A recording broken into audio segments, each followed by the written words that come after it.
The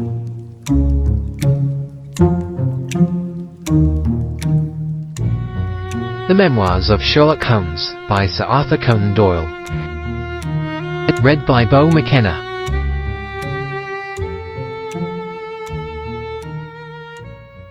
The Adventure of Silver Blaze. "I'm afraid, Watson, that I shall have to go," said Holmes, as we sat down together to our breakfast one morning. "Go? Where to?" "To Dartmoor, to King's Pyland." I was not surprised. Indeed, my only wonder was that he had not already been mixed up in this extraordinary case, which was the one topic of conversation through the length and breadth of England. For a whole day my companion had rambled about the room with his chin upon his chest and his brows knitted, charging and recharging his pipe with the strongest black tobacco, and absolutely deaf to any of my questions or remarks.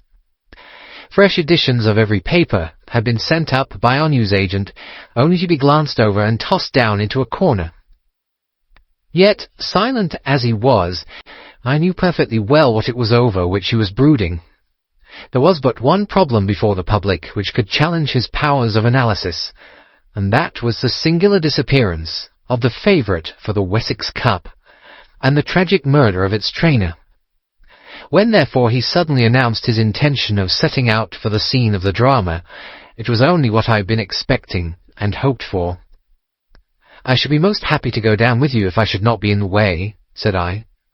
"My dear Watson, you would confer a great favour upon me by coming, and I think that your time will not be misspent, for there are points about the case which promise to make it an absolutely unique one. We have, I think, just time to catch our train at Paddington, and I will go further into the matter upon our journey. You would oblige me by bringing with you your very excellent field-glass." And so it happened that an hour or so later I found myself in the corner of a first-class carriage flying along en route for Exeter, while Sherlock Holmes, with his sharp, eager face framed in his ear-flapping travelling cap, dipped rapidly into the bundle of fresh papers which he had procured at Paddington. We had left Reading far behind us before he thrust the last one of them under the seat, and offered me his cigar-case. "We are going well," said he, looking out the window and glancing at his watch. "Our rate at present is 53.5 miles an hour." "I have not observed the quarter-mile posts," said I. "Nor have I.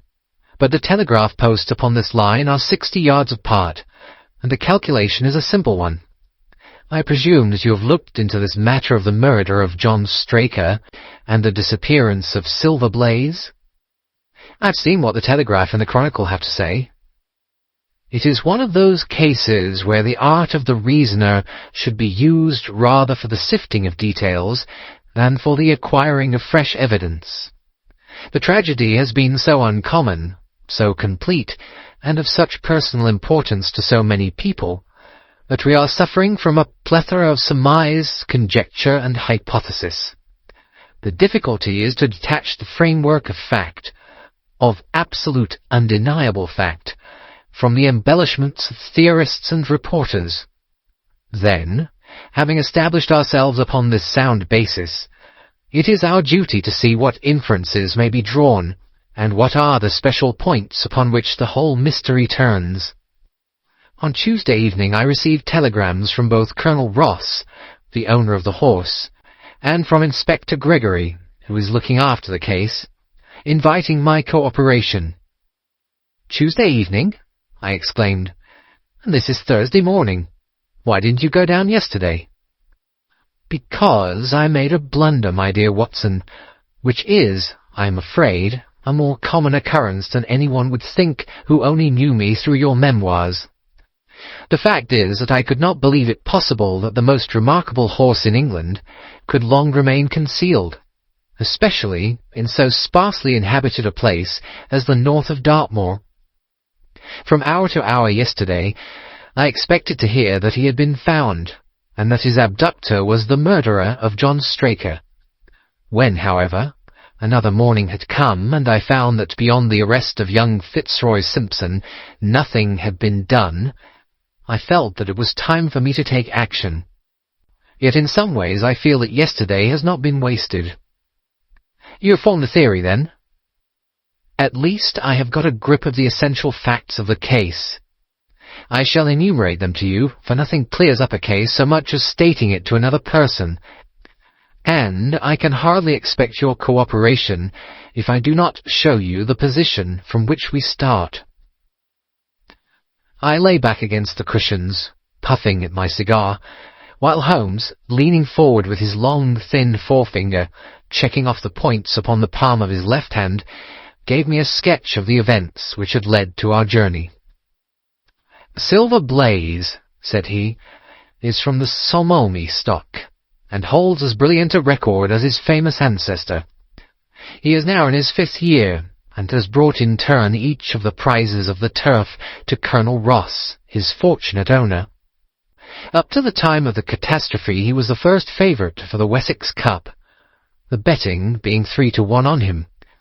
He has always, however, been a prime favourite with the racing public, and has never yet disappointed them, so that even at those odds, enormous sums of money have been laid upon him.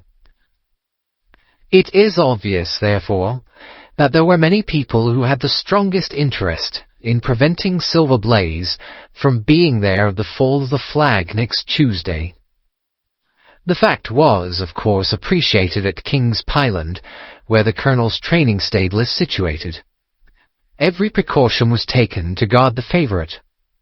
The trainer, John Straker, is a retired jockey who rode in Colonel Ross's colours before he became too heavy for the weighing chair. He has served the Colonel for 5 years as jockey and for 7 as trainer, and has always shown himself to be a zealous and honest servant. Under him were 3 lads, for the establishment was a small one, containing only 4 horses in all. One of these lads sat up each night in the stable, while the others slept in the loft. All 3 bore excellent characters. John Straker, who is a married man, lived in a small villa about 200 yards from the stables. He has no children, keeps 1 maidservant, and is comfortably off. The country round is very lonely, but about half a mile to the north there is a small cluster of villas which have been built by a Tavistock contractor for the use of invalids and others who may wish to enjoy the pure Dartmoor air. Tavistock itself lies 2 miles to the west, while across the moor, also about 2 miles distant, is the larger training establishment of Mapleton, which belongs to Lord Backwater, and is managed by Silas Brown. In every other direction, the moor is a complete wilderness, inhabited only by a few roaming gypsies. Such was the general situation last Monday night, when the catastrophe occurred. On that evening the horses had been exercised and watered as usual, and the stables were locked up at 9 o'clock. 2 of the lads walked up to Trainer's house, where they had supper in the kitchen, while the 3rd, Ned Hunter, remained on guard. At a few minutes after 9, the maid, Edith Baxter, carried down to the stables his supper, which consisted of a dish of curried mutton. She took no liquid, as there was a water tap in the stables, and it was the rule that the lad on duty should drink nothing else. The maid carried a lantern with her, as it was very dark, and the path ran across the open moor. Edith Baxter was within 30 yards of the stables, when a man appeared out of the darkness and called to her to stop. As he stepped into the circle of yellow light thrown by the lantern, she saw that he was a person of gentlemanly bearing, dressed in a grey suit of tweeds with a cloth cap. He wore gaiters and carried a heavy stick with a knob to it. She was most impressed, however, by the extreme pallor of his face and by the nervousness of his manner. His age, she thought, would be rather over 30 than under it. "Can you tell me where I am?" he asked. "I had almost made up my mind to sleep on the moor when I saw the light of your lantern." "You are close to the King's Pyland training stables," said she. "Oh, indeed. What a stroke of luck," he cried. "I understand that a stable boy sleeps there alone every night. Perhaps that is his supper which you're carrying to him. Now I'm sure that you would not be too proud to earn the price of a new dress, would you?" He took a piece of white paper folded up out of his waistcoat pocket. See that the boy has this tonight, and you shall have the prettiest frock that money can buy." She was frightened by the earnestness of his manner, and ran past him to the window through which she was accustomed to hand the meals. It was already opened, and Hunter was seated at the small table inside. She had begun to tell him of what had happened when the stranger came up again. "Good evening," said he, looking through the window. "I wanted to have a word with you." The girl has sworn that as he spoke, she noticed the corner of the little paper packet protruding from his closed hand. "What business have you here?" asked the lad. "It's business that may put something into your pocket," said the other. "You've 2 horses in for the Wessex Cup, Silver Blaze and Bayard. Let me have the straight tip, and you won't be a loser. Is it a fact that at the weights Bayard could give the other 100 yards in 5 furlongs, and that the stable have put their money on him?"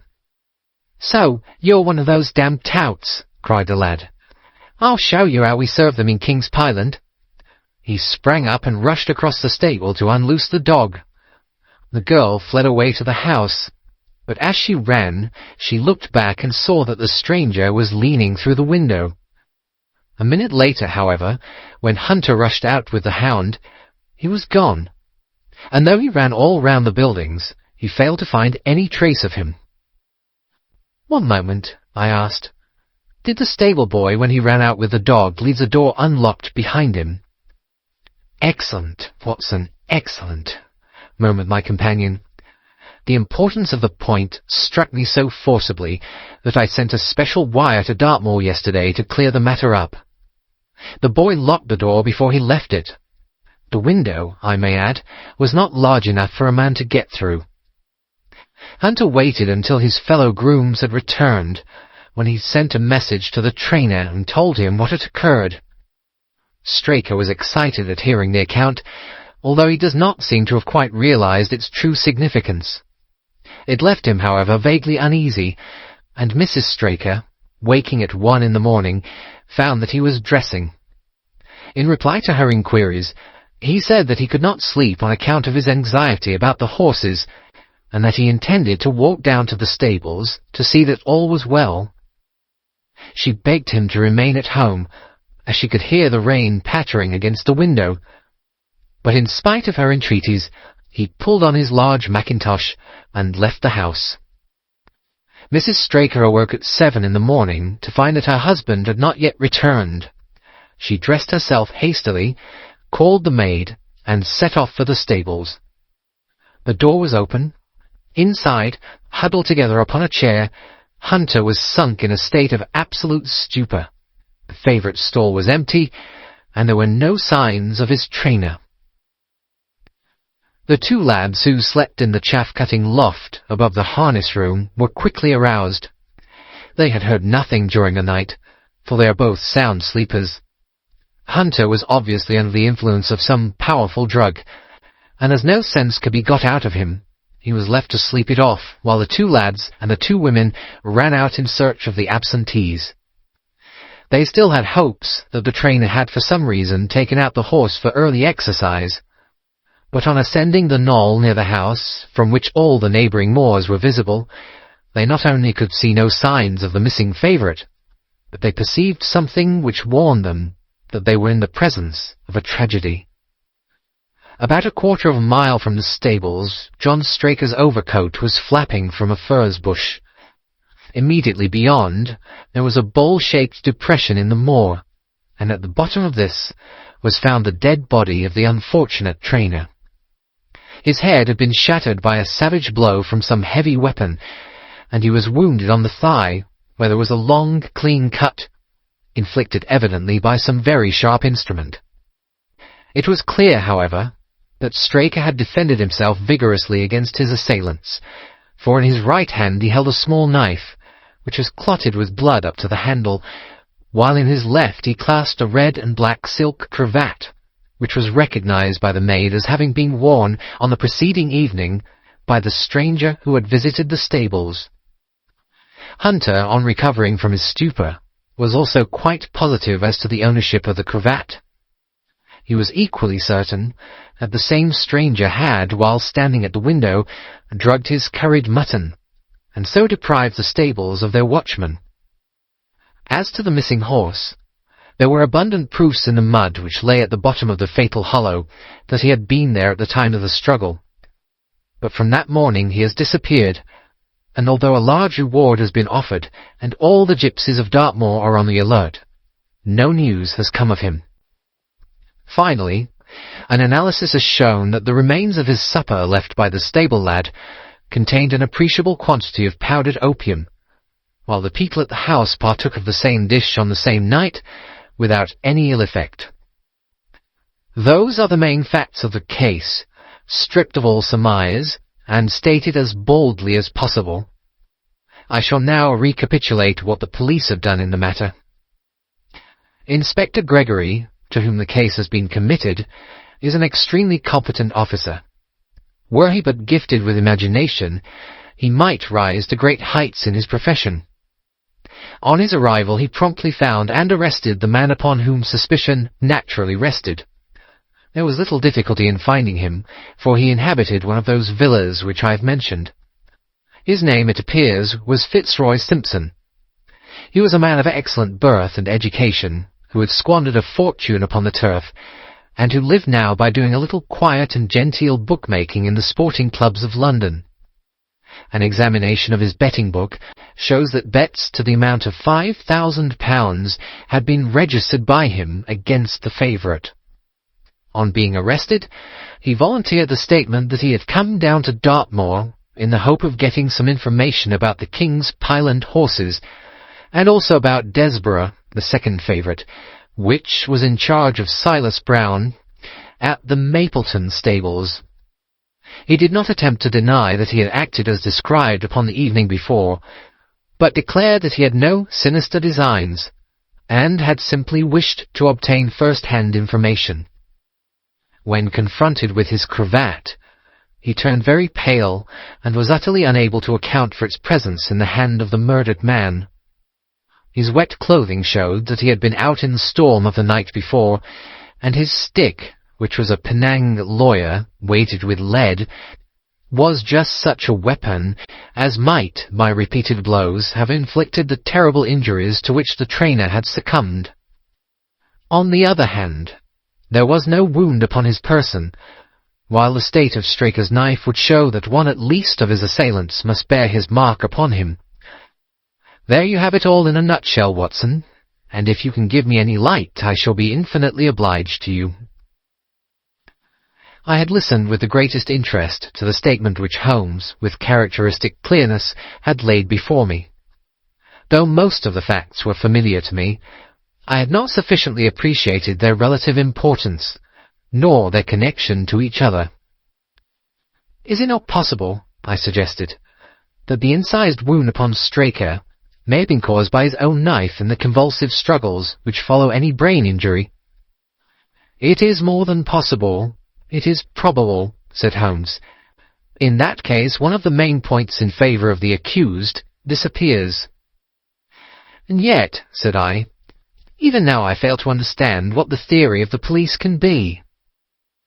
"I am afraid that whatever theory we state has very grave objections to it," returned my companion. "The police imagine, I take it, that this Fitzroy Simpson, having drugged the lad, and having in some way obtained a duplicate key, opened the stable door and took out the horse, with the intention, apparently, of kidnapping him altogether.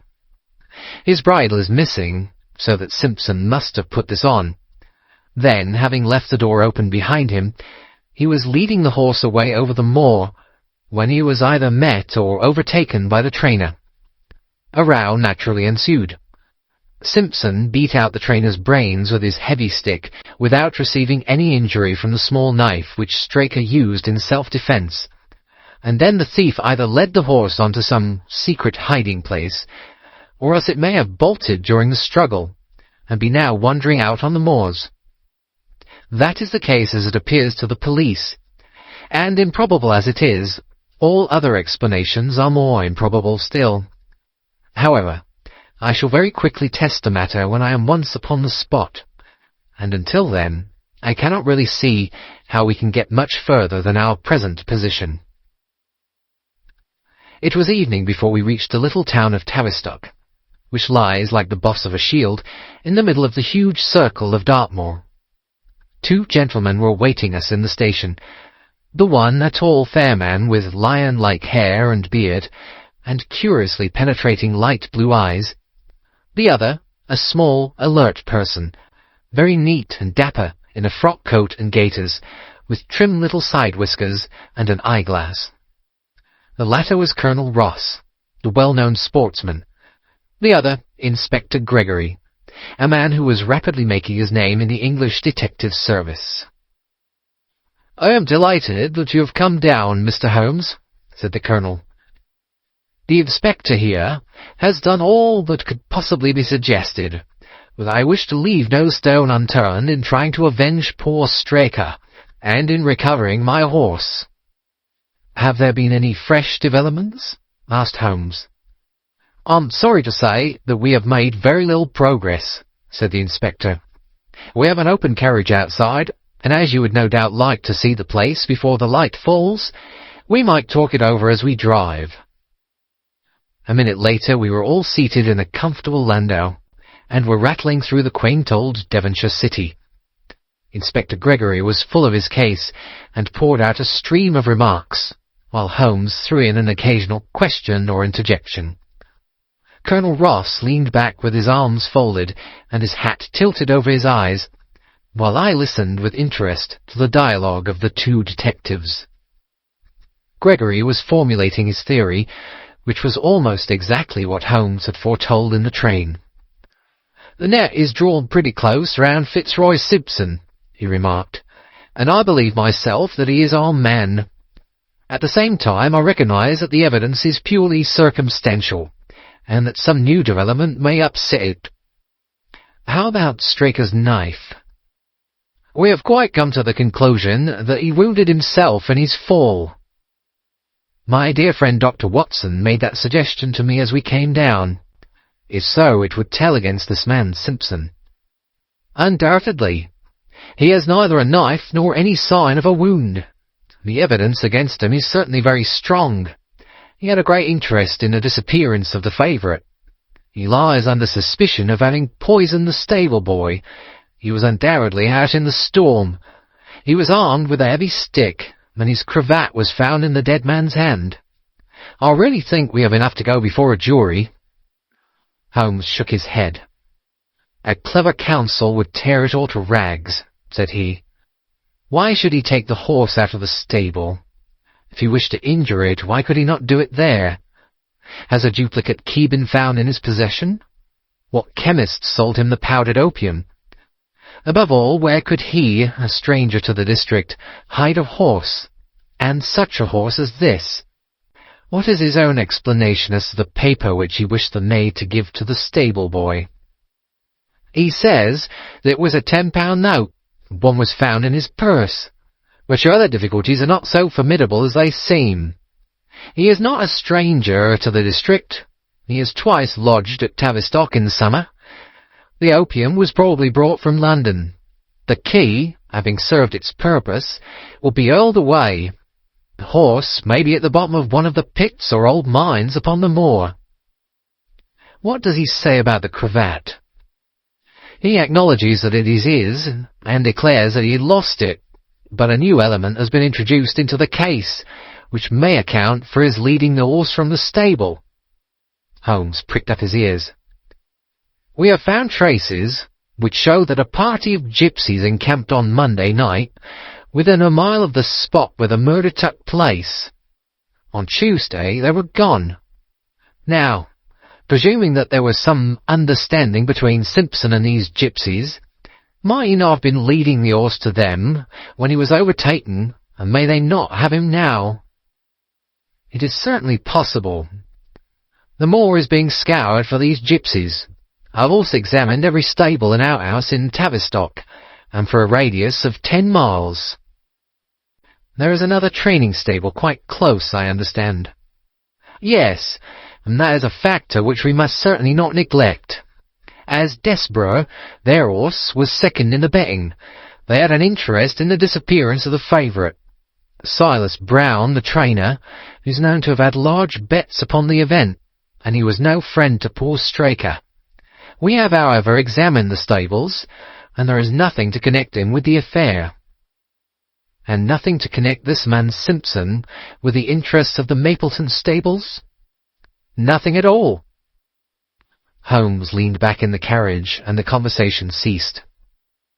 A few minutes later our driver pulled up at a neat little red brick villa with overhanging eaves, which stood by the road. Some distance off, across a paddock, lay a long, grey-tiled outbuilding. In every other direction the low curves of the moor, bronze-coloured from the fading ferns, stretched away to the skyline, broken only by the steeples of Tavistock, and by a cluster of houses away to the westward, which marked the Mapleton stables. We all sprang out with the exception of Holmes, who continued to lean back with his eyes fixed upon the sky in front of him, entirely absorbed in his own thoughts. It was only when I touched his arm that he roused himself with a violent start, and stepped out of the carriage. "Excuse me," said he, turning to Colonel Ross, who had looked at him in some surprise. "I was daydreaming." There was a gleam in his eyes and a suppressed excitement in his manner which convinced me, used as I was to his ways, that his hand was upon a clue, though I could not imagine where he had found it. "Perhaps you would prefer at once to go on to the scene of the crime, Mr. Holmes," said Gregory. "I think that I should prefer to stay here a little, and go into one or two questions of detail. Straker was brought back here, I presume?" "Yes, he lies upstairs. The inquest is tomorrow." "He has been in your service some years, Colonel Ross?" "I have always found him an excellent servant." "I presume that you made an inventory of what he had in his pockets at the time of his death, Inspector?" "I have the things themselves in the sitting-room, if you would care to see them." "I should be very glad." We all filed into the front room and sat round the central table, while the inspector unlocked a square tin box and laid a small heap of things before us. There was a box of vestas, 2 inches of tallow candle, an ADP briar-root pipe, a pouch of sealskin with 1/2 ounce of long-cut Cavendish, a silver watch with a gold chain, 5 sovereigns in gold, an aluminium pencil case, a few papers, and an ivory-handled knife with a very delicate, inflexible blade, marked Weiss & Co., London. "This is a very singular knife," said Holmes, lifting it up and examining it minutely. "I presume, as I see bloodstains upon it, that it is the one which was found in the dead man's grasp. Watson, this knife is surely in your line." "It's what we call a cataract knife," said I. "I thought so. A very delicate blade, devised for very delicate work. A strange thing for a man to carry with him upon a rough expedition, especially as it would not shut in his pocket." "The tip was guarded by a disc of cork, which we found beside his body," said the inspector. "His wife tells us that the knife had lain upon the dressing-table, and they had picked it up as he left the room. It was a poor weapon, but perhaps the best that he could lay his hands on at the moment." "Very possible. How about these papers?" "3 of them are receipted hay dealers' accounts. One of them is a letter of instructions from Colonel Ross. This other is a milliner's account for £37.15, made out by Madame Lezourier of Bond Street to William Derbyshire. Mrs. Straker tells us that Derbyshire was a friend of her husband's, and that occasionally his letters were addressed here." "Madame Derbyshire has somewhat expensive tastes," remarked Holmes, glancing down the account. 22 guineas is rather heavy for a single costume. However, there appears to be nothing more to learn, and we may now go down to the scene of the crime. As we emerged from the sitting-room, a woman, who had been waiting in the passage, took a step forward, and laid her hand upon the inspector's sleeve. Her face was haggard and thin and eager, stamped with the print of a recent horror. "Have you got them? Have you found them?" she panted. "No, Mrs. Straker. But Mr. Holmes here has come from London to help us, and we shall do all that is possible." "Surely I met you in Plymouth at a garden party some little time ago, Mrs. Straker," said Holmes. "No, sir, you are mistaken." "Dear me, why, I could have sworn to it. You wore a costume of dove-coloured silk with ostrich feather trimming." "I never had such a dress, sir," answered the lady. "Ah, that quite settled it," said Holmes, and with an apology he followed the inspector outside. A short walk across the moor took us to the hollow in which the body had been found. At the brink of it was the furze bush upon which the coat had been hung. "There was no wind that night, I understand," said Holmes. "None, but very heavy rain." "In that case the overcoat was not blown against the furze bush, but placed there." "Yes, it was laid across the bush." "You fill me with interest. I perceive that the ground has been trampled up a good deal. No doubt many feet have been here since Monday night. A piece of matting has been laid here at the side, and we have all stood upon it." "Excellent. In this bag I have one of the boots which Straker wore, one of Fitzroy Simpson's shoes, and a cast horseshoe of Silver Blaze." "My dear Inspector, you surpass yourself." Holmes took the bag, and, descending into the hollow, he pushed the matting into a more central position. Then, stretching himself upon his face, and leaning his chin upon his hands, he made a careful study of the trampled mud in front of him. "Hello," said he suddenly. "What's this?" It was a wax vesta, half burned, which was so coated with mud that it looked at first like a little chip of wood. "I cannot think how I came to overlook it," said the inspector with an expression of annoyance. "It was invisible, buried in the mud. I only saw it because I was looking for it." "What? You expected to find it?" "I thought it not unlikely." He took the boots from the bag and compared the impressions of each of them with marks upon the ground. Then he clambered up to the rim of the hollow and crawled about among the ferns and bushes. "I'm afraid that there are no more tracks," said the inspector. "I have examined the ground very carefully for 100 yards in each direction." "Indeed," said Holmes, rising. "I should not have the impertinence to do it again after what you say. But I should like to take a little walk over the moor before it grows dark, as I may know my ground tomorrow, and I think that I shall put this horseshoe into my pocket for luck." Colonel Ross, who had shown some signs of impatience at my companion's quiet and systematic method of work, glanced at his watch. "I wish you would come back with me, Inspector," said he. "There are several points on which I should like your advice, and especially as to whether we do not owe it to the public to remove our horse's name from the entries for the cup." "Certainly not," cried Holmes with decision. "I should let the name stand." The colonel bowed. "I am very glad to have had your opinion, sir," said he. "You will find us at poor Straker's house when you have finished your walk, and we can drive together into Tavistock." He turned back with the inspector, while Holmes and I walked slowly across the moor. The sun was beginning to sink behind the stables of Mapleton, and the long, sloping plain in front of us was tinged with gold, deepening into rich, ruddy browns where the faded ferns and brambles caught the evening light. But the glories of the landscape were all wasted upon my companion, who was sunk in the deepest thought. "It's this way, Watson," said he at last. "We may leave the question of who killed John Straker for the instant, and confine ourselves to finding out what has become of the horse. Now, supposing that he broke away during or after the tragedy, where could he have gone to? The horse is a very gregarious creature. If left to himself, his instincts would have been either to return to King's Pyland, or go over to Mapleton. Why should he run wild upon the moor? He would surely have been seen by now, and why should gypsies kidnap him? These people always clear out when they hear of trouble, for they do not wish to be pestered by the police. They could not hope to sell such a horse. They would run a great risk and gain nothing by taking him. Surely that is clear. Where is he, then? I have already said that he must have gone to King's Pyland or to Mapleton. He is not at King's Pyland. Therefore, he is at Mapleton.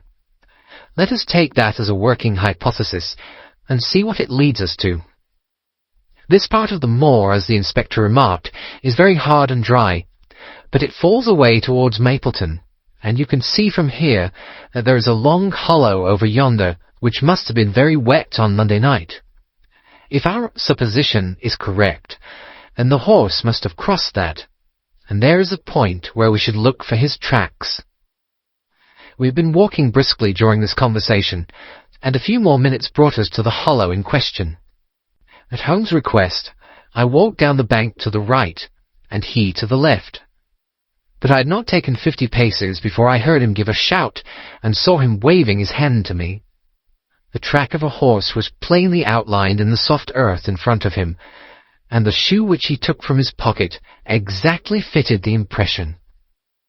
"See the value of imagination," said Holmes. "It is the one quality which Gregory lacks. We imagined what might have happened, acted upon the supposition, and find ourselves justified. Let us proceed." We crossed the marshy bottom and passed over a quarter of a mile of dry, hard turf. Again the ground sloped, and again we came on the tracks. Then we lost them for half a mile, but only to pick them up once more quite close to Mapleton. It was Holmes who saw them first, and he stood pointing with a look of triumph upon his face. A man's track was visible beside the horse's. "The horse was alone before," I cried. "Quite so. It was alone before. Hullo, what is this?" The double track turned sharp off and took the direction of King's Pyland. Holmes whistled, and we both followed along after it. His eyes were on the trail, but I happened to look a little to one side, and saw to my surprise the same tracks coming back again in the opposite direction. "One for you, Watson," said Holmes when I pointed it out. "You have saved us a long walk, which would have brought us back on our own traces. Let us follow the return track." We had not to go far. It ended at the paving of asphalt which led up to the gates of the Mapleton stables. As we approached, a groom ran out from them. "We don't want any loiterers about here," said he. "I only wish to ask a question," said Holmes, with his finger and thumb in his waistcoat pocket. "Should I be too early to see your master, Mr. Silas Brown, if I were to call at 5 o'clock tomorrow morning?" "Bless you, sir, if anyone is about, he will be, for he's always the first stirring. But here he is, sir, to answer your questions for himself. No, sir, no. It is as much as my place is worth to let him see me touch your money. Afterwards, if you like." As Sherlock Holmes replaced the half-crown which he had drawn from his pocket, a fierce-looking elderly man strode out from the gate with a hunting crop swinging in his hand. "What's this, Dawson?" he cried. "No gossiping. Go about your business. And you, what the devil do you want here?" "10 minutes' talk with you, my good sir," said Holmes in the sweetest of voices. "I've no time to talk every gadabout. We want no stranger here. Be off, or you may find a dog at your heels." Holmes leaned forward and whispered something in the trainer's ear. He started violently and flushed to the temples. "It's a lie," he shouted. "An infernal lie." "Very good. Shall we argue about it here in public, or talk it over in your parlour?" "Oh, come in if you wish to." Holmes smiled. "I shall not keep you more than a few minutes, Watson," said he. "Now, Mr. Brown, I am quite at your disposal." It was 20 minutes, and the reds had all faded into greys before Holmes and the trainer reappeared. Never have I seen such a change as had been brought about in Silas Brown in that short time. His face was ashy pale, beads of perspiration shone upon his brow, and his hands shook until the hunting crop wagged like a branch in the wind. His bullying, overbearing manner was all gone too, and he cringed along at my companion's side like a dog with its master. "Your instructions will be done. It shall all be done," said he. "There must be no mistake," said Holmes, looking round at him. The other winced as he read the menace in his eyes. "Oh, no, there shall be no mistake. It shall be here. Should I change it first or not?" Holmes thought a little and then burst out laughing. "No, don't," said he. "I shall write to you about it. No tricks now, or— Oh, you can trust me. You can trust me." "Yes, I think I can. Well, you shall hear from me tomorrow." He turned upon his heel, disregarding the trembling hand which the other held out to him, and we set off for King's Pyland. A more perfect compound of the bully, coward, and sneak than Master Silas Brown I have seldom met with, remarked Holmes, as we trudged along together. "He has the horse, then?" He tried to bluster out of it, but I described to him so exactly what his actions had been upon that morning that he is convinced that I was watching him. Of course, you observe the peculiarly square toes in the impressions, and that his own boots exactly corresponded to them. Again, of course, no subordinate would have dared to do such a thing. I described to him how, when, according to his custom, he was the first down, he perceived a strange horse wandering over the moor, how he went out to it, and his astonishment at recognizing, from the white forehead which has given the favourite its name, that chance had put in his power the only horse which could beat the one upon which he had put his money. Then I described how his first impulse had been to lead him back to King's Pyland, and how the devil had shown him how he could hide the horse until the race was over, and how he had led it back and concealed it at Mapleton. When I told him every detail, he gave it up, and thought only of saving his own skin. But his stables have been searched. Oh, an old horse-faker like him has many a dodge. But are you not afraid to leave the horse in his power now, since he has every interest in injuring it? My dear fellow, he will guard it as the apple of his eye. He knows that his only hope of mercy is to produce it safe.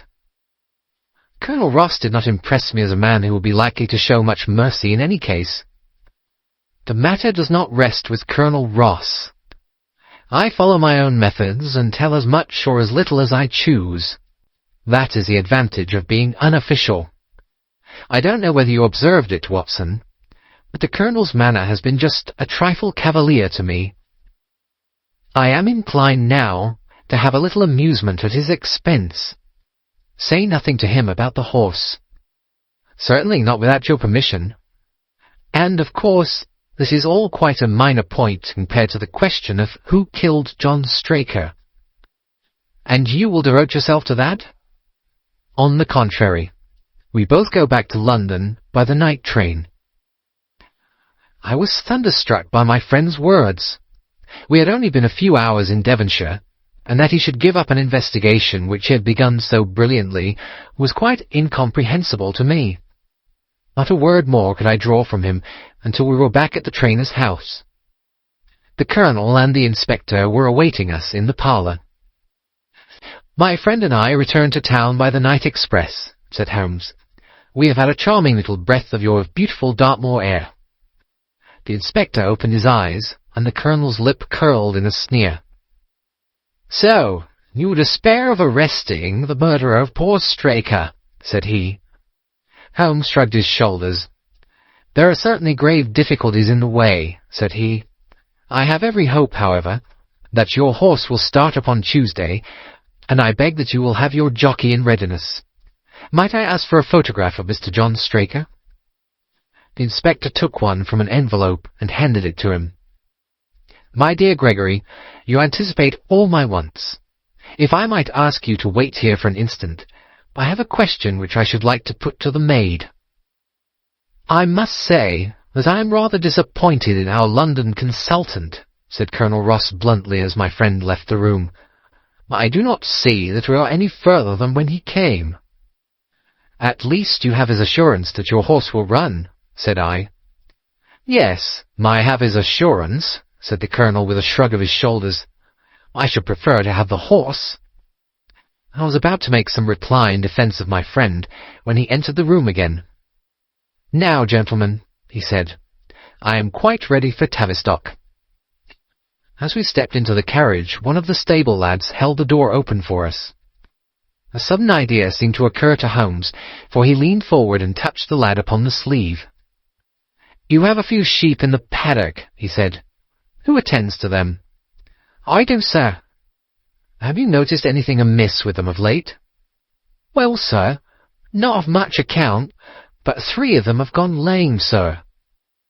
I could see that Holmes was extremely pleased, for he chuckled and rubbed his hands together. "A long shot, Watson. A very long shot," said he, pinching my arm. "Gregory, let me recommend to your attention this singular epidemic among the sheep. Drive on, coachman." Colonel Ross still wore an expression which showed the poor opinion which he had formed of my companion's ability, but I saw by the inspector's face that his attention had been keenly aroused. "You consider that to be important?" he asked. "Exceedingly so." "Is there any point to which you would wish to draw my attention?" "To the curious incident of the dog in the night-time." "The dog did nothing in the night-time." "That was the curious incident," remarked Sherlock Holmes. 4 days later, Holmes and I were again in the train bound for Winchester to see the race for the Wessex Cup. Colonel Ross met us by appointment outside the station, and we drove in his drag to the course beyond the town. His face was grave, and his manner was cold in the extreme. "I have seen nothing of my horse," said he. "I suppose that you would know him when you saw him?" asked Holmes. The Colonel was very angry. "I have been on the turf for 20 years, and never was asked such a question as that before," said he. "A child would know Silver Blaze, with his white forehead and his mottled-off foreleg." "How is the betting?" "Well, that is the curious part of it. You could have got 15 to 1 yesterday, but the price has become shorter and shorter, until you can hardly get 3 to 1 now." "Hum," said Holmes. "Somebody knows something. That is clear." As the drag drew up in the enclosure near the grandstand, I glanced at the card to see the entries. "Wessex Plate," it ran. 50 solves each, H feet, with 1,000 solves added for 4 and 5-year-olds. Second L300, third L200. New course, 1 mile and 5 furlongs. Mr. Heath Newton's The Negro. Red cap, cinnamon jacket. Colonel Wardlaw's Pugilist, pink cap, blue and black jacket. Lord Backwater's Desborough, yellow cap and sleeves. Colonel Ross's Silver Blaze, black cap, red jacket. Duke of Balmoral's Iris, yellow and black stripes. Lord Singleford's Rasper, purple cap, black sleeves. "We scratched our other one, and put all our hopes on your word," said the Colonel. "Why, what is that? Silver Blaze favourite?" 5 to 4 against Silver Blaze, roared the ring. 5 to 4 against Silver Blaze. 5 to 15 against Desborough. 5 to 4 on the field. "There are the numbers up," I cried. "They are all 6 there." "All 6 there? Then my horse is running," cried the Colonel in great agitation. "But I don't see him. My colours have not passed." "Only 5 have passed. This must be he." As I spoke, a powerful bay horse swept out from the weighing enclosure and cantered past us, bearing on its back the well-known black and red of the Colonel. "That's not my horse," cried the owner. "That beast has not a white hair upon its body. What is this that you have done, Mr. Holmes?" "Well, well, let us see how he gets on," said my friend imperturbably. For a few minutes he gazed through my field-glass. "Capital! An excellent start," he cried suddenly. "There they are, coming round the curve." From our drag we had a superb view as they came up the straight. The 6 horses were so close together that a carpet could have covered them. But halfway up, the yellow of the Mapleton stable showed to the front. Before they reached us, however, Desborough's bolt was shot, and the Colonel's horse, coming away with a rush, passed the post a good 6 lengths before its rival, the Duke of Balmoral's Iris, making a bad third. "It's my race, anyhow," gasped the Colonel, passing his hand over his eyes. "I confess that I can make neither head nor tail of it. Don't you think that you've kept up your mystery long enough, Mr. Holmes?" "Certainly, Colonel. You shall know everything. Let us all go round and have a look at the horse together. Here he is," he continued as we made our way into the weighing enclosure, where only owners and their friends find admittance. You have only to wash his face and his leg in the spirits of wine, and you will find that he is the same old Silver Blaze as ever. You'll take my breath away. I found him in the hands of a faker, and took the liberty of running him just as he was sent over. My dear sir, you have done wonders. The horse looks very fit and well. He never went better in his life. I owe you 1,000 apologies for having doubted your ability. You have done me a great service by recovering my horse. You would do me a greater still if you could lay your hands on the murderer of John Straker. I have done so, said Holmes quietly. The Colonel and I stared at him in amazement. You've got him? Where is he, then? He is here. Here? Where? In my company at the present moment. The Colonel flushed angrily. I quite recognize that I am under obligations to you, Mr. Holmes, said he, but I must regard what you have just said as either a very bad joke or an insult. Sherlock Holmes laughed. I assure you that I have not associated you with the crime, Colonel, said he. The real murderer is standing immediately behind you. He stepped past and laid his hand upon the glossy neck of the thoroughbred. The horse? Cried both the Colonel and myself. Yes, the horse. And it may lessen his guilt if I say that it was done in self-defence, and that John Straker was a man who was entirely unworthy of your confidence. But there goes the bell, and as I stand to win a little on this next race, I shall defer a lengthy explanation until a more fitting time. We had the corner of a Pullman car to ourselves that evening as we whirled back to London, and I fancy that the journey was a short one to Colonel Ross, as well as to myself, as we listened to our companion's narrative of the events which had occurred at the Dartmoor training stables upon the Monday night, and the means by which he had unravelled them. I confess, said he, that any theories which I had formed from the newspaper reports were entirely erroneous, and yet there were indications there, had they not been overlaid by other details which concealed their true import.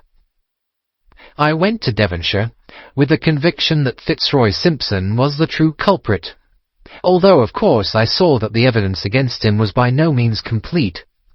It was while I was in the carriage, just as we reached the trainer's house, that the immense significance of the curried mutton occurred to me. You may remember that I was distrait, and remained sitting after you had all alighted. I was marvelling in my own mind how I could possibly have overlooked so obvious a clue. I confess, said the Colonel, that even now I cannot see how it helps us. It was the first link in my chain of reasoning. Powdered opium is by no means tasteless.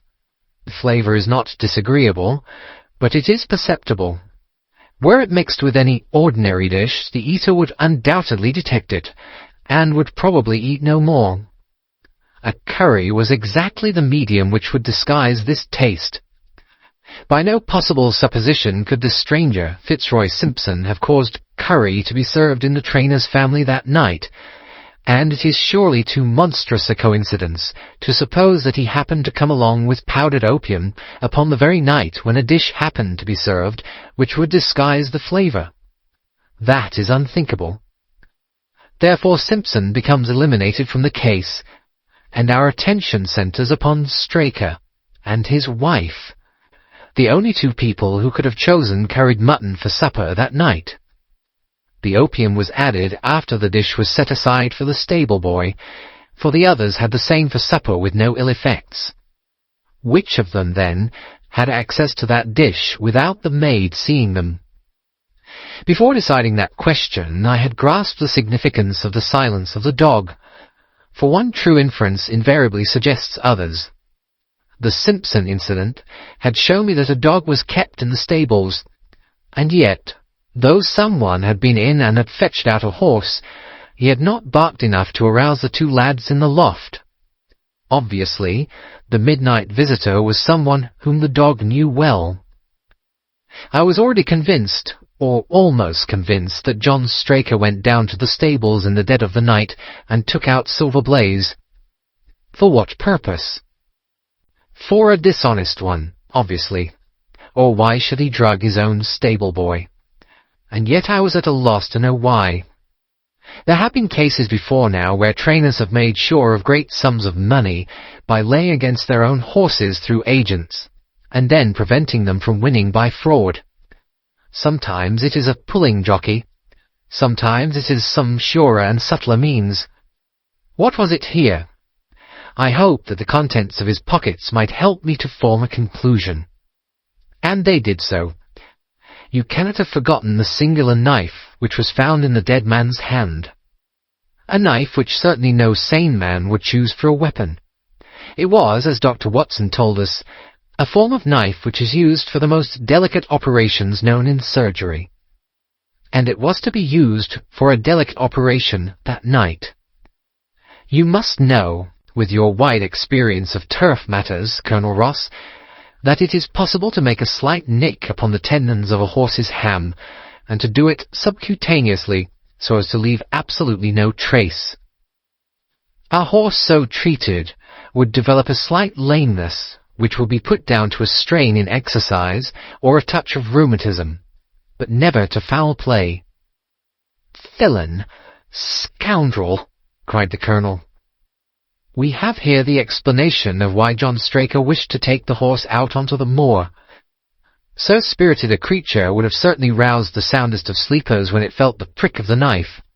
It was absolutely necessary to do it in the open air. "I have been blind," cried the Colonel. "Of course that was why he needed the candle and struck the match." "Undoubtedly. But in examining his belongings, I was fortunate enough to discover not only the method of the crime, but even its motives. As a man of the world, Colonel, you know that men do not carry other people's bills about in their pockets. We have, most of us, quite enough to do to settle our own. I at once concluded that Straker was leading a double life, and keeping a second establishment. The nature of the bill showed that there was a lady in the case, and one who had expensive tastes. Liberal as you are with your servants, one can hardly expect that they can buy 20 guineas walking dresses for their ladies. I questioned Mrs. Straker as to the dress without her knowing it, and having satisfied myself that it had never reached her, I made a note of the milliner's address, and felt that by calling there with Straker's photograph, I could easily dispose of the mythical Derbyshire. From that time on all was plain. Straker had led out the horse to a hollow, where his light would be invisible. Simpson, in his flight, had dropped his cravat, and Straker had picked it up, with some idea, perhaps, that he might use it in securing the horse's leg. Once in the hollow, he had got behind the horse and had struck a light. But the creature, frightened at the sudden glare, and with a strange instinct of animals feeling that some mischief was intended, had lashed out, and the steel shoe had struck Straker full on the forehead. He had already, in spite of the rain, taken off his overcoat in order to do his delicate task, and so, as he fell, his knife gashed his thigh. Do I make it clear? "Wonderful!" cried the Colonel. "Wonderful! You might have been there." My final shot was, I confess, a very long one. It struck me that so astute a man as Straker would not undertake this delicate tendon-nicking without a little practice. What could he practice on? My eyes fell upon the sheep, and I asked a question which, rather to my surprise, showed that my surmise was correct. When I returned to London, I called upon the milliner, who had recognized Straker as an excellent customer of the name of Derbyshire, who had a very dashing wife, with a strong partiality for expensive dresses. I have no doubt that this woman had plunged him over head and ears in debt, and so led him into this miserable plot. "You have explained all but one thing," cried the Colonel. "Where was the horse?" "Ah, it bolted, and was cared for by one of your neighbours. We must have an amnesty in that direction, I think. This is Clapham Junction, if I am not mistaken, and we shall be in Victoria in less than 10 minutes. If you care to smoke a cigar in our rooms, Colonel, I shall be happy to give you any other details which might interest you." End of The Adventure of Silver Blaze. The Adventure of the Yellow Face. In publishing these short sketches based upon the numerous cases in which my companions' singular gifts have made us the listeners to, and eventually the actors in, some strange drama, it is only natural that I should dwell rather upon his successes than upon his failures, and this not so much for the sake of his reputation. For, indeed, it was when he was at his wit's end that his energy and his versatility were most admirable. But because where he failed, it happened too often that no one else succeeded, and that the tale was left forever without a conclusion. Now and again, however, it chanced that even when he erred, the truth was still discovered. I have noted of some half-dozen cases of the kind.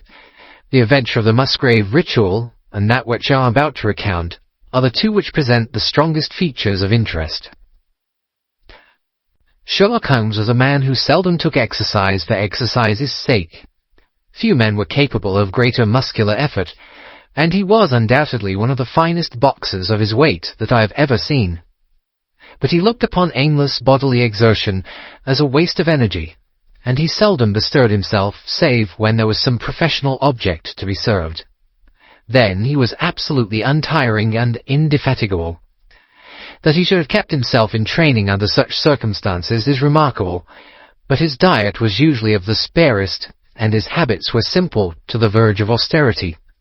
Save for the occasional use of cocaine, he had no vices, and he only turned to the drug as a protest against the monotony of existence when cases were scanty and the papers uninteresting. One day in early spring he had so far relaxed as to go for a walk with me in the park, where the first faint shoots of green were breaking out upon the elms, and the sticky spearheads of the chestnuts were just beginning to burst into their fivefold leaves. For 2 hours we rambled about together, in silence for the most part, as befits two men who know each other intimately. It was nearly 5 before we were back in Baker Street once more. "Beg pardon, sir," said our page boy as he opened the door. "There's been a gentleman here asking for you, sir." Holmes glanced reproachfully at me. "So much for afternoon walks," said he. "Has this gentleman gone, then?" "Yes, sir." "Didn't you ask him in?" "Yes, sir. He came in." "How long did he wait?" "Half an hour, sir. He was a very restless gentleman, a-walking and a-stamping all the time he was here. I was waiting outside the door, sir, and I could hear him. At last, he outs into the passage, and he cries, 'Is that man never going to come?' Those were his very words, sir. 'You only need to wait a little longer,' says I. 'Then I'll wait in the open air, for I feel half choked,' says he. 'I'll be back before long.' And with that he ups and he outs, and all I could say wouldn't hold him back." "Well, well, you did your best," said Holmes as we walked into our room. "It's very annoying, though, Watson. I was badly in need of a case, and this looks, from the man's impatience, as if it were of importance. Hello, that's not your pipe on the table. He must have left his behind him. A nice old briar with a good long stem of what the tobacconists call amber. I wonder how many real amber mouthpieces there are in London. Some people think that a fly in it is a sign. Well, he must have been disturbed in his mind to leave a pipe behind him, which he evidently values highly." "How do you know that he values it highly?" I asked. "Well, I should put the original cost of the pipe at 7 6pence. Now it has, you see, been twice mended, once in the wooden stem and once in the amber. Each of these mends, done, as you observe, with silver brands, must have cost more than the pipe did originally.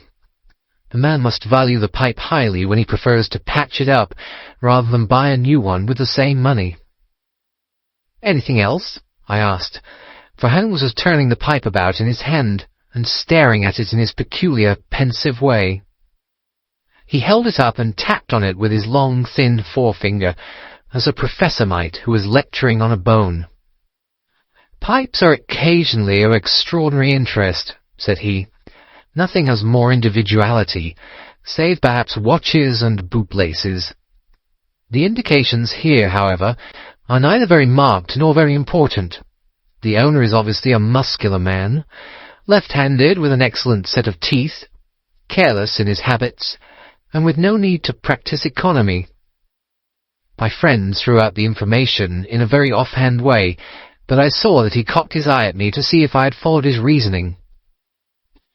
"You think a man must be well-to-do if he smokes a 7-shilling pipe," said I. "This is Grosvenor mixture, at 8 pence an ounce," Holmes answered, knocking a little out on his palm. "As he might get an excellent smoke for half the price, he has no need to practice economy." "Any other points?" "He has been in the habit of lighting his pipe at lamps and gas jets. You can see that it is quite charred all down one side. Of course a match could not have done that. Why should a man hold a match to the side of his pipe? But you can't light it to the lamp without getting the bowl charred, and it is all on the right side of the pipe. From that I gather that he is a left-handed man.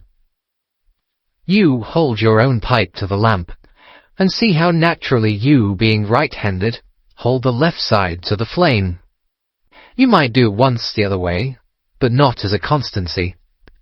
This has always been held so. Then he has bitten through his amber. It takes a muscular, energetic fellow, and one with a good set of teeth to do that. But if I am not mistaken, I hear him upon the stair, so we shall have something more interesting than his pipe to study." An instant later our door opened, and a tall young man entered the room. He was well but quietly dressed in a dark grey suit, and carried a brown wide-awake in his hand. I should have put him at about 30, though he was really some years older. "I beg your pardon," said he, with some embarrassment. "I suppose I should have knocked. Yes, of course I should have knocked.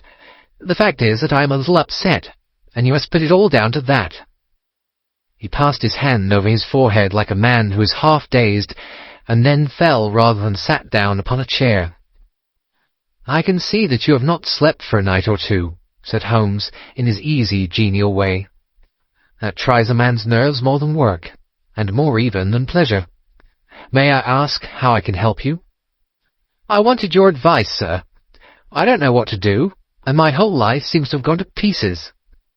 "You wish to employ me as a consulting detective?" "Not that only.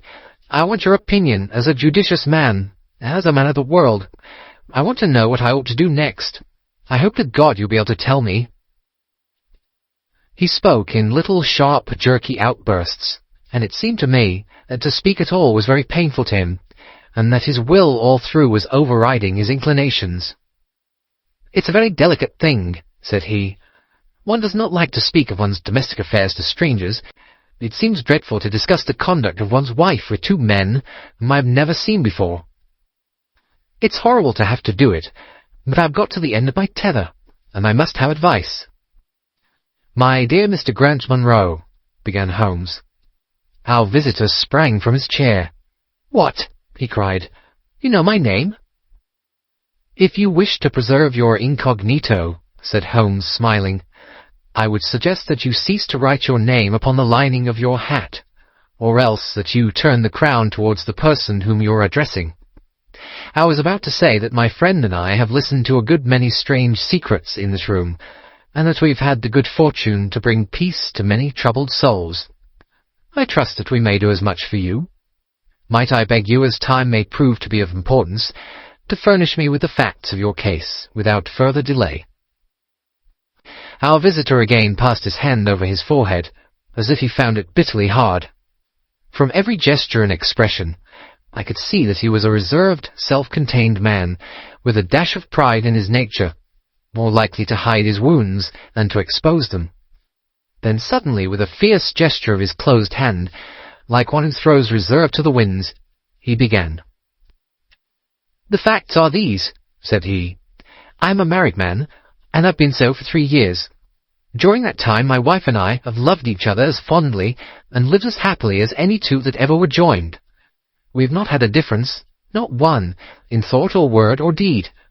And now, since last Monday, there has suddenly sprung up a barrier between us, and I find that there is something in her life and in her thought of which I know as little as if she were the woman who brushes by me in the street. We are estranged, and I want to know why. Now, there is one thing that I want to impress upon you before I go any further. Mr. Holmes, Effie loves me, Don't let there be any mistake about that. She loves me with her whole heart and soul, and never more than now. I know it. I feel it.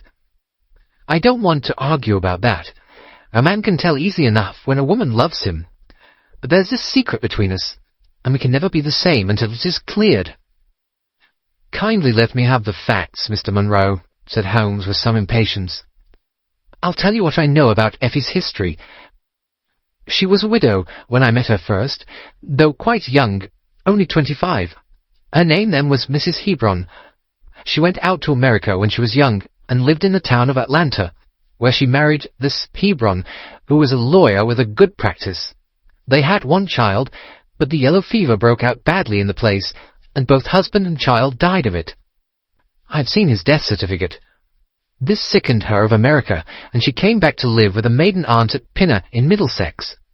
I may mention that her husband had left her comfortably off, and that she had a capital of about £4,500, which had been so well invested by him that it returned an average of 7%. She had only been 6 months at Pinner when I met her. We fell in love with each other, and we married a few weeks afterwards. I'm a hop merchant myself, and as I have an income of 700 or 800, we found ourselves comfortably off, and took a nice £80-a-year villa at Norbury. Our little place was very countrified, considering that it is so close to town. We had an inn, and 2 houses a little above us, and a single cottage at the other side of the field which faces us, and except those, there were no houses until we got halfway to the station. My business took me into town at certain seasons, but in summer I had less to do. And then, in our country home, my wife and I were just as happy as could be wished. I tell you that there never was a shadow between us until this accursed affair began. There's one thing I ought to tell you before I go further. When we married, my wife made over all her property to me, rather against my will, for I saw how awkward it would be if my business affairs went wrong. However, she would have it so, and it was done. Well, about 6 weeks ago she came to me.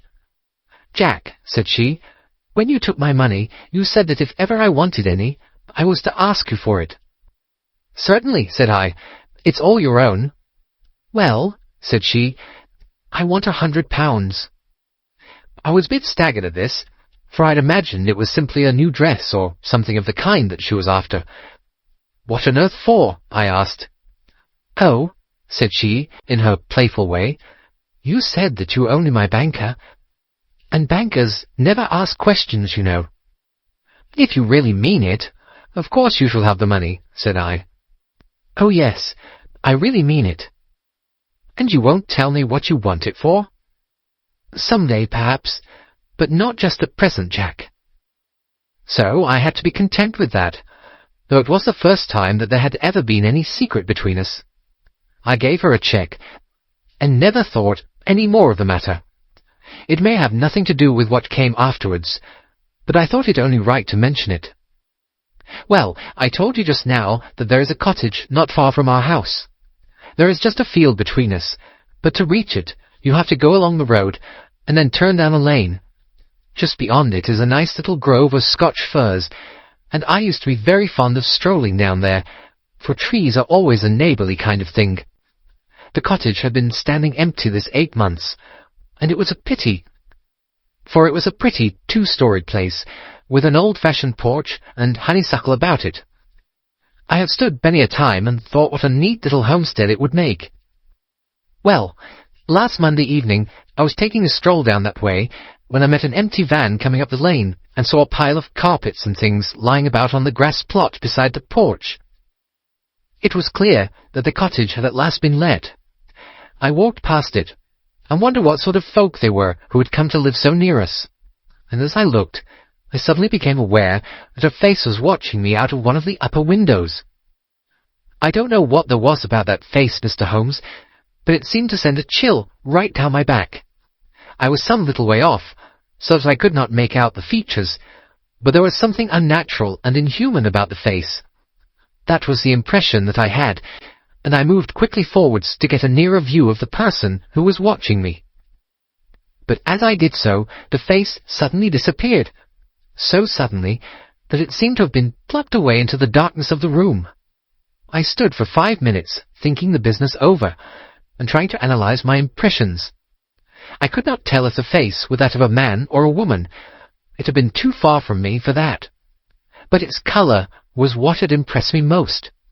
It was of a livid, chalky white, and with something set and rigid about it, which was shockingly unnatural. So disturbed was I, that I determined to see a little more of the new inmates of the cottage. I approached and knocked at the door, which was instantly opened by a tall, gaunt woman with a harsh, forbidding face. "What may you be wanting?" she asked in a northern accent.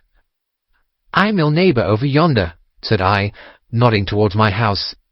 "I see that you've only just moved in, so I thought that if I could be of any help to you in any—" "Aye, we'll just ask you when we want you," said she, and shut the door in my face.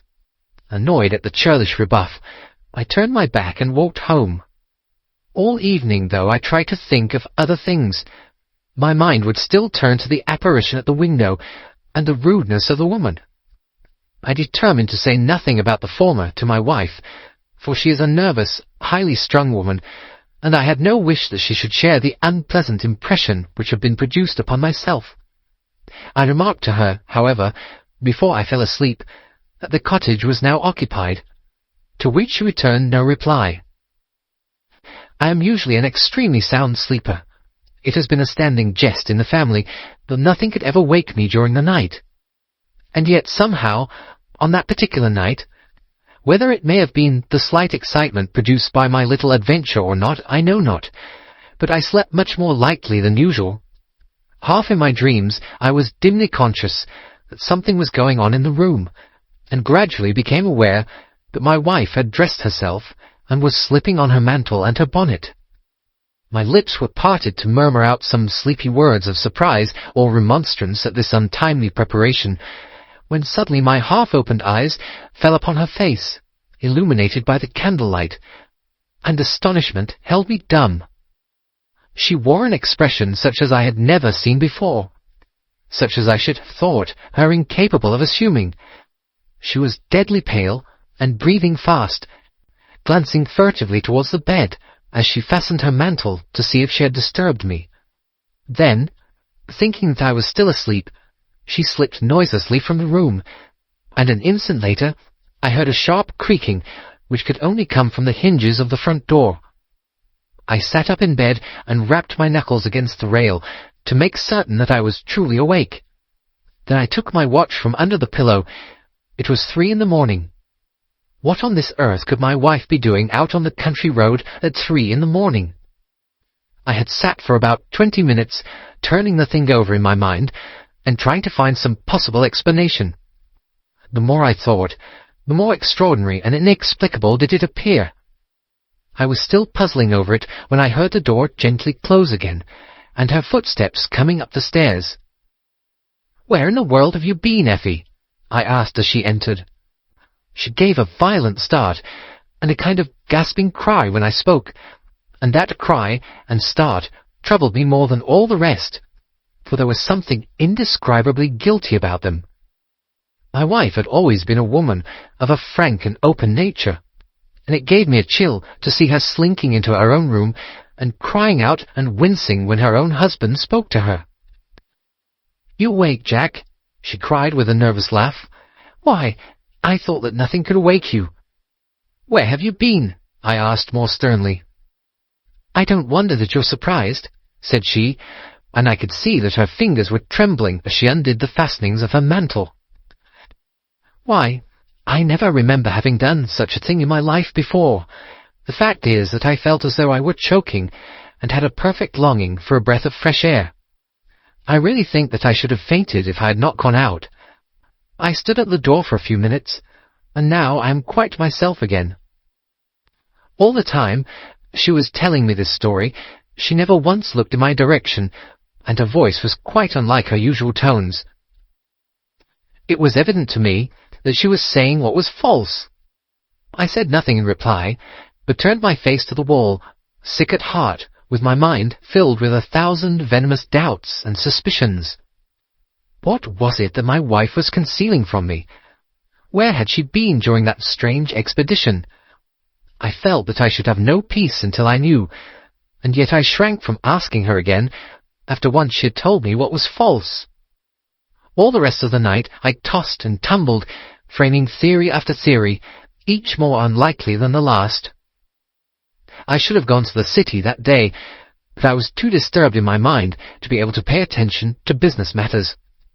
My wife seemed to be as upset as myself, and I could see from the little questioning glances which she kept shooting at me that she understood that I disbelieved her statement, and that she was at her wits' end what to do. We hardly exchanged a word during breakfast, and immediately afterwards I went out for a walk, that I might think the matter out in the fresh morning air. I went as far as the Crystal Palace, spent an hour in the grounds, and was back in Norbury by 1 o'clock. It happened that my way took me past the cottage, and I stopped for an instant to look at the windows, and to see if I could catch a glimpse of the strange face which had looked out at me on the day before.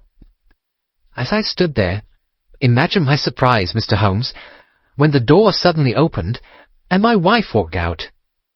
I was struck dumb with astonishment at the sight of her, but my emotions were nothing to those which showed themselves upon her face when our eyes met. She seemed for an instant to wish to shrink back inside the house again, and then, seeing how useless all concealment must be, she came forward with a very white face and frightened eyes, which belied the smile upon her lips.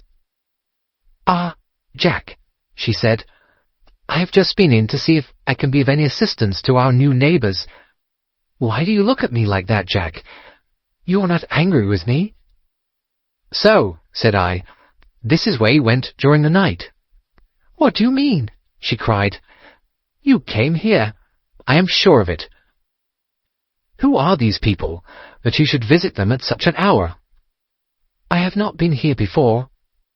"How can you tell me what you know is false?" I cried. "Your very voice changes as you speak. When have I ever had a secret from you?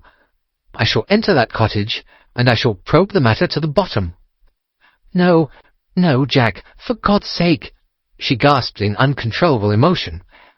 Then as I approached the door, she seized my sleeve and pulled me back with convulsive strength. "I implore you not to do this, Jack," she cried. "I swear that I will tell you everything some day, but nothing but misery can come of it if you enter that cottage." Then, as I tried to shake her off, she clung to me in a frenzy of entreaty. "Trust me, Jack," she cried. "Trust me, only this once. You will never have cause to regret it. You know that I would not have a secret from you if it were not for your own sake. Our whole lives are at stake in this. If you come home with me, all will be well. If you force your way into that cottage, all is over between us." There was such an earnestness, such despair in her manner, that her words arrested me, and I stood irresolute before the door. "I will trust you on one condition, and on one condition only," said I at last. "It is that this mystery comes to an end from now. You are at liberty to preserve your secret, but you must promise me that there shall be no more nightly visits, no more doings which are kept from my knowledge. I am willing to forget those which are past, if you will promise that there shall be no more in the future." "I was sure that you would trust me," she cried, with a great sigh of relief. "It shall be just as you wish. Come away, oh, come away up to the house." Still pulling at my sleeve, she led me away from the cottage. As we went, I glanced back, and there was that yellow, livid face watching us out of the upper window. What link could there be between that creature and my wife? Or how could the coarse, rough woman whom I had seen the day before be connected with her? It was a strange puzzle, and yet I knew that my mind could never know ease again until I had solved it. For 2 days after this, I stayed at home, and my wife appeared to abide loyally by our engagement, for, as far as I know, she never stirred out of the house. On the 3rd day, however, I had ample evidence that her solemn promise was not enough to hold her back from this secret influence, which drew her away from her husband and her duty. I had gone into town on that day, but I returned by the 2:40 instead of the 3:36, which is my usual train. As I entered the house, the maid ran into the hall with a startled face. "Where is your mistress?" I asked. "I think that she's gone out for a walk," she answered. My mind was instantly filled with suspicion. I rushed upstairs to make sure that she was not in the house. As I did so, I happened to glance out of one of the upper windows, and saw the maid with whom I had just been speaking running across the field in the direction of the cottage. Then, of course, I saw exactly what it all meant. My wife had gone over there, and had asked the servant to call her if I should return. Tingling with anger, I rushed down and hurried across, determined to end the matter once and forever. I saw my wife and the maid hurrying back along the lane, but I did not stop to speak with them. In the cottage lay the secret which was casting a shadow over my life. I vowed that, come what might, it should be a secret no longer. I did not even knock when I reached it, but turned the handle and rushed into the passage. It was all still and quiet upon the ground floor. In the kitchen, a kettle was singing on the fire, and a large black cat lay coiled up in the basket, but there was no sign of the woman whom I had seen before. I ran into the other room, but it was equally deserted. Then I rushed up the stairs, only to find 2 other rooms empty and deserted at the top. There was no one at all in the whole house. The furniture and pictures were of the most common and vulgar description, save in the one chamber at the window of which I had seen the strange face. That was comfortable and elegant, and all my suspicions rose into a fierce, bitter flame when I saw that on the mantelpiece stood a copy of a full-length photograph of my wife, which had been taken at my request only 3 months ago. I stayed long enough to make certain that the house was absolutely empty. Then I left it, feeling a weight at my heart such as I had never had before. My wife came out into the hall as I entered my house, but I was too hurt and angry to speak with her, and pushing past her, I made my way into my study. She followed me, however, before I could close the door. "I'm so sorry that I broke my promise, Jack," said she, "but if you knew all the circumstances, I am sure that you would forgive me." "Tell me everything, then," said I. "I cannot, Jack, I cannot," she cried. "Until you tell me who it is that has been living in that cottage, and who it is to whom you have given that photograph, there can never be any confidence between us," said I, and breaking away from her, I left the house. That was yesterday, Mr. Holmes, and I have not seen her since, nor do I know anything more about this strange business. It is the first shadow that has come between us, and it has so shaken me that I do not know what I should do for the best. Suddenly, this morning, it occurred to me that you were the man to advise me, so I have hurried to you now, and I place myself unreservedly in your hands. If there is any point which I have not made clear, pray question me about it. But above all, tell me quickly what I am to do, for this misery is more than I can bear."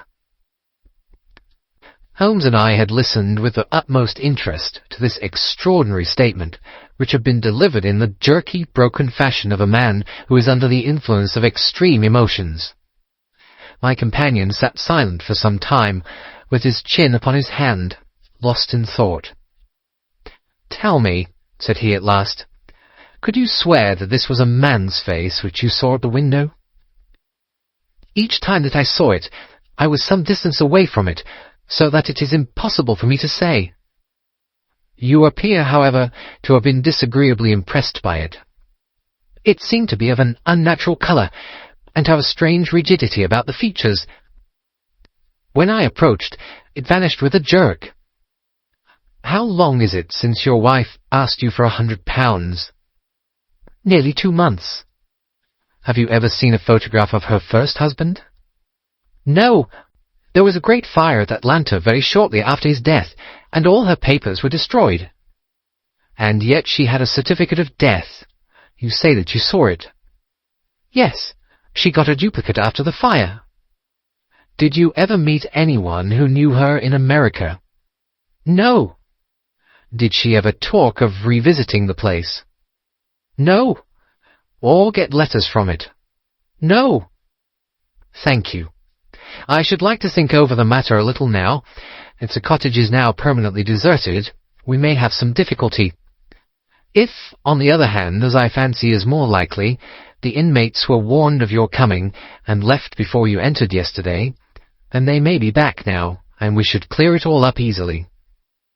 Let me advise you, then, to return to Norbury, and to examine the windows of the cottage again.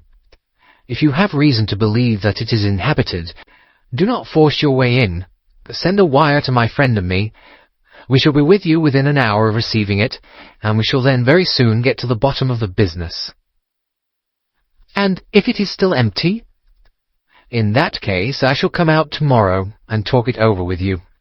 Goodbye, and above all, do not fret until you know that you really have a cause for it.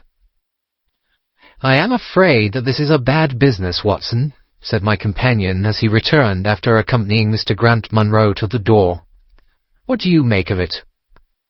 It had an ugly sound, I answered.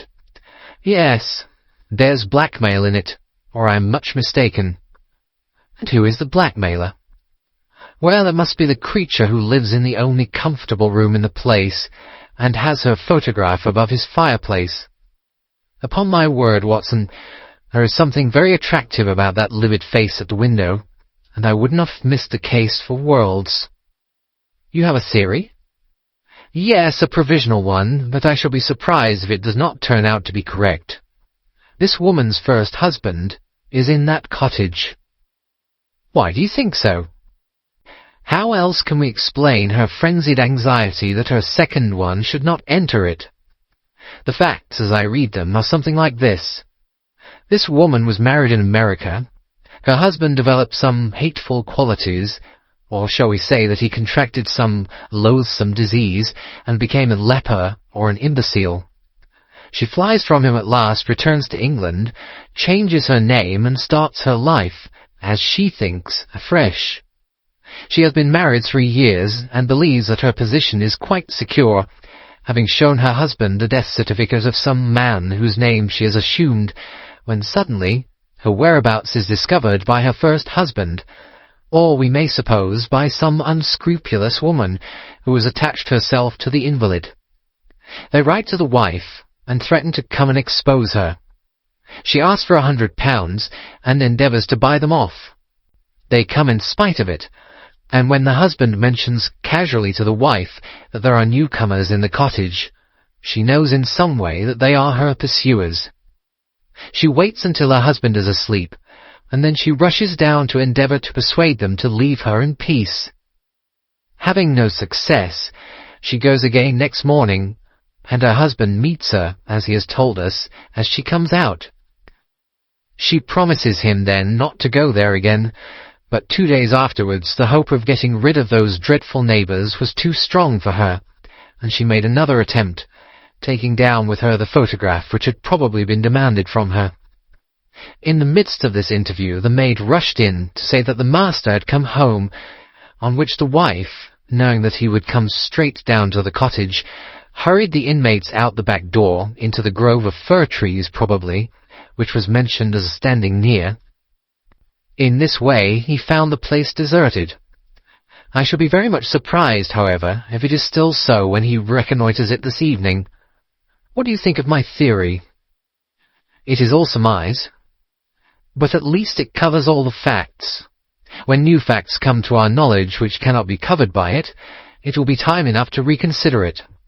We can do nothing more until we have a message from our friend at Norbury. But we had not very long time to wait for that. It came just as we had finished our tea. The cottage is still tenanted, it said. Have seen the face again at the window. Will meet to the 7 o'clock train, and will take no steps until you arrive. He was waiting on the platform when we stepped out, and we could see in the light of the station lamps that he was very pale and quivering with agitation. They are still there, Mr. Holmes, said he, laying his hand hard upon my friend's sleeve. I saw lights in the cottage as I came down. We shall settle it now once and for all. What is your plan, then? Asked Holmes, as he walked down the dark, tree-lined road. I am going to force my way in and see for myself who is in the house. I wish you both to be there as witnesses. You are quite determined to do this, in spite of your wife's warning that it is better that you should not solve the mystery. Yes, I am determined. Well, I think that you are in the right. Any truth is better than indefinite doubt. We had better go up at once. Of course, legally, we are putting ourselves hopelessly in the wrong, but I think that it is worth it. It was a very dark night, and a thin rain began to fall as we turned from the high road into a narrow lane, deeply rutted, with hedges on either side. Mr. Grant Munro pushed impatiently forward, however, and we stumbled after him as best we could. "There are the lights of my house," he murmured, pointing to a glimmer among the trees. "And here is a cottage which I am going to enter." We turned a corner in the lane as he spoke, and there was the building close beside us. A yellow bar falling across the black foreground showed that the door was not quite closed, and one window in the upper story was brightly illuminated. As we looked, we saw a dark blur moving across the blind. "There's that creature!" cried Grant Munro. "You can see for yourselves that someone is there. Now follow me, and we shall soon know all." We approached the door, but suddenly a woman appeared out of the shadow and stood in the golden track of the lamplight. I could not see her face in the darkness, but her arms were thrown out in an attitude of entreaty. "For God's sake, don't, Jack," she cried. "I had a presentiment that you would come this evening. Think better of it, dear. Trust me again, and you will never have cause to regret it." "I have trusted you too long, Effie," he cried sternly. "Leave go of me. I must pass through. My friends and I are going to settle this matter once and forever." He pushed her to one side, and we followed closely after him. As he threw the door open, an old woman ran out in front of him and tried to bar his passage, but he thrust her back, and an instant afterwards we were all upon the stairs. Grant Munro rushed into the lighted room at the top, and we entered at his heels. It was a cosy, well-furnished apartment, with 2 candles burning upon the table, and 2 upon the mantelpiece. In the corner, stooping over a desk, there sat what appeared to be a little girl. Her face was turned away as we entered, but we could see that she was dressed in a red frock, and that she had long white gloves on. As she whisked round to us, I gave a cry of surprise and horror. The face which she turned towards us was of the strangest livid tint, and the features were absolutely devoid of any expression. An instant later, the mystery was explained. Holmes, with a laugh, passed his hand behind the child's ear. A mask peeled off from her countenance, and there was a little coal-black negress, with all her white teeth flashing in amusement at our amazed faces. I burst out laughing, out of sympathy with her merriment, but Grant Munro stood staring, with his hand clutching his throat. "My God!" he cried. "What can be the meaning of this?" "I will tell you the meaning of it," cried the lady, sweeping into the room with a proud, set face. "You have forced me against my own judgment to tell you, and now we must both make the best of it. My husband died at Atlanta. My child survived." "Your child?" She drew a large silver locket from her bosom. "You have never seen this open?" "I understood that it did not open." She touched the spring, and the front hinged back. There was a portrait within of a man strikingly handsome and intelligent-looking, but bearing unmistakable signs upon his features of his African descent. "This is John Hebron of Atlanta," said the lady, "and a nobler man never walked the earth. I cut myself off from my race in order to wed him, but never once while he lived did I for an instant regret it. It was our misfortune that our only child took after his people rather than mine. It is often so in such matches, and little Lucy is darker far than ever her father was. But dark or fair, she is my own dear little girlie, and her mother's pet." The little creature ran across at the words and nestled up against the lady's dress. "When I left her in America," she continued, "it was only because her health was weak, and the change might have done her harm. She was given to the care of a faithful Scotchwoman who had once been our servant. Never for an instant did I dream of disowning her as my child. But when chance threw you in my way, Jack, and I learned to love you, I feared to tell you about my child. God forgive me. I feared that I should lose you, and I had not the courage to tell you. I had to choose between you, and in my weakness, I turned away from my own little girl. For 3 years I have kept her existence a secret from you, but I heard from the nurse, and I knew that all was well with her. At last, however, there came an overwhelming desire to see the child once more. I struggled against it, but in vain. Though I knew the danger, I determined to have the child over, if it were but for a few weeks. I sent £100 to the nurse, and I gave her instructions about this cottage, so that she might come as a neighbour, without my appearing to be in any way connected with her. I pushed my precautions so far as to order her to keep the child in the house during the daytime, and to cover up her little face and hands, so that even those who might see her at the window should not gossip about there being a black child in the neighbourhood. If I had been less cautious, I might have been more wise, but I was half crazy with fear that you should learn the truth. It was you who told me first that the cottage was occupied. I should have waited for the morning, but I could not sleep for excitement, and so at last I slipped out, knowing how difficult it is to awake you. But you saw me go, and that was the beginning of my troubles. Next day you had my secret at your mercy, but you nobly refrained from pursuing your advantage. 3 days later, however, the nurse and child only just escaped from the back door as you rushed in at the front one, and now tonight you at last know all, and I ask you what is to become of us, my child and me." She clasped her hands and waited for an answer. It was a long 10 minutes before Grant Munro broke the silence, and when his answer came it was one of which I loved to think. He lifted the little child, kissed her, and then, still carrying her, he held his other hand out to his wife and turned towards the door. "We can talk it over more comfortably at home," said he. "I'm not a very good man, Effie, but I think that I'm a better one than you have given me credit for." Holmes and I followed them down the lane, and my friend plucked at my sleeve as we came out. "I think," said he, "that we shall be of more use in London than in Norbury." Not another word did he say of the case until late that night, when he was turning away with his lighted candle for his bedroom.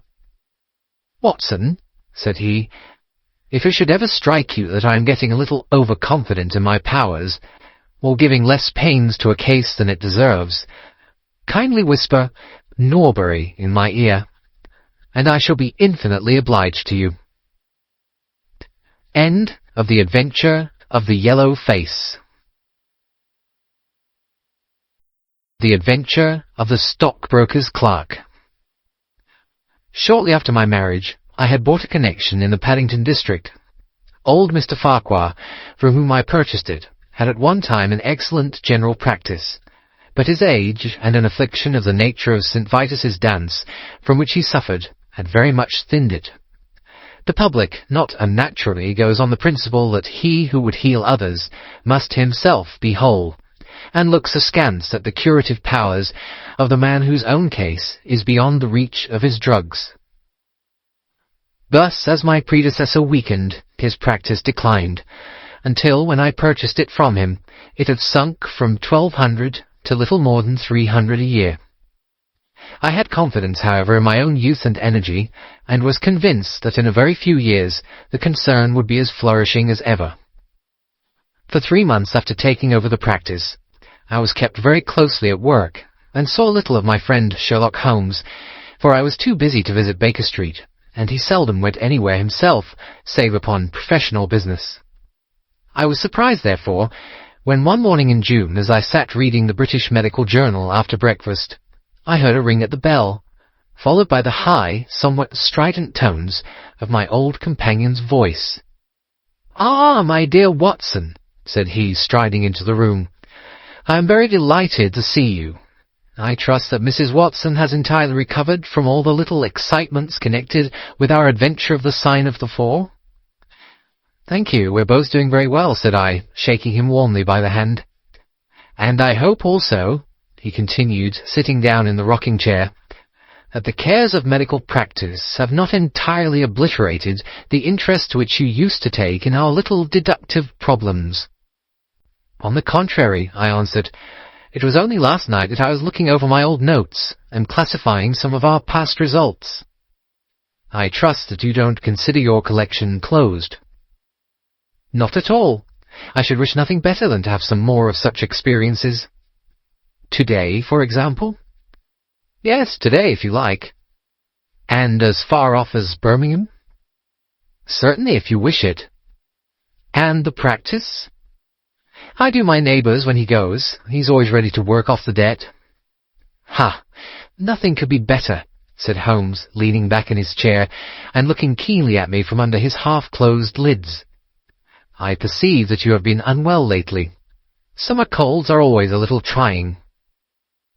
"I was confined to the house by a severe chill for 3 days last week. I thought, however, that I had cast off every trace of it." "So you have. You look remarkably robust." "How, then, did you know it?" "My dear fellow, you know my methods." "You deduced it, then?" "Certainly." "And from what?" "From your slippers." I glanced down at the new patent leathers which I was wearing. "How on earth—" I began, but Holmes answered my question before it was asked. "Your slippers are new," he said. "You could not have had them more than a few weeks. The soles, which you are at this moment presenting to me, are slightly scorched. For a moment I thought they might have got wet and been burned in the drying, but near the instep there is a small circular wafer of paper with the shopman's hieroglyphics upon it. Damp would of course have removed this. You had then been sitting with your feet outstretched to the fire, which a man would hardly do even in so wet a June as this if he were in his full health." Like all Holmes's reasoning, the thing seemed simplicity itself when it was once explained. He read the thought upon my features, and his smile had a tinge of bitterness. "I am afraid that I rather give myself away when I explain," said he. "Results without causes are much more impressive. You are ready to come to Birmingham, then?" "Certainly. What is the case?" "You shall hear it all in the train. My client is outside in a four-wheeler. Can you come at once?" "In an instant." I scribbled a note to my neighbour, rushed upstairs to explain the matter to my wife, and joined Holmes upon the doorstep. "Your neighbour is a doctor," said he, nodding at the brass plate. "Yes, he bought a practice as I did." "An old established one?" "Just the same as mine. Both have been ever since the houses were built." "Ah, then you got hold of the best of the two." "I think I did. But how do you know?" "By the steps, my boy. Yours are worn 3 inches deeper than his. But this gentleman in the cab is my client, Mr. Hall Mycroft. Allow me to introduce you to him. Whip your horse up, cabby, for we have only just time to catch our train." The man whom I found myself facing was a well-built, fresh-complexioned young fellow, with a frank, honest face and a slight, crisp, yellow moustache. He wore a very shiny top-hat and a neat suit of sober black, which made him look what he was, a smart young city man of the class who have been labelled cockneys, but who give us our crack volunteer regiments, and who turn out more fine athletes and sportsmen than any body of men in these islands. His round, ruddy face was naturally full of cheeriness, but the corners of his mouth seemed to me to be pulled down in a half-comical distress. It was not, however, until we were all in our first-class carriage and well started upon our journey to Birmingham that I was able to learn what the trouble was which had driven him to Sherlock Holmes. "We have a clear run here of 70 minutes, Holmes remarked. "I want you, Mr. Hall Mycroft, to tell my friend your very interesting experience exactly as you have told it to me, or with more detail if possible. It will be of use to me to hear the succession of events again. It is a case, Watson, which may prove to have something in it, or may prove to have nothing, but which, at least, presents those unusual and outre features which are as dear to you as they are to me. Now, Mr. Mycroft, I shall not interrupt you again. Our young companion looked at me with a twinkle in his eye. "The worst of the story is," said he, "that I should show myself up as such a confounded fool. Of course, it may work out all right, and I don't see that I could have done otherwise, but if I've lost my crib and got nothing in exchange, I shall feel what a soft Johnny I've been. I'm not very good at telling a story, Dr. Watson, but it is like this with me. I used to have a billet at Cox and Woodhouse's of Draper's Gardens, but they were let in early in the spring through the Venezuelan loan, as no doubt you remember, and came a nasty cropper. I've been with them 5 years, and old Coxon gave me a ripping good testimonial when the smash came. But of course we clerks were all turned adrift, the 27 of us. I tried here and tried there, but there were lots of other chaps on the same lay as myself, and it was a perfect frost for a long time. I'd been taking £3 a week at Coxon's, and I'd saved about 70 of them. But I soon worked my way through that and out the other end. I was fairly at the end of my tether at last, and could hardly find the stamps to answer the advertisements or the envelopes to stick them to. I'd worn out my boots, paddling up office stairs, and I seemed just as far from getting a billet as ever. At last, I saw a vacancy at Mawson and Williams, the great stockbroking firm in Lombard Street. I dare say EC is not much in your line, but I can tell you that this is about the richest house in London. The advertisement was to be answered by letter only. I sent in my testimonial, an application, but without the least hope of getting in. Back came an answer by return saying that if I would appear next Monday, I might take over my new duties at once, provided that my appearance was satisfactory. No one knows how these things are worked. Some people say that the manager just plunges his hand into the heap and takes the first that comes. Anyhow, it was my innings that time, and I don't have a wish to feel better pleased.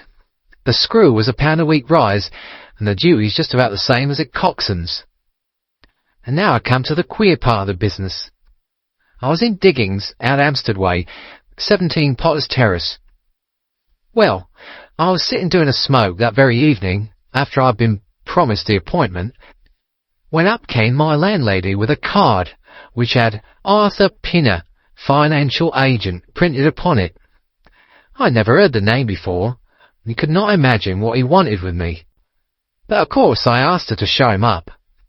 In he walked, a middle-sized, dark-haired, dark-eyed, black-bearded man, with a touch of the sheeny about his nose. He had a brisk kind of way with him, and he spoke sharply like a man who knew the value of time. "Mr. Old Mycroft, I believe," said he. "Yes, sir," I answered, pushing a chair towards him. "Lately engaged at Coxon and Woodhouse's." "Yes, sir." "And now on the staff of Mawson's." "Quite so." "Well," said he, "the fact is that I have heard some really extraordinary stories about your financial ability. You remember Parker, who used to be Coxon's manager? He could never say enough about it." Of course I was pleased to hear this. I'd always been pretty sharp in the office, but I never dreamed that I was talked about in the city in this fashion. "You have a good memory," said he. "Pretty fair," I answered modestly. "Have you kept in touch with the market while you've been out of work?" he asked. "Yes, I read the stock exchange list every morning." "Now that shows real application," he cried. "This is the way to prosper. You won't mind me testing you, will you? Let me see. How are Ayrshire's?" 106 1/4 to 105 7/8. And New Zealand Consolidated? 104. And British Broken Hills? 7 to 7 6. "Wonderful," he cried with his hands up. "This quite fits in with all that I'd heard. My boy, you're very much too good to be a clerk at Mawson's." This outburst rather astonished me, as you can think. "Well," said I, "other people don't think quite so much of me as you seem to do, Mr. Pinner. I had a hard enough fight to get this berth, and I'm very glad to have it." "Pooh, man, you should soar above it. You're not in your true sphere. Now, I'll tell you how it stands with me. What I have to offer is little enough when measured by your ability, but when compared with Mawson's, it's light to dark. Let me see. When do you go to Mawson's? On Monday. Aha! I think I would risk a little sporting flutter that you don't go there at all. Not go to Mawson's? No, sir. By that day you will be the business manager of the Franco-Midland Hardware Company Limited, with 134 branches in the towns and villages of France, not counting one in Brussels and one in San Remo. This took my breath away. I never heard of it, said I. Very likely not. It has been kept very quiet, for the capital was all privately subscribed, and it's too good a thing to let the public into. My brother, Harry Pinner, is promoter, and joins the board after allotment as managing director. He knew I was in the swim down here, and asked me to pick up a good man cheap, a young pushing man with plenty of snap about him. Parker spoke of you, and that brought me here tonight. We can only offer you a beggarly 500 to start with. 500 a year? I shouted. Only that at the beginning, but you are to have an overriding commission of 1% on all business done by your agents, and you may take my word for it, this will come to more than your salary. But I know nothing about hardware. Tut, my boy, you know about figures. My head buzzed, and I could hardly sit still in my chair, but suddenly a little chill of doubt came upon me. I must be frank with you, said I. Mawson only gives me 200, but Mawson is safe. Now, really, I know so little about your company that— Ah, smart, smart, he cried, in a kind of ecstasy of delight. You are the very man for us. You're not to be talked over, and quite right too. Now, here's a note for £100, and if you think that we can do business, you may just slip it into your pocket as an advance upon your salary. This is very handsome, said I. When should I take over my new duties? Be in Birmingham tomorrow at 1, said he. I have a note in my pocket here which you will take to my brother. You'll find him at 126B Corporation Street, where the temporary offices of the company are situated. Of course, he must confirm your engagement, but between ourselves it will be all right. Really, I hardly know how to express my gratitude, Mr. Pinner, said I. Not at all, my boy. You've only got your deserts. There are one or two small things, mere formalities, which I must arrange with you. You have a bit of paper beside you there. Kindly write upon it. I am perfectly willing to act as business manager to the Franco-Midland Hardware Company Limited at a minimum salary of £500. I did as he asked, and he put the paper in his pocket. There is one other detail, said he. What do you intend to do about Mawson's? I had forgotten all about Mawson's in my joy. I'll write and resign, said I. Precisely what I don't want you to do. I had a row over you with Mawson's manager. I'd gone up to ask him about you, and he was very offensive, accused me of coaxing you away from the service of the firm, and that sort of thing. At last I fairly lost my temper. If you want good men, you should pay them a good price, said I. He would rather have our small price than your big one, said he. I'll lay you a £5, said I, that when he has my offer, you'll never so much as hear from him again. Done, said he. We picked him out of the gutter, and he won't leave us so easily. Those were his very words. The impudent scoundrel, I cried. I've never so much as seen him in my life. Why should I consider him in any way? I shall certainly not write if you would rather I didn't. Good. That's a promise, said he, rising from his chair. Well, I'm delighted to have got so good a man for my brother. Here's your advance of £100, and here is the letter. Make a note of the address, 126B Corporation Street, and remember that 1 o'clock tomorrow is your appointment. Good night, and may you have all the fortune that you deserve. That's just about all that passed between us, as near as I can remember. You can imagine, Dr. Watson, how pleased I was at such an extraordinary bit of good fortune. I sat up half the night, hugging myself over it, and next day I was off to Birmingham in a train that would take me in plenty time for my appointment. I took my things to a hotel in New Street, and then I made my way to the address which had been given me. It was a quarter of an hour before my time, but I thought that would make no difference. 126B was a passage between two large shops, which led to a winding stone stair, from which there were many flats, let as offices to companies or professional men. The names of the occupants were painted at the bottom on the wall, but there was no such name as the Franco Midland Hardware Company. I stood for a few minutes with my eye in my boots, wondering whether the whole thing was an elaborate hoax or not, when up came a man and addressed me. He was very like the chap I'd seen the night before, the same figure and voice, but he was clean-shaven and his hair was lighter. "Are you Mr. Hall Pycraft?" he asked.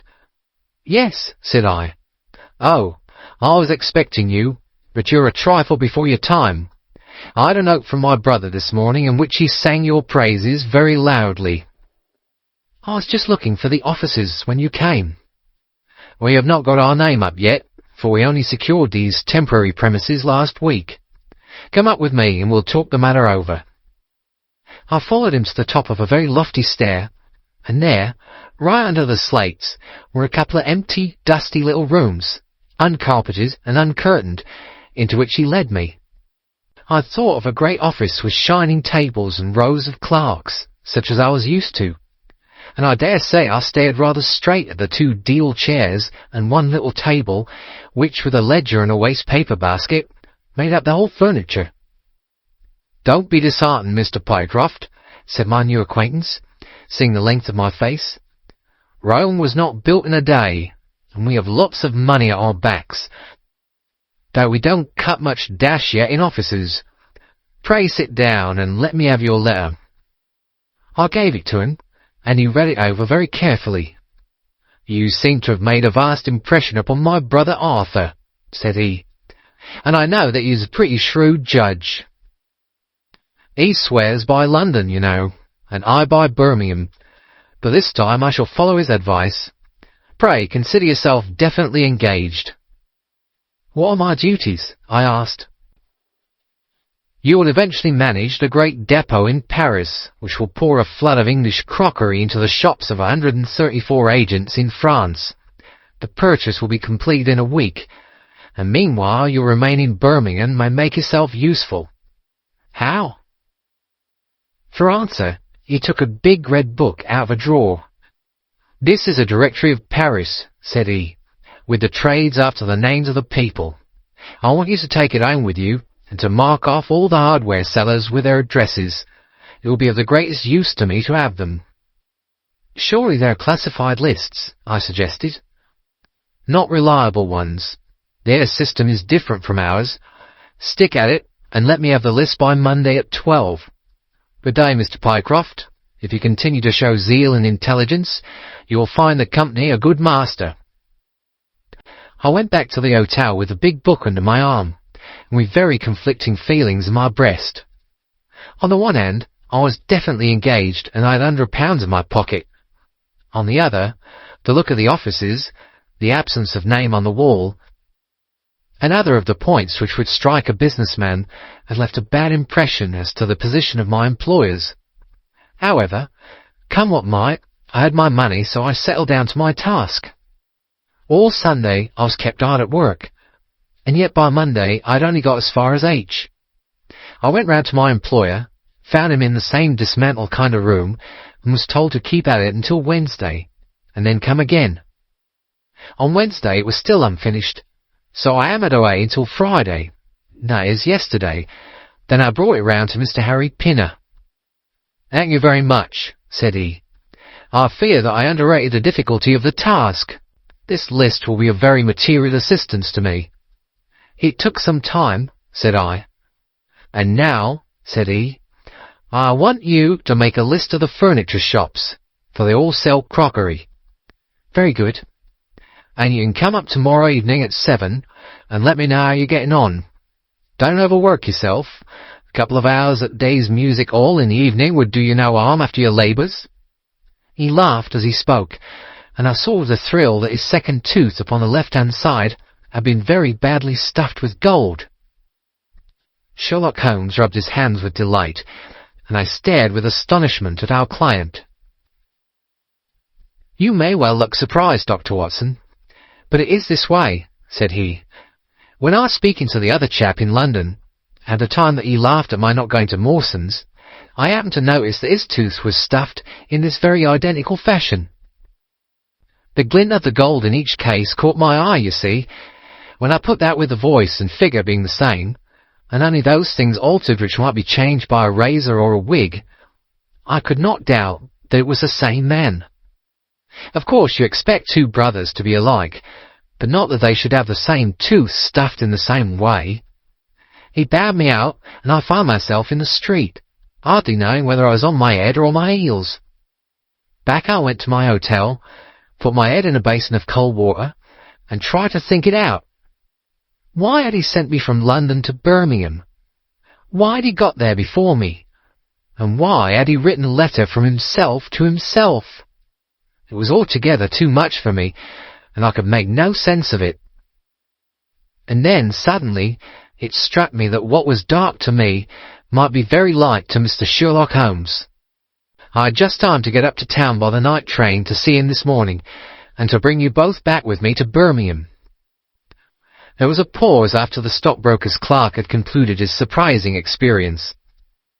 Then Sherlock Holmes cocked his eye at me, leaning back on the cushions with a pleased and yet critical face, like a connoisseur who has just taken his first sip of a Comet vintage. "Rather fine, Watson, is it not?" said he. "There are points in it which please me.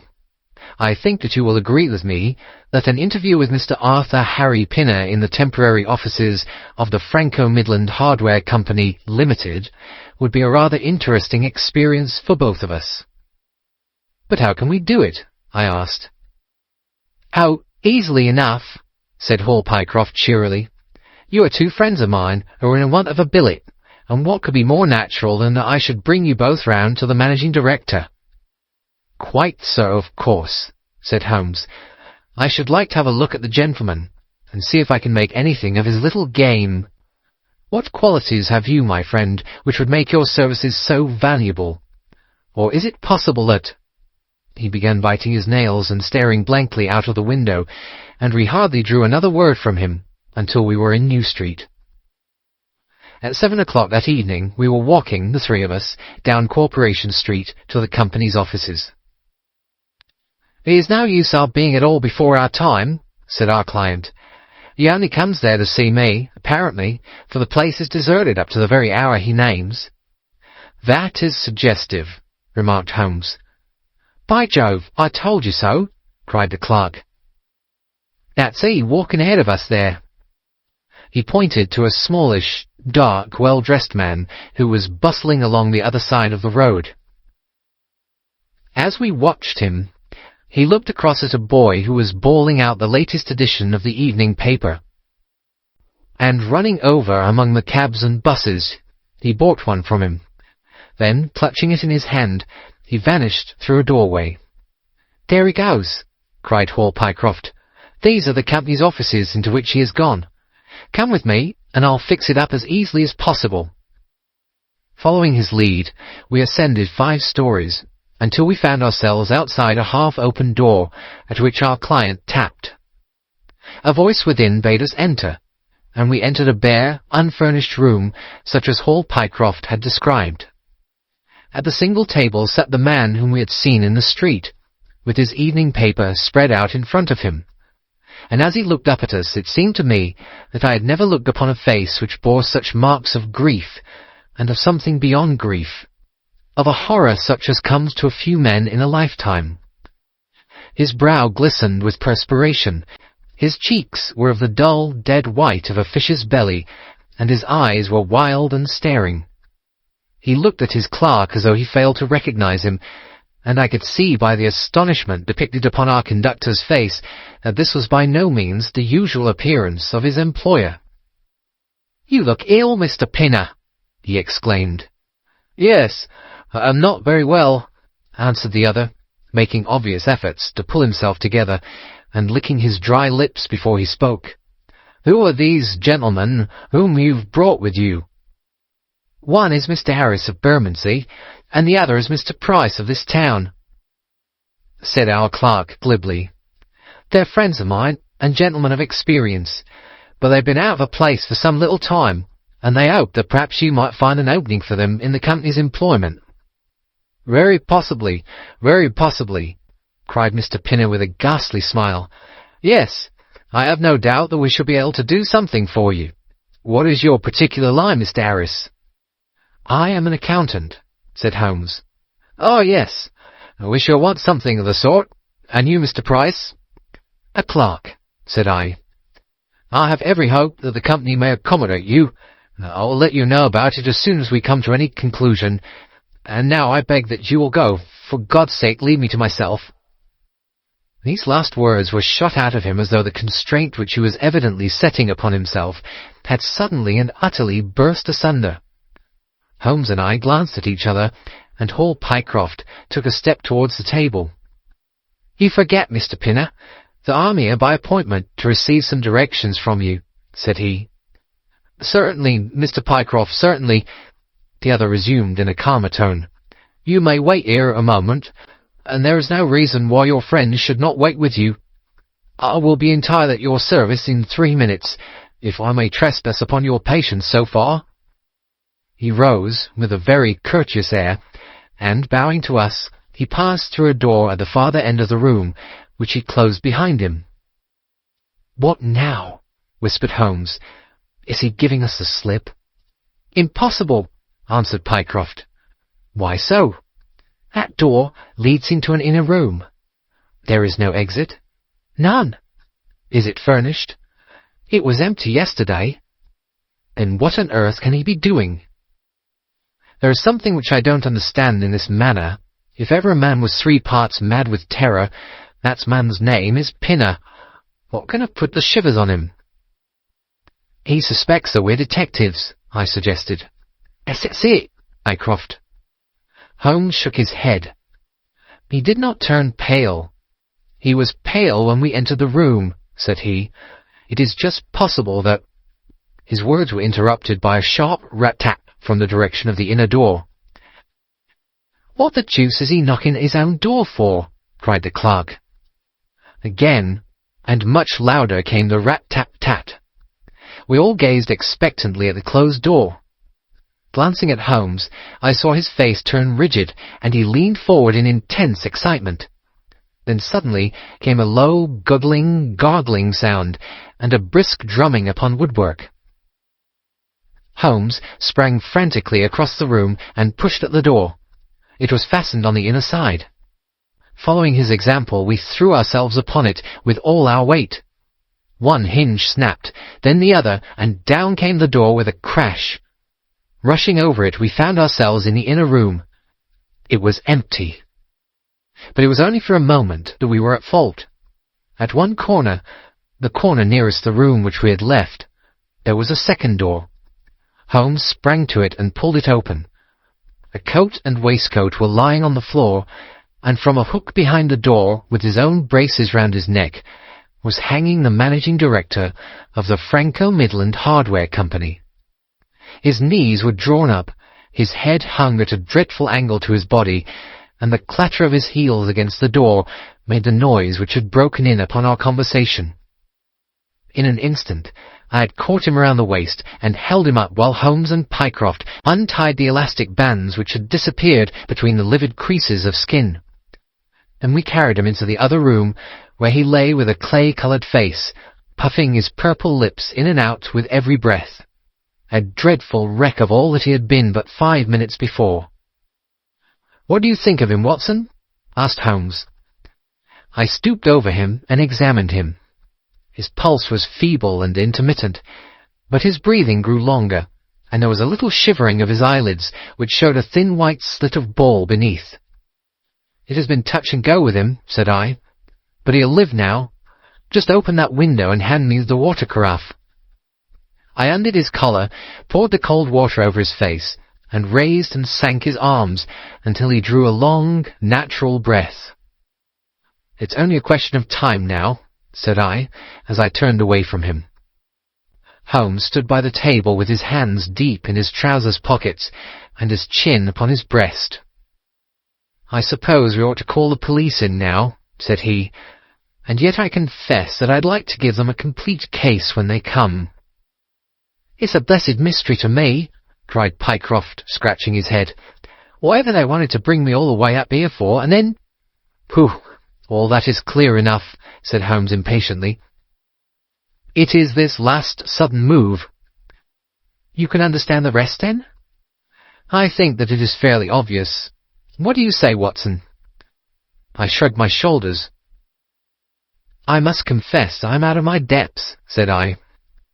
"Oh, surely, if you consider the events at first, they can only point to one conclusion." "What do you make of them?" "Well, the whole thing hinges upon 2 points. The first is the making of Mycroft write a declaration by which he entered the service of this preposterous company. Do you not see how very suggestive that is?" "I'm afraid I missed a point." "Well, why did they want him to do it? Not as a business matter, for these arrangements are usually verbal, and there was no earthly business reason why this should be an exception. Don't you see, my young friend, that they were very anxious to obtain a specimen of your handwriting, and had no other way of doing it?" "And why?" "Quite so. Why? When we answer that, we have made some progress with our little problem. Why? There can be only one adequate reason. Someone wanted to learn to imitate your writing, and had to procure a specimen of it first. And now if we pass on to the second point, we find that each throws light upon the other. That point is the request made by Pinner that you should not resign your place, but should leave the manager of his important business in the full expectation that a Mr. Hall Mycroft, whom he had never seen, was about to enter the office upon the Monday morning." "My God!" cried our client. "What a blind beetle I've been!" "Now you see the point about the handwriting. Suppose that someone turned up in your place who wrote a completely different hand from that in which you had applied for the vacancy. Of course the game would have been up. But in the interval the rogue had learned to imitate you, and his position was therefore secure, as I presume that nobody in the office had ever set eyes upon you." "Not a soul," groaned Hall Mycroft. "Very good. Of course it was of the utmost importance to prevent you from thinking better of it, and also to keep you from coming into contact with anyone who might tell you that your double was at work in Mawson's office. Therefore, they gave you a handsome advance on your salary, and ran you off to the Midlands, where they gave you enough work to do to prevent you going to London, where you might have burst their little game up. That is all plain enough. But why should this man pretend to be his own brother?" "Well, that is pretty clear also. There are evidently only 2 of them in it. The other is impersonating you at the office. This one acted as your engager, and then found that he could not find you an employer without admitting a third person into his plot. That he was most unwilling to do.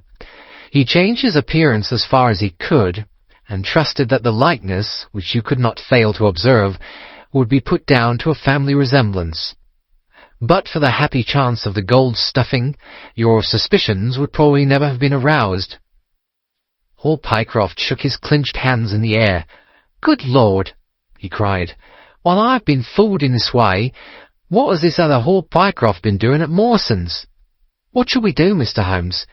Tell me what to do." "We must wire to Mawson's." "They shut at 12 on Saturdays." "Never mind. There may be some doorkeeper or attendant." "Oh, yes. They keep a permanent guard there on account of the value of the securities that they hold. I remember hearing it talked of in the city." "Very good. We shall wire to him and see if all is well, and if a clerk of your name is working there. That is clear enough. But what is not so clear is why at the sight of us one of the rogues should instantly walk out of the room and hang himself." "The paper," croaked a voice behind us. The man was sitting up, blanched and ghastly, with returning reason in his eyes, and hands which rubbed nervously at the broad red band which still encircled his throat. "The paper! Of course!" yelled Holmes, in a paroxysm of excitement. Idiot that I was! I thought so much of our visit that the paper never entered my head for an instant. To be sure, the secret must be there. He flattened it upon the table, and a cry of triumph burst from his lips. "Look at this, Watson," he cried. "It is a London paper, an early edition of the Evening Standard. Here is what we want. Look at the headlines. Crime in the City. Murder at Mawson and Williams. Gigantic attempted robbery. Capture of the criminal. Here, Watson, we are all equally anxious to hear it, so kindly read it aloud to us." It appeared from its position in the paper to have been the one event of importance in town, and the account of it ran in this way. "A desperate attempt at robbery, culminating in the death of one man and the capture of the criminal, occurred this afternoon in the city. For some time back, Mawson and Williams, the famous financial house, have been the guardians of securities which amount, in the aggregate, to a sum of considerably over £1,000,000. So conscious was the manager of the responsibility which devolved upon him in consequence of the great interest at stake, that safes of the very latest construction have been employed, and an armed watchman has been left day and night in the building. It appears that last week a new clerk named Hall Mycroft was engaged by the firm. This person appears to have been none other than Bedtime, the famous forger and cracksman, who with his brother had only recently emerged from a 5-year spell of penal servitude. By some means, which are not yet clear, he succeeded in winning, under a false name, this official position in the office, which he utilized in order to obtain mouldings of various locks and a thorough knowledge of the position of the strong room and the safes. It is customary at Mawson's for the clerks to leave at midday on Saturday. Sergeant Tewson of the City Police was somewhat surprised, therefore, to see a gentleman with a carpet-bag come down the steps at 20 minutes past 1. His suspicions being aroused, the sergeant followed the man and with the aid of Constable Pollock succeeded, after a most desperate resistance, in arresting him. It was at once clear that a daring and gigantic robbery had been committed. Nearly £100,000 worth of American railway bonds, with a large amount of scrip in mines and other companies, was discovered in the bag. On examining the premises, the body of the unfortunate watchman was found doubled up and thrust into the largest of the safes, where it would not have been discovered until Monday morning had it not been for the prompt action of Sergeant Tewson. The man's skull had been shattered by a blow from a poker delivered from behind. There could be no doubt that Bedtime had obtained entrance by pretending that he had left something behind him, and having murdered the watchman, rapidly rifled a large safe, and then made off with his booty. His brother, who usually worked with him, has not appeared in his job as far as can at present be ascertained, although the police are making energetic inquiries as to his whereabouts. "Well, we may save the police some little trouble in that direction," said Holmes, glancing at the haggard figure huddled up by the window. "Human nature is a strange mixture, Watson. You see that even a villain and murderer can inspire such affection that his brother turns to suicide when he learns that his neck is forfeited. However, we have no choice as to our action. The doctor and I will remain on guard, Mr. Mycroft, if you will have the kindness to step out for the police." End of The Adventure of the Stockbroker's Clerk. The Adventure of the Gloria Scott. "I have some papers here," said my friend Sherlock Holmes as we sat one winter's night on either side of the fire, "which I really think, Watson, that it would be worth your while to glance over. These are the documents in the extraordinary case of the Gloria Scott, and this is the message which struck Justice of the Peace Trevor dead with horror when he read it." He had picked from a drawer a little tarnished cylinder, and undoing the tape he handed me a short note scrawled upon a half-sheet of slate-grey paper. "The supply of game for London is going steadily up," it ran. "Headkeeper Hudson, we believe, has been now told to receive all orders for flypaper and for preservation of your hen-pheasant's life." As I glanced up from reading this enigmatical message, I saw Holmes chuckling at the expression upon my face. "You look a little bewildered," said he. "I cannot see how such a message as this could inspire horror. It seems to me to be rather grotesque than otherwise." "Very likely," Yet the fact remains that the reader, who was a fine, robust old man, was knocked clean down by it as if it had been the butt end of a pistol. "You arouse my curiosity," said I. "But why did you just say now that there were very particular reasons why I should study this case?" "Because it was the first in which I was ever engaged." I had often endeavoured to elicit from my companion what had first turned his mind in the direction of criminal research, but had never caught him before in a communicative humour. Now he sat forward in this armchair and spread out the documents upon his knees. Then he lit his pipe and sat for some time smoking and turning them over. "You never heard me talk of Victor Trevor?" he asked. "He was the only friend I made during the 2 years I was at college. I was never a very sociable fellow, Watson, always rather fond of moping in my rooms and working out my own little methods of thought, so that I never mixed much with the men of my year. Bar fencing and boxing, I had few athletic tastes, and then my line of study was quite distinct from that of the other fellows, so that we had no points of contact at all. Trevor was the only man I knew, and that only through the accident of his bull-terrier freezing onto my ankle one morning as I went down to chapel. It was a prosaic way of forming a friendship, but it was effective. I was laid by the heels for 10 days, but Trevor used to come in to inquire after me. At first it was only a minute's chat, but soon his visits lengthened, and before the end of the term we were close friends. He was a hearty, full-blooded fellow, full of spirits and energy, the very opposite to me in most respects, but we had some subjects in common, and it was a bond of union when I found that he was as friendless as I.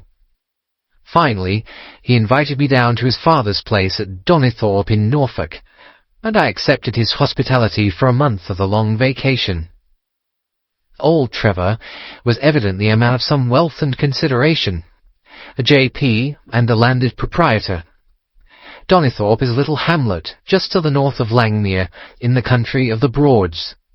The house was an old-fashioned, widespread, oak-beamed brick building, with a fine, lime-lined avenue leading up to it. There was excellent wild duck shooting in the fens, remarkably good fishing, a small but select library, taken over, as I understand, from a former occupant, and a tolerable cook, so that he would be a fastidious man who could not put in a pleasant month there. Trevor Senior was a widower, and my friend his only son. There had been a daughter, I heard, but she had died of diphtheria while on a visit to Birmingham. The father interested me extremely. He was a man of little culture, but with a considerable amount of rude strength, both physically and mentally. He knew hardly any books, but he had travelled far, had seen much of the world, and had remembered all that he had learned. In person he was a thick-set, burly man with a shock of grizzled hair, a brown, weather-beaten face, and blue eyes which were keen to the verge of fierceness. Yet he had a reputation for kindness and charity on the countryside, and was noted for the leniency of his sentences from the bench. One evening, shortly after my arrival, we were sitting over a glass of port after dinner, when young Trevor began to talk about those habits of observation and inference which I had already formed into a system, although I had not yet appreciated the part which they were to play in my life. The old man evidently thought that his son was exaggerating in his description of 1 or 2 trivial feats which I had performed. "Come now, Mr. Holmes," said he, laughing good-humouredly, "I'm an excellent subject. If you can deduce anything from me—" "I fear there is not very much," I answered. "I might suggest that you have gone about in fear of some personal attack within the last 12 months. The laugh faded from his lips, and he stared at me in great surprise. "Well, that's true enough," said he. "You know, Victor," turning to his son, "when we broke up that poaching gang, they swore to knife us, and Sir Edward Hawley has actually been attacked. I've always been on my guard since then, though I have no idea how you know it." "You have a very handsome stick," I answered. By the inscription I observed that you had not had it more than a year, but you have taken some pains to bore the head of it and to pour melted lead into the hole, so as to make it a formidable weapon. I argued that you would not take such precautions unless you had some danger to fear, "Anything else?" he asked, smiling. "You have boxed a good deal in your youth." "Right again. How did you know it? Is my nose knocked a little out of the straight?" "No," said I. "It is your ears. They have the peculiar flattening and thickening which marks the boxing man." "Anything else?" "You have done a good deal of digging by your callosities." "Made all my money at the goldfields." "You have been in New Zealand?" "Right again." "You have visited Japan?" "Quite true." "And you have been most intimately associated with someone whose initials were J.A., and whom you afterwards were eager to entirely forget." Mr. Trevor stood slowly up, fixed his large blue eyes upon me with a strange wild stare, and then pitched forward with his face among the nutshells which strewed the cloth in a dead faint. You can imagine, Watson, how shocked both his son and I were.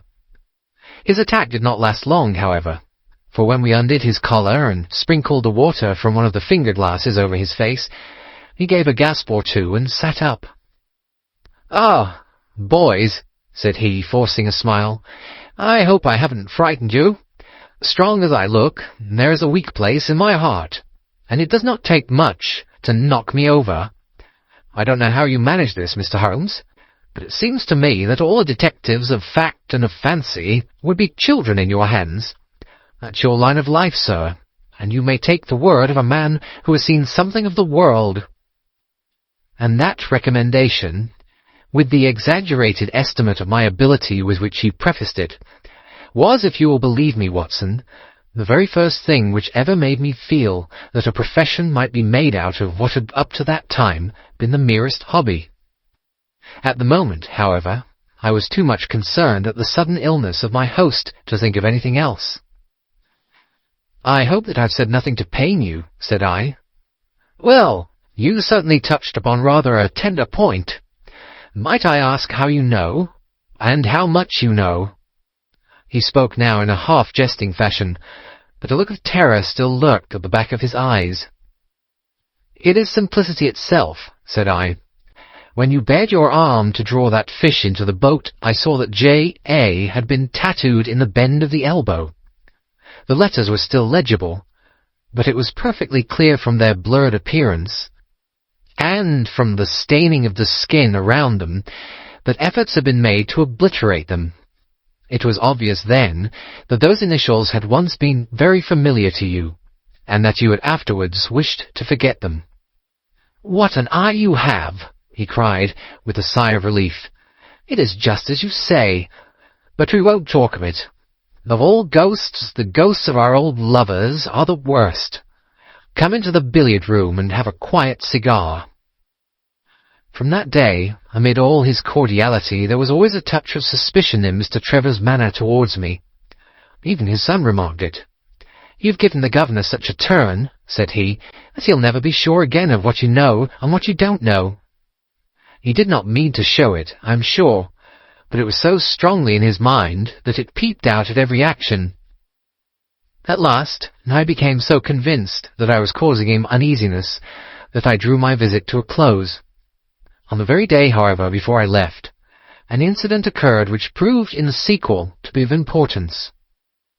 We were sitting out upon the lawn on garden chairs, the three of us, basking in the sun and admiring the view across the Broads, when a maid came out to say that there was a man at the door who wanted to see Mr. Trevor. "What is his name?" asked my host. "He would not give any." "What does he want, then?" "He says that you know him, and that he only wants a moment's conversation." "Show him round here." An instant afterwards, there appeared a little wizened fellow with a cringing manner and a shambling style of walking. He wore an open jacket with a splotch of tar on the sleeve, a red and black check shirt, dungaree trousers, and heavy boots badly worn.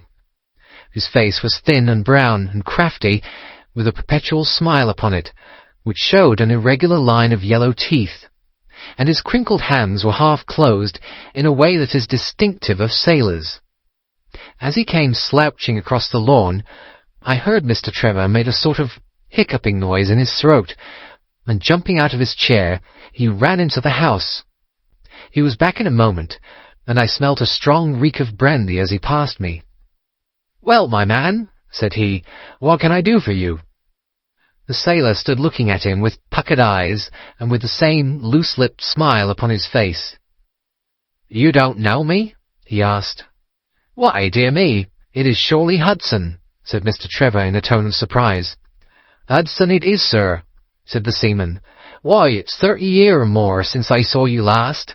Here you are in your house, and me still picking my salt meat out of the harness cask." "Tut, you'll find that I have not forgotten old times," cried Mr. Trevor, and walking towards the sailor, he said something in a low voice.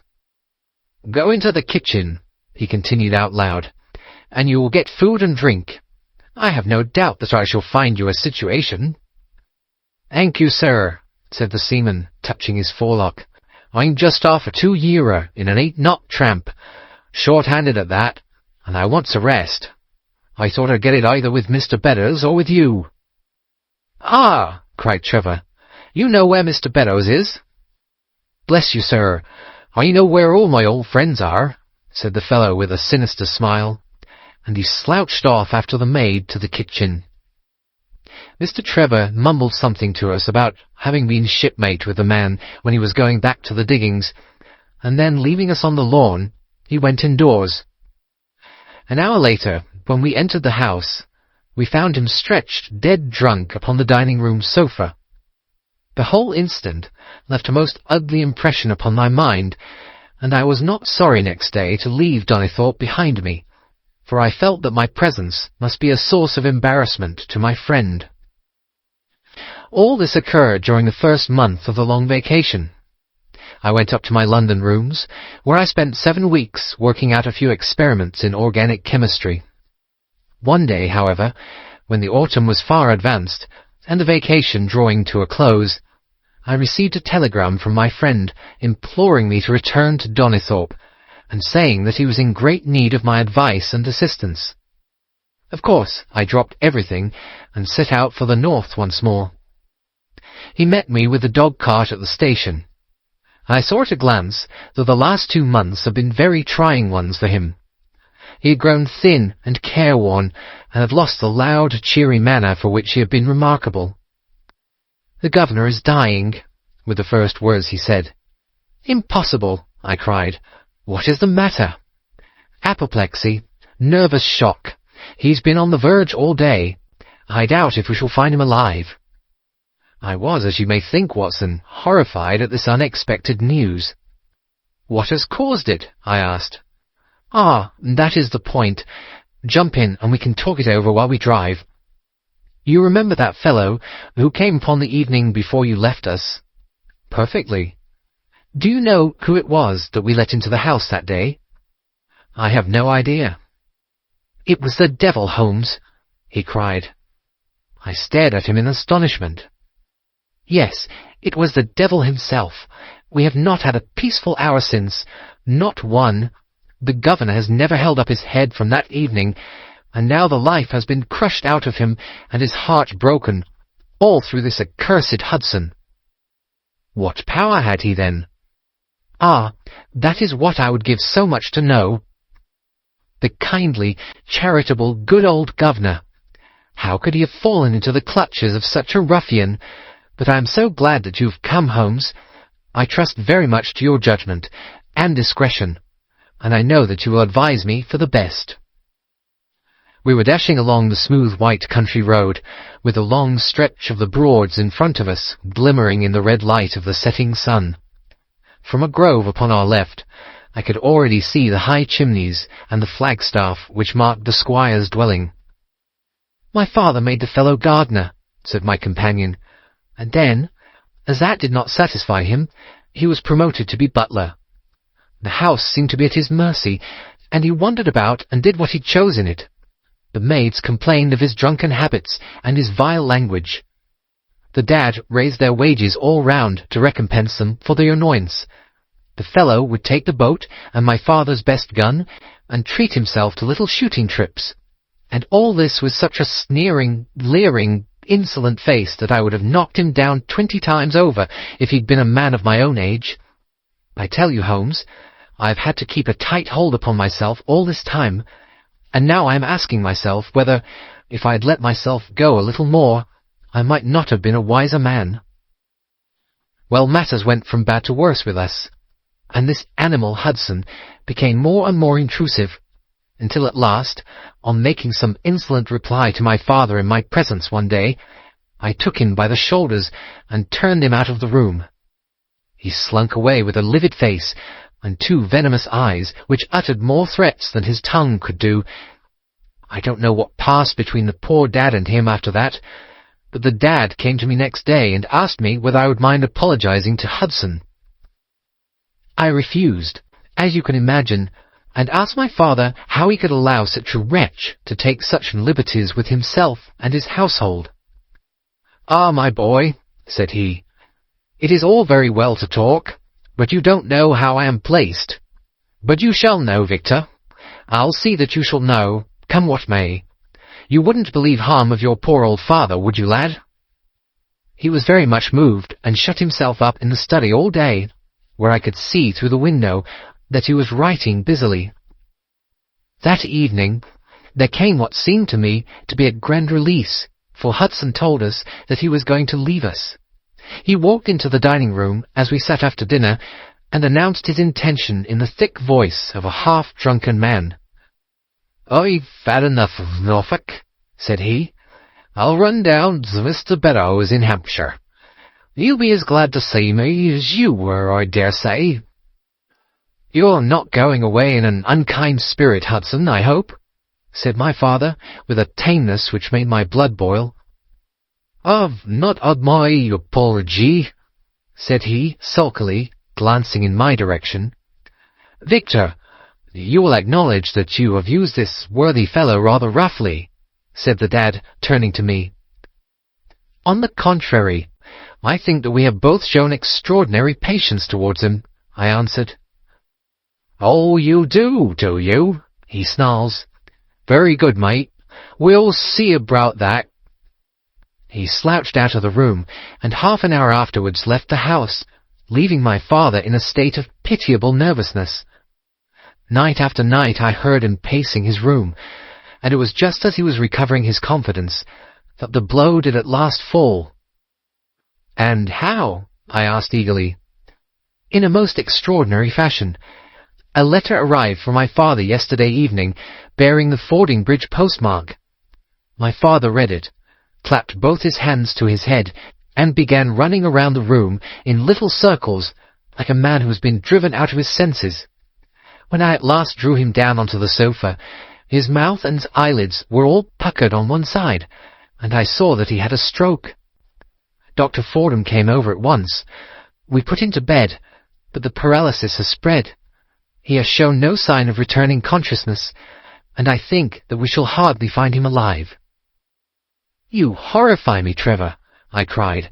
"What then could have been in this letter to cause so dreadful a result?" "Nothing. There lies the inexplicable part of it. The message was absurd and trivial. Oh, my God, it is as I feared." As he spoke, we came round the curve of the avenue, and saw in the fading light that every blind in the house had been drawn down. As we dashed up to the door, my friend's face convulsed with grief. A gentleman in black emerged from it. "When did it happen, Doctor?" asked Trevor. "Almost immediately after you left." "Did he recover consciousness?" "For an instant before the end." "Any message for me?" "Only that the papers were in the back drawer of the Japanese cabinet." My friend ascended with the doctor to the chamber of death, while I remained in the study, turning the whole matter over and over in my head, and feeling as sombre as ever I had done in my life. What was the past of this Trevor, pugilist, traveller, and gold-digger, and how had he placed himself in the power of this acid-faced seaman? Why, too, should he faint at an allusion to the half-effaced initials upon his arm, and die of fright when he had a letter from Fordingham? Then I remembered that Fordingham was in Hampshire, and that this Mr. Beddoes, whom the seaman had gone to visit, and presumably to blackmail, had also been mentioned as living in Hampshire. The letter, then, might either come from Hudson, the seaman, saying that he had betrayed the guilty secret which appeared to exist, or it might come from Beddoes, warning an old confederate that such a betrayal was imminent. So far it seemed clear enough. But then how could this letter be trivial and grotesque, as described by the son? He must have misread it. If so, it must have been one of those ingenious secret codes which mean one thing while they seem to mean another. I must see this letter. If there were a hidden meaning in it, I was confident that I could pluck it forth. For an hour I sat pondering over it in the gloom, until at last a weeping maid brought in a lamp, and close at her heels came my friend Trevor, pale but composed, with these very papers which lie upon my knee, held in his grasp. He sat down opposite to me, drew the lamp to the edge of the table, and handed me a short note, scribbled, as you see, upon a single sheet of grey paper. "The supply of game for London is going steadily up," it ran. "Headkeeper Hudson, we believe, has been now told to receive all orders for flypaper, and for preservation of your hen-pheasant's life." I dare say my face looked as bewildered as yours did just now, when first I read this message. Then I reread it very carefully. It was evidently as I had thought, and some secret meaning must lie buried in this strange combination of words. Or could it be that there was a prearranged significance to such phrases as flypaper and hen-pheasant? Such a meaning would be arbitrary and could not be deduced in any way. And yet, I was loath to believe that this was the case, and the presence of the word Hudson seemed to show that the subject of the message was as I had guessed, and that it was from Beddoes rather than the sailor. I tried it backwards, but the combination life, pheasants, hen was not encouraging. Then I tried alternate words, but neither the or for, nor supply game London promised to throw any light upon it. And then, in an instant, the key of the riddle was in my hands, and I saw that every third word, beginning with the first, would give a message which might well drive old Trevor to despair. It was short and terse, the warning as I now read it to my companion. "The game is up. Hudson has told all. Fly for your life." Victor Trevor sank his face into his shaking hands. "It must be that, I suppose," said he. "This is worse than death, for it means disgrace as well. But what is the meaning of these headkeepers and hen-pheasants?" "It means nothing to the message, but it might mean a good deal to us if we had no other means of discovering the sender. You see that he has begun by writing, 'The game is,' and so on. Afterwards he had, to fulfill the prearranged cipher, to fill in any two words in each space. He would naturally use the first words which came to his mind, and if there were so many which referred to sport among them, you may be tolerably sure that he is either an ardent shot or interested in breeding. Do you know anything of this, Beddoes?" "Why, now that you mention it," said he, "I remember that my poor father used to have an invitation from him to shoot over his preserves every autumn." "Then it is undoubtedly from him that the note comes," said I. "It only remains for us to find out what this secret was which the sailor Hudson seems to have held over the heads of these two wealthy and respected men." "Alas, Holmes, I fear that it is one of sin and shame," cried my friend. "But from you I shall have no secrets. Here is a statement which was drawn up by my father when he knew that the danger from Hudson had become imminent.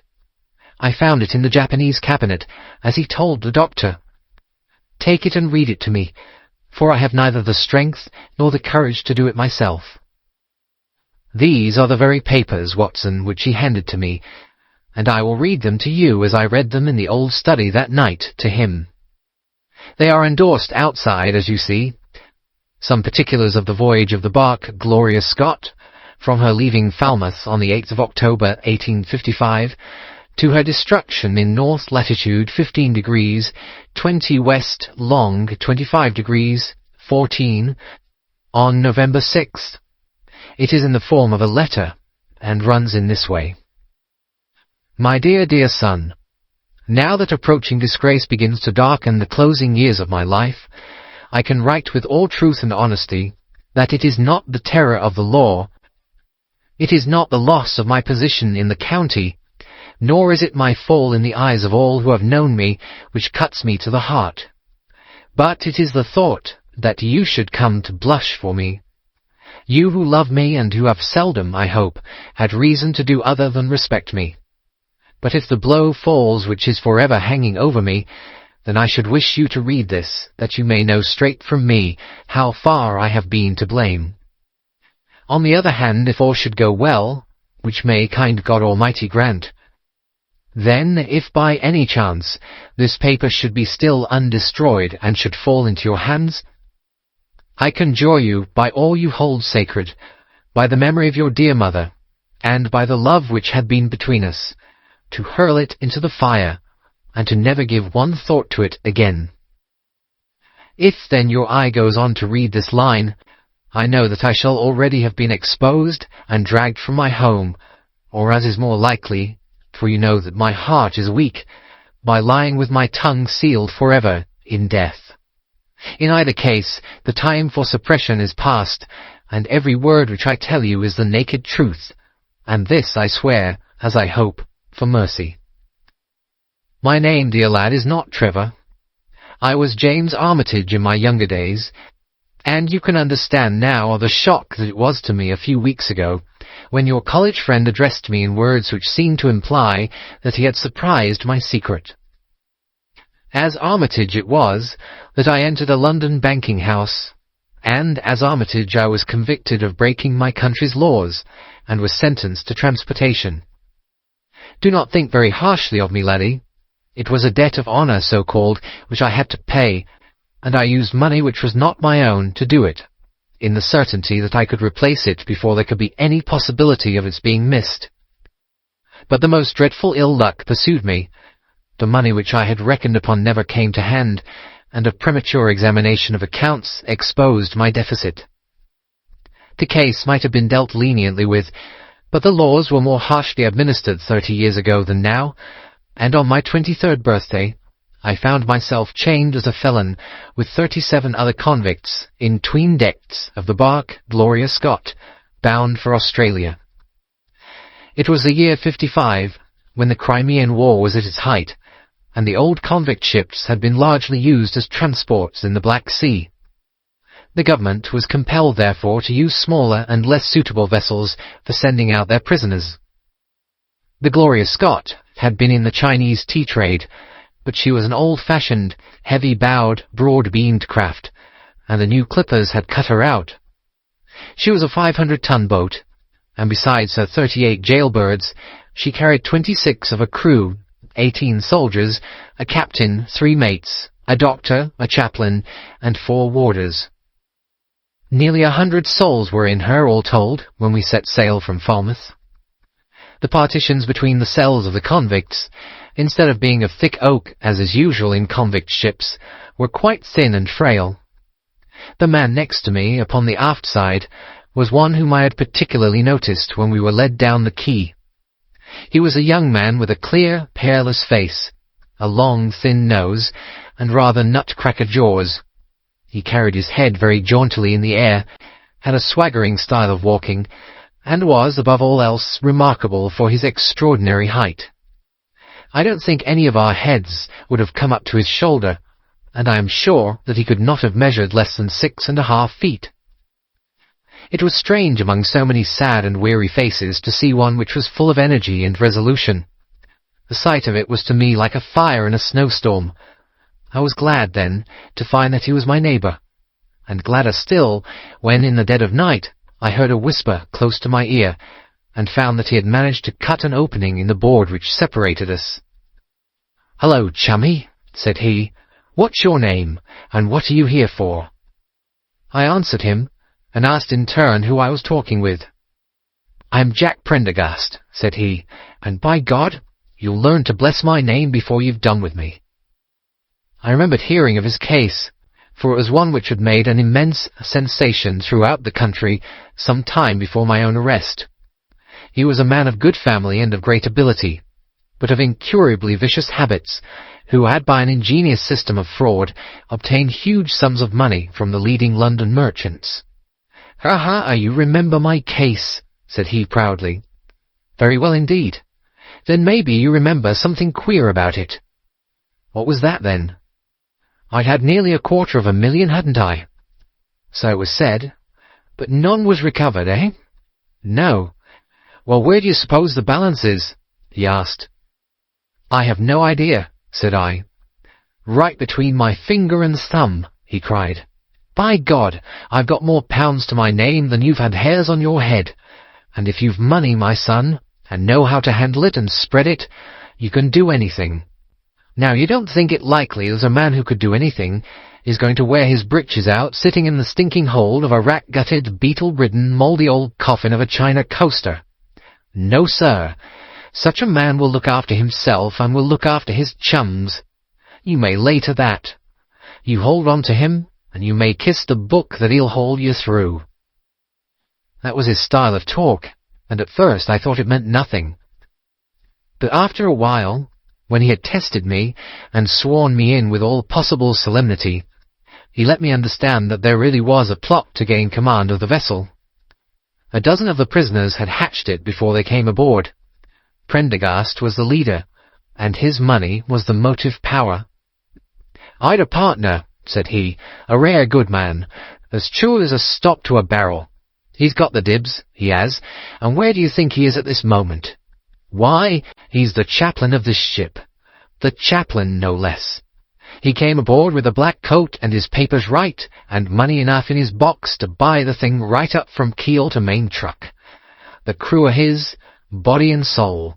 He could buy 'em at so much a gross with a cash discount, and he did it before ever they signed on. He's got 2 of the warders and Maria, the second mate, and he'd get the captain himself if he thought him worth it." "What are we to do, then?" I asked. "What do you think?" said he. "We'll make the coats of some of these soldiers redder than ever the tailor did." "But they are armed," said I. "And so shall we be, my boy. There's a brace of pistols for every mother's son of us, and if we can't carry this ship with the crew at our back, it's time we were all sent to a young Mrs. boarding school. You speak to your mate upon the left tonight, and see if he is to be trusted." I did so, and found my other neighbour to be a young fellow in much the same position as myself, whose crime had been forgery. His name was Evans, but he afterwards changed it, like myself, and he is now a rich and prosperous man in the south of England. He was ready enough to join the conspiracy as the only means of saving ourselves, and before we had crossed the bay, there were only 2 of the prisoners who were not in the secret. One of these was of weak mind, and we did not dare to trust him, and the other was suffering from jaundice, and could not be of any use to us. From the beginning there was really nothing to prevent us from taking possession of the ship. The crew were a set of ruffians, specially picked for the job. A sham chaplain came into our cells to exhort us, carrying a black bag, supposed to be full of tracts. And so often did he come that by the 3rd day we had each stowed away at the foot of our beds a file, a brace of pistols, a pound of powder, and 20 slugs. 2 of the warders were agents of Prendergast, and the second mate was his right-hand man. The captain, the 2 mates, 2 warders, Lieutenant Martin, his 18 soldiers, and the doctor were all that we had against us. Yet, safe as it was, we determined to neglect no precaution, and to make our attack suddenly by night. It came, however, more quickly than we expected, and in this way. One evening, about the 3rd week after our start, the doctor had come down to see one of the prisoners who was ill, and putting his hand down on the bottom of his bunk, he felt the outline of the pistols. If he had been silent, he might have blown the whole thing.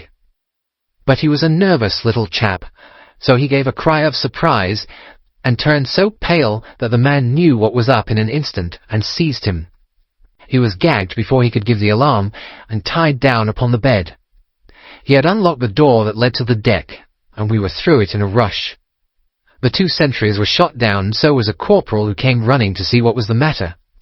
There were 2 more soldiers at the door of the stateroom, and their muskets seemed not to be loaded, for they never fired upon us, and they were shot while trying to fix their bayonets.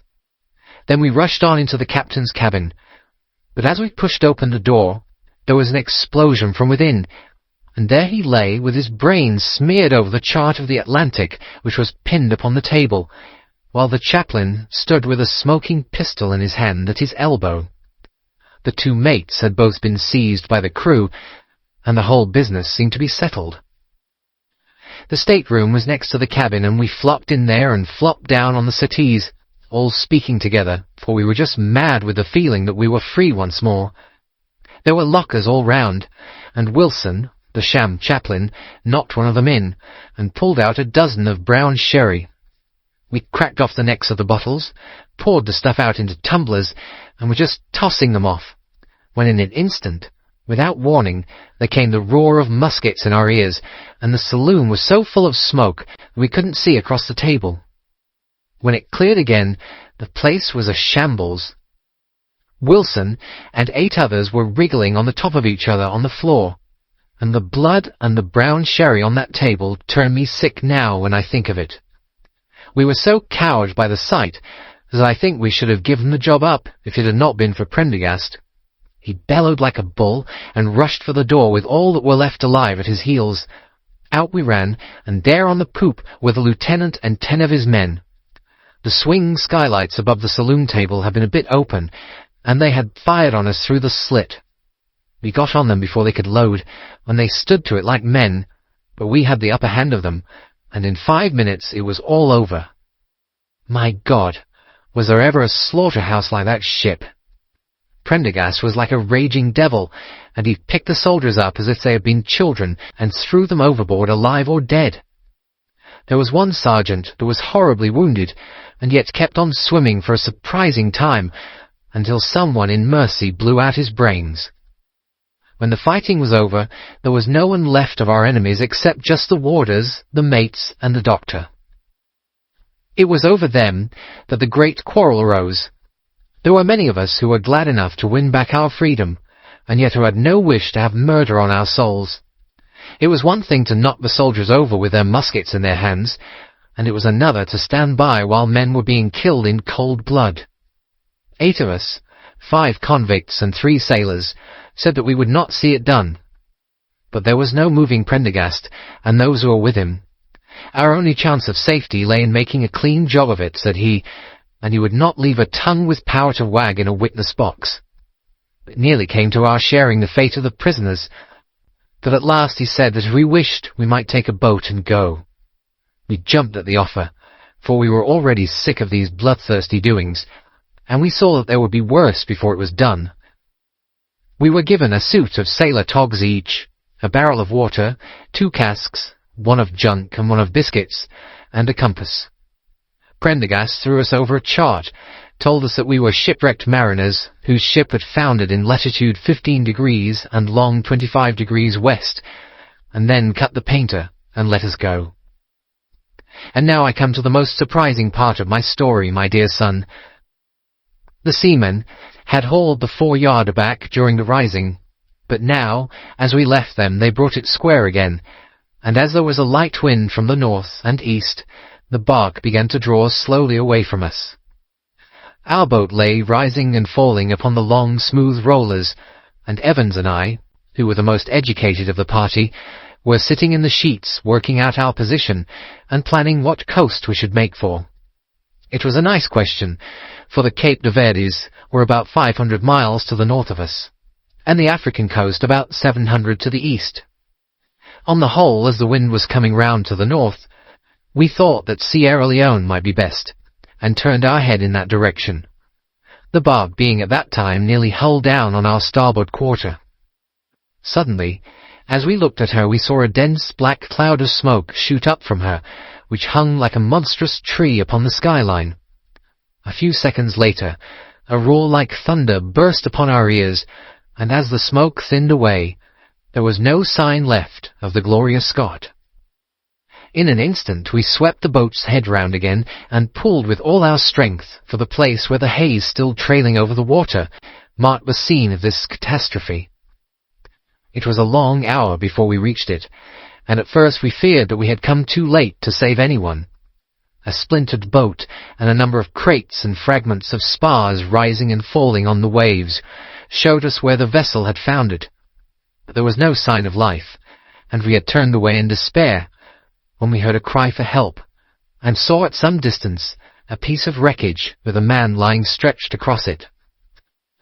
When we pulled him aboard the boat, he proved to be a young seaman of the name of Hudson, who was so burned and exhausted that he could give us no account of what had happened until the following morning.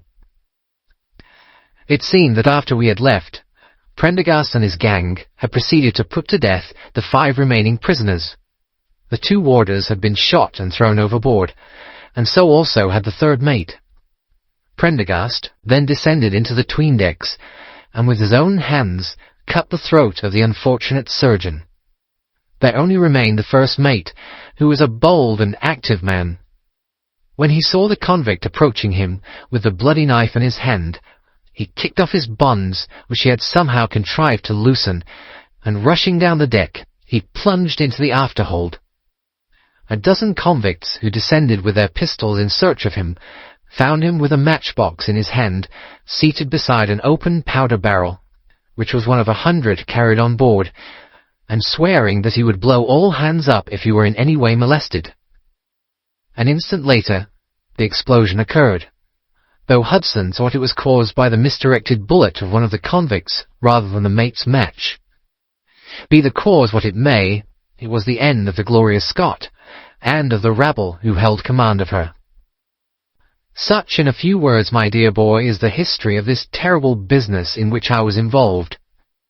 Next day we were picked up by the brig Hotspur, bound for Australia, whose captain found no difficulty in believing that we were the survivors of a passenger ship which had foundered. The transport ship Gloria Scott was set down by the Admiralty as being lost at sea, and no word has ever leaked out as to her true fate. After an excellent voyage, the Hotspur landed us at Sydney, where Evans and I changed our names and made our way to the diggings, where among the crowds who were gathered from all nations, we had no difficulty in losing our former identities. The rest I need not relate. We prospered, we travelled, we came back as rich colonials to England, and we bought country estates. For more than 20 years we have led peaceful and useful lives, and we hoped that our past was forever buried. Imagine then my feelings, when in the seaman who came to us, I recognized instantly the man who had been picked off the wreck. He had tracked us down somehow, and had set himself to live upon our fears. You will understand now how it was that I strove to keep the peace with him, and you will in some measure sympathize with me in the fears which fill me, now that he is gone from me to his other victim with threats upon his tongue. Underneath is written in a hand so shaky as to be hardly legible. Beddoes writes in cipher to say H has told all. Sweet Lord, have mercy on our souls. That was the narrative which I read that night to young Trevor, and I think, Watson, that under the circumstances it was a dramatic one. The good fellow was heartbroken at it, and went out to the Terai tea planting, where I hear that he is doing well. As to the sailor and Beddoes, neither of them was ever heard of again after that day on which the letter of warning was written. They both disappeared utterly and completely. No complaint had been lodged with the police, so that Beddoes had mistaken a threat for a deed. Hudson had been seen lurking about, and it was believed by the police that he had done away with Beddoes and had fled. For myself, I believe that the truth was exactly the opposite. I think that it is most probable that Beddoes, pushed to desperation, and believing himself to have been already betrayed, had revenged himself upon Hudson, and had fled from the country with as much money as he could lay his hands on. Those are the facts of the case, Doctor, and if they are of any use to your collection, I am sure that they are very heartily at your service. End of the Adventure of the Gloria Scott. The Adventure of the Musgrave Ritual. An anomaly which often struck me in the character of my friend Sherlock Holmes was that although in his methods of thought he was the neatest and most methodical of mankind, and although also he affected a certain quiet primness of dress, he was nonetheless in his personal habits one of the most untidy men that ever drove a fellow lodger to distraction. Not that I am in the least conventional in that respect myself, the rough-and-tumble work in Afghanistan coming on the top of a natural bohemianism of disposition, as may be rather more lax than befits a medical man. But with me there is a limit, and when I find a man who keeps his cigars in the coal-scuttle, his tobacco in the toe-end of a Persian slipper, and his unanswered correspondence transfixed by a jackknife into the very centre of his wooden mantelpiece, then I begin to give myself virtuous airs. I have always held, too, that pistol practice should be distinctly an open-air pastime, and when Holmes, in one of his queer humours, would sit in an armchair with his hair trigger and 100 Boxer cartridges, and proceed to adorn the opposite wall with a patriotic V.R. done in bullet pocks, I felt strongly that neither the atmosphere nor the appearance of our room was improved by it. Our chambers were always full of chemicals, and of criminal relics which had a way of wandering into unlikely positions, and of turning up in the butter dish, or in even less desirable places. But his papers were my great crux. He had a horror of destroying documents, especially those which were connected with his past cases, and yet it was only once in every year or two that he would muster energy to docket and arrange them. For, as I have mentioned somewhere in these incoherent memoirs, the outbursts of passionate energy when he performed the remarkable feats with which his name is associated were followed by reactions of lethargy, during which he would lie about with his violin and his books, hardly moving save from the sofa to the table. Thus, month after month, his papers accumulated, until every corner of the room was stacked with bundles of manuscript which were on no account to be burned, and which could not be put away save by their owner. One winter's night, as we sat together by the fire, I ventured to suggest to him that as he had finished pasting extracts into his commonplace book, he might employ the next 2 hours in making our room a little more habitable. He could not deny the justice of my request, so with a rather rueful face he went off to his bedroom, from which he returned presently, pulling a large tin box behind him. This he placed in the middle of the floor, and squatting down upon a stool in front of it, he threw back the lid. I could see that it was already a third full of bundles of paper tied up with red tape into separate packages. "There are cases enough here, Watson," said he, looking at me with mischievous eyes. "I think that if you knew all that I had in this box, you would ask me to pull some out instead of putting others in." "These are the records of your early work, then?" I asked. "I often wish that I had notes of those cases." "Yes, my boy. These were all done prematurely before my biographer had come to glorify me." He lifted bundle after bundle in a tender, caressing sort of way. "They are not all successes, Watson," said he, "but there are some pretty little problems among them. Here's the record of the Tarleton murders, and the case of Vanbury, the wine merchant, and the adventure of the old Russian woman, and the singular affair of the aluminium crutch, as well as a full account of Ricoletti of the club foot and his abominable wife. And here, now, this really is something a little recherché." He dived his arm down to the bottom of the chest and brought up a small wooden box with a sliding lid, such as children's toys are kept in. From within he produced a crumpled piece of paper, an old-fashioned brass key, a peg of wood with a ball of string attached to it, and 3 rusty old discs of metal. "Well, my boy, what do you make of this lot?" he asked, smiling at my expression. "It is a curious collection." "Very curious, and the story that hangs around it will strike you as being more curious still." "These relics have a history, then?" "So much so that they are history." "What do you mean by that?" Sherlock Holmes picked them up one by one and laid them along the edge of the table. Then he reseated himself in his chair and looked them over with a gleam of satisfaction in his eyes. "These," said he, "are all that I have left to remind me of the adventure of the Musgrave ritual." I'd heard him mention the case more than once, though I'd never been able to gather the details. "I shall be so glad," said I, "if you'd give me an account of it." "And leave the litter as it is?" he cried mischievously. "Your tidiness won't bear much strain after all, Watson. But I should be glad that you should add this case to your annals, for there are points in it which make it quite unique in the criminal records of this, or, I believe, of any other country. A collection of my trifling achievements would certainly be incomplete which contained no account of this very singular business. You may remember how the affair of the Gloria Scott and my conversation with the unhappy man whose fate I told you of first turned my attention in the direction of the profession which had become my life's work.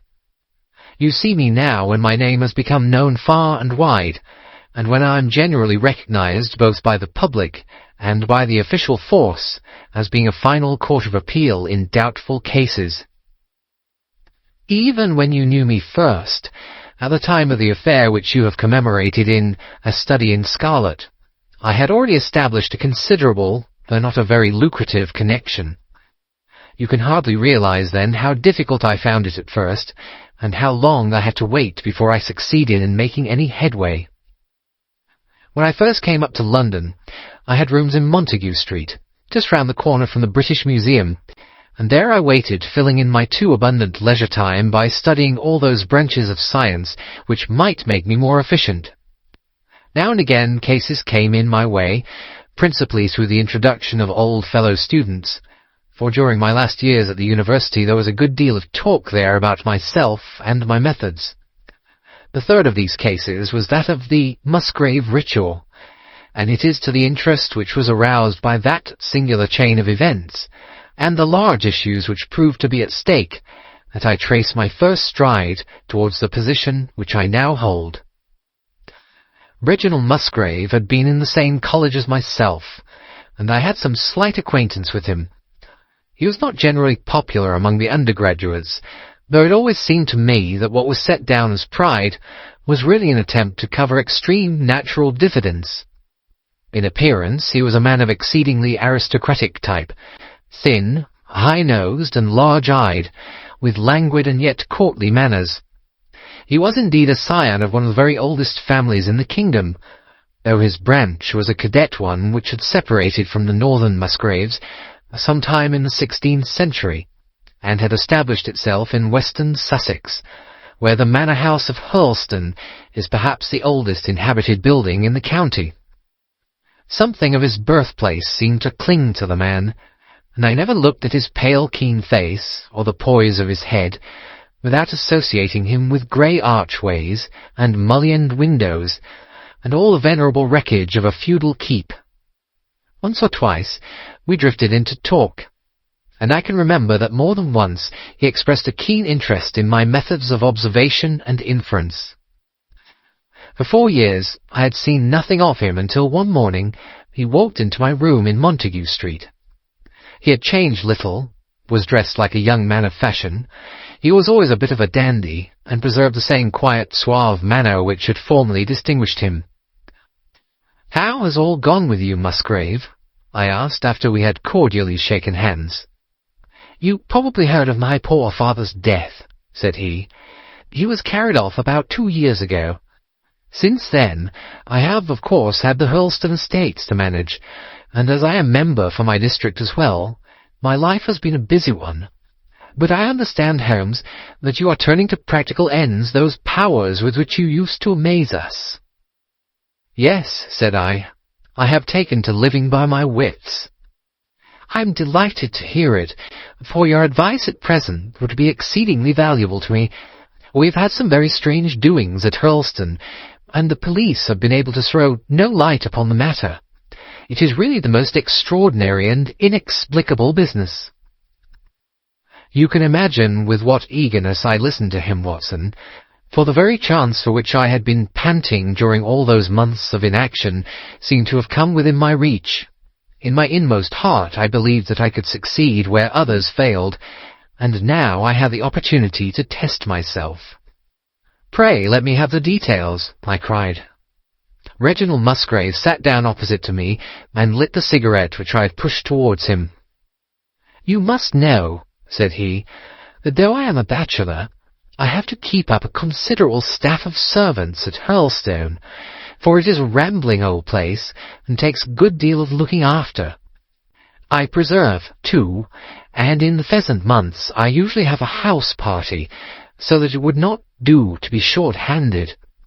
Altogether there are 8 maids, the cook, the butler, 2 footmen and a boy. The garden and the stables, of course, have a separate staff. Of their servants, the one who had been longest in our service was Brunton the butler.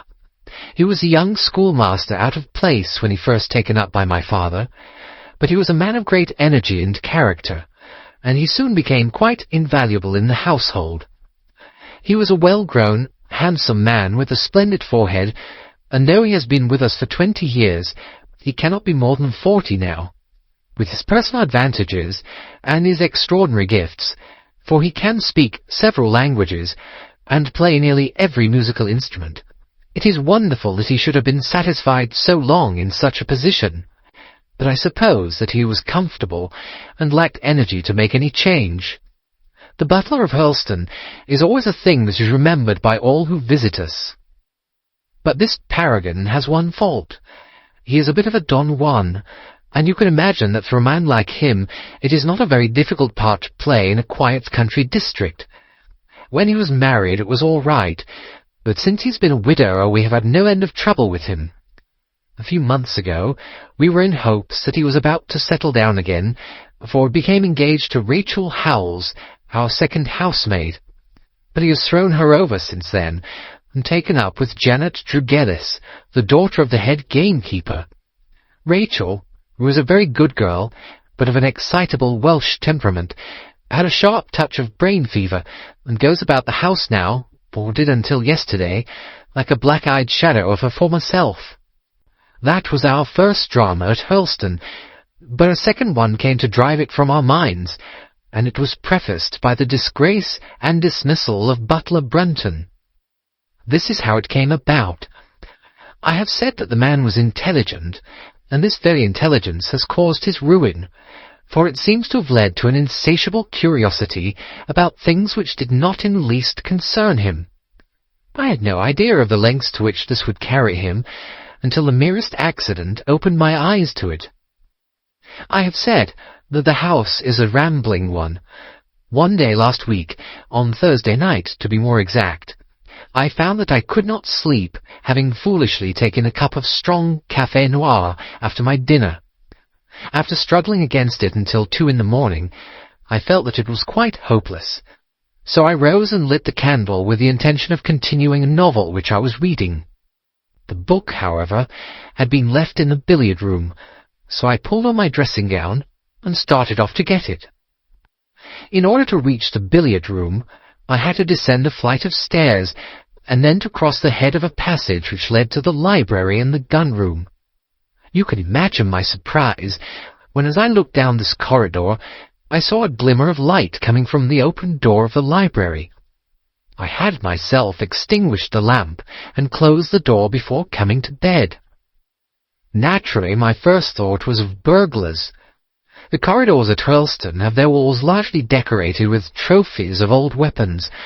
From one of these I picked a battle-axe, and then, leaving my candle behind me, I crept on tiptoe down the passage and peeked in at the open door. Brunton the butler was in the library. He was sitting, fully dressed, in an easy-chair with a slip of paper which looked like a map upon his knee, and his forehead sunk forward upon his hand in deep thought. I stood dumb with astonishment, watching him from the darkness. A small taper on the edge of the table shed a feeble light which sufficed to show me that he was fully dressed. Suddenly, as I looked, he rose from his chair, and walking over to a bureau at the side, he unlocked it and drew out one of the drawers. From this he took a paper, and returning to his seat, he flattened it out beside the taper on the edge of the table, and began to study it with minute attention. My indignation at this calm examination of our family documents overcame me so far that I took a step forward, and Brunton, looking up, saw me standing in the doorway. He sprang to his feet, his face turned livid with fear, and he thrust into his breast the chart-like paper which he had been originally studying. "So," said I, "this is how you repay the trust which we have reposed in you. You will leave my service tomorrow." He bowed with the look of a man who is utterly crushed, and slunk past me without a word. The taper was still on the table, and by its light I glanced to see what the paper was which Brunton had taken from the bureau. To my surprise, it was nothing of any importance at all, but simply a copy of the questions and answers in the singular old observance called the Musgrave ritual. It is a sort of ceremony peculiar to our family, which each Musgrave for centuries past has gone through on his coming of age. A thing of private interest, and perhaps of some little importance to the archaeologist, like our own blazonings and charges, but of no practical use whatever. "We had better come back to the paper afterwards," said I. "If you think it really necessary," he answered with some hesitation. To continue my statement, however, I relocked the bureau, using the key which Brunton had left, and I had turned to go when I was surprised to find that the butler had returned and was standing before me. "Mr. Musgrave, sir," he cried, in a voice which was hoarse with emotion, "I cannot bear disgrace, sir. I have always been proud above my station in life, and disgrace would kill me. My blood will be on your head, sir. It will indeed, if you drive me to despair. If you cannot keep me after what has passed, then for God's sake let me give you notice and leave in a month, as if of my own free will. I could stand that, Mr. Musgrave, but not to be cast out before all the folk that I know so well." "You don't deserve much consideration, Brunton," I answered. "Your conduct has been most infamous. However, as you have been a long time in the family, I have no wish to bring public disgrace upon you. A month, however, is too long. Take yourself away in a week, and give what reason you like for going." "Only a week, sir," he cried, in a despairing voice. "A fortnight, say at least a fortnight." "A week," I repeated, "and you may consider yourself to have been very leniently dealt with." He crept away, his face sunk upon his breast like a broken man, while I put out the light and returned to my room. For 2 days after this, Brunton was most assiduous in his attention to his duties. I made no allusion to what had passed, and waited with some curiosity to see how he would cover his disgrace. On the 3rd morning, however, he did not appear, as was his custom after breakfast, to receive my instructions for the day. As I left the dining-room, I happened to meet Rachel Howells, the maid. I have told you that she had only recently recovered from an illness, and was looking so wretchedly pale and wan that I remonstrated with her for being at work. "You should be in bed," I said. "Come back to your duties when you are stronger." She looked at me with so strange an expression that I began to suspect that her brain was affected. "I am strong enough, Mr. Musgrave," said she. "We will see what the doctor says," I answered. "You must stop work now, and when you go downstairs, just say that I wish to see Brunton." "The butler is gone," said she. "Gone? Gone where?" "He is gone. No one has seen him. He's not in his room. Oh, yes, he's gone. He's gone."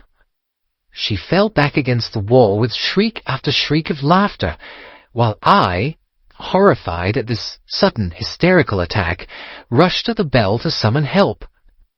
The girl was taken to her room, still screaming and sobbing, while I made inquiries about Brunton. There was no doubt about it that he had disappeared. His bed had not been slept in. He had been seen by no one since he had retired to his room the night before, and yet it was difficult to see how he could have left the house, as both windows and doors were found to be fastened in the morning. His clothes, his watch, and even his money were in his room, but the black suit which he usually wore was missing. His slippers, too, were gone, but his boots were left behind. Where, then, could butler Brunton have gone in the night, and what could have become of him now? Of course, we searched the house from cellar to garret, but there was no trace of him. It is, as I have said, a labyrinth of an old house, especially the original wing, which is now practically uninhabited, but we ransacked every room and cellar without discovering the least sign of the missing man. It was incredible to me that he could have gone away, leaving all his property behind him, and yet where could he be? I called in the local police, but without success. Rain had fallen on the night before, and we examined the lawn and the paths all around the house, but in vain. Matters were in this state when a new development quite drew our attention away from the original mystery. For 2 days, Rachel Howells had been so ill, sometimes delirious, sometimes hysterical, that a nurse had been employed to sit up with her at night. On the 3rd night after Brunton's disappearance, the nurse, finding her patient sleeping nicely, had dropped into a nap in the armchair, when she woke in the early morning to find the bed empty, the window open, and no signs of the invalid. I was instantly aroused, and, with the 2 footmen, started off at once in search of the missing girl. It was not difficult to tell the direction which she had taken, for starting from under her window, we could follow her footmarks easily across the lawn to the edge of the mere, where they vanished close to the gravel path which leads out of the grounds. The lake there is 8 feet deep, and you can imagine our feelings when we saw that the trail of the poor demented girl came to an end at the edge of it. Of course we had the drags at once, and set to work to recover the remains, but no trace of the body could we find. On the other hand, we brought to the surface an object of a most unexpected kind. It was a linen bag, which contained within it a mass of old rusted and discoloured metal and several dull-coloured pieces of pebble or glass. This strange find was all that we could get from the mere, and although we've made every possible search and inquiry yesterday, we know nothing of the fate either of Rachel Howells or of Richard Brunton. The county police are at their wits' end, and I have come up to you as a last resource. You can imagine, Watson, with what eagerness I listened to this extraordinary sequence of events, and endeavoured to piece them together, and to devise some common thread upon which they might all hang. The butler was gone, the maid was gone. The maid had loved the butler, but had afterwards had cause to hate him. She was of Welsh blood, fiery and passionate. She had been terribly excited immediately after his disappearance. She had flung into the lake a bag containing some curious contents. These are all factors which had to be taken into consideration, and yet none of them got quite to the heart of the matter. What was the starting point of this chain of events? There lay the end of this tangled line. "I must see that paper, Musgrave," said I, "which this butler of yours thought it was worth his while to consult, even at the risk of the loss of his place." "It is rather an absurd business, this ritual of ours," he answered, "but it has at least the saving grace of antiquity to excuse it. I have a copy of the questions and answers here, if you care to run your eye over them." He handed me the very paper which I have here, Watson, and this is the strange catechism to which each Musgrave had to submit when he came to man's estate. I will read you the questions and answers as they stand. Whose was it? His who is gone. Who shall have it? He who will come. Where was the sun? Over the oak. Where was the shadow? Under the elm. How was it stepped? North by 10 and by 10, east by 5 and by 5, south by 2 and by 2, west by 1 and by 1, and so under. What shall we give for it? All that is ours. Why should we give it? For the sake of the trust. The original has no date, but is in the spelling of the middle of the 17th century, remarked Musgrave. I am afraid, however, that it can be of little help to you in solving this mystery.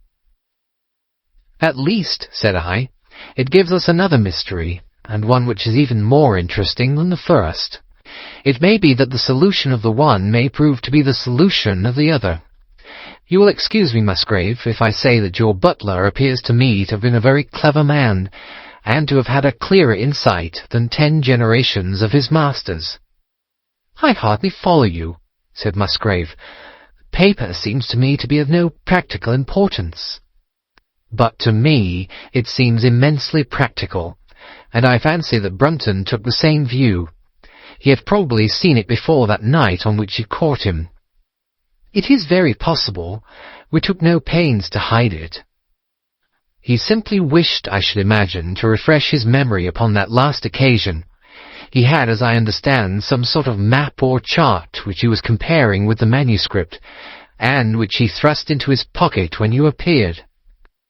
"That is true. But what could he have to do with this old family custom of ours, and what does this rigmarole mean?" "I don't think that we should have much difficulty in determining that," said I. "With your permission, we will take the first train down to Sussex, and go a little more deeply into the matter upon the spot." The same afternoon saw us both at Hurlstone. Possibly you have seen pictures and read descriptions of the famous old building, so I will confine my account of it to saying that it is built in the shape of an L, the long arm being the more modern portion, and the shorter the ancient nucleus from which the other had developed. Over the low, heavily linteled door in the centre of this old part is chiselled the date 1607, but experts are agreed that the beams and stonework are really much older than this.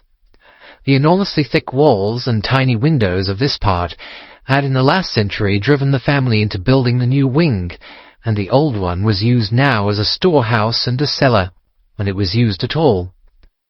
A splendid park with fine old timber surrounds the house, and the lake to which my client had referred lay close to the avenue about 200 yards from the building. I was already firmly convinced, Watson, that there were not 3 separate mysteries here, but only one, and that if I could read the Musgrave ritual aright, I should hold in my hand the clue which would lead me to the truth concerning both the butler Brunton and the maid Howells. To that, then, I turned all my energies. Why should the servant be so anxious to master this old formula? Evidently because he saw something in it which had escaped all those generations of country squires, and from which he expected some personal advantage. What was it, then? And how had it affected his fate? It was perfectly obvious to me, on reading the ritual, that the measurements must refer to some spot to which the rest of the document alluded, and that if we could find that spot, we should be in a fair way towards finding what the secret was which the old Musgraves had thought it necessary to embalm in so curious a fashion.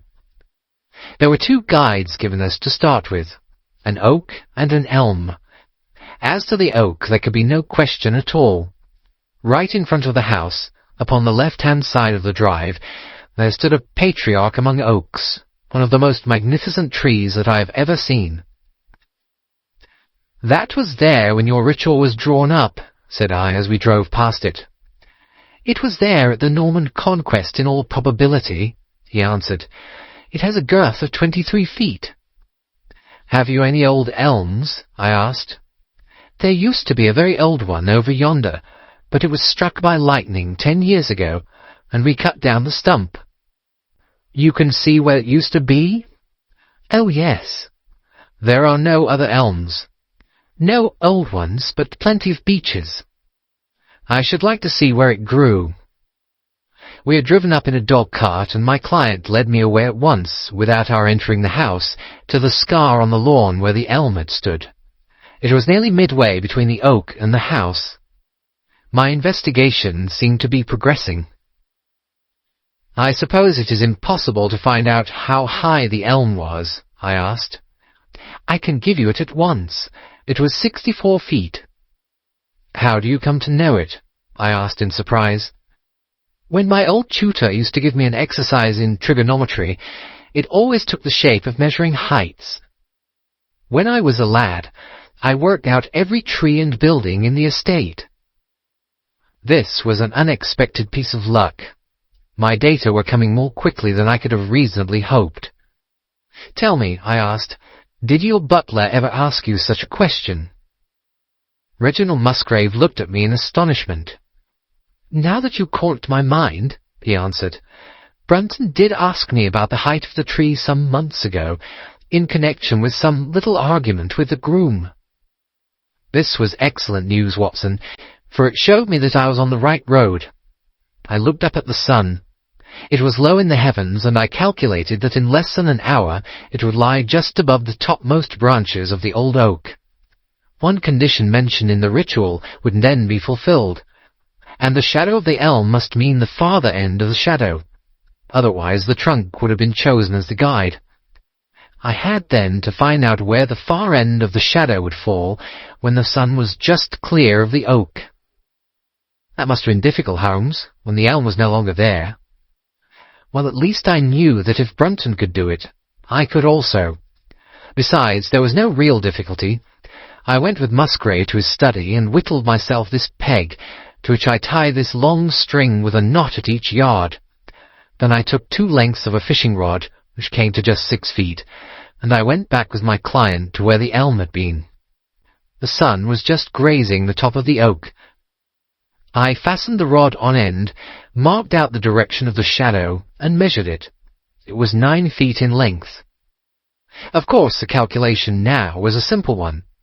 If a rod of 6 feet threw a shadow of 9, a tree of 64 feet would throw one of 96, and the line of the one would of course be the line of the other.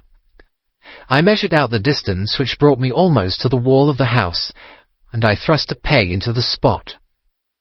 You can imagine my exultation, Watson, when within 2 inches of my peg I saw a conical depression in the ground. I knew that it was the mark made by Brunton in his measurements, and that I was still upon his trail. From this starting point I proceeded to step, having first taken the cardinal points of my pocket compass.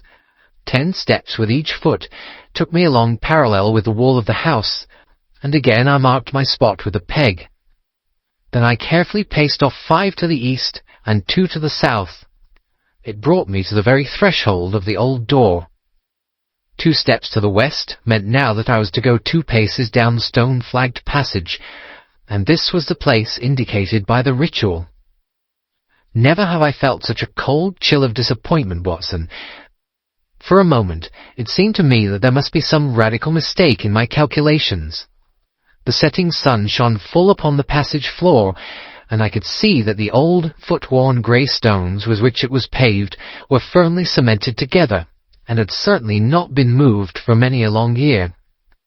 Brunton had not been at work here. I tapped upon the floor, but it sounded the same all over, and there was no sign of any crack or crevice.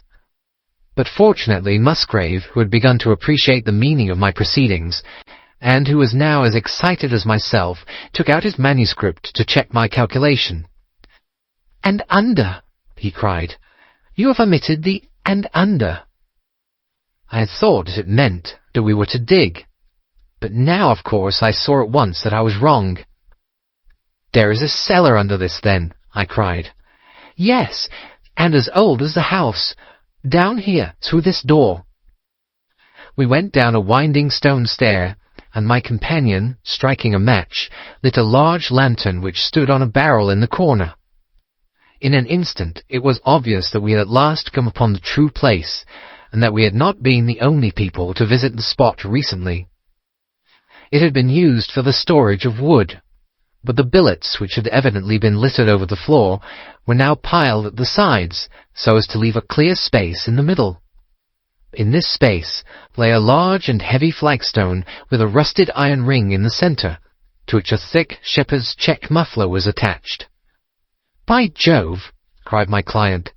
"That's Brunton's muffler. I've seen it on him, and could swear to it. What has the villain been doing here?" At my suggestion, a couple of the county police were summoned to be present, and I then endeavoured to raise the stone by pulling on the cravat. I could only move it slightly, and it was with the aid of one of the constables that I succeeded at last in carrying it to one side. A black hole yawned beneath, into which we all peered, while Musgrave, kneeling at the side, pushed down the lantern. A small chamber about 7 feet deep and 4 feet square lay open to us. At one side of this was a squat, brass-bound wooden box, the lid of which was hinged upwards with this curious old-fashioned key projecting from the lock. It was furred outside by a thick layer of dust, and damp and worms had eaten through the wood, so that a crop of livid fungi was growing on the inside of it. Several discs of metal, old coins apparently, such as I hold here, were scattered over the bottom of the box, but it contained nothing else.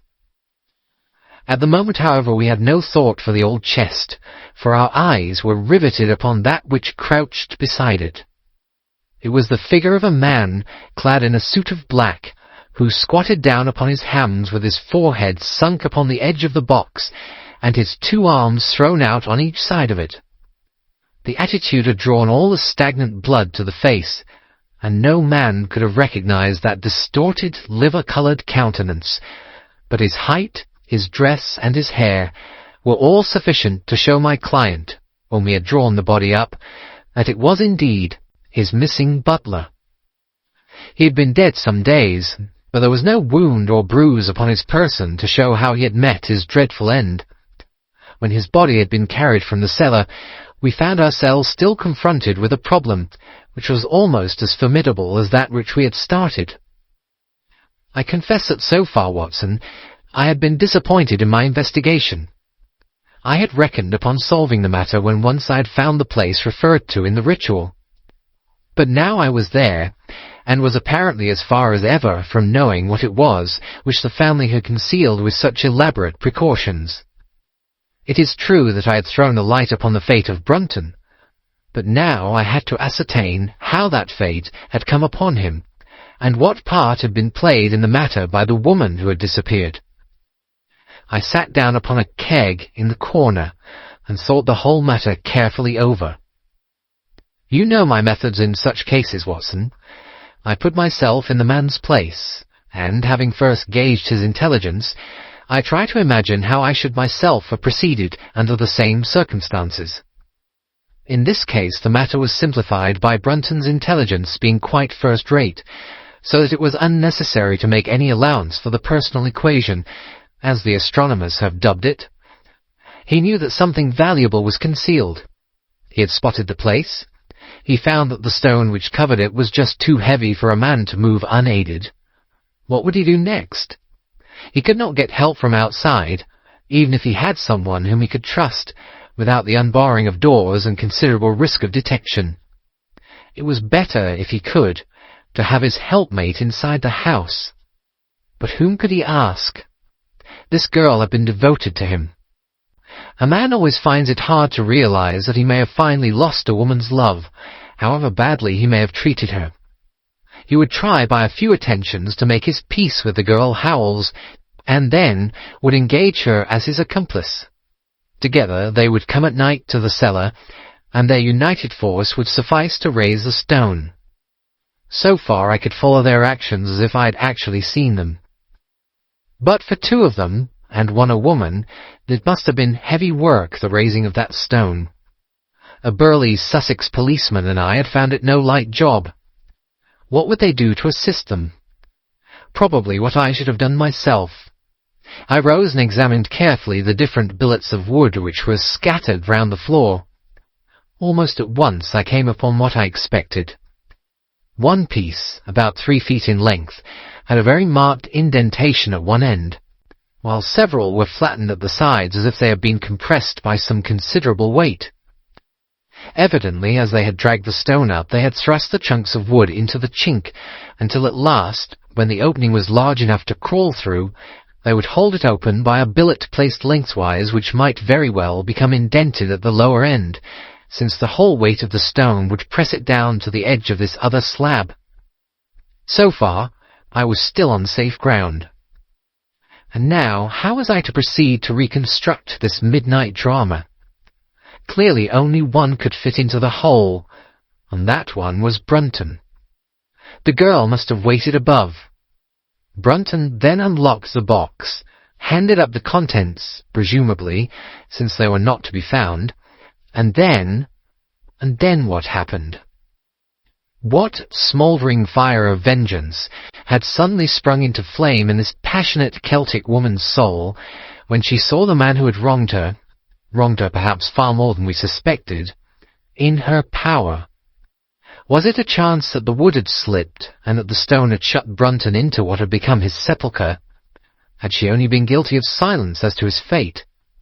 Or had some sudden blow from her hand dashed the support away and sent the slab crashing down into its place? Be that as it might, I seemed to see that woman's figure still clutching at her treasure trove and flying wildly up the winding stair, with her ears ringing perhaps, with the muffled screams from behind her, and with the drumming of frenzied hands against the slab of stone which was choking her faithless lover's life out. Here was the secret of her blanched face, her shaken nerves, her peals of hysterical laughter on the next morning. But what had been in the box? What had she done with that?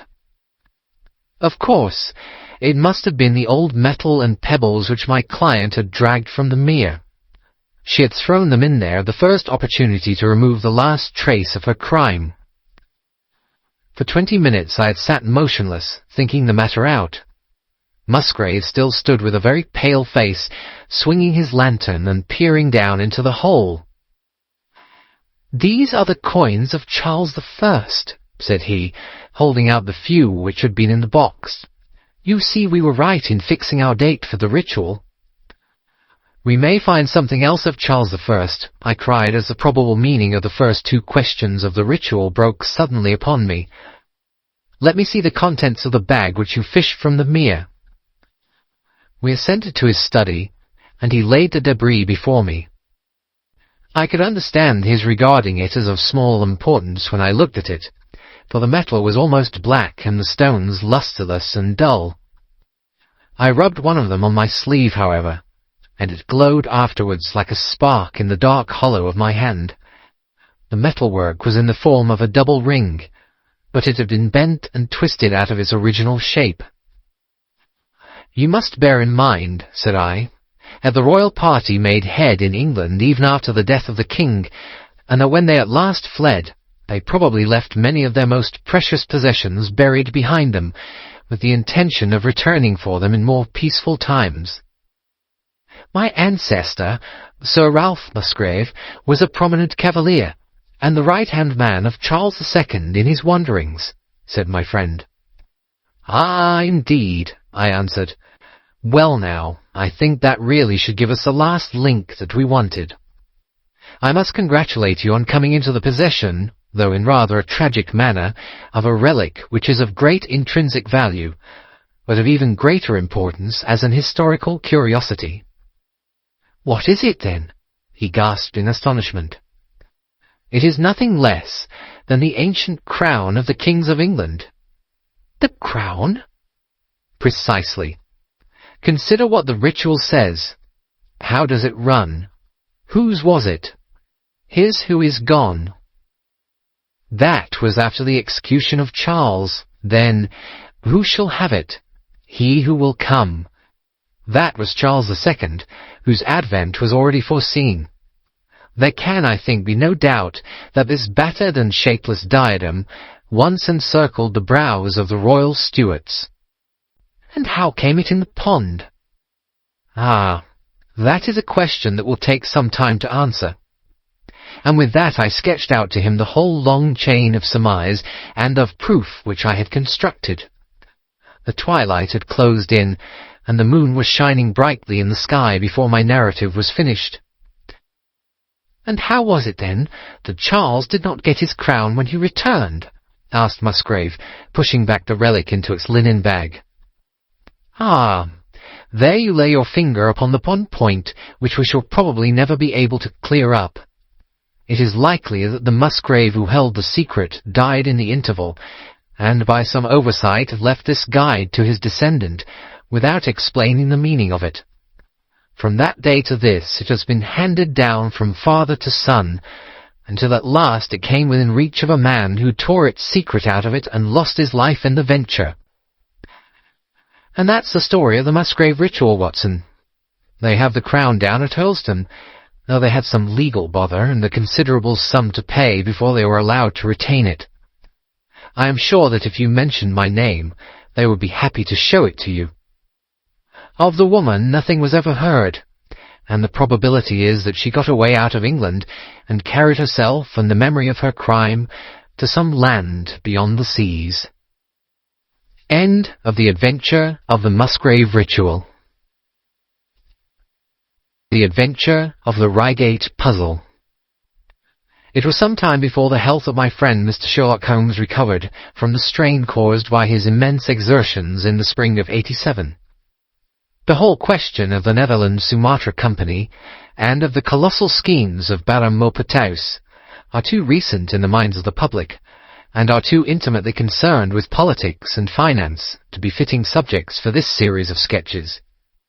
They led, however, in an indirect fashion to a singular and complex problem which gave my friend an opportunity of demonstrating the value of a fresh weapon among the many with which he waged his lifelong battle against crime. On referring to my notes, I see that it was upon the 14th of April that I received a telegram from Lyon, which informed me that Holmes was lying ill in the Hotel du Lion. Within 24 hours I was in his sick room, and was relieved to find that there was nothing formidable in his symptoms. Even his iron constitution, however, had broken down under the strain of an investigation which had extended over 2 months, during which period he had never worked less than 15 hours a day, and had more than once, as he assured me, kept to his task for 5 days at a stretch.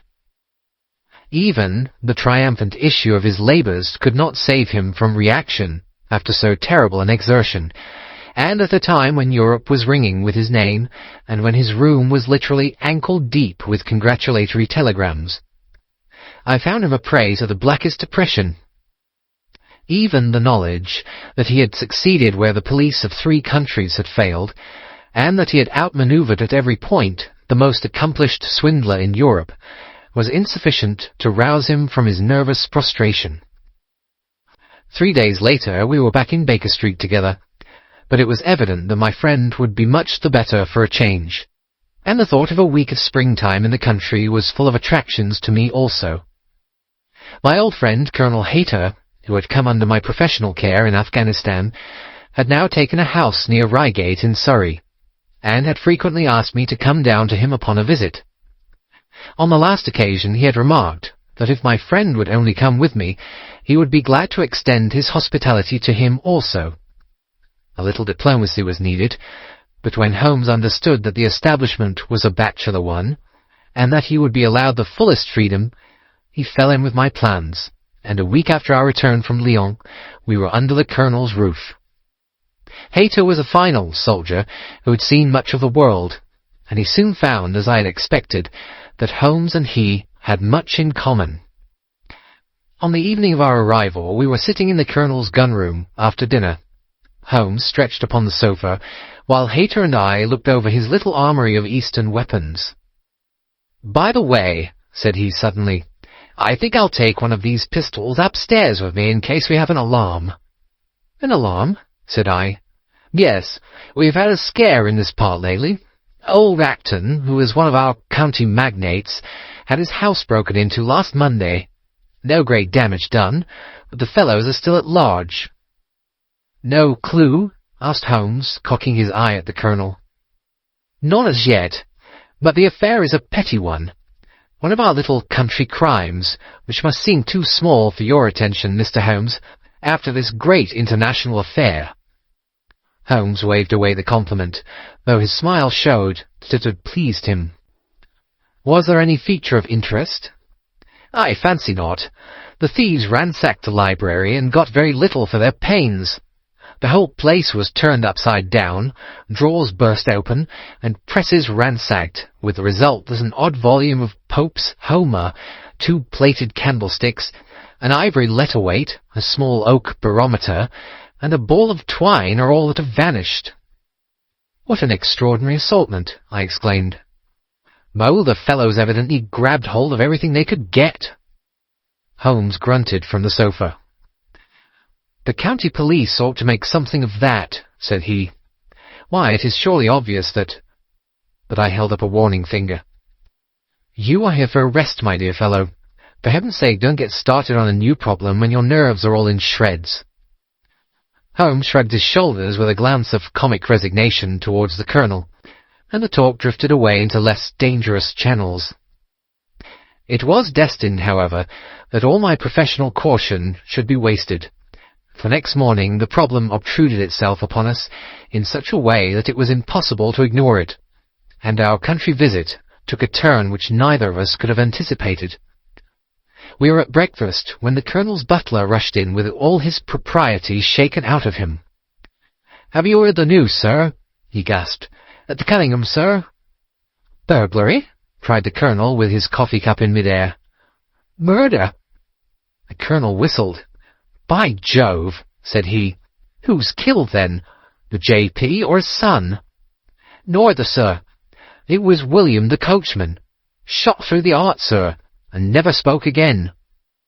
"Who shot him, then?" "The burglar, sir. He was off like a shot and got clean away. He just broke in at the pantry window when William came on him and met his end in saving his master's property." "What time?" "It was late last night, sir. Somewhere about 12. "Ah, then, we'll step over afterwards," said the Colonel, coolly settling down to his breakfast again. "It's a baddish business," he added when the butler had gone. "He's our leading man about here, is old Cunningham, and a very decent fellow, too. He'll be cut up over this, for the man has been in his service for years, and was a good servant. It's evidently the same villains who broke into Acton's." "And stole that very singular collection," said Holmes thoughtfully. "Precisely." It may prove the simplest matter in the world, but all the same, at first glance, this is just a little curious, is it not? A gang of burglars, acting in the country, might be expected to vary the scene of their operations, and not to crack 2 cribs in the same district within a few days. When you spoke last night of taking precautions, I remember that it passed through my mind that this was probably the last parish in England to which the thief or thieves would be likely to turn their attention, which shows that I have still much to learn. "I fancy it's some local practitioner," said the Colonel. "In that case, of course, Acton's and Cunningham's are just the places you would go for, since they are far the largest about here." "And richest?" "Well, they ought to be, but they've had a lawsuit for some years, which has sucked the blood out of both of them, I fancy. Old Acton has some claim on half of Cunningham's estate, and the lawyers have been at it with both hands."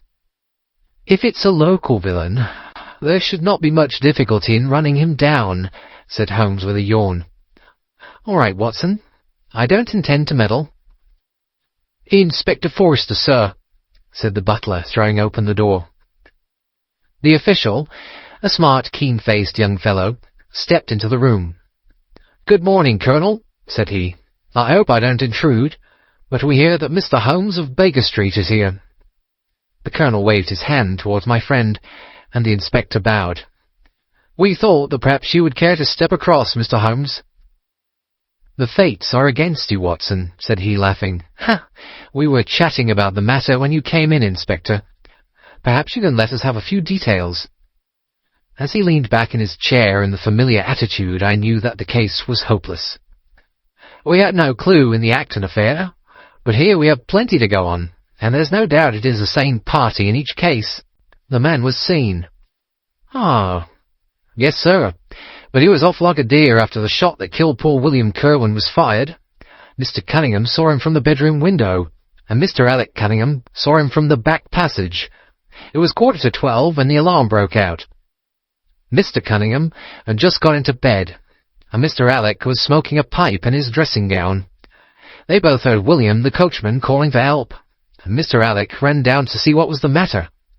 The back door was open, and as he came to the foot of the stairs, he saw 2 men wrestling together outside. One of them fired a shot. The other dropped, and the murderer rushed across the garden and over the hedge. Mr. Cunningham, looking out of his bedroom, saw the fellow as he gained the road, but lost sight of him at once. Mr. Alec stopped to see if he could help the dying man, and so the villain got clean away. Beyond the fact that he was a middle-sized man, and dressed in some dark stuff, we have no personal clue, but we're making energetic inquiries, and if he is a stranger we shall soon find him out.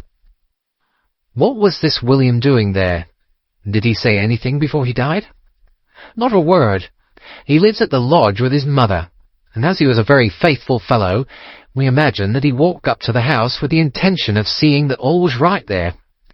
Of course, this Acton business has put everyone on their guard. The robber must have just burst open the door.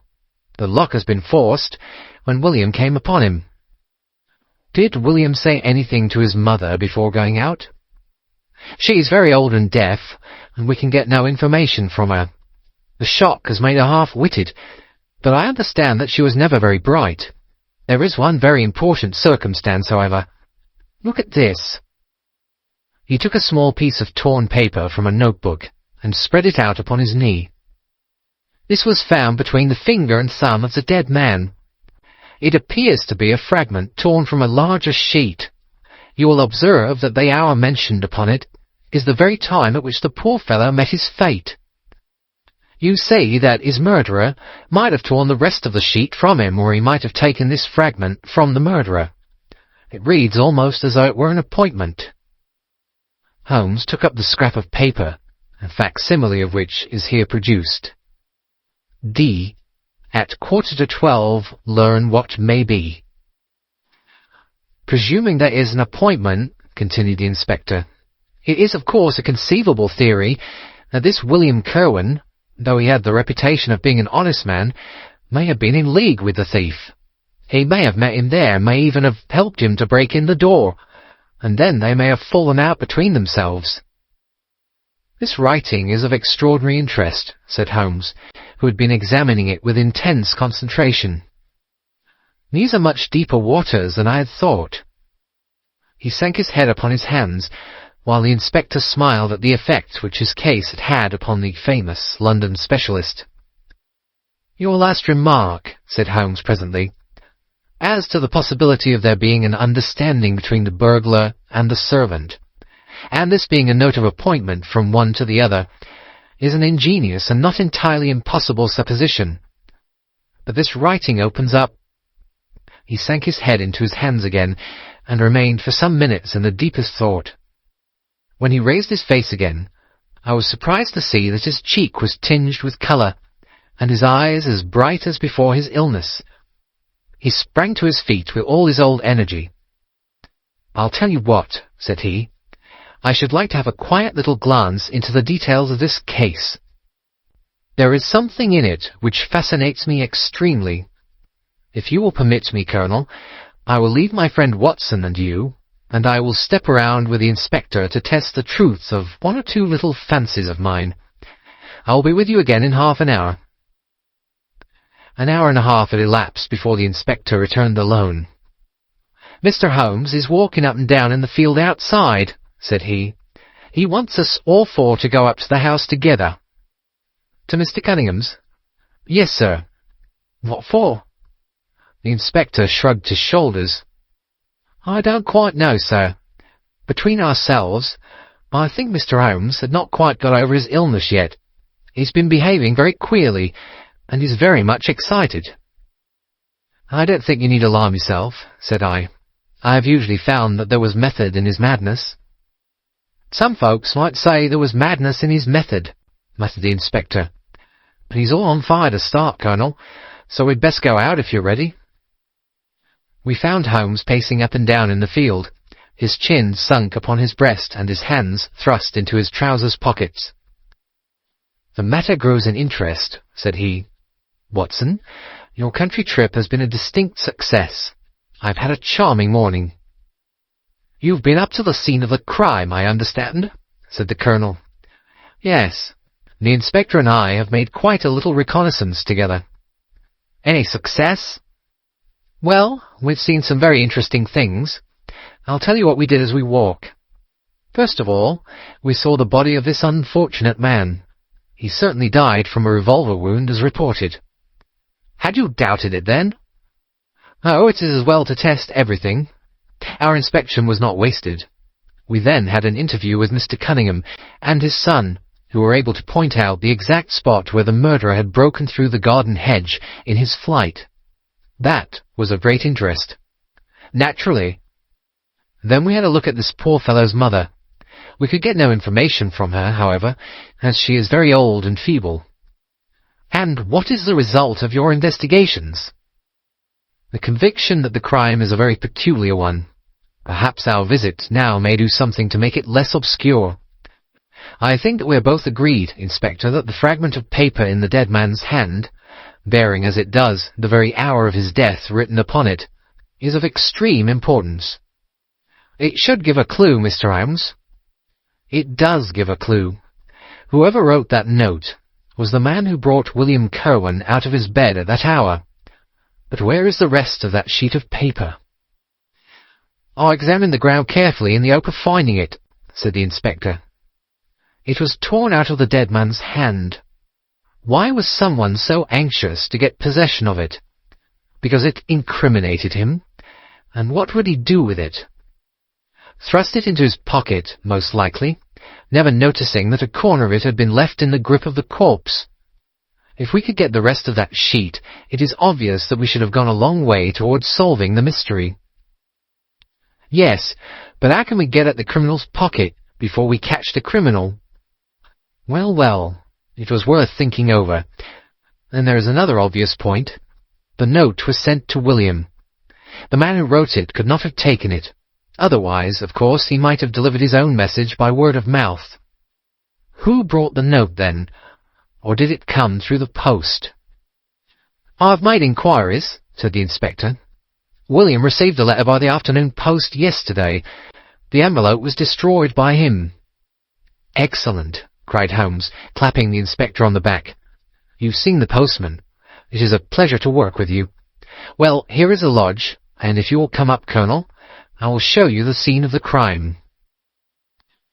We passed the pretty cottage where the murdered man had lived, and walked up an oak-lined avenue to the fine old Queen Anne house, which bears the date of Malplaquet upon the lintel of the door. Holmes and the inspector led us round it until we came to the side gate, which is separated by a stretch of garden from the hedge which lines the road. A constable was standing at the kitchen door. "Throw the door open, officer," said Holmes. Now, it was on these stairs that young Mr. Cunningham stood and saw the two men struggling just where we are.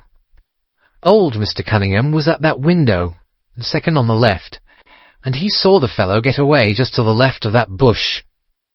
Then Mr. Alec ran out and knelt beside the wounded man. The ground is very hard, you see, and there are no marks to guide us. As he spoke, two men came down to the garden path, from round the angle of the house.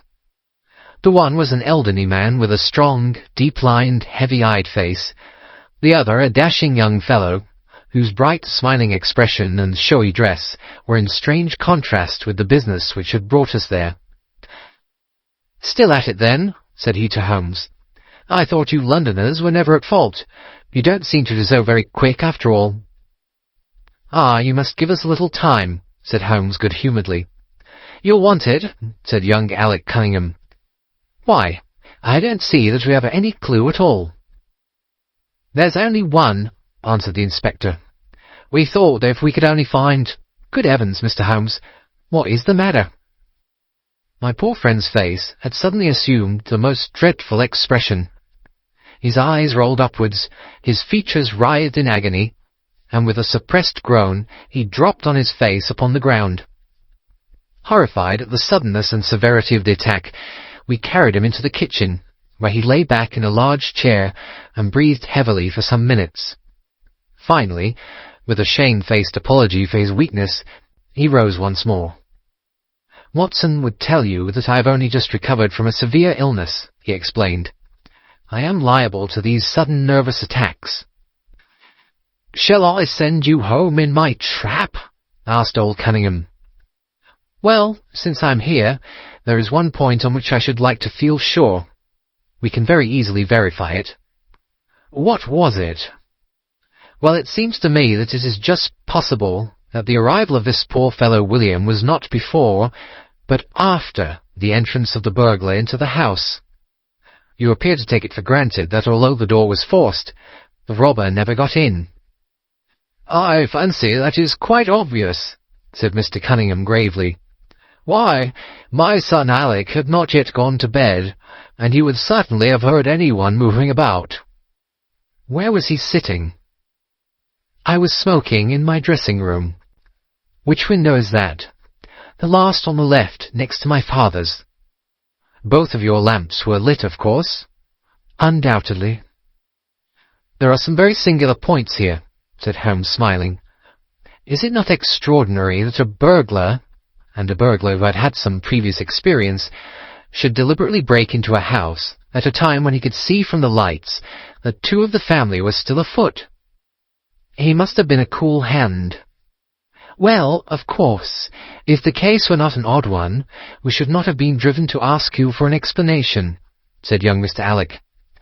"But as to your ideas that the man has robbed the house before William tackled him, I think it a most absurd notion. Wouldn't we have found the place disarranged, and missed the things which he had taken?" "It depends on what the things were," said Holmes. "You must remember that we are dealing with a burglar who is a very peculiar fellow, and who appears to work on lines of his own. Look, for example, at the queer lot of things which he took from Acton's. What was it? A ball of string, a letter-weight, and I don't know what other odds and ends." "Well, we are quite in your hands, Mr. Holmes," said old Cunningham. "Anything which you or the inspector may suggest will most certainly be done." "In the first place," said Holmes, "I should like you to offer a reward, coming from yourself, for the officials may take a little time before they would agree upon the sum, and these things cannot be done too promptly. I have jotted down the form here. If you would not mind signing it, £50 was quite enough, I thought."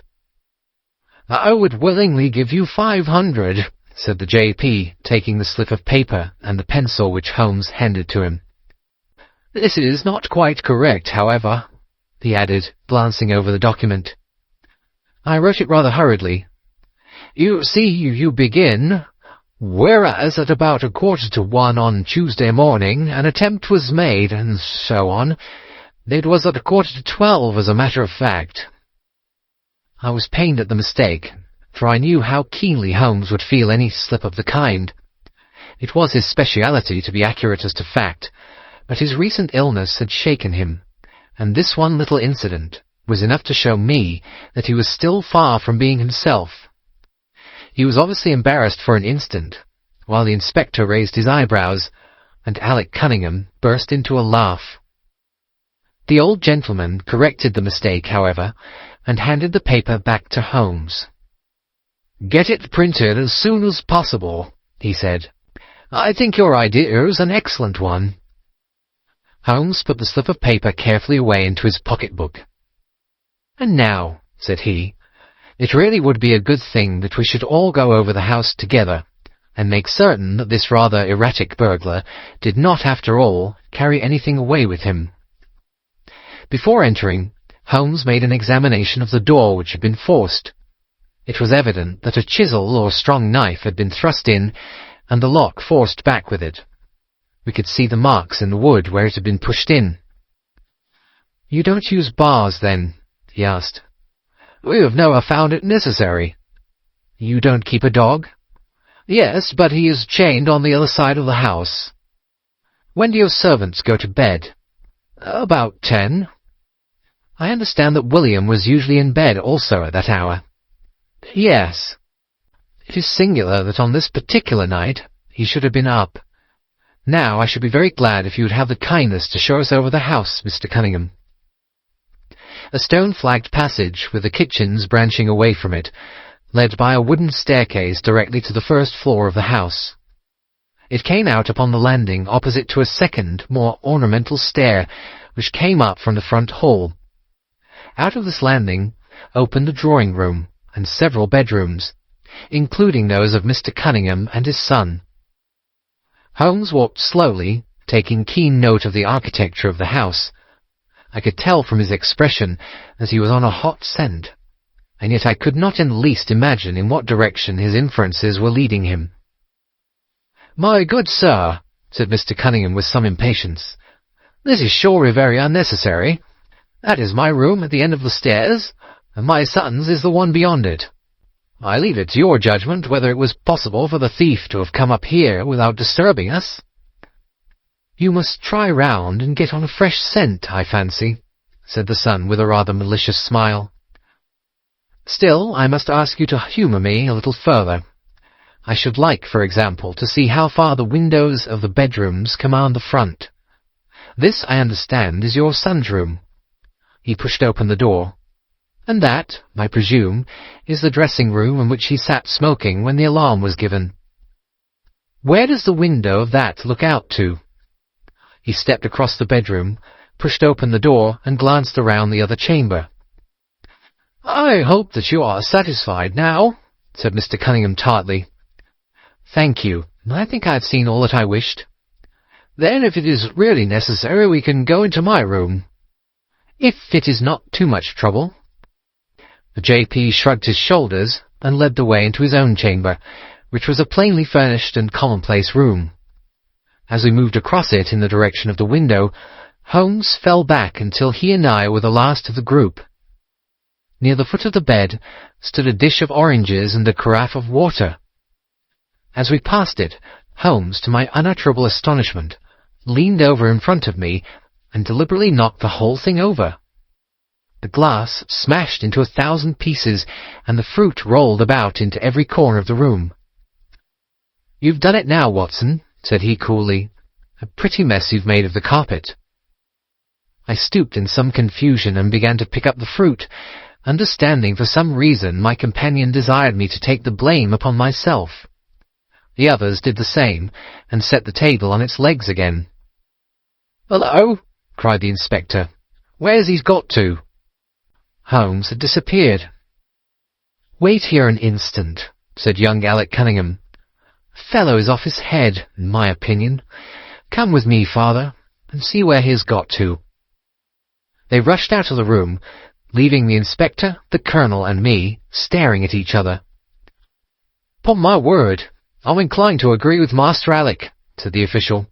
"It may be the effect of his illness, but it seems to me that—" His words were cut short by a sudden scream of, "Help! Help! Murder!" With a thrill, I recognized the voice of that of my friend. I rushed madly from the room onto the landing. The cries, which had sunk down into a hoarse, inarticulate shouting, came from the room which we had first visited. I dashed in and on into the dressing-room beyond. The two Cunninghams were bending over the prostrate figure of Sherlock Holmes, the younger clutching his throat with both hands, while the elder seemed to be twisting one of his wrists. In an instant the three of us had torn them away from him, and Holmes staggered to his feet, very pale and evidently greatly exhausted. "Arrest these men, Inspector," he gasped. "On what charge?" "That of murdering their coachman, William Cohen." The inspector stared about him in bewilderment. "Oh, come now, Mr. Holmes," said he at last. "I'm sure you don't really mean to—" "Tut, man, look at their faces," cried Holmes curtly. Never certainly have I seen a plainer confession of guilt upon human countenances. The older man seemed numbed and dazed, with a heavy, sullen expression upon his strongly marked face. The son, on the other hand, had dropped all that jaunty, dashing style which had characterized him, and the ferocity of a dangerous wild beast gleamed in his dark eyes and distorted his handsome features. The inspector said nothing, but stepping to the door he blew his whistle. Two of his constables came at the call. "I have no alternative, Mr. Cunningham," said he. "I trust that this may all prove to be an absurd mistake, but you can see that— would you drop it?" He struck out with his hand, and a revolver which the younger man was in the act of cocking clattered down upon the floor. "Keep that," said Holmes quietly, putting his foot upon it. "You will find it useful at the trial. But this is what we really wanted." He held up a little crumpled piece of paper. "The remainder of the sheet!" cried the inspector. "Precisely. And where was it?" "Where I was sure it must be. I'll make the whole matter clear to you presently. I think, Colonel, that you and Watson might return now, and I will be with you again in an hour at the furthest. The inspector and I must have a word with the prisoners, but you will certainly see me back at luncheon time. Sherlock Holmes was as good as his word. For about 1 o'clock he rejoined us in the Colonel's smoking room. He was accompanied by a little elderly gentleman, who was introduced to me as the Mr. Acton, whose house had been the scene of the original burglary. "I wish Mr. Acton to be present while I demonstrated this small matter to you," said Holmes, "for it is natural that he should take a keen interest in the details. I am afraid, my dear Colonel, that you must regret the hour that you took in such a stormy petrel as I am." "On the contrary," answered the Colonel warmly, "I consider it the greatest privilege to have been permitted to study your methods of working. I confess that they quite surpass my expectations, and that I am utterly unable to account for your result. I have not yet seen the vestige of a clue." "I am afraid that my explanation may disillusion you, but it has always been my habit to hide none of my methods, either from my friend Watson, or from anyone who might take an intelligent interest in them. But first, as I am rather shaken by the knocking about which I had in the dressing-room, I think that I shall help myself to a dash of your brandy, Colonel. My strength had been rather tried of late. I trust that you had no more of those nervous attacks." Sherlock Holmes laughed heartily. "Ha! We will come to that in its turn," said he. "I will lay an account of the case before you in its due order, showing you the various points which guided me in my decision. Pray interrupt me if there is any inference which is not perfectly clear to you. It is of the highest importance in the art of detection to be able to recognize, out of a number of facts, which are incidental and which vital. Otherwise your energy and attention must be dissipated instead of being concentrated. Now, in this case, there was not the slightest doubt in my mind from the first that the key of the whole matter must be looked for in the scrap of paper in the dead man's hand. Before going into this, I would draw your attention to the fact that, if Alec Cunningham's narrative was correct, and if the assailant, after shooting William Kirwan, had instantly fled, then it obviously could not be he who tore the paper from the dead man's hand.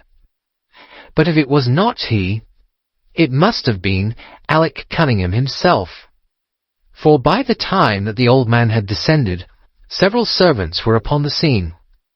The point is a simple one, but the inspector had overlooked it because he had started with the supposition that these county magnates had had nothing to do with the matter.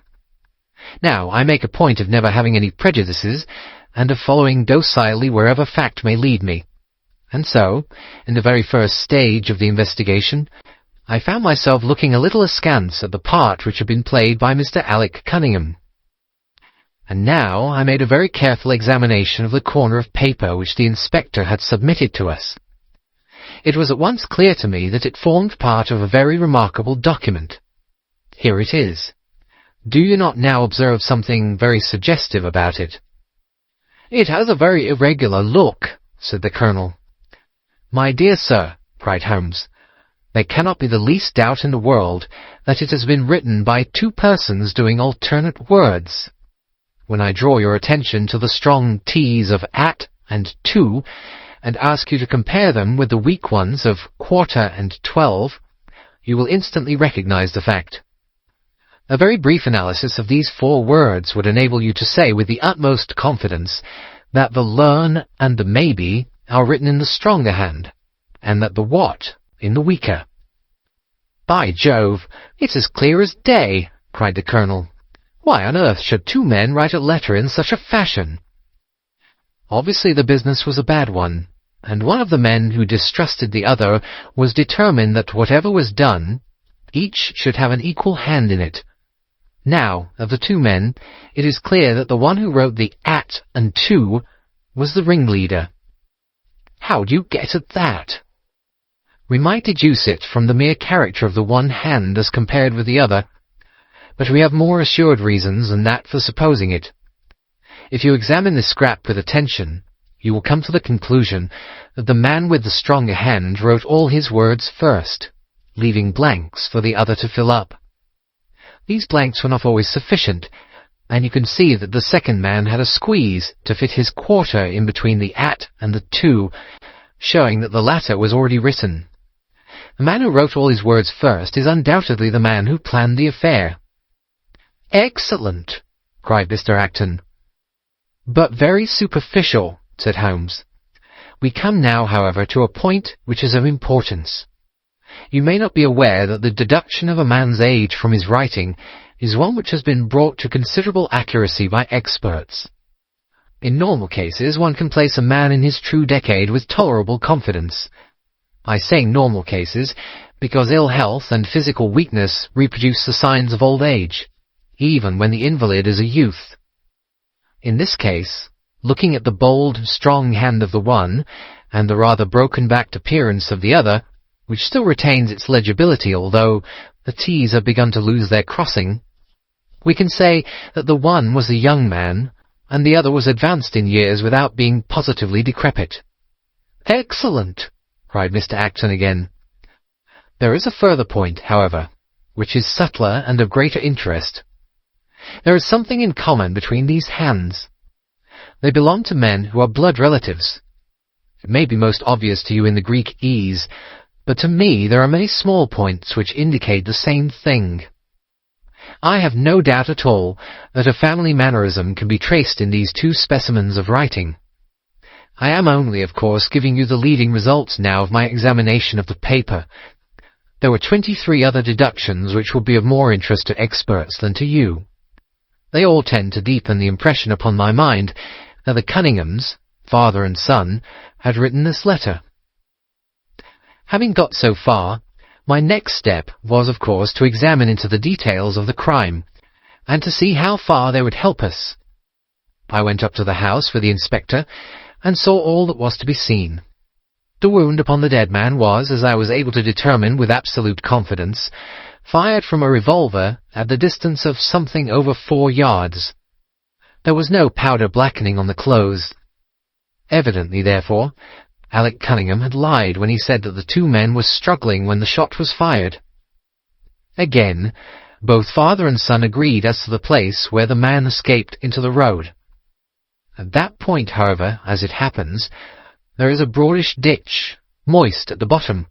As there were no indications of boot marks about this ditch, I was absolutely sure not only that the Cunninghams had again lied, but that there had never been any unknown man upon the scene at all.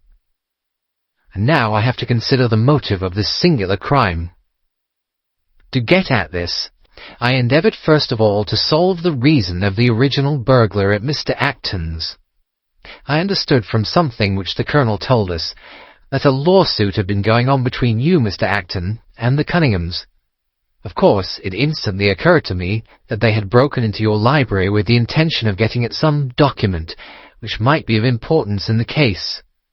"Precisely so," said Mr. Acton. "There can be no possible doubt as to their intentions. I have the clearest claim upon half of their present estate, and if they could have found a single paper, which fortunately was in the strong box of my solicitors, they would undoubtedly have crippled our case." "There you are," said Holmes, smiling. It was a dangerous, reckless attempt, in which I seemed to trace the influence of young Alec. Having found nothing, they tried to divert suspicion by making it appear to be an ordinary burglary, to which end they carried off whatever they could lay their hands upon.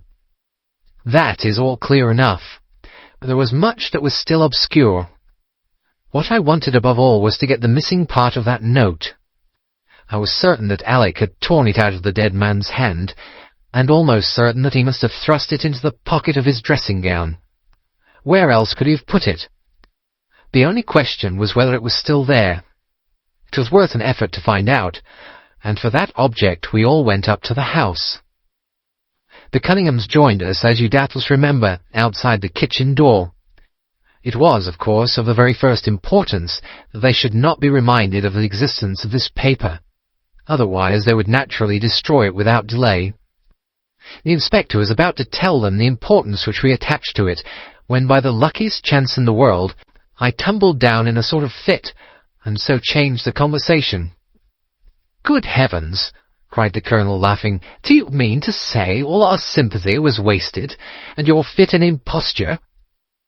"Speaking professionally, it was admirably done," cried I, looking in amazement at this man who was forever confounding me with some new phase of his astuteness.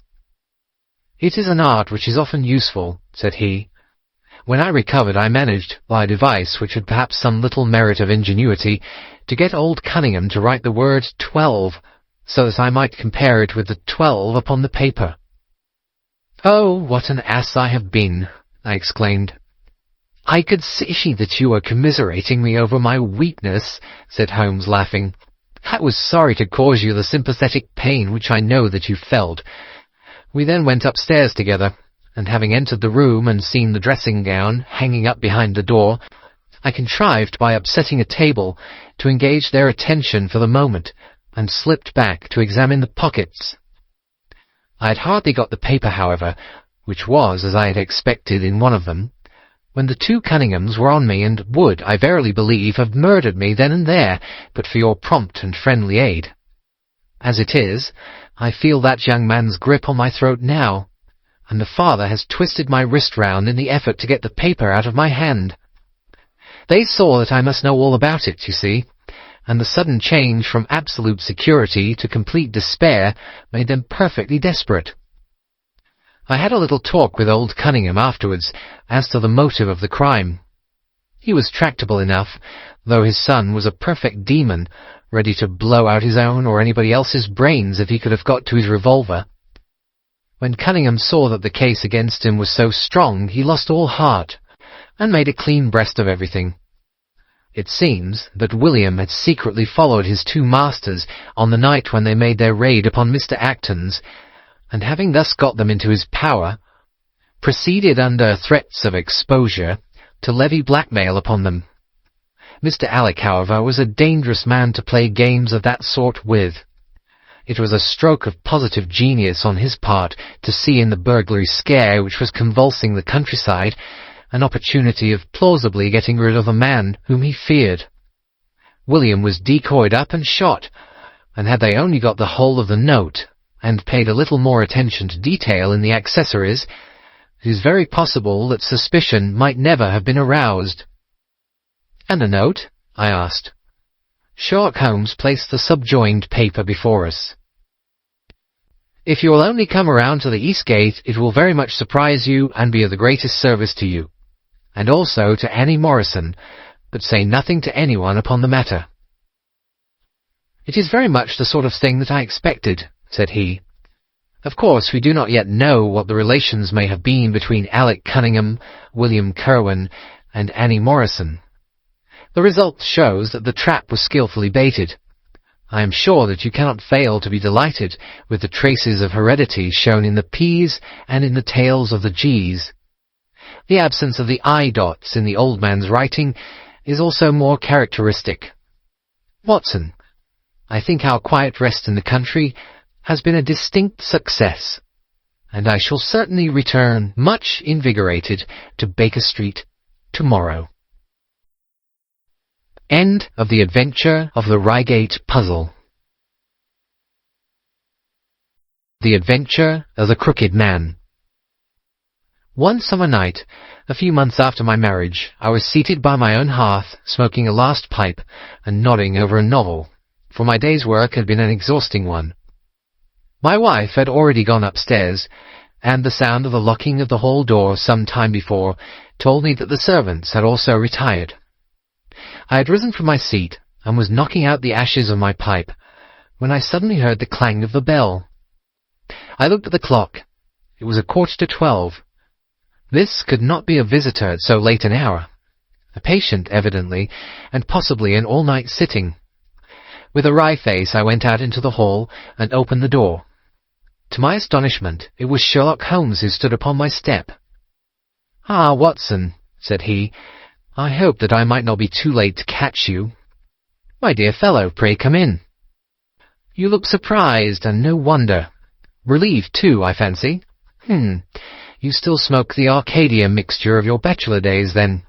There's no mistaking that fluffy ash upon your coat. It's easy to tell that you've been accustomed to wear a uniform, Watson. You'll never pass as a purebred civilian as long as you keep that habit of carrying your handkerchief in your sleeve. Could you put me up tonight?" "With pleasure." "You told me that you had bachelor quarters for one, and I see that you have no gentleman visitor at present. Your hat-stand proclaims as much." "I shall be delighted if you will stay." "Thank you. I'll fill the vacant peg then. Sorry to see that you've had the British workman in the house. He's a token of evil. Not the drains, I hope?" "No, the gas." "Ah, he has left 2 nail marks from his boot upon your linoleum, just where the light strikes it. No, thank you. I had some supper at Waterloo, but I'll smoke a pipe with you with pleasure." I handed him my pouch, and he seated himself opposite to me and smoked for some time in silence. I was well aware that nothing but business of importance would have brought him to me at such an hour, so I waited patiently until he should come round to it. "I see that you're professionally rather busy just now," said he, glancing very keenly across at me. "Yes, I've had a busy day," I answered. "It may seem very foolish in your eyes," I added, "but really I don't know how you deduced it." Holmes chuckled to himself. "I have the advantage of knowing your habits, my dear Watson," said he. "When your round is a short one, you walk, and when it is a long one, you use a hansom. As I perceive that your boots, although used, are by no means dirty, I cannot doubt that you are at present busy enough to justify the hansom." "Excellent," I cried. "Elementary," said he. "It is one of those instances where the reasoner can produce an effect which seems remarkable to his neighbour, because the latter has missed the one little point which is the basis of the deduction. The same may be said, my dear fellow, for the effect of some of these little sketches of yours, which is entirely meretricious, depending as it does upon your retaining in your own hands some factors in the problem which are never imparted to the reader. Now, at present, I am in the position of these same readers, for I hold in this hand several threads of one of the strangest cases which ever perplexed a man's brain, and yet I lack the 1 or 2 which are needful to complete my theory. But I'll have them, Watson. I'll have them." His eyes kindled, and a slight flush sprang into his thin cheeks. For an instant only. When I glanced again, his face had resumed that Red Indian composure which had made so many regard him as a machine rather than a man. "The problem presents features of interest," said he. "I may even say exceptional features of interest. I have already looked into the matter, and have come, as I think, within sight of my solution. If you could accompany me in the last step, you might be of considerable service to me." "I should be delighted." "Could you go as far as Aldershot tomorrow?" "I've no doubt Jackson would take my practice." "Very good. I want to start by the 11:10 from Waterloo." "That would give me time." "Then if you're not too sleepy, I will give you a sketch of what has happened, and of what remains to be done. I was sleepy before you came. I'm quite wakeful now. I will compress the story as far as may be done without omitting anything vital to the case. It is conceivable that you may even have read some account of the matter. It is the supposed murder of Colonel Berkeley of the Royal Munsters at Aldershot which I am investigating." "I've heard nothing of it." "It has not excited much attention yet, except locally. The facts are only 2 days old. Briefly, they are these. The Royal Munsters is, as you know, one of the most famous Irish regiments in the British Army. It did wonders both in the Crimea and the Mutiny, and has since that time distinguished itself upon every possible occasion. It was commanded up to Monday night by James Berkeley, a gallant veteran who started as a full private, was raised to commissioned rank for his bravery at the time of the Mutiny, and so lived to command the regiment in which he had once carried a musket. Colonel Berkeley had married at the time when he was a sergeant, and his wife, whose maiden name was Miss Nancy Devoy, was the daughter of a former colour sergeant in the same corps. There was, therefore, as can be imagined, some little social friction when the young couple, for they were still young, found themselves in their new surroundings. They appear, however, to have quickly adapted themselves, and Mrs. Berkeley has always, I understand, been as popular with the ladies of the regiment as her husband was with his brother officers. I may add that she was a woman of great beauty, and that even now, when she has been married for upwards of 30 years, she is still of a striking and queenly appearance. Colonel Berkeley's family life appears to have been a uniformly happy one. Major Murphy, to whom I owe most of my facts, assures me that he has never heard of any misunderstanding between the pair. On the whole, he thinks that Berkeley's devotion to his wife was greater than his wife's to Berkeley. He was acutely uneasy if he were absent from her for a day. She, on the other hand, though devoted and faithful, was less obtrusively affectionate. But they were regarded in the regiment as the very model of a middle-aged couple. There was absolutely nothing in their mutual relations to prepare people for the tragedy which was to follow. Colonel Berkeley himself seems to have had some singular traits in his character. He was a dashing, jovial old soldier in his usual mood, but there were occasions on which he seemed to show himself capable of considerable violence and vindictiveness. This side of his nature, however, appears never to have been turned towards his wife. Another fact which had struck Major Murphy and 3 out of 5 of the other officers with whom I conversed was the singular sort of depression which came upon him at times. As the Major expressed it, the smile had often been struck from his mouth, as if by some invisible hand, when he has been joining the gaieties and chaff of the mess table. For days on end, when the mood was on him, he has been sunk in the deepest gloom. This, and a certain tinge of superstition, were the only unusual traits in his character, which his brother officers had observed. The latter peculiarity took the form of a dislike to being left alone, especially after dark. This puerile feature, in a nature which was conspicuously manly, had often given rise to comment and conjecture. The 1st Battalion of the Royal Munsters, which is the old 117th, has been stationed at Aldershot for some years. The married officers live out of barracks, and the colonel has during all this time occupied a villa called Lachine, about half a mile from the North Camp. The house stands in its own grounds, but the west side of it is not more than 30 yards from the high road. A coachman and 2 maids form the staff of servants. These, with their master and mistress, were the sole occupants of Lachine, for the Berkeleys had no children, nor was it usual for them to have resident visitors. Now for the events at Lachine between 9 and 10 on the evening of last Monday. Mrs. Berkeley was, it appears, a member of the Roman Catholic Church, and had interested herself very much in the establishment of the Guild of St. George, which was formed in connection with the Watt Street Chapel for the purpose of supplying the poor with cast-off clothing. A meeting of the Guild had been held that evening at 8, and Mrs. Berkeley had hurried over her dinner in order to be present at it.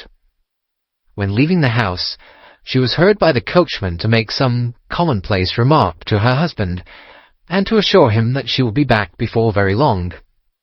She then called for Miss Morrison, a young lady who lives in the next villa, and the two went off together to their meeting. It lasted 40 minutes, and at 9:15, Mrs. Berkeley returned home, having left Miss Morrison at her door as she passed. There's a room which is used as a morning room at Lachine.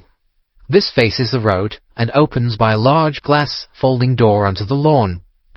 The lawn is 30 yards across, and is only divided from the highway by a low wall with an iron rail above it. It was into this room that Mrs. Berkeley went upon her return. The blinds were not down, for the room was seldom used in the evening, but Mrs. Berkeley herself lit the lamp, and then rang the bell, asking Jane Stewart, the housemaid, to bring her a cup of tea, which was quite contrary to her usual habits. The colonel had been sitting in the dining-room, but hearing that his wife had returned, he joined her in the morning-room. The coachman saw him cross the hall and enter it. He was never seen again alive. The tea which had been ordered was brought up at the end of 10 minutes, but the maid, as she approached the door, was surprised to hear the voices of her master and mistress in furious altercation. She knocked without receiving any answer, and even turned the handle, but only to find that the door was locked upon the inside. Naturally enough, she ran down to tell the cook, and the two women with the coachman came up into the hall and listened to the dispute which was still raging. They all agreed that only two voices were to be heard, those of Berkeley and of his wife. Berkeley's remarks were subdued and abrupt, so that none of them were audible to the listeners. The ladies, on the other hand, were most bitter, and when she raised her voice could be plainly heard. "You coward!" she repeated over and over again. "What can be done? What can be done now? Give me back my life. I will never so much as breathe the same air with you again, you coward! You coward!" Those were scraps of her conversation, ending in a sudden, dreadful cry in the man's voice, with a crash and a piercing scream from the woman. Convinced that some tragedy had occurred, the coachman rushed to the door and strove to force it, while scream after scream issued from within. He was unable, however, to make his way in, and the maids were too distracted with fear to be of any assistance to him. A sudden thought struck him, however, and he ran through the hall door and round to the lawn, upon which the long French windows open. One side of the window was open, which I understand was quite usual in the summer-time, and he passed without difficulty into the room. His mistress had ceased to scream, and was stretched insensible upon a couch, while with his feet tilted over the side of an armchair, and his head upon the ground near the corner of the fender, was lying the unfortunate soldier, stone dead, in a pool of his own blood. Naturally, the coachman's first thought, on finding that he could do nothing for his master, was to open the door. But here an unexpected and singular difficulty presented itself. The key was not in the inner side of the door, nor could he find it anywhere in the room. He went out again, therefore, through the window, and having obtained the help of a policeman and of a medical man, he returned. The lady, against whom naturally the strongest suspicion rested, was removed to her room, still in a state of insensibility. The colonel's body was then placed upon the sofa, and a careful examination made of the scene of the tragedy.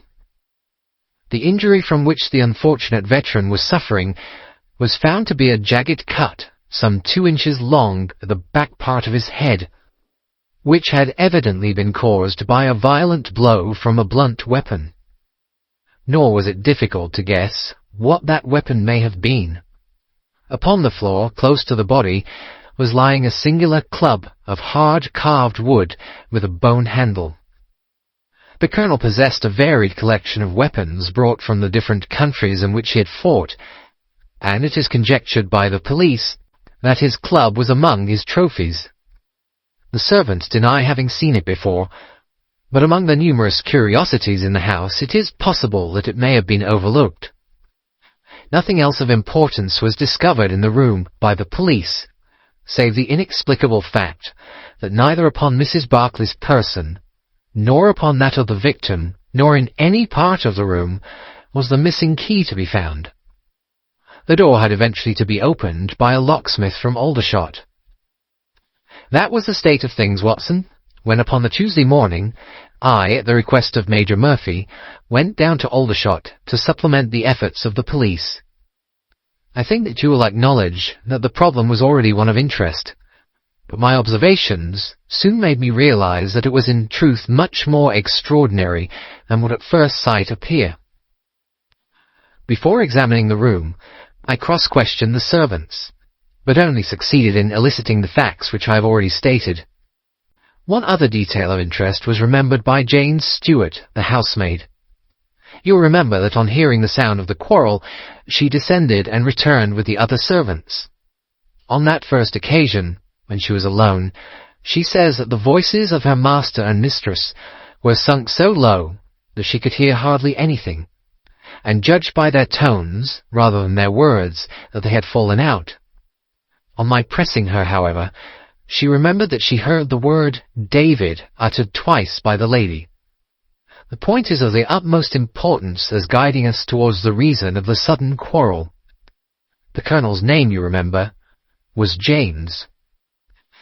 There was one thing in the case which had made the deepest impression both upon the servants and the police. This was the contortion of the colonel's face. It had set, according to their account, into the most dreadful expression of fear and horror which a human countenance is capable of assuming. More than one person fainted at the mere sight of him, so terrible was the effect. it was quite certain that he had foreseen his fate, and that it had caused him the utmost horror. This, of course, fitted in well enough with the police theory. If the Colonel could have seen his wife making a murderous attack upon him, nor was the fact of the wound being on the back of his head a fatal objection to this, as he might have turned to avoid the blow. No information could be got from the lady herself, who was temporarily insane from an acute attack of brain fever. From the police I learned that Miss Morrison, who you remember went out that evening with Mrs. Barclay, denied having any knowledge of what it was which had caused the ill humour in which her companion had returned. Having gathered these facts, Watson, I smoked several pipes over them, trying to separate those which were crucial from others which were merely incidental. There could be no question that the most distinctive and suggestive point in the case was the singular disappearance of the door key. A most careful search had failed to discover it in the room. Therefore, it must have been taken from it. But neither the Colonel nor the Colonel's wife could have taken it. That was perfectly clear. Therefore, a third person must have entered the room, and that third person could only have come in through the window. It seemed to me that a careful examination of the room and the lawn might possibly reveal some traces of this mysterious individual. You know my methods, Watson. There was not one of them which I did not apply to the inquiry, and it ended by my discovering traces, but very different ones from those which I had expected. There had been a man in the room, and he had crossed the lawn coming from the road. I was able to obtain 5 very clear impressions of his footmarks, one in the roadway itself, at the point where he had climbed the low wall, 2 on the lawn, and 2 very faint ones upon the stained boards near the window where he had entered. He had apparently rushed across the lawn, for his toe marks were much deeper than his heels. But it was not the man who surprised me. It was his companion. His companion? Holmes pulled a large sheet of tissue paper out of his pocket and carefully unfolded it upon his knee. "What do you make of that?" he asked. The paper was covered with the tracings of the footmarks of some small animal. It had 5 well-marked footpads, an indication of long nails, and the whole print might be nearly as large as a dessert spoon. "It's a dog," said I. "Did you ever hear of a dog running up a curtain?" I found distinct traces that this creature had done so. "A monkey, then?" "But it is not the print of a monkey." "What can it be, then?" "Neither dog nor cat nor monkey nor any creature that we are familiar with. I have tried to reconstruct it from the measurements. Here are 4 prints where the beast has been standing motionless. You see that it is no less than 15 inches from forefoot to hind. Add to that the length of neck and head, and you get a creature not much less than 2 feet long, probably more if there's any tail. But now, observe this other measurement. The animal has been moving, and we have the length of its stride. In each case, it is only about 3 inches. You have an indication, you see, of a long body with very short legs attached to it. It has not been considerate enough to leave any of its hair behind it, but its general shape must be what I have indicated, and it can run up a curtain, and it is carnivorous." "How do you deduce that?" "Because it ran up the curtain. A canary's cage was hanging in the window, and its aim seems to have been to get at the bird." "Then what was the beast?" If I could give it a name, it might go a long way towards solving the case. On the whole, it was probably some creature of the weasel and stoat tribe, and yet it is larger than any of these that I have seen." "But what had it to do with the crime?" "That also is still obscure, but we have learned a good deal, you perceive. We know that a man stood in the road looking at the quarrel between the Barclays. The blinds were up and the room lighted. We know also that he ran across the lawn, entered the room, accompanied by a strange animal, and that he either struck the Colonel or, as is equally possible, that the Colonel fell down from sheer fright at the sight of him, and cut his head on the corner of the fender. Finally, we have the curious fact that the intruder carried away the key with him when he left. Your discoveries seem to have left the business more obscure than it was before, said I. Quite so. They undoubtedly showed that the affair was much deeper than was at first conjectured. I thought the matter over, and I came to the conclusion that I must approach the case from another aspect. But really, Watson, I'm keeping you up, and I might just as well tell you all this on our way to Aldershot tomorrow. Thank you. You've gone rather too far to stop. It is quite certain that when Mrs. Barclay left the house at 7:30, she was on good terms with her husband. She was never, as I think I've said, ostentatiously affectionate, but she was heard by the coachman chatting with the Colonel in a friendly fashion. Now, it was equally certain that immediately on her return, she had gone to the room in which she was least likely to see her husband, had flown to tea as an agitated woman will, and finally, on his coming in to her, had broken into violent recriminations. Therefore something had occurred between 7:30 and 9 o'clock, which had completely altered her feelings towards him. But Miss Morrison had been with her during the whole of that hour and a half. It was absolutely certain, therefore, in spite of her denial, that she must know something of the matter. My first conjecture was that possibly there had been some passages between this young lady and the old soldier, which the former had now confessed to the wife. That would account for the angry return, and also for the girl's denial that anything had occurred. Nor would it be entirely incompatible with most of the words overheard. But there was the reference to David, and there was the known affection of the Colonel for his wife to weigh against it, to say nothing of the tragic intrusion of this other man, which might of course be entirely disconnected with what had gone before. It was not easy to pick one's steps, but on the whole I was inclined to dismiss the idea that there had been anything between the Colonel and Miss Morrison, but more than ever convinced that the young lady held a clue as to what it was which had turned Mrs. Barclay to hatred of her husband. I took the obvious course, therefore, of calling upon Miss M., of explaining to her that I was perfectly certain that she held the facts in her possession, and of assuring her that her friend Mrs. Barclay might find herself in the dock upon a capital charge unless the matter were cleared up. Miss Morrison is a little ethereal slip of a girl, with timid eyes and blonde hair, but I found her by no means wanting in shrewdness and common sense.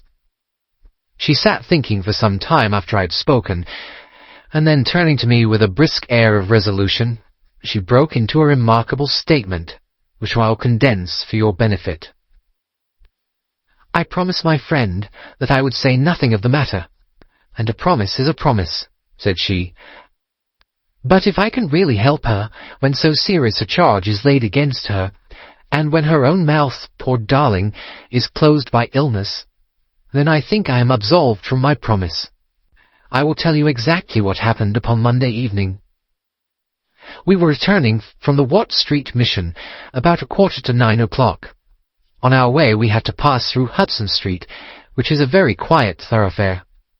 There is only one lamp in it, upon the left-hand side, and as we approached this lamp, I saw a man coming towards us, with his back very bent, and something like a box slung over one of his shoulders. He appeared to be deformed, for he carried his head low and walked with his knees bent. We were passing him when he raised his face to look at us in the circle of light thrown by the lamp, and as he did so, he stopped and screamed out in a dreadful voice, "My God, it's Nancy!" Mrs. Barclay turned as white as death, and would have fallen down had the dreadful-looking creature not caught hold of her. I was going to call for the police, but she, to my surprise, spoke quite civilly to the fellow. "I thought you'd been dead this 30 years, Henry," said she, in a shaking voice. "So I have," said he, and it was awful to hear the tones that he said it in. He had a very dark, fearsome face, and a gleam in his eyes that comes back to me in my dreams.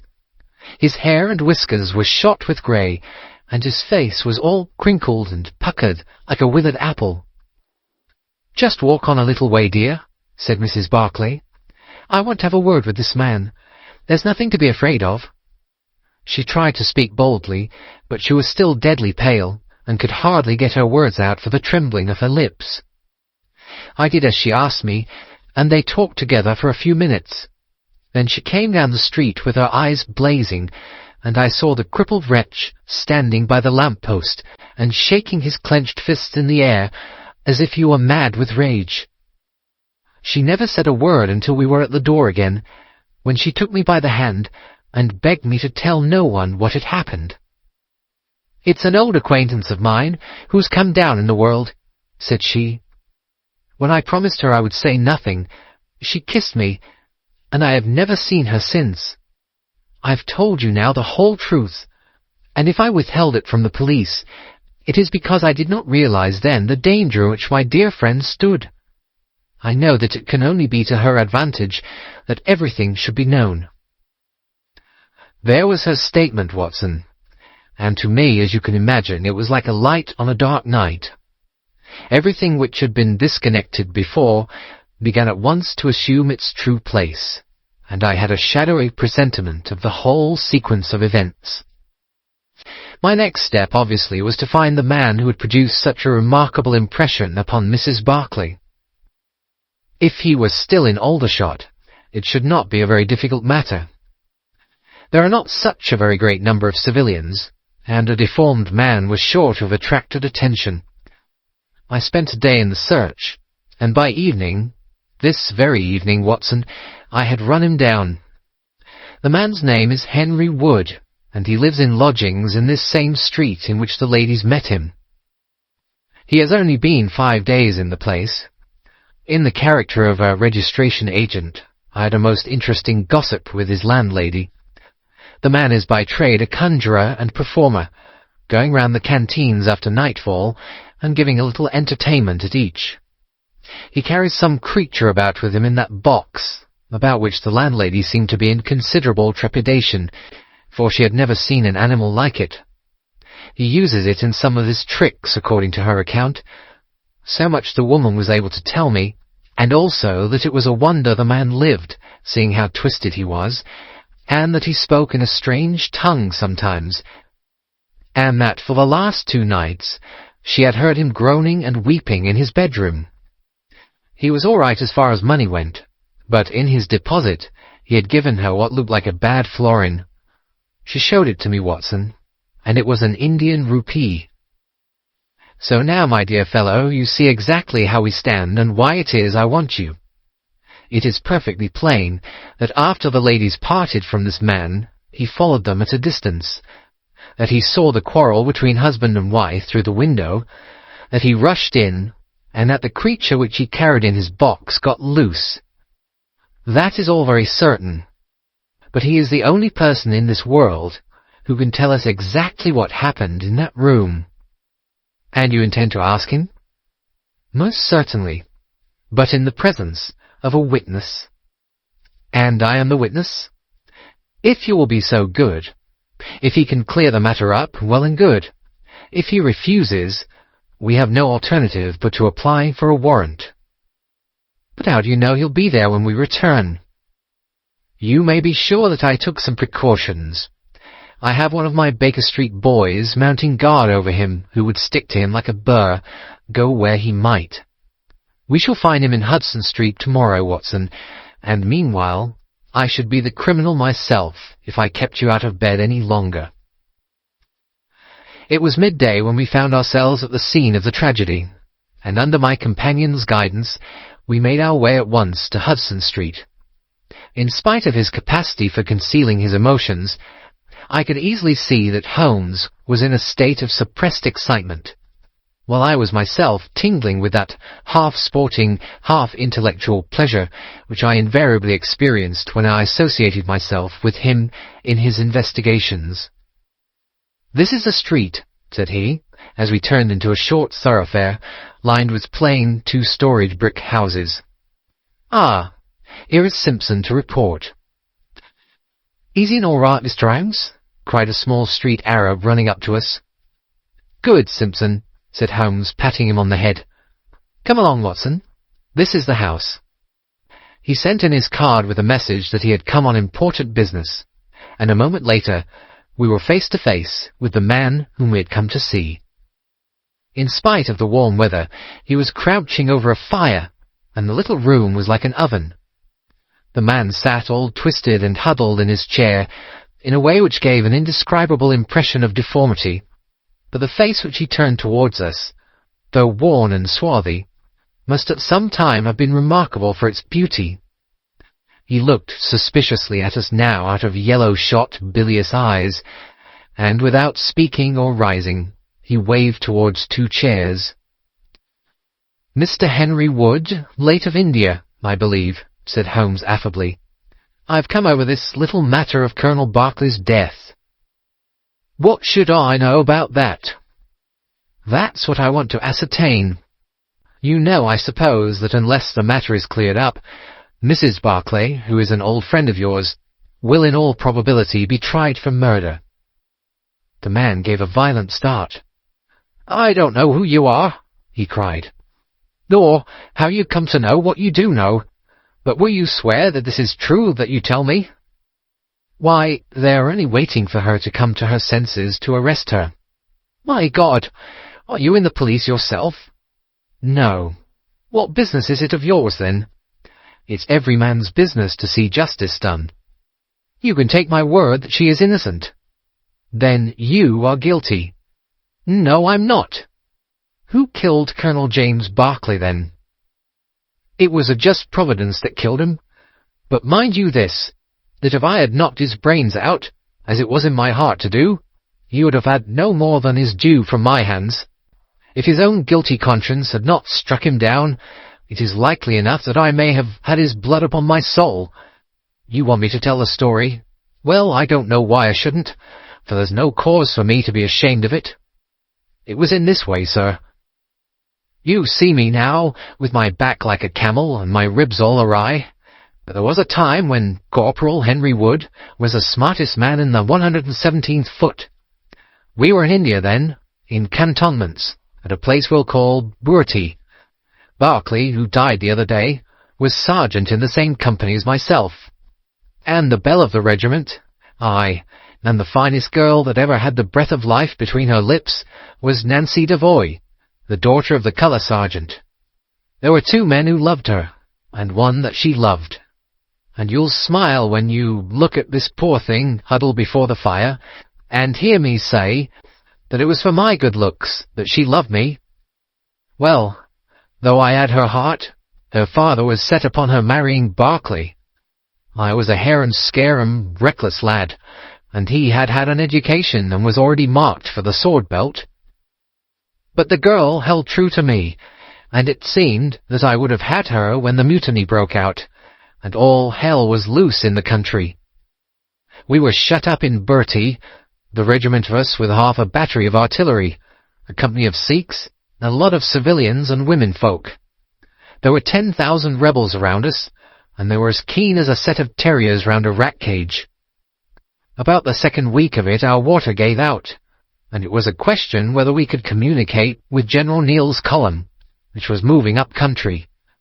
It was our only chance, for we could not hope to fight our way out with all the women and children, so I volunteered to go out and to warn General Neal of our danger. My offer was accepted, and I talked it over with Sergeant Berkeley, who was supposed to know the ground better than any other man, and who drew up a route by which I might get through the rebel lines. At 10 o'clock, the same night, I started off upon my journey. There were 1,000 lives to save, but it was of only one that I was thinking when I dropped over the wall that night.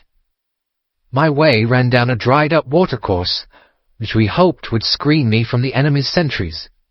But as I crept round the corner of it, I walked right into 6 of them, who were crouching down in the dark, waiting for me. In an instant, I was stunned with a blow and bound hand and foot. But the real blow was to my heart, and not to my head. For as I came to and listened to as much as I could understand of their talk, I heard enough to tell me that my comrade, the very man who had arranged the way that I was to take, had betrayed me by means of a native servant into the hands of the enemy. Well, There's no need for me to dwell on that part of it. You know now what James Barclay was capable of. Bertie was relieved by Neil next day, but the rebels took me away with them in their retreat, and it was many a long year before ever I saw a white face again. I was tortured and tried to get away, and was captured and tortured again. You can see for yourselves the state in which I was left. Some of them that fled into Nepal took me with them, and then afterwards I was up past Darjeeling. The hill folk up there murdered the rebels who had me, and I became their slave for a time until I escaped. But instead of going south, I had to go north, until I found myself among the Afghans. There I wandered about for many a year, and at last came back to the Punjab, where I lived mostly among the natives, and picked up a living by the conjuring tricks that I had learned. What use was it for me, a wretched cripple, to go back to England, or to make myself known to my old comrades? Even my wish for revenge would not make me do that. I had rather that Nancy and my old pals should think of Harry Wood as having died with a straight back, than see him living and crawling with a stick like a chimpanzee. They never doubted that I was dead, and I meant that they never should. I heard that Barclay had married Nancy, and that he was rising rapidly in the regiment, but even that did not make me speak. But when one gets old, one has a longing for home. For years I've been dreaming of the bright green fields and the hedges of England. At last I determined to see them before I died. I saved enough to bring me across, and then I came here where the soldiers are, for I know their ways, and how to amuse them, and so earn enough to keep me. Your narrative is most interesting, said Sherlock Holmes. I have already heard of your meeting with Mrs. Barclay and your mutual recognition.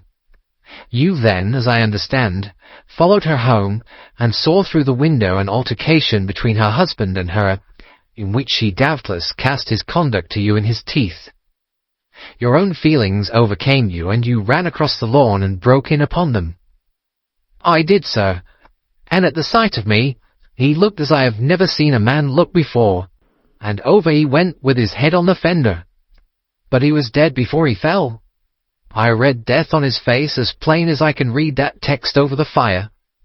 The bare sight of me was like a bullet through his guilty heart. And then? Then Nancy fainted, and I caught up the key of the door from her hand, intending to unlock it and get help. But as I was doing it, it seemed to me better to leave it alone and get away, for the thing might look black against me, and anyway my secret would be out if I were taken. In my haste I thrust the key into my pocket, and dropped my stick while I was chasing Teddy, who had run up the curtain. When I got him into his box, from which he had slipped, I was off as fast as I could run. "Who's Teddy?" asked Holmes. The man leaned over and pulled up the front of a kind of hutch in the corner. In an instant, out there slipped a beautiful reddish-brown creature, thin and lithe, with the legs of a stoat, a long thin nose, and a pair of the finest red eyes that ever I saw in an animal's head. "It's a mongoose," I cried. "Well, some call them that, and some call them ichneumon," said the man. "Snake-catcher is what I call them, and Teddy is amazing quick on cobras. I have one here without the fangs, and Teddy catches it every night to please the folk in the canteen." "Any other point, sir?" "Well, we may have to apply to you again if Mrs. Barclay should prove to be in serious trouble. In that case, of course, I'd come forward. But if not, there is no object in raking up this scandal against a dead man, foully as he has acted. You have at least the satisfaction of knowing that for 30 years of his life his conscience bitterly reproached him for this wicked deed. Ah, there goes Major Murphy on the other side of the street. Goodbye, Wood. I want to learn if anything has happened since yesterday." We were in time to overtake the Major before he reached the corner. "Oh, Holmes," he said, "I suppose you've heard that all this fuss has come to nothing." "What then?" "The inquest is just over. The medical evidence shows conclusively that death was due to apoplexy. You see, it was quite a simple case after all." "Oh, remarkably superficial," said Holmes, smiling. "Come, Watson, I don't think we shall be wanted in Aldershot any more." "There's one thing," said I, as we walked down to the station. "If the husband's name was James, and the other was Henry, what was this talk about David?" "That one word, my dear Watson, should have told me the whole story had I been the ideal reasoner which you are so fond of depicting. It was evidently a term of reproach." "Of reproach?" "Yes. David strayed a little occasionally, you know, and on one occasion in the same direction as Sergeant James Barclay. You remember the small affair of Uriah and Bathsheba. My biblical knowledge is a trifle rusty, I fear, but you will find the story in the 1st or 2nd of Samuel. End of the Adventure of the Crooked Man. The Adventure of the Resident Patient. Glancing over the somewhat incoherent series of memoirs with which I have endeavoured to illustrate a few of the mental peculiarities of my friend Mr. Sherlock Holmes, I have been struck by the difficulty which I have experienced in picking out examples which shall in every way answer my purpose. For in those cases in which Holmes has performed some tour de force of analytical reasoning, and has demonstrated the value of his peculiar methods of investigation, the facts themselves have often been so slight or so commonplace that I could not feel justified in laying them before the public. On the other hand, it has frequently happened that he has been concerned in some research where the facts have been of the most remarkable and dramatic character, but where the share which he has himself taken in determining their causes has been less pronounced than I, as his biographer, could wish. The small matter which I have chronicled under the heading of A Study in Scarlet, and that other later one connected with the loss of the Gloria Scott, may serve as examples of this Scylla and Charybdis, which are forever threatening the historian. It may be that in the business of which I am now about to write the part which my friend played is not sufficiently accentuated, and yet the whole train of circumstances is so remarkable that I cannot bring myself to omit it entirely from this series. It had been a close, rainy day in October. Our blinds were half drawn, and Holmes lay curled upon the sofa, reading and rereading a letter which he had received by the morning post. For myself, my term of service in India had trained me to stand heat better than cold, and a thermometer of 90 was no hardship. But the paper was uninteresting. Parliament had risen, everybody was out of town, and I yearned for the glades of the New Forest or the shingle of Southsea. A depleted bank account had caused me to postpone my holiday, and as to my companion, neither the country nor the sea presented the slightest attraction to him.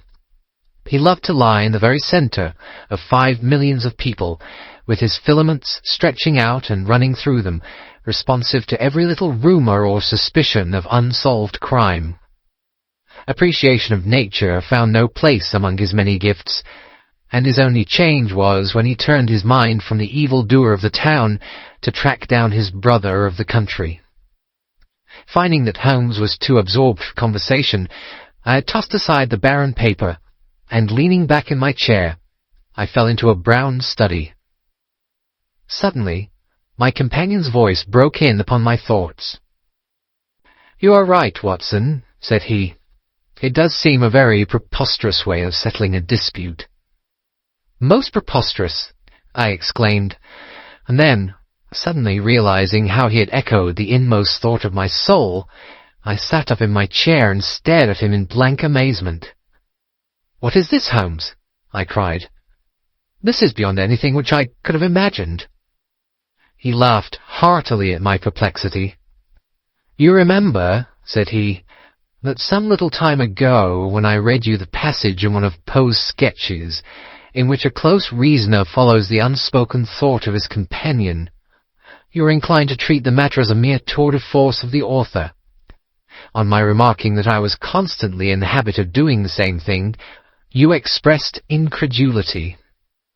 "Oh, no. Perhaps not with your tongue, my dear Watson, but certainly with your eyebrows. So when I saw you throw down your paper and enter upon a train of thought, I was very happy to have the opportunity of reading it off, and eventually of breaking into it, as a proof that I had been in rapport with you. But I was still far from satisfied. In the example which you read to me, said I, the reasoner drew his conclusions from the actions of the man whom he observed. If I remember right, he stumbled over a heap of stones, looked up at the stars, and so on. But I've been seated quietly in my chair, and what clues can I have given you? You do yourself an injustice. The features are given to man as the means by which he shall express his emotions, and yours are faithful servants. Do you mean to say that you read my train of thoughts from my features? Your features, and especially your eyes. Perhaps you cannot yourself recall how your reverie commenced. No, I cannot. Then I will tell you. After throwing down your paper, which was the action which drew my attention to you, you sat for half a minute with a vacant expression. Then your eyes fixed themselves upon your newly framed picture of General Gordon, and I saw by the alteration in your face that a train of thought had been started, but it did not lead very far. Your eyes turned across to the unframed portrait of Henry Ward Beecher, which stands upon the top of your books. You then glanced up at the wall, and of course your meaning was obvious. You were thinking that if the portrait were framed, it would just cover that bare space and correspond with Gordon's picture over there. You followed me wonderfully, I exclaimed. So far I could hardly have gone astray. But now your thoughts went back to Beecher, and you looked hard across as if you were studying the character in his features. Then your eyes ceased to pucker, but you continued to look across, and your face was thoughtful. You were recalling the incidents of Beecher's career. I was well aware that you could not do this without thinking of the mission which he undertook on behalf of the North at the time of the Civil War, for I remember you expressing your passionate indignation at the way in which he was received by the more turbulent of our people. You felt so strongly about it that I knew you could not think of Beecher without thinking of that also. When a moment later I saw your eyes wander away from the picture, I suspected that your mind had now turned to the Civil War, and when I observed that your lips set, your eyes sparkled, and your hands clenched, I was positive that you were indeed thinking of the gallantry which was shown by both sides in that desperate struggle. But then again your face grew sadder. You shook your head. You were dwelling upon the sadness and horror and useless waste of life. Your hand stole towards your own old wound, and a smile quivered on your lips, which showed me that the ridiculous side of this method of settling international questions had forced itself upon your mind. At this point, I agreed with you that it was preposterous, and was glad to find that all my deductions had been correct. Absolutely, said I, and now that you've explained it, I confess that I'm as amazed as before. It was very superficial, my dear Watson, I assure you. I should not have intruded it upon your attention had you not shown some incredulity the other day, but the evening has brought a breeze with it. What do you say to a ramble through London? I was weary of our little sitting-room and gladly acquiesced. For 3 hours we strolled about together, watching the ever-changing kaleidoscope of life as it ebbs and flows through Fleet Street and the Strand. This characteristic talk, with its keen observance of detail and subtle power of inference, held me amused and enthralled. It was 10 o'clock before we reached Baker Street again. A brougham was waiting at our door. A doctor's, general practitioner, I perceive, said Holmes. Not been long in practice, but has a good deal to do. Come to consult us, I fancy. Lucky we came back. I was sufficiently conversant with Holmes's methods to be able to follow his reasoning, and to see that the nature and state of the various medical instruments in the wicker basket which hung in the lamplight inside the brougham had given him the data for his swift deduction. The light in our window above showed that his late visit was indeed intended for us. With some curiosity as to what could have sent a brother medico to us at such an hour, I followed Holmes into our sanctum. A pale, taper-faced man with sandy whiskers rose up from a chair by the fire as we entered.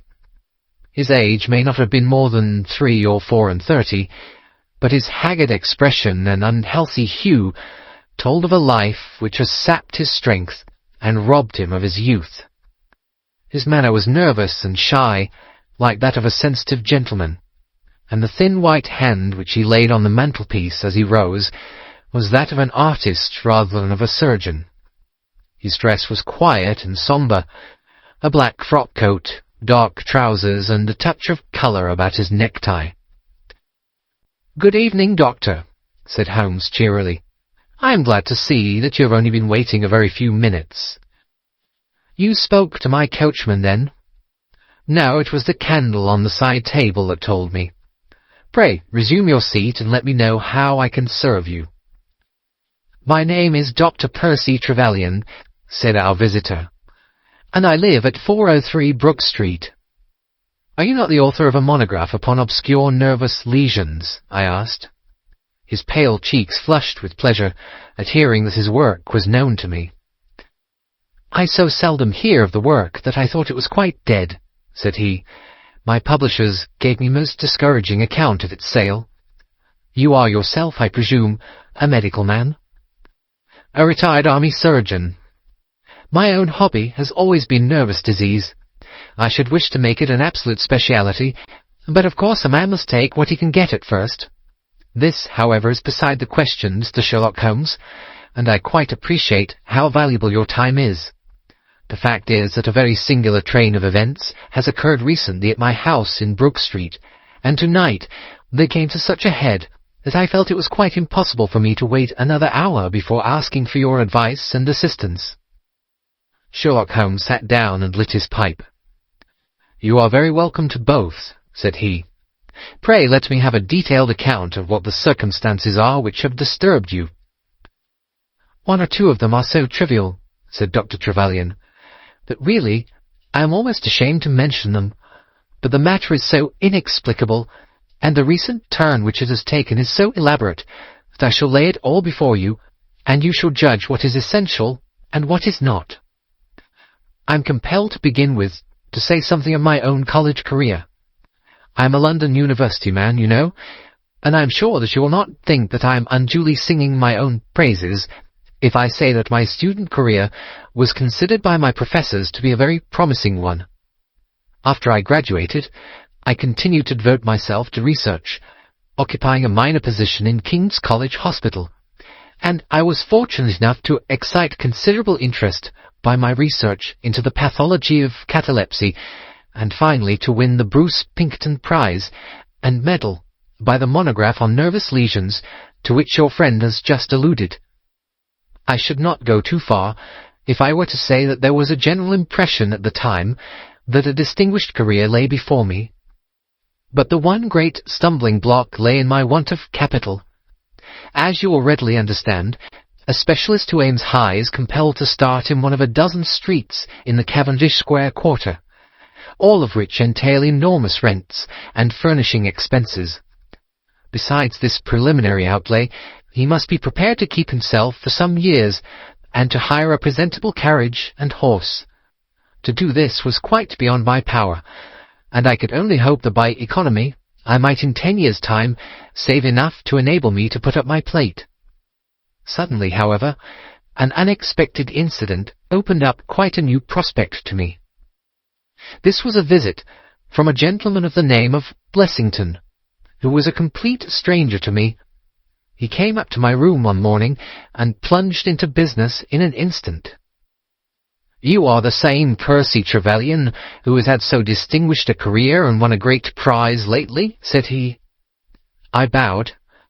"Answer me frankly," he continued, "for you'll find it's your interest to do so. You have all the cleverness which makes a successful man. Have you the tact?" I could not help smiling at the abruptness of the question. "I trust that I have my share," I said. "Any bad habits? Not drawn towards drink, eh?" "Really, sir," I cried. "Quite right. That's all right. But I was bound to ask, with all these qualities, why are you not in practice?" I shrugged my shoulders. "Come, come," said he, in his bustling way. "It's the old story. More in your brains than in your pocket, eh? What would you say if I were to start you in Brook Street?" I stared at him in astonishment. "Oh, it's for my sake, not for yours," he cried. "I'll be perfectly frank with you, and if it suits you, it'll suit me very well. I have a few thousands to invest, do you see, and I think I'll sink them in you." "But why?" I gasped. "Well, it's just like any other speculation, and safer than most." "What am I to do, then?" "I'll tell you. I'll take the house, furnish it, pay the maids, and run the whole place. All you have to do is just to wear out your chair in the consulting room. I'll let you have pocket money and everything. And you hand over to me 3/4 of what you earn, and you keep the other quarter for yourself." This was the strange proposal, Mr. Holmes, with which the man Blessington approached me. I won't weary you with the account of how we bargained and negotiated. It ended in my moving into the house next Lady Day and starting in practice on very much the same conditions as he had suggested. He came himself to live with me in the character of a resident patient. His heart was weak, it appears, and he needed constant medical supervision. He turned the 2 best rooms of the first floor into a sitting room and bedroom for himself. He was a man of singular habits, shunning company and very seldom going out. His life was irregular, but in one respect he was regularity itself.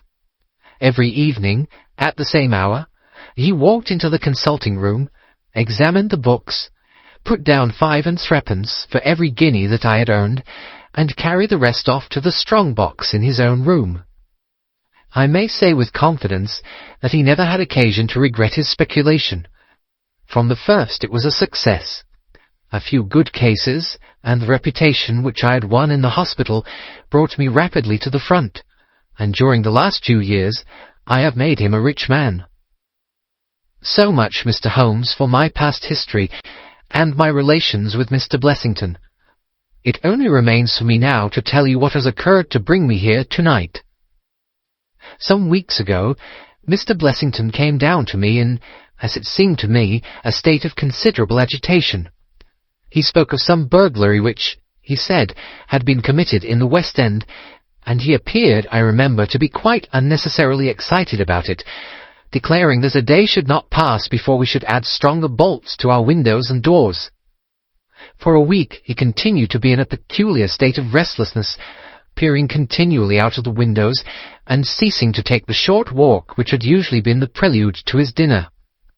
From his manner, it struck me that he was in mortal dread of something or somebody, but when I questioned him upon the point, he became so offensive that I was compelled to drop the subject. Gradually, as time passed, his fears appeared to die away, and he had renewed his former habits, when a fresh event reduced him to the pitiable state of prostration in which he now lies. What happened was this. 2 days ago, I received the letter which I now read to you. Neither address nor date is attached to it. A Russian nobleman who is now resident in England, it runs, would be glad to avail himself of the professional assistance of Dr. Percy Trevelyan. He has been for some years a victim to cataleptic attacks, on which, as is well known, Dr. Trevelyan is an authority. He proposes to call at about 6:15 tomorrow evening, if Dr. Trevelyan will make it convenient to be at home. This letter interested me deeply, because the chief difficulty in the study of catalepsy is the rareness of the disease. You may believe, then, that I was in my consulting room when, at the appointed hour, the page showed in the patient. He was an elderly man, thin, demure, and commonplace. By no means the conception one forms of a Russian nobleman. I was much more struck by the appearance of his companion. This was a tall young man, surprisingly handsome, with a dark, fierce face, and the lips and chest of a Hercules. He had his hand under the other's arm as they entered, and helped him to a chair with a tenderness which one would hardly have expected from his appearance. "You will excuse me coming in, doctor," said he to me, speaking English with a slight lisp. "This is my father, and his health is a matter of the most overwhelming importance to me." I was touched by his filial anxiety. "You would perhaps care to remain during the consultation?" said I. "Not for the world," he cried with a gesture of horror. "It is more painful to me than I can express. If I were to see my father in one of those dreadful seizures, I am convinced that I should never survive it. My own nervous system is an exceptionally sensitive one. With your permission, I will remain in the waiting room while you go into my father's case." To this, of course, I assented, and the young man withdrew. The patient and I then plunged into a discussion of his case, of which I took exhaustive notes.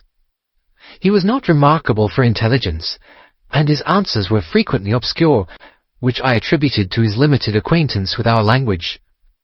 Suddenly, however, as I sat writing, he ceased to give any answer at all to my inquiries, and on my turning towards him, I was shocked to see that he was sitting bolt upright in his chair, staring at me with a perfectly blank and rigid face. He was again in the grip of his mysterious malady. My first feeling, as I have just said, was one of pity and horror. My second, I fear, was rather one of professional satisfaction. I made notes of my patient's pulse and temperature, tested the rigidity of his muscles, and examined his reflexes. There was nothing markedly abnormal in any of these conditions, which harmonized with my former experiences. I had obtained good results in such cases by the inhalation of nitrite of amyl, and the present seemed an admirable opportunity of testing its virtues. The bottle was downstairs in my laboratory, so leaving my patient seated in his chair, I ran down to get it. There was some little delay in finding it, 5 minutes, let us say, and then I returned. Imagine my amazement to find the room empty and the patient gone. Of course, my first act was to run into the waiting room. The son had gone also. The hall door had been closed, but not shut. My page, who admits patients, is a new boy, and by no means quick. He waits downstairs and runs up to show patients out when I ring the consulting room bell. He had heard nothing, and the affair remained a complete mystery. Mr. Blessington came in from his walk shortly afterwards, but I did not say anything to him upon the subject, for, to tell the truth, I have got in the way of late of holding as little communication with him as possible. Well, I never thought that I should see anything more of the Russian and his son, so you can imagine my amazement when, at the very same hour this evening, they both came marching into my consulting room, just as they had done before. "I feel that I owe you a great many apologies for my abrupt departure yesterday, doctor," said my patient. "I confess that I was very much surprised at it," said I. "Well, the fact is," he remarked, "that when I recover from these attacks, my mind is always very clouded as to all that has gone before. I woke up in a strange room, as it seemed to me, and made my way out into the street in a sort of dazed way when you were absent. And I," said the son, "seeing my father pass the door of the waiting room, naturally thought that the consultation had come to an end. It was not until we had reached home that I began to realize the true state of affairs." "Well," said I, laughing, "there is no harm done, except that you puzzle me terribly. So if you, sir, would kindly step into the waiting room, I shall be happy to continue our consultation, which was brought to so abrupt an ending." For half an hour or so, I discussed that old gentleman's symptoms with him, and then, having prescribed for him, I saw him go off upon the arm of his son. I have told you that Mr. Blessington generally chose this hour of the day for his exercise. He came in shortly afterwards and passed upstairs. An instant later, I heard him running down, and he burst into my consulting room like a man who is mad with panic. "Who has been in my room?" he cried. "No one," said I. "It's a lie," he yelled. "Come up and look." I passed over the grossness of his language, as he seemed half out of his mind with fear. When I went upstairs with him, he pointed to several footprints upon the light carpet. "Do you mean to say those are mine?" he cried. They were certainly very much larger than any which he could have made, and were evidently quite fresh. It rained hard this afternoon, as you know, and my patients were the only people who called. It must have been the case, then, that the man in the waiting-room had, for some unknown reason, while I was busy with the other, ascended to the room of my resident patient. Nothing had been touched or taken, but there were the footprints to prove that the intrusion was an undoubted fact. Mr. Blessington seemed more excited over the matter than I should have thought possible, though of course it was enough to disturb anybody's peace of mind. He actually sat crying in an armchair, and I could hardly get him to speak coherently. It was his suggestion that I should come round to you, and of course I at once saw the propriety of it, for certainly the incident is a very singular one, though he appears to completely overrate its importance. If you would only come back with me in my brougham, you would at least be able to soothe him, though I can hardly hope that you will be able to explain this remarkable occurrence."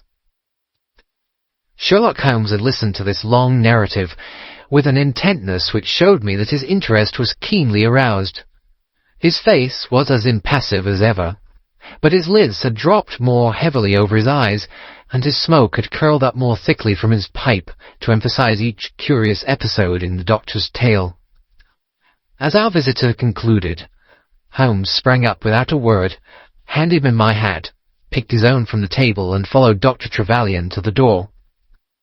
Within a quarter of an hour we had been dropped at the door of the physician's residence in Brook Street, one of those sombre, flat-faced houses which one associates with the West End practice. A small page admitted us, and we began at once to ascend the broad, well-carpeted stair. But a singular interruption brought us to a standstill. The light at the top was suddenly whisked out, and from the darkness came a reedy, quivering voice. "I have a pistol," it cried. "I give you my word that I'll fire if you come any nearer." "This really grows outrageous, Mr. Blessington," cried Dr. Trevelyan. "Oh, then it is you, Doctor," said the voice with a great heave of relief. "But those other gentlemen, are they what they pretend to be?" We were conscious of a long scrutiny out of the darkness. Yes, it's all right," said the voice at last. "You can come up, and I am sorry if my precautions have annoyed you." He relit the stair-gas as he spoke, and we saw before us a singular-looking man, whose appearance, as well as his voice, testified to his jangled nerves. He was very fat, but had apparently at some time been much fatter, so that the skin hung about his face in loose pouches, like the cheeks of a bloodhound. He was of a sickly colour, and his thin, sandy hair seemed to bristle up with the intensity of his emotion. In his hand he held a pistol, but he thrust it into his pocket as we advanced. "Good evening, Mr. Holmes," said he. "I am sure I am very much obliged to you for coming round.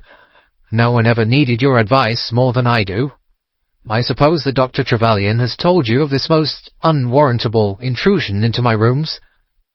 "Quite so," said Holmes. "Who are these two men, Mr. Blessington, and why do they wish to molest you?" Well, said the resident patient in a nervous fashion. "Of course, it is hard to say that. You can hardly expect me to answer that, Mr. Holmes." "Do you mean that you don't know?" "Come in here, if you please. Just have the kindness to step in here." He led the way into his bedroom, which was large and comfortably furnished. "You see that?" said he, pointing to a big black box at the end of his bed. "I have never been a very rich man, Mr. Holmes. Never made but one investment in my life, as Dr. Trevelyan would tell you. But I don't believe in bankers. I would never trust a banker, Mr. Holmes. Between ourselves, what little I have is in that box. So you can understand what it means to me when unknown people force themselves into my rooms."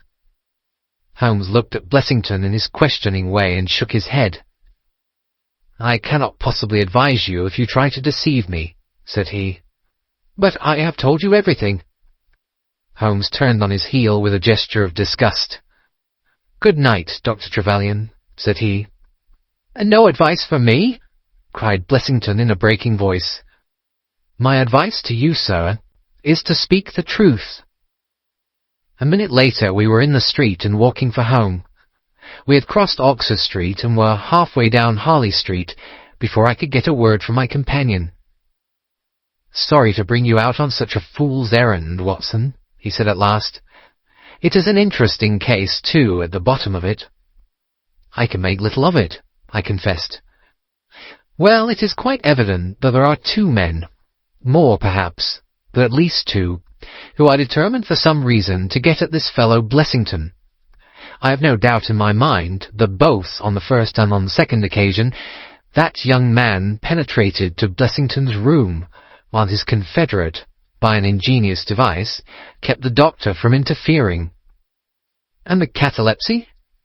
"A fraudulent imitation, Watson, though I should hardly dare to hint as much to our specialist. It is a very easy complaint to imitate. I have done it myself." "And then?" "By the purest chance, Blessington was out on each occasion. Their reason for choosing so unusual an hour for a consultation was obviously to ensure that there should be no other patient in the waiting room. It just happened, however, that this hour coincided with Blessington's constitutional, which seems to show that they were not very well acquainted with his daily routine. Of course, if they had been merely after plunder, they would at least have made some attempt to search for it. Besides, I can read in a man's eye when it is his own skin that he is frightened for. It is inconceivable that this fellow could have made two such vindictive enemies as these appear to be without knowing of it. I hold it, therefore, to be certain that he does know who these men are, and that for reasons of his own he suppresses it. It is just possible that tomorrow may find him in a more communicative mood." "Is there not one alternative?" I suggested. "Grotesquely improbable, no doubt, but still just conceivable. Might the whole story of the cataleptic Russian and his son be a concoction of Dr. Trevelyan's, who has, for his own purposes, been in Blessington's rooms?" I saw in the gaslight that Holmes wore an amused smile at this brilliant departure of mine. "My dear fellow," said he, "it was one of the first solutions which occurred to me, but I was soon able to corroborate the doctor's tale. This young man has left prints upon the stair carpet, which made it quite superfluous for me to ask to see those which he had made in the room. When I tell you that his shoes were square-toed, instead of being pointed like Blessington's, and were quite 1.3 inches longer than the doctor's, you will acknowledge that there can be no doubt as to his individuality. But we may sleep on it now, for I shall be surprised if we do not hear something further from Brook Street in the morning." Sherlock Holmes's prophecy was soon fulfilled, and in a dramatic fashion. At 7:30 next morning, in the first glimmer of daylight, I found him standing by my bedside in his dressing-gown. "There's a brougham waiting for us, Watson," said he. "What's the matter, then?" "The Brook Street business." "Any fresh news?" "Tragic, but ambiguous," said he, pulling up the blind. "Look at this. A sheet from a notebook with 'For God's sake, come at once. P.T.' scrawled upon it in pencil. Our friend the doctor was hard put to it when he wrote this. Come along, my dear fellow, for it's an urgent call." In a quarter of an hour or so we were back at the physician's house. He came running out to meet us with a face of horror. "Oh, such a business!" he cried with his hands to his temples. "What then?" "Blessington has committed suicide." Holmes whistled. "Yes, he hanged himself during the night." We had entered, and the doctor had preceded us into what was evidently his waiting room. "I really hardly know what I'm doing," he cried. "The police are already upstairs. It has shaken me most dreadfully." "When did you find out?" "He has a cup of tea taken in to him early every morning. When the maid entered about 7, there the unfortunate fellow was hanging in the middle of the room.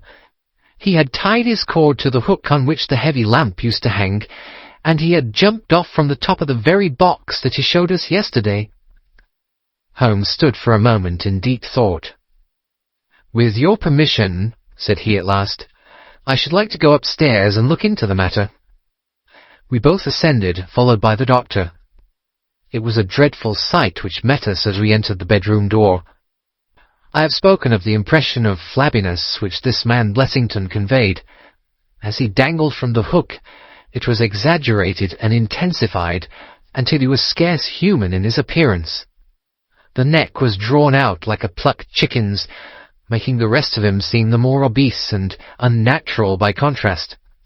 He was clad only in his long nightdress, and his swollen ankles and ungainly feet protruded starkly from beneath it. Beside him stood a smart-looking police inspector, who was taking notes in a pocket-book. "Ah, Mr. Holmes," said he heartily as my friend entered. "I'm delighted to see you." "Good morning, Lana," answered Holmes. "You won't think me an intruder, I am sure. Have you heard of the events which led up to this affair?"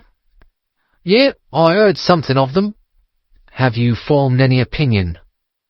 "As far as I can see, the man has been driven out of his senses by fright. The bed has been well slept in, you see. There's his impression deep enough. It's about 5 in the morning, you know, that suicides are most common.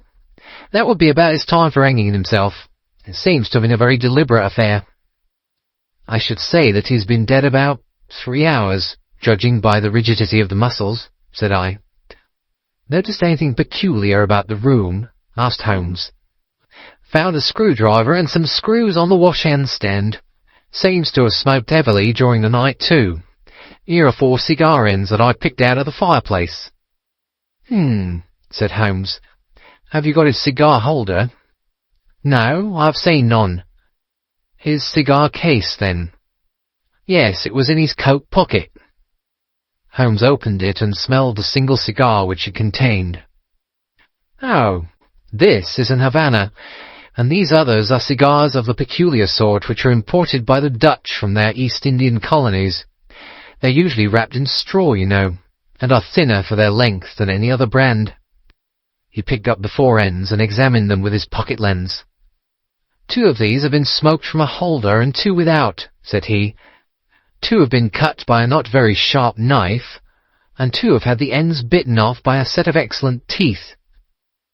This is no suicide, Mr. Lana. It is a very deeply planned and cold-blooded murder."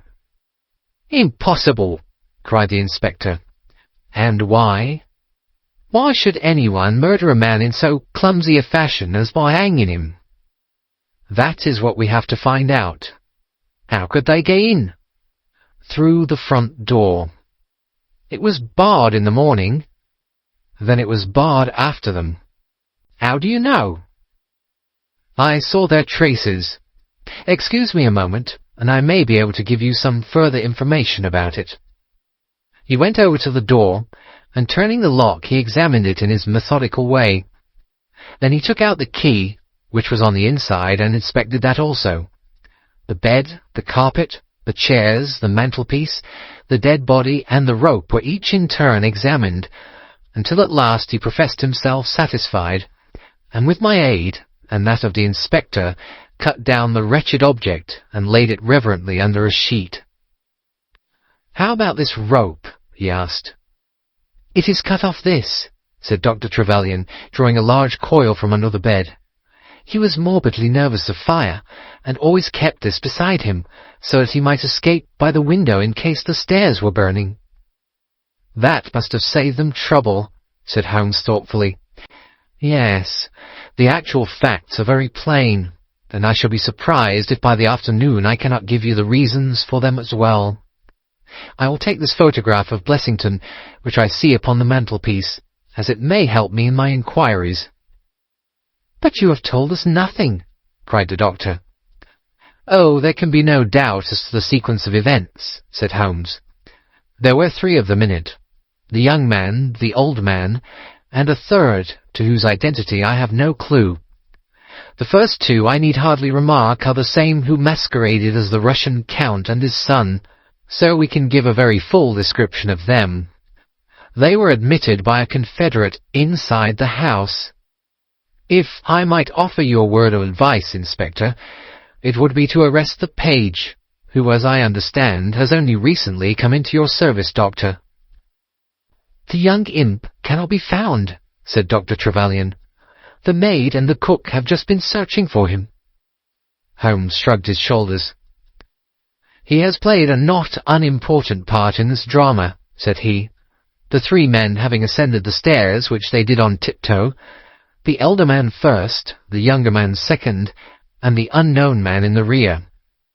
"My dear Holmes," I ejaculated. "Oh, there could be no question as to the superimposing of the footmarks. I had the advantage of learning which was which last night." They ascended, then, to Mr. Blessington's room, the door of which they found to be locked. With the help of a wire, however, they forced round the key, even without the lens you will perceive by the scratches on this ward, where the pressure was applied. On entering the room, their first proceeding must have been to gag Mr. Blessington. He may have been asleep, or he may have been so paralyzed with terror as to have been unable to cry out. These walls are thick, and it is conceivable that his shriek, if he had time to utter one, was unheard. Having secured him, it is evident to me that a consultation of some sort was held. Probably it was something in the nature of a judicial proceeding. It must have lasted for some time, for it was then that these cigars were smoked. The older man sat in that wicker chair. It was he who used the cigar-holder. The younger man sat over yonder. He knocked his ash off against the chest of drawers. The third fellow paced up and down. Blessington, I think, sat upright in the bed, but of that I cannot be absolutely certain. Well, it ended by their taking Blessington and hanging him. The matter was so prearranged that it is my belief that they brought with them some sort of block or pulley which might serve as a gallows. That screwdriver, and those screws were, as I conceive, for fixing it up. Seeing the hook, however, they naturally saved themselves the trouble. Having finished their work, they made off, and the door was barred behind them by their confederate. We had all listened with the deepest interest to this sketch of the night's doings, which Holmes had deduced from signs so subtle and minute that even when he had pointed them out to us, we could scarcely follow him in his reasoning.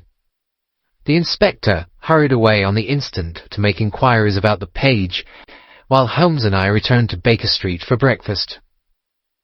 "I'll be back by 3, said he, when we'd finished our meal. "Both the inspector and the doctor will meet me here at that hour, and I hope by that time to have cleared up any little obscurity which the case may still present." Our visitors arrived at the appointed time, but it was 4:15 before my friend put in an appearance. From his expression as he entered, however, I could see that all had gone well with him. "Any news, Inspector?" "We've got the boy, sir." "Excellent. And I have got the men." "You have got them?" we cried all three. "Well, at least I have got their identity. This so-called Blessington is, as I expected, well known at headquarters, and so are his assailants. Their names are Biddle, Hayward, and Moffat." "The Worthington Bank gang!" cried the inspector. "Precisely," said Holmes. "Then Blessington must have been Sutton." "Exactly," said Holmes. "Why, that makes it as clear as crystal," said the inspector. But Trevelyan and I looked at each other in bewilderment. "You must surely remember the great Worthington Bank business," said Holmes. 5 men were in it. These 4, and a 5th called Cartwright. Tobin, the caretaker, was murdered, and the thieves got away with £7,000. This was in 1875. They were all 5 arrested, but the evidence against them was by no means conclusive. This Blessington, or Sutton, who was the worst of the gang, turned informer. On his evidence, Cartwright was hanged, and the other 3 got 15 years apiece. When they got out the other day, which was some years before their full term, they set themselves, as you perceive, to hunt down the traitor, and to avenge the death of their comrade upon him. Twice they tried to get at him, and failed. A 3rd time, you see, it came off. Is there anything further which I can explain, Dr. Trevelyan?"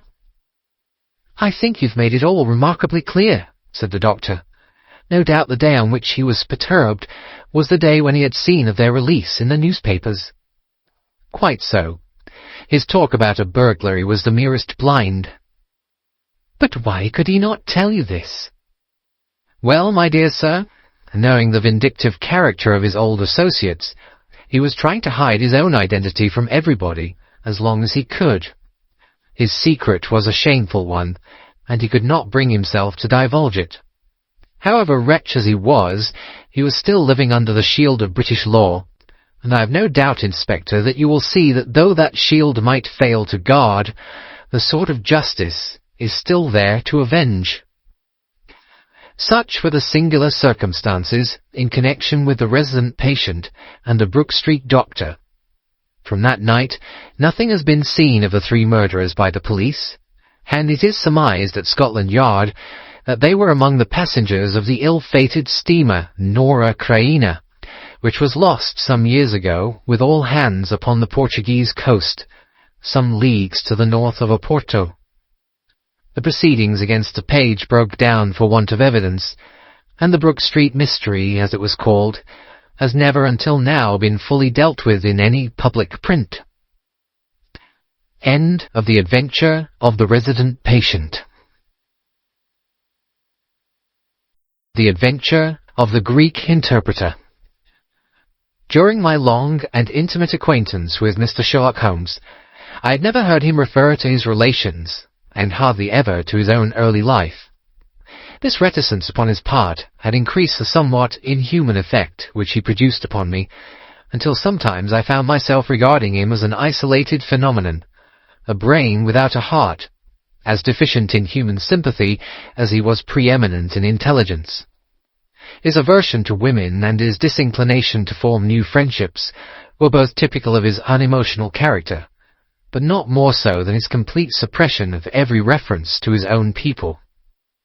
I had come to believe that he was an orphan with no relatives living, but one day, to my very great surprise, he began to talk to me about his brother. It was after tea on a summer evening, and the conversation, which had roamed in a desultory, spasmodic fashion from golf clubs to the causes of the change in the obliquity of the ecliptic, came round at last to the question of atavism and hereditary aptitudes. The point under discussion was how far any singular gift in an individual was due to his ancestry, and how far to his own early training. "In your own case," said I, "from all that you've told me, it seems obvious that your faculty of observation and your peculiar facility for deduction are due to your own systematic training." "To some extent," he answered thoughtfully. "My ancestors were country squires, who appear to have led much the same life as is natural to their class, but nonetheless my turn that way is in my veins, and may have come with my grandmother, who was the sister of Vernet, the French artist. Art in the blood is liable to take the strangest forms." "But how do you know that it's hereditary?" "Because my brother Mycroft possesses it in a larger degree than I do." This was news to me indeed. If there were another man with such singular powers in England, how was it that neither police nor public had heard of him? I put the question, with a hint that it was my companion's modesty which made him acknowledge his brother as his superior. Holmes laughed at my suggestion. "My dear Watson," said he, "I cannot agree with those who rank modesty among the virtues.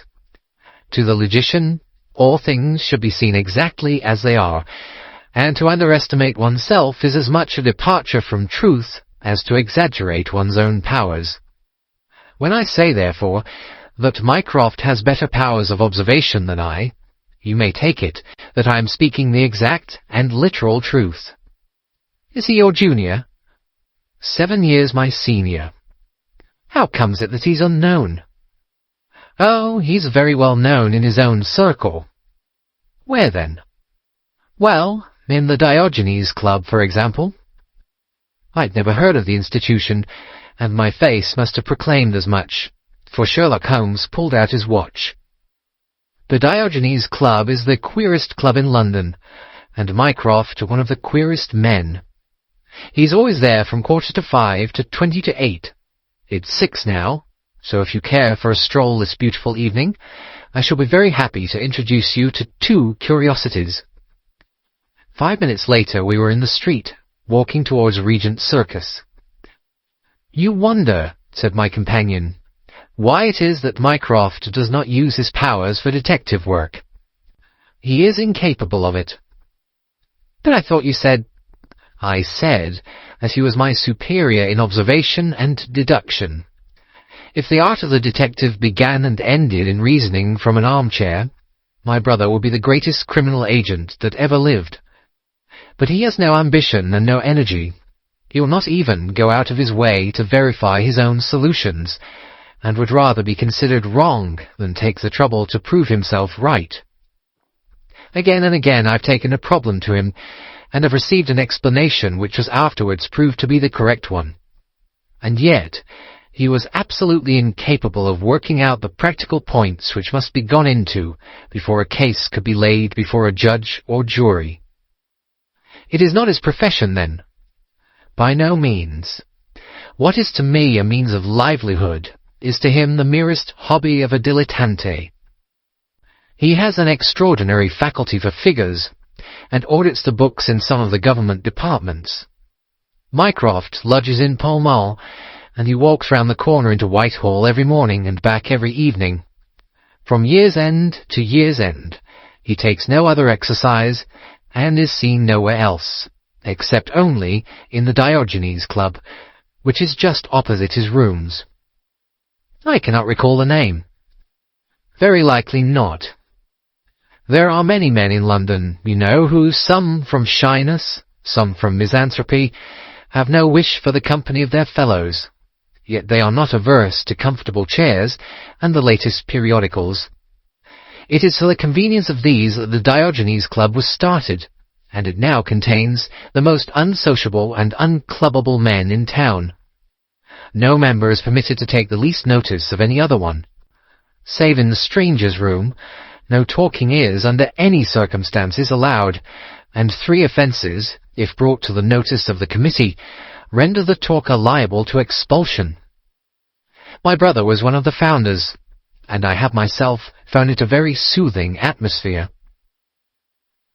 We had reached Pall Mall as we talked, and were walking down it from the St. James's end. Sherlock Holmes stopped at a door some little distance from the Carlton, and, cautioning me not to speak, he led the way into the hall. Through the glass panelling I caught a glimpse of a large and luxurious room, in which a considerable number of men were sitting about and reading papers, each in his own little nook.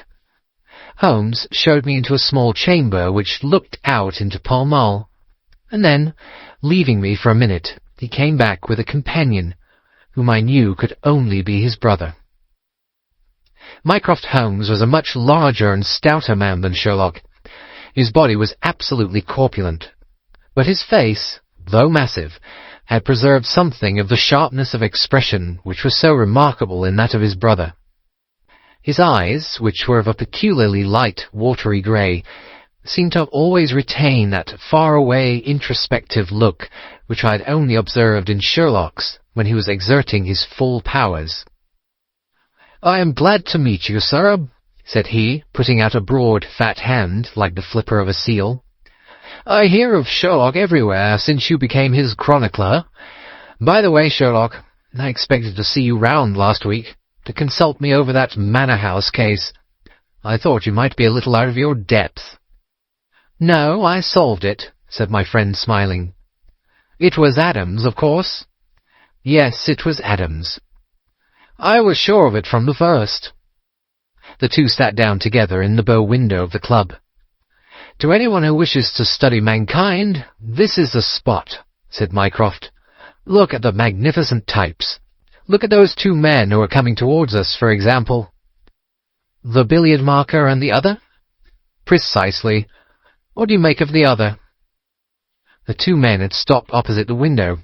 Some chalk marks over the waistcoat pocket were the only signs of billiards which I could see in one of them.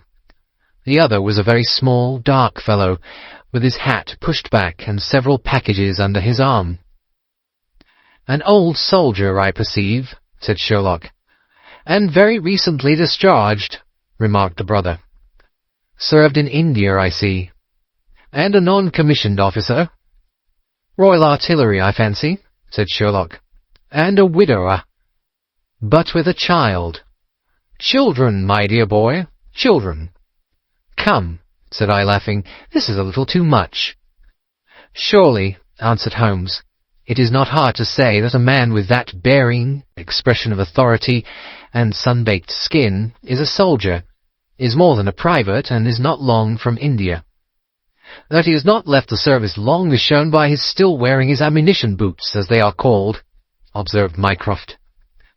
"He had not the cavalry stride, yet he wore his hat on one side, as is shown by the lighter skin of that side of his brow. His weight is against his being a sapper. He's in the artillery. Then, of course, his complete mourning shows that he has lost someone very dear. The fact that he is doing his own shopping looks as though it were his wife. He's been buying things for children, you perceive. There's a rattle, which shows that one of them is very young. The wife probably died in childbed. The fact that he has a picture book under his arm shows that there is another child to be thought of." I began to understand what my friend meant when he said that his brother possessed even keener faculties than he did himself. He glanced across at me and smiled. Mycroft took snuff from a tortoise-shell box and brushed away the wandering grains from his coat front with a large red silk handkerchief. "By the way, Sherlock," said he, "I have had something quite after your own heart. A most singular problem, submitted to my judgment. I really had not the energy to follow it up, save in a very incomplete fashion, but it gave me a basis for some pleasing speculation. If you would care to hear the facts." "My dear Mycroft, I should be delighted." The brother scribbled a note upon a leaf of his pocket-book, and ringing the bell he handed it to the waiter. "I have asked Mr. Melas to step across," said he. "He lodges on the floor above me, and I have some slight acquaintance with him, which led him to come to me in his perplexity. Mr. Melas is a Greek by extraction, as I understand, and he is a remarkable linguist. He earns his living partly as interpreter in the law courts, and partly by acting as guide to any wealthy Orientals who may visit the Northumberland Avenue hotels. I think I will leave him to tell his very remarkable experience in his own fashion." A few minutes later we were joined by a short, stout man, whose olive face and coal black hair proclaimed his southern origin, though his speech was that of an educated Englishman. He shook hands eagerly with Sherlock Holmes, and his dark eyes sparkled with pleasure when he understood that the specialist was anxious to hear his story. "I do not believe that the police credit me. On my word, I do not," said he in a wailing voice. "Just because they have never heard of it before, they think that such a thing cannot be. But I know that I shall never be easy in my mind until I know what has become of my poor man with the sticking plaster upon his face." "I am all attention," said Sherlock Holmes. "This is Wednesday evening," said Mr. Melas. "Well then, it was Monday night, only 2 days ago, you understand, that all this happened. I am an interpreter, as perhaps my neighbour there has told you. I interpret all languages, or nearly all, but as I am a Greek by birth, and with a Grecian name, it is with that particular tongue that I am principally associated. For many years I have been the chief Greek interpreter in London, and my name is very well known in the hotels. It happens not unfrequently that I am sent for at strange hours by foreigners who get into difficulties, or by travellers who arrive late and wish my services. I was not surprised, therefore, on Monday night, when a Mr. Latimer, a very fashionably dressed young man, came up to my rooms and asked me to accompany him in a cab which was waiting at the door. A Greek friend had come to see him upon business, he said, and as he could speak nothing but his own tongue, the services of an interpreter were indispensable. He gave me to understand that his house was some little distance off in Kensington, and he seemed to be in a great hurry, bustling me rapidly into the cab when we had descended to the street. I say into the cab, but I soon became doubtful as to whether it was not a carriage in which I found myself. It was certainly more roomy than the ordinary four-wheeled disgrace to London, and the fittings, though frayed, were of rich quality. Mr. Latimer seated himself opposite to me, and we started off through Charing Cross and up the Shaftesbury Avenue. We had come out upon Oxford Street, and I had ventured some remark as to this being a roundabout way to Kensington, when my words were arrested by the extraordinary conduct of my companion. He began by drawing a most formidable-looking bludgeon, loaded with lead, from his pocket, and switching it backward and forward several times, as if to test its weight and strength. Then he placed it without a word upon the seat beside him. Having done this, he drew up the windows on each side, and I found to my astonishment that they were covered with paper, so as to prevent my seeing through them. "I am sorry to cut off your view, Mr. Melas," said he. "The fact is that I have no intention that you should see what the place is to which we are driving. It might possibly be inconvenient to me if you could find your way there again." As you can imagine, I was utterly taken aback by such an address. My companion was a powerful, broad-shouldered young fellow, and apart from the weapon, I should not have had the slightest chance in a struggle with him. "This is a very extraordinary conduct, Mr. Latimer," I stammered. "You must be aware that what you're doing is quite illegal." "It is something of a liberty, no doubt," said he, "but we'll make it up to you. I must warn you, however, Mr. Melas, that if at any time tonight you attempt to raise an alarm, or do anything which is against my interests, you will find it a very serious thing. I beg you to remember that no one knows where you are, and that, whether you are in this carriage or in my house, you are equally in my power." His words were quiet, but he had a rasping way of saying them, which was very menacing. I sat in silence, wondering what on earth could be his reason for kidnapping me in this extraordinary fashion. Whatever it might be, it was perfectly clear that there was no possible use in my resisting, and that I could only wait to see what might befall. For nearly 2 hours we drove without my having the least clue as to where we were going. Sometimes the rattle of the stones told of a paved causeway, and at others our smooth, silent course suggested asphalt. But save by this variation in sound, there was nothing at all which could in the remotest way help me to form a guess as to where we were. The paper over each window was impenetrable to light, and a blue curtain was drawn across the glasswork in front. It was 7:15 when we left Pall Mall, and my watch showed me that it was 10 minutes to 9 when we at last came to a standstill.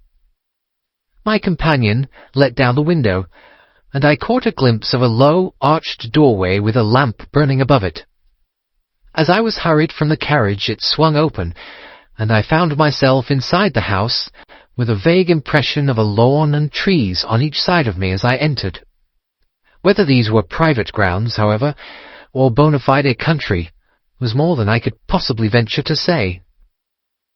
There was a coloured gas lamp inside, which was turned so low that I could see little, save that the hall was of some size and hung with pictures. In the dim light, I could make out that the person who had opened the door was a small, mean-looking, middle-aged man with rounded shoulders. As he turned towards us, the glint of the light showed me that he was wearing glasses. "Is this Mr. Melas, Harold?" said he. "Yes." "Well done, well done. No ill will, Mr. Melas, I hope, but we could not get on without you. If you deal fair with us, you'll not regret it, but if you try any tricks, God help you." He spoke in a nervous, jerky fashion, and with little giggling laughs in between, but somehow he impressed me with fear more than the other. "What do you want with me?" I asked. "Only to ask a few questions of a Greek gentleman who is visiting us, and to let us have the answers. But say no more than you are told to say, or—" Here came the nervous giggle again. "You had better never have been born." As he spoke, He opened a door and showed the way into a room which appeared to be very richly furnished, but again the only light was afforded by a single lamp half turned down.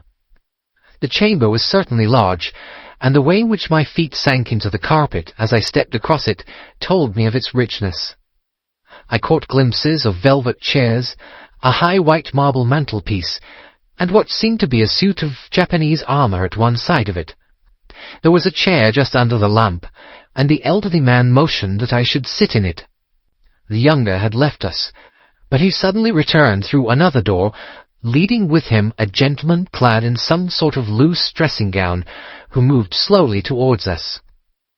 As he came into the circle of dim light, which enables me to see him more clearly, I was thrilled with horror at his appearance. He was deadly pale and terribly emaciated, with the protruding brilliant eyes of a man whose spirit was greater than his strength. But what shocked me more than any signs of physical weakness was that his face was grotesquely crisscrossed with sticking plaster, and that one large pad of it was fastened over his mouth. "Have you the slate, Harold?" cried the older man, as this strange being fell rather than sat down into a chair. "Are his hands loose? Now then, give him the pencil. You are to ask the questions, Mr. Melas, and he will write the answers. Ask him first of all whether he is prepared to sign the papers." The man's eyes flashed fire. "Never," he wrote in Greek upon the slate. "On no condition?" I asked at the bidding of our tyrant. "Only if I see her married in my presence by a Greek priest whom I know." The man giggled in his venomous way. "You know what awaits you, then?" "I care nothing for myself." These are samples of the questions and answers which made up our strange, half-spoken, half-written conversation. Again and again I had to ask him whether he would give in and sign the documents. Again and again I had the same indignant reply. But soon a happy thought came to me. I took to adding on little sentences of my own to each question, innocent ones at first, to test whether either of our companions knew anything of the matter. And then, as I found that they showed no signs, I played a more dangerous game. Our conversation ran something like this. "You can do no good by this obstinacy. Who are you?" "I care not. I am a stranger in London." "Your fate will be upon your own head. How long have you been here?" "Let it be so. 3 weeks." "The property can never be yours. What ails you?" "It shall not go to villains. They are starving me." "You shall go free if you sign. What house is this?" "I will never sign. I do not know." "You are not doing her any service. What is your name?" "Let me hear her say so." "Cratides." "You shall see her if you sign. Where are you from?" "Then I shall never see her." "Athens." Another 5 minutes, Mr. Holmes, and I should have wormed out the whole story under their very noses. My very next question might have cleared the matter up, but at that instant the door opened, and a woman stepped into the room. I could not see her clearly enough to know more than that she was tall and graceful, with black hair, and clad in some sort of loose white gown. "Harold," said she, speaking English with a broken accent, "I could not stay away longer. It is so lonely up there with only... Oh my God, it is Paul." These last words were in Greek, and at the same instant the man with a convulsive effort tore the plaster from his lips and, screaming out, "Sophie! Sophie!" rushed into the woman's arms. Their embrace was but for an instant, however, for the younger man seized the woman and pushed her out of the room, while the elder easily overpowered his emaciated victim, and dragged him away through the other door. For a moment I was left alone in the room, and I sprang to my feet with some vague idea that I might in some way get a clue to what this house was in which I found myself. Fortunately, however, I took no steps, for looking up I saw that the older man was standing in the doorway with his eyes fixed upon me. "That will do, Mr. Melas," said he. You perceive that we have taken you into our confidence over some very private business. We should not have troubled you, only that our friend who speaks Greek, and who began these negotiations, has been forced to return to the East.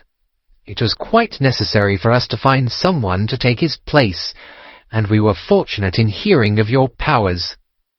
I bowed. There are 5 sovereigns here, said he, walking up to me, which will, I hope, be a sufficient fee. But remember, he added, tapping me lightly on the chest and giggling, if you speak to a human soul about this, one human soul, mind, well, may God have mercy upon your soul. I cannot tell you the loathing and horror with which this insignificant-looking man inspired me. I could see him better now, as the lamplight shone upon him. His features were peaky and sallow, and his little pointed beard was thready and ill-nourished. He pushed his face forward as he spoke, and his lips and eyelids were continually twitching like a man with St. Vitus's dance. I could not help thinking that his strange, catchy little laugh was also a symptom of some nervous malady. The terror of his face lay in his eyes, however, steel-grey and glistening coldly with a malignant, inexorable cruelty in their depths. "We shall know if you speak of this," said he. "We have our own means of information. Now you will find a carriage waiting, and my friend will see you on your way." I was hurried through the hall and into the vehicle, again obtaining that momentary glimpse of trees and a garden. Mr. Latimer followed closely at my heels, and took his place opposite to me without a word. In silence we again drove for an interminable distance, with the windows raised, until at last, just after midnight, the carriage pulled up. "You will get down here, Mr. Melas," said my companion. "I am sorry to leave you so far from your house, but there is no alternative. Any attempt upon your part to follow the carriage can only end in injury to yourself." He opened the door as he spoke, and I had hardly time to spring out when the coachman lashed the horse and the carriage rattled away. I looked around me in astonishment. I was on some sort of heathy common, mottled over with dark clumps of furze bushes. Far away stretched a line of houses, with a light here and there in the upper windows. On the other side I saw the red signal lamps of a railway. The carriage which had brought me was already out of sight. I stood gazing round and wondering where on earth I might be, when I saw someone coming towards me in the darkness. As he came up to me, I made out that he was a railway porter. "Can you tell me what place this is?" I asked. "Wandsworth Common," said he. "Can I get a train into town?"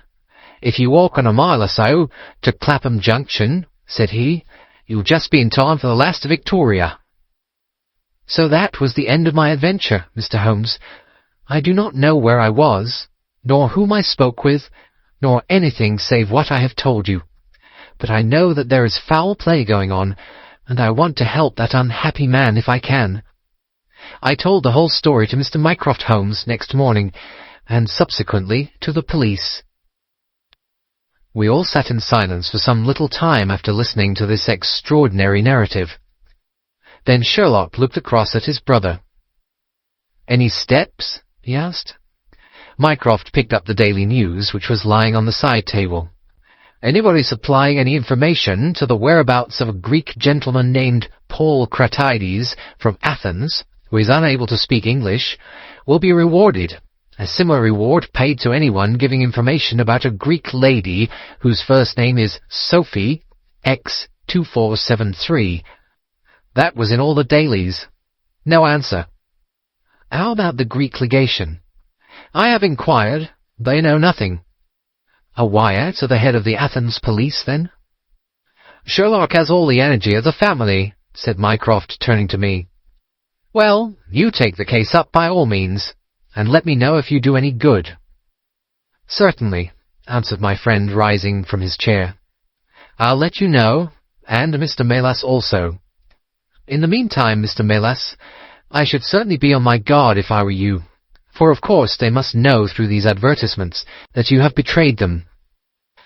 As we walked home together, Holmes stopped at a telegraph office and sent off several wires. "You see, Watson," he remarked, "our evening has been by no means wasted. Some of my most interesting cases have come to me in this way through Mycroft. The problem which we have just listened to, although it can admit of but one explanation, has still some distinguishing features. You have hopes of solving it?" "Well, knowing as much as we do, it will be singular indeed if we fail to discover the rest. You must yourself have formed some theory which will explain the facts to which we have listened?" "In a vague way, yes." "What was your idea, then?" "It seemed to me to be obvious that this Greek girl had been carried off by the young Englishman named Harold Latimer." "Carried off from where?" "Athens, perhaps." Sherlock Holmes shook his head. This young man could not talk a word of Greek. The lady could talk English fairly well. Inference, that she had been in England some little time, but he had not been in Greece. "Well, then, we will presume that she had come on a visit to England, and that this Harold had persuaded her to fly with him." "That is more probable."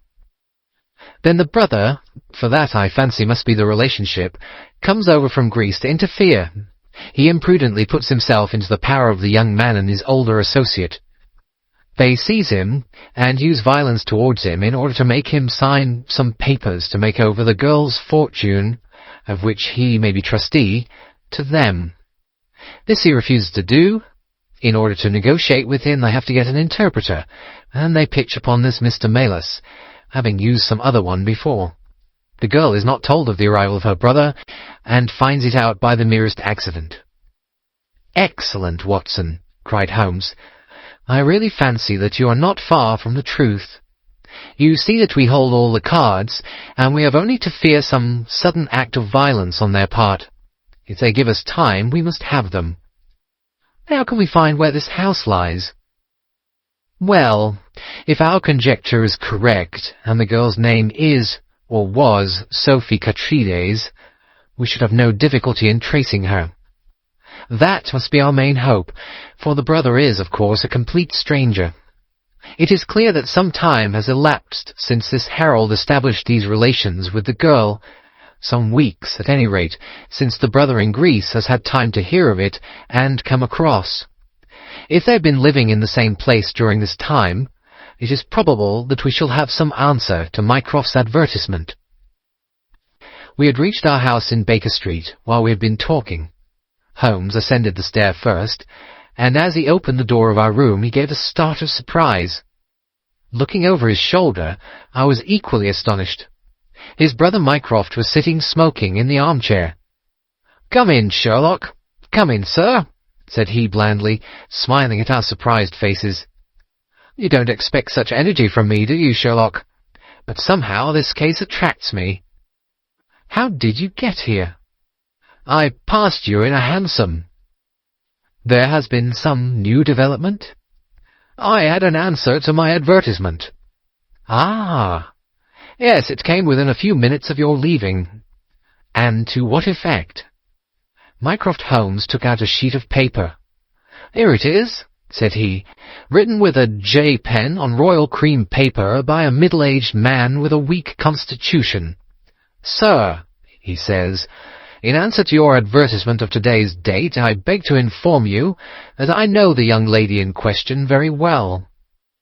If you should care to call upon me, I could give you some particulars as to her painful history. She is living at present at the Myrtles, Beckenham. Yours faithfully, J. Davenport.'"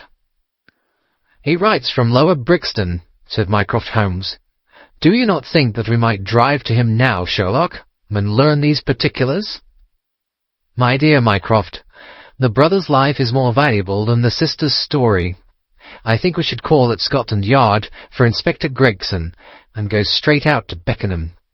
We know that a man is being done to death, and every hour may be vital."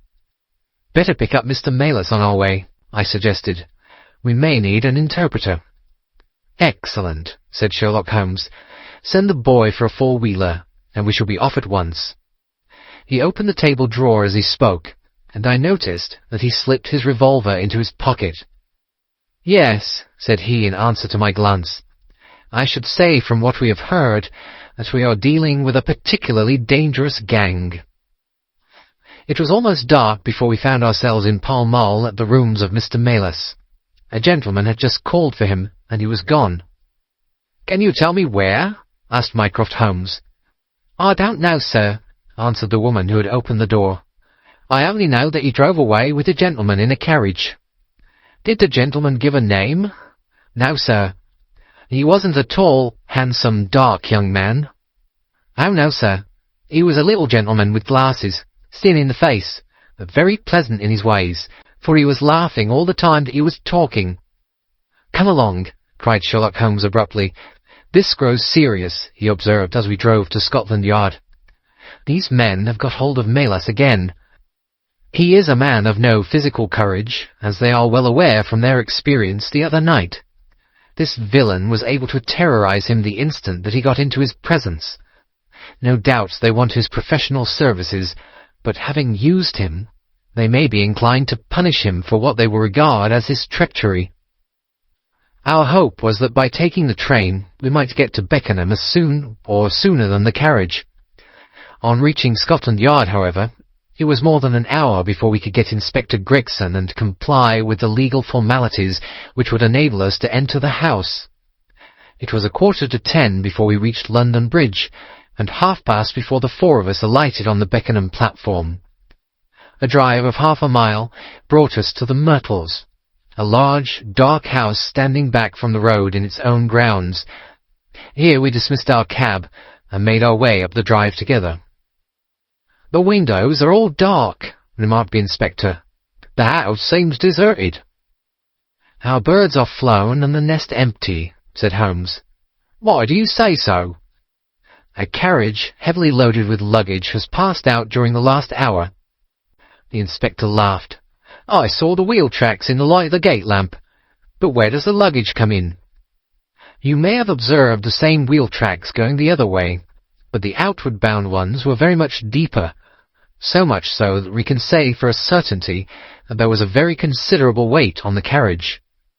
"You get a trifle beyond me there," said the inspector, shrugging his shoulder. "It will not be an easy door to force, but we will try if we cannot make someone hear us." He hammered loudly at the knocker and pulled at the bell, but without any success. Holmes had slipped away, but he came back in a few minutes. "I have a window open," said he. "It is a mercy that you're on the side of the force and not against it, Mr. Holmes," remarked the inspector, as he noted the clever way in which my friend had forced back the catch. "Well, I think that under the circumstances we may enter without an invitation." One after the other we made our way into a large apartment, which was evidently that in which Mr. Melas had found himself. The inspector had lit his lantern, and by its light we could see the two doors, the curtain, the lamp, and the suit of Japanese mail, as he had described them. On the table lay 2 glasses, an empty brandy bottle, and the remains of a meal. "What is that?" asked Holmes suddenly. We all stood still and listened. A low moaning sound was coming from somewhere over our heads. Holmes rushed to the door and out into the hall. The dismal noise came from upstairs. He dashed up, the inspector and I at his heels, while his brother Mycroft followed as quickly as his great bulk would permit. 3 doors faced up upon the second floor, and it was from the central of these that the sinister sounds were issuing, sinking sometimes into a dull mumble, and rising again into a shrill whine. It was locked, but the key had been left on the outside. Holmes flung open the door and rushed in, but he was out again in an instant with his hand to his throat. "It's charcoal," he cried. "Give it time. It'll clear." Peering in, we could see that the only light in the room came from a dull blue flame which flickered from a small brass tripod in the centre. It threw a livid, unnatural circle upon the floor, while in the shadows beyond we saw the vague loom of 2 figures which crouched against the wall. From the open door there reeked a horrible poisonous exhalation which set us gasping and coughing. Holmes rushed to the top of the stairs to draw in the fresh air, and then, dashing into the room, he threw up the window and hurled the brazen tripod out into the garden. "We can enter in a minute," he gasped, darting out again. Where is a candle? I doubt if we could strike a match in that atmosphere. Hold the light at the door, and we shall get them out, Mycroft. Now! With a rush, we got to the poisoned men, and dragged them out into the well-lit hall. Both of them were blue-lipped and insensible, with swollen, congested faces and protruding eyes. Indeed, so distorted were their features that, save for his black beard and stout figure, we might have failed to recognize in one of them the Greek interpreter who had parted from us only a few hours before at the Diogenes Club. His hands and feet were securely strapped together, and he bore over one eye the marks of a violent blow. The other, who was secured in a similar fashion, was a tall man in the last stage of emaciation, with several strips of sticking plaster arranged in a grotesque pattern over his face. He had ceased to moan as we laid him down, and a glance showed me that for him at least our aid had come too late.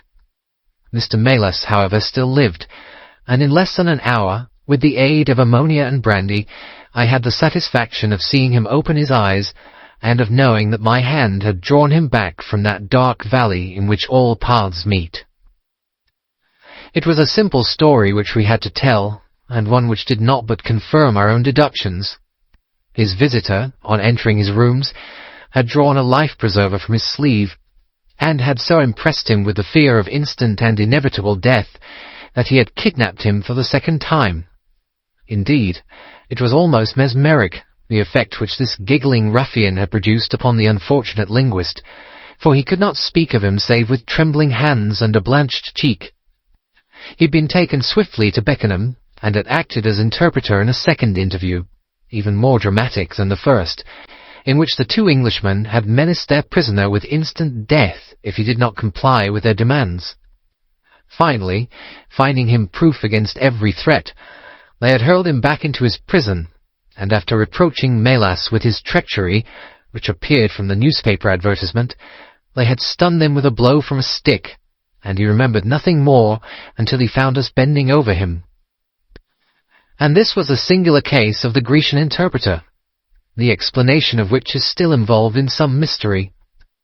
We were able to find out, by communicating with the gentleman who had answered the advertisement, that the unfortunate young lady came of a wealthy Grecian family, and that she had been on a visit to some friends in England. While there, she had met a young man named Harold Latimer, who had acquired an ascendancy over her and had eventually persuaded her to fly with him. Her friends, shocked at the event, had contented themselves with informing her brother at Athens, and had then washed their hands of the matter. The brother, on his arrival in England, had imprudently placed himself in the power of Latimer and of his associate, whose name was Wilson Kemp, a man of the foulest antecedents. These two, finding that through his ignorance of the language he was helpless in their hands, had kept him a prisoner, and had endeavoured by cruelty and starvation to make him sign away his own and his sister's property. They had kept him in the house without the girl's knowledge, and the plaster over the face had been for the purpose of making recognition difficult in case she should ever catch a glimpse of him. Her feminine perception, however, had instantly seen through the disguise when, on the occasion of the interpreter's visit, she had seen him for the first time. The poor girl, however, was herself a prisoner, for there was no one about the house except the man who acted as coachman and his wife, both of whom were tools of the conspirators. Finding that their secret was out, and that their prisoner was not to be coerced, the two villains, with the girl, had fled away at a few hours' notice from the furnished house which they had hired, having first, as they thought, taken vengeance upon both the man who had defied and the one who had betrayed them. Months afterwards, a curious newspaper cutting reached us from Budapest. It told how two Englishmen, who had been travelling with a woman, had met with a tragic end. They had each been stabbed, it seems, and the Hungarian police were of opinion that they had quarrelled and had inflicted mortal injuries upon each other. Holmes, however, is, I fancy, of a different way of thinking, and holds to this day that if one could find the Grecian girl, one might learn how the wrongs of herself and her brother came to be avenged. End of The Adventure of the Greek Interpreter. The Adventure of the Naval Treaty. The July which immediately succeeded my marriage was made memorable by 3 cases of interest, in which I had the privilege of being associated with Sherlock Holmes and of studying his methods. I find them recorded in my notes under the headings of The Adventure of the Second Stain, The Adventure of the Naval Treaty, and The Adventure of the Tired Captain. The first of these, however, deals with interest of such importance and implicates so many of the first families in the kingdom that for many years it will be impossible to make it public. No case, however, in which Holmes was engaged has ever illustrated the value of his analytical methods so clearly or has impressed those who were associated with him so deeply. I still retain an almost verbatim report of the interview in which he demonstrated the true facts of the case to Monsieur de Buch of the Paris police, and Fritz von Waldbaum, the well-known specialist of Danzig, both of whom had wasted their energies upon what proved to be side issues. The new century will have come, however, before the story can be safely told. Meanwhile, I pass on to the second on my list, which promised also at one time to be of national importance, and was marked by several incidents which give it a quite unique character. During my school days, I had been intimately associated with a lad named Percy Phelps, who was of much the same age as myself, though he was 2 classes ahead of me. He was a very brilliant boy, and carried away every prize which the school had to offer, finished his exploits by winning a scholarship which sent him on to continue his triumphant career at Cambridge. He was, I remember, extremely well connected, and even when we were all little boys together, we knew that his mother's brother was Lord Holdhurst, the great Conservative politician. This gaudy relationship did him little good at school. On the contrary, it seemed rather a piquant thing to us to chevy him about the playground and hit him over the shins with a wicket, but it was another thing when he came out into the world. I heard vaguely that his abilities and the influences which he commanded had won him a good position at the Foreign Office, and then he passed completely out of my mind until the following letter recalled his existence. Briarbrae, Woking. My dear Watson, I have no doubt that you can remember Tadpole Phelps, who was in the 5th form when you were in the 3rd. It is possible even that you may have heard that through my uncle's influence I obtained a good appointment at the Foreign Office, and that I was in a situation of trust and honour until a horrible misfortune came suddenly to blast my career. There is no use writing of the details of that dreadful event. In the event of your acceding to my request, it is probable that I shall have to narrate them to you. I have only just recovered from 9 weeks of brain fever, and am still exceedingly weak. Do you think that you could bring your friend Mr. Holmes down to see me? I should like to have his opinion of the case, though the authorities assure me that nothing more can be done. Do try to bring him down, and as soon as possible. Every minute seems an hour while I live in this state of horrible suspense. Assure him that if I have not asked his advice sooner, it was not because I did not appreciate his talents, but because I have been off my head ever since the blow fell. Now I am clear again, though I dare not think of it too much for fear of a relapse. I am still so weak that I have to write, as you see, by dictating. Do try to bring him. Your old schoolfellow, Percy Phelps. There was something that touched me as I read this letter, something pitiable in the reiterated appeals to bring Holmes. So moved was I that even had it been a difficult matter, I should have tried it. But of course I knew well that Holmes loved his art, so that he was ever as ready to bring his aid as his client could be to receive it. My wife agreed with me that not a moment should be lost in laying the matter before him, and so within an hour of breakfast time I found myself back once more in the old rooms in Baker Street. Holmes was seated at his side table, clad in his dressing gown, and working hard over a chemical investigation.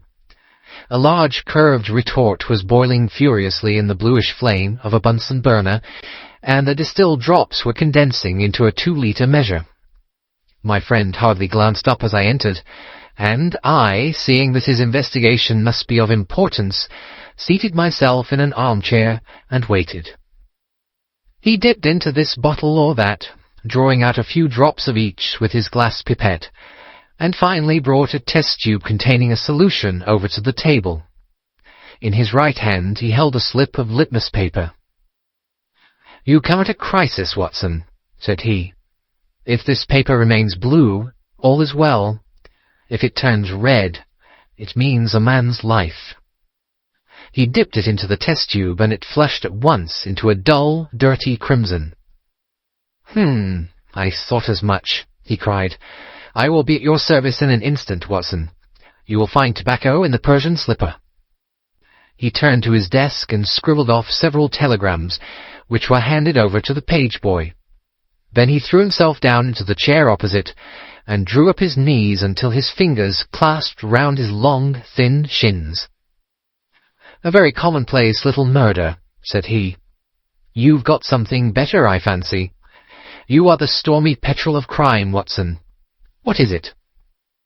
I handed him the letter, which he read with the most concentrated attention. "It does not tell us very much, does it?" he remarked as he handed it back to me. "Hardly anything. And yet the writing is of interest. But the writing is not his own." "Precisely. It is a woman's." "A man's, surely," I cried. "No, a woman's, and a woman of rare character. You see, at the commencement of an investigation, it is something to know that your client is in close contact with someone who, for good or evil, has an exceptional nature. My interest is already awakened in the case. If you are ready, we will start at once for Woking, and see this diplomatist who is in such evil case, and the lady to whom he dictates his letter." We were fortunate enough to catch an early train at Waterloo, and in a little under an hour we found ourselves among the fir woods and the heather of Woking. Briarbrae proved to be a large, detached house standing in extensive grounds within a few minutes' walk of the station. On sending in our cards, we were shown into an elegantly appointed drawing-room, where we were joined in a few minutes by a rather stout man, who received us with much hospitality. His age may have been nearer 40 than 30, but his cheeks were so ruddy, and his eyes so merry, that he still conveyed the impression of a plump and mischievous boy. "I am so glad that you've come," said he, shaking our hands with effusion. "Percy has been inquiring for you all morning. Ah, poor old chap! He clings to any straw. His father and his mother asked me to see you, for the mere mention of the subject is very painful to them." "We have no details yet," observed Holmes. "I perceive that you are not yourself a member of the family." Our acquaintance looked surprised, and then, glancing down, he began to laugh. "Of course you saw the J.H. monogram on my locket," said he. "For a moment I thought you had done something clever. Joseph Harrison is my name, and as Percy is to marry my sister Annie, I shall at least be a relation by marriage. You will find my sister in his room, for she has nursed him hand and foot this 2 months back. Perhaps we'd better go in at once, for I know how impatient he is." The chamber in which we were shown was on the same floor as the drawing-room. It was furnished partly as a sitting and partly as a bedroom, with flowers arranged daintily in every nook and corner. A young man, very pale and worn, was lying upon a sofa near the open window, through which came the rich scent of the garden and the balmy summer air. A woman was sitting beside him, who rose as we entered. "Shall I leave, Percy?" she asked. He clutched her hand to detain her. "How are you, Watson?"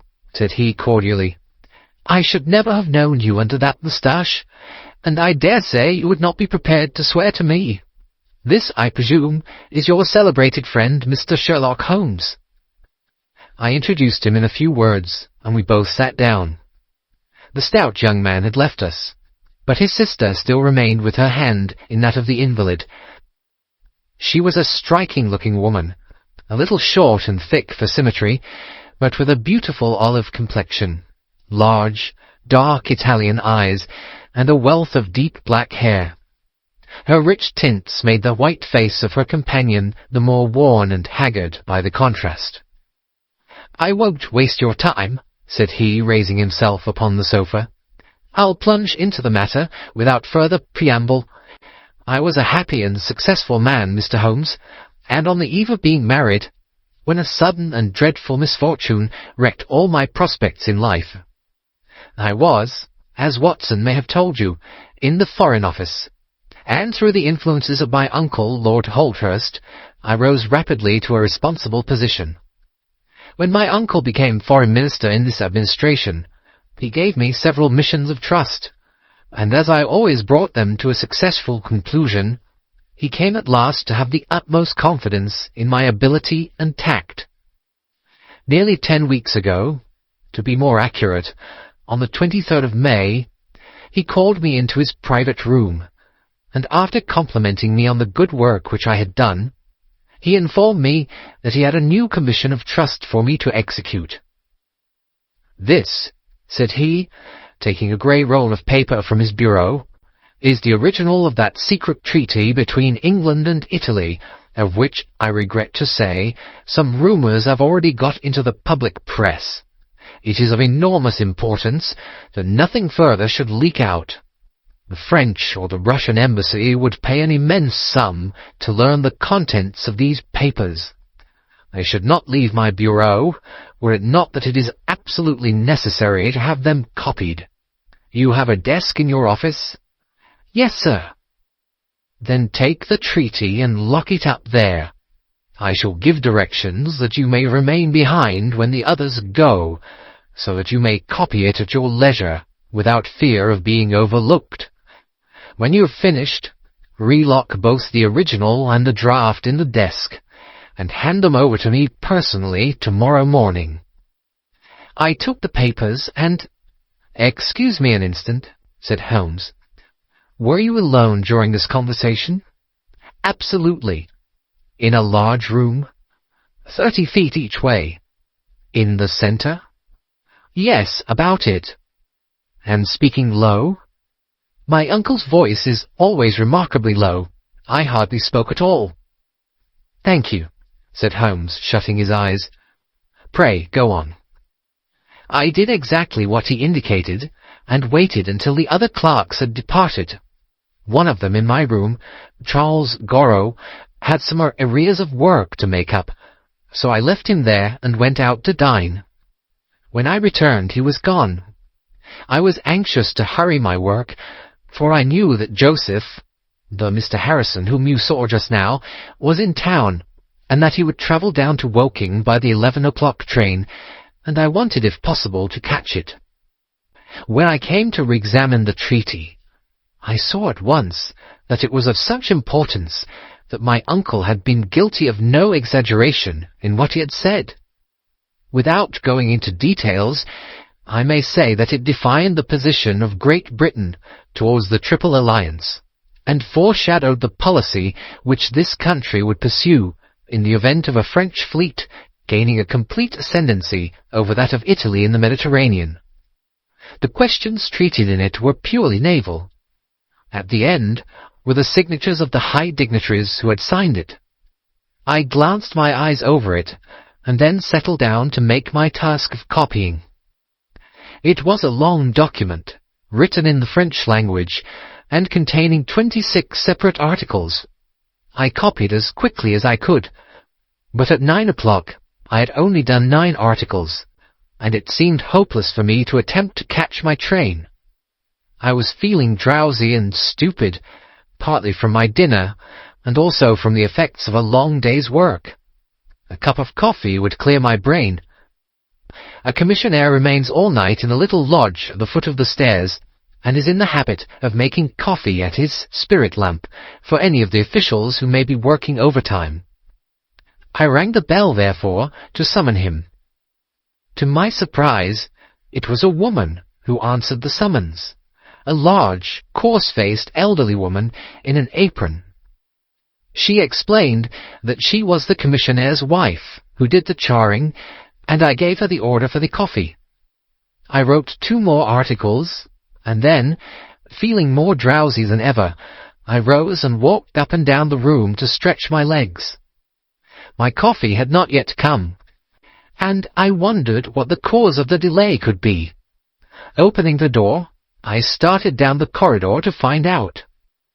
There was a straight passage, dimly lighted, which led from the room in which I had been working, and was the only exit from it.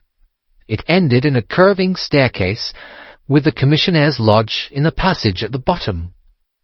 Halfway down the staircase is a small landing, with another passage running into it at right angles. This second one leads by means of a second small stair to a side door used by servants and also as a shortcut by clerks when coming from Charles Street. Here is a rough chart of the place. "Thank you, I think that I quite follow you," said Sherlock Holmes. "It is of the utmost importance that you should notice this point." I went down the stairs and into the hall, where I found the commissionaire fast asleep in his box, with the kettle boiling furiously upon the spirit lamp. I took off the kettle and blew out the lamp, for the water was spurting over the floor. Then I put out my hand and was about to shake the man who was still sleeping soundly, when a bell over his head rang loudly, and he woke with a start. "Mr. Phelps, sir," said he, looking at me in bewilderment. "I came down to see if my coffee was ready." "I was boiling the kettle when I fell asleep, sir." He looked at me, and then up at the still quivering bell with an ever-growing astonishment upon his face. "If you was here, sir, then who rang the bell?" he asked. "The bell!" I cried. "What bell is it?" "It's the bell of the room you were working in." A cold hand seemed to close round my heart. Someone, then, was in that room where my precious treaty lay upon the table. I ran frantically up the stair and along the passage. There was no one in the corridors, Mr. Holmes. There was no one in the room. All was exactly as I left it, save only that the papers which had been committed to my care had been taken from the desk on which they lay. The copy was there, and the original was gone. Holmes sat up in his chair and rubbed his hands. I could see that the problem was entirely to his heart. "Pray, what did you do then?" he murmured. "I recognized in an instant that the thief must have come up the stairs from the side door. Of course, I must have met him if he had come the other way." "You were satisfied that he could not have been concealed in the room all the time, or in the corridor which you have just described as dimly lighted?" "It is absolutely impossible. A rat could not conceal himself either in the room or the corridor. There is no cover at all." "Thank you. Pray proceed." "The commissionaire, seeing by my pale face that something was to be feared, had followed me upstairs. Now we both rushed along the corridor and down the steep steps which led to Charles Street. The door at the bottom was closed, but unlocked. We flung it open and rushed out. I can distinctly remember that as we did so there came 3 chimes from a neighbouring clock. It was 10:15. "That is of enormous importance," said Holmes, making a note upon his shirt cuff. The night was very dark, and a thin, warm rain was falling. There was no one in Charles Street, but a great traffic was going on, as usual in Whitehall, at the extremity. We rushed along the pavement, bareheaded as we were, and at the far corner we found a policeman standing. "A robbery has been committed," I gasped. "A document of immense value has been stolen from the Foreign Office. Has anyone passed this way?" "I've been standing here for a quarter of an hour, sir," said he. "Only one person has passed during that time, a woman, tall and elderly, with a paisley shawl." "Oh, that is only my wife," cried the commissionaire. "Has no one else passed?" "No one." "Then it must be the other way that the thief took," cried the fellow, tugging at my sleeve. But I was not satisfied, and the attempt which he made to draw me away increased my suspicions. "Which way did the woman go?" I cried. "I don't know, sir.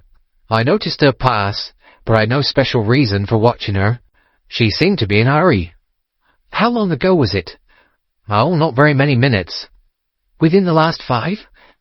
Well, it could not be more than 5. You're only wasting your time, sir, and every minute now is of importance, cried the commissionaire.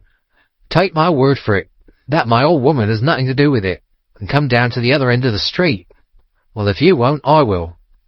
And with that he rushed off in the other direction. But I was after him in an instant, and caught him by the sleeve. Where do you live?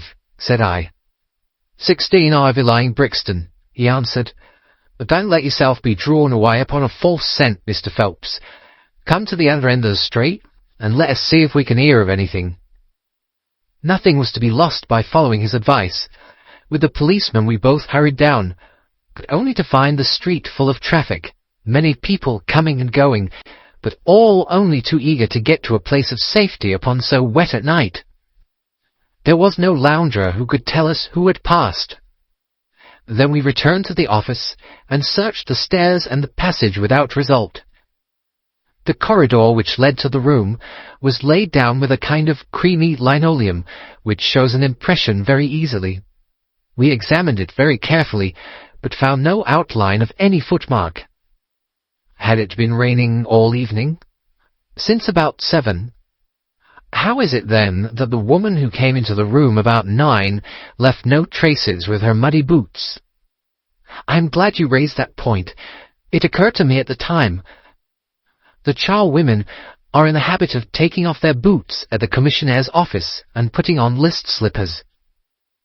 That is very clear. There were no marks, then, though the night was a wet one. The chain of events is certainly one of extraordinary interest. What did you do next? We examined the room also. There is no possibility of a secret door, and the windows are quite 30 feet from the ground. Both of them were fastened on the inside. The carpet prevents any possibility of a trapdoor, and the ceiling is of the ordinary whitewashed kind. I will pledge my life that whoever stole my papers could only have come through the door. How about the fireplace? They use none. There is a stove. The bell rope hangs from the wire just to the right of my desk. Whoever rang it must have come right up to the desk to do it. But why should any criminal wish to ring the bell? It is a most insoluble mystery. Certainly the incident was unusual. What were your next steps? You examined the room, I presume, to see if the intruder had left any traces, any cigar end, or dropped glove, or hairpin, or other trifle. There was nothing of the sort. No smell? Well, we never thought of that. Ah, a scent of tobacco would have been worth a great deal to us in such an investigation. I never smoke myself, so I think I should have observed if there had been any smell of tobacco. There was absolutely no clue of any kind. The only tangible fact was that the commissionnaire's wife, Mrs. Tangy was the name, had hurried out of the place.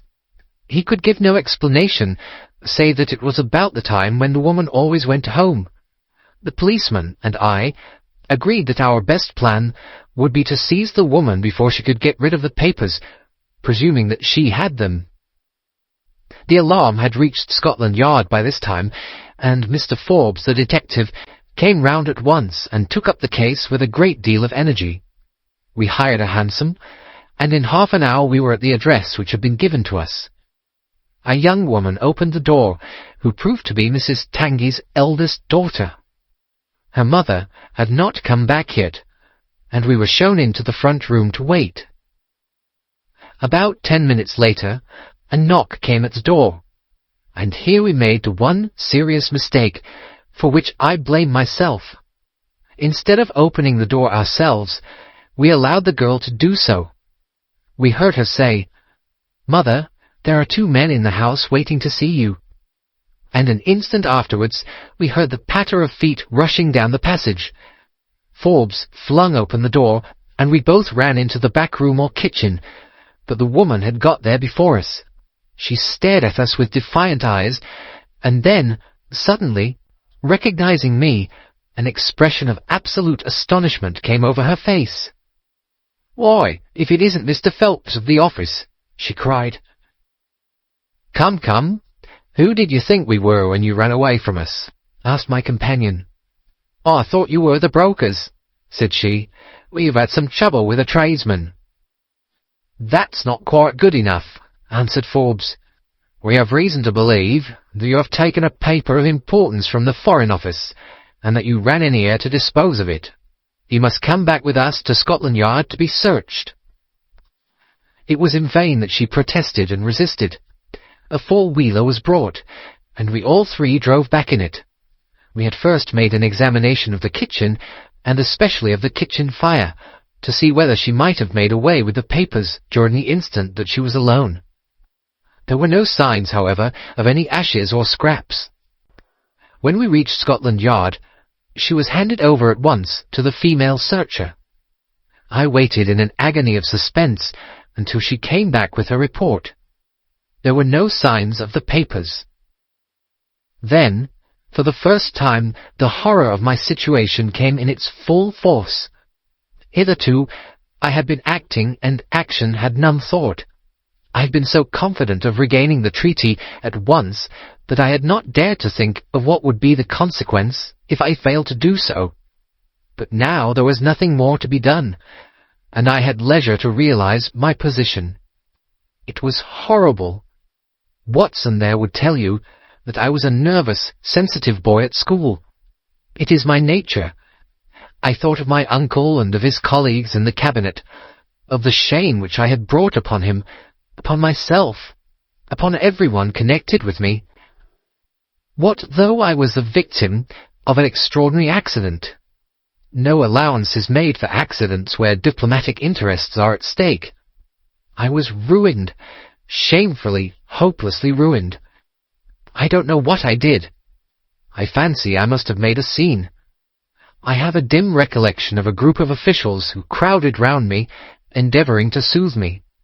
One of them drove down with me to Waterloo, and saw me into the Woking train. I believe that he would have come all the way, had it not been that Dr. Ferrier, who lives near me, was going down by that very train. The doctor most kindly took charge of me, and it was well he did so, for I had a fit in the station, and before we reached home I was practically a raving maniac. You can imagine the state of things here when they were roused from their beds by the doctor's ringing, and found me in this condition. Poor Annie here and my mother were broken-hearted. Dr. Ferrier had just heard enough from the detective at the station to be able to give an idea of what had happened, and his story did not mend matters. It was evident to all that I was in for a long illness. So Joseph was bundled out of this cheery bedroom, and it was turned into a sick room for me. Here I have lain, Mr. Holmes, for over 9 weeks, unconscious and raving with brain fever. If it had not been for Mrs. Harrison here, and for the doctor's care, I should not be speaking to you now. She has nursed me by day, and a hired nurse has looked after me by night, for in my mad fits I was capable of anything. Slowly, my reason has cleared, but it is only during the last 3 days that my memory has quite returned. Sometimes I wish that it never had. The first thing that I did was to wire to Mr. Forbes, who had the case in hand. He came out and assures me that, though everything has been done, no trace of a clue has been discovered. The commissionaire and his wife have been examined in every way, without any light being thrown upon the matter. The suspicions of the police then rested upon young Goro, who, as you may remember, stayed over time in the office that night. His remaining behind and his French name were really the only 2 points which could suggest suspicion, but as a matter of fact, I did not begin work until he had gone, and his people are of Huguenot extraction, but as English in sympathy and tradition as you and I are. Nothing was found to implicate him in any way, and there the matter dropped. I turn to you, Mr. Holmes, as absolutely my last hope. If you fail me, then my honour, as well as my position, are forever forfeited. The invalid sank back upon his cushions, tired out by this long recital, while his nurse poured him out a glass of some stimulating medicine. Holmes sat silently with his head thrown back and his eyes closed, in an attitude which might seem listless to a stranger, but which I knew betokened the most intense self-absorption. "Your statement has been so explicit," said he at last, "that you have really left me very few questions to ask. There is one of the very utmost importance, however. Did you tell anyone that you had this special task to perform?" "No one." "Not Miss Harrison here, for example?" "No. I had not been back to Woking between getting the order and executing the commission." "And none of your people had by chance been to see you?" "None." "Did any of them know their way about in the office?" "Oh, yes. All of them had been shown over it." "Still, of course, if you said nothing to anyone about the treaty, these inquiries are irrelevant." "I said nothing." "Do you know anything of the commissionaire?" "Nothing except that he is an old soldier." "What regiment?" "Oh, I have heard Coldstream Guards." "Thank you. I have no doubt I can get details from Forbes. The authorities are excellent at amassing facts, though they do not always use them to advantage. What a lovely thing a rose is." He walked past the couch to the open window and held up the drooping stalk of a moss rose, looking down at the dainty blend of crimson and green. It was a new phase of his character to me, for I had never seen him show any keen interest in natural objects. "There is nothing in which deduction is so necessary as in religion," said he, leaning with his back against the shutters. "It can be built up as an exact science by the reasoner. Our highest assurance of the goodness of Providence seems to me to rest in the flowers. All other things, our powers, our desires, our food, are all really necessary for our existence in the first instance. But this rose is an extra. Its smell and its colour are an embellishment of life, not a condition of it. It is only goodness which gives extras, and so I say again that we have much to hope from the flowers." Percy Phelps and his nurse looked at Holmes during this demonstration with surprise and a good deal of disappointment written upon their faces. He had fallen into a reverie, with the moss rose between his fingers. It had lasted some minutes before the young lady broke in upon it. "Do you see any prospect of solving this mystery, Mr. Holmes?" she asked with a touch of asperity in her voice. "Oh, the mystery," he answered, coming back with a start to the realities of life. "Well, it would be absurd to deny that the case is a very abstruse and complicated one, but I can promise you that I will look into the matter and let you know any points which may strike me." "Do you see any clue?" "You have furnished me with 7. But of course I must test them before I can pronounce upon their value." "You suspect someone?" "I suspect myself." "What?" "Of coming to conclusions too rapidly." "Then go to London and test your conclusions."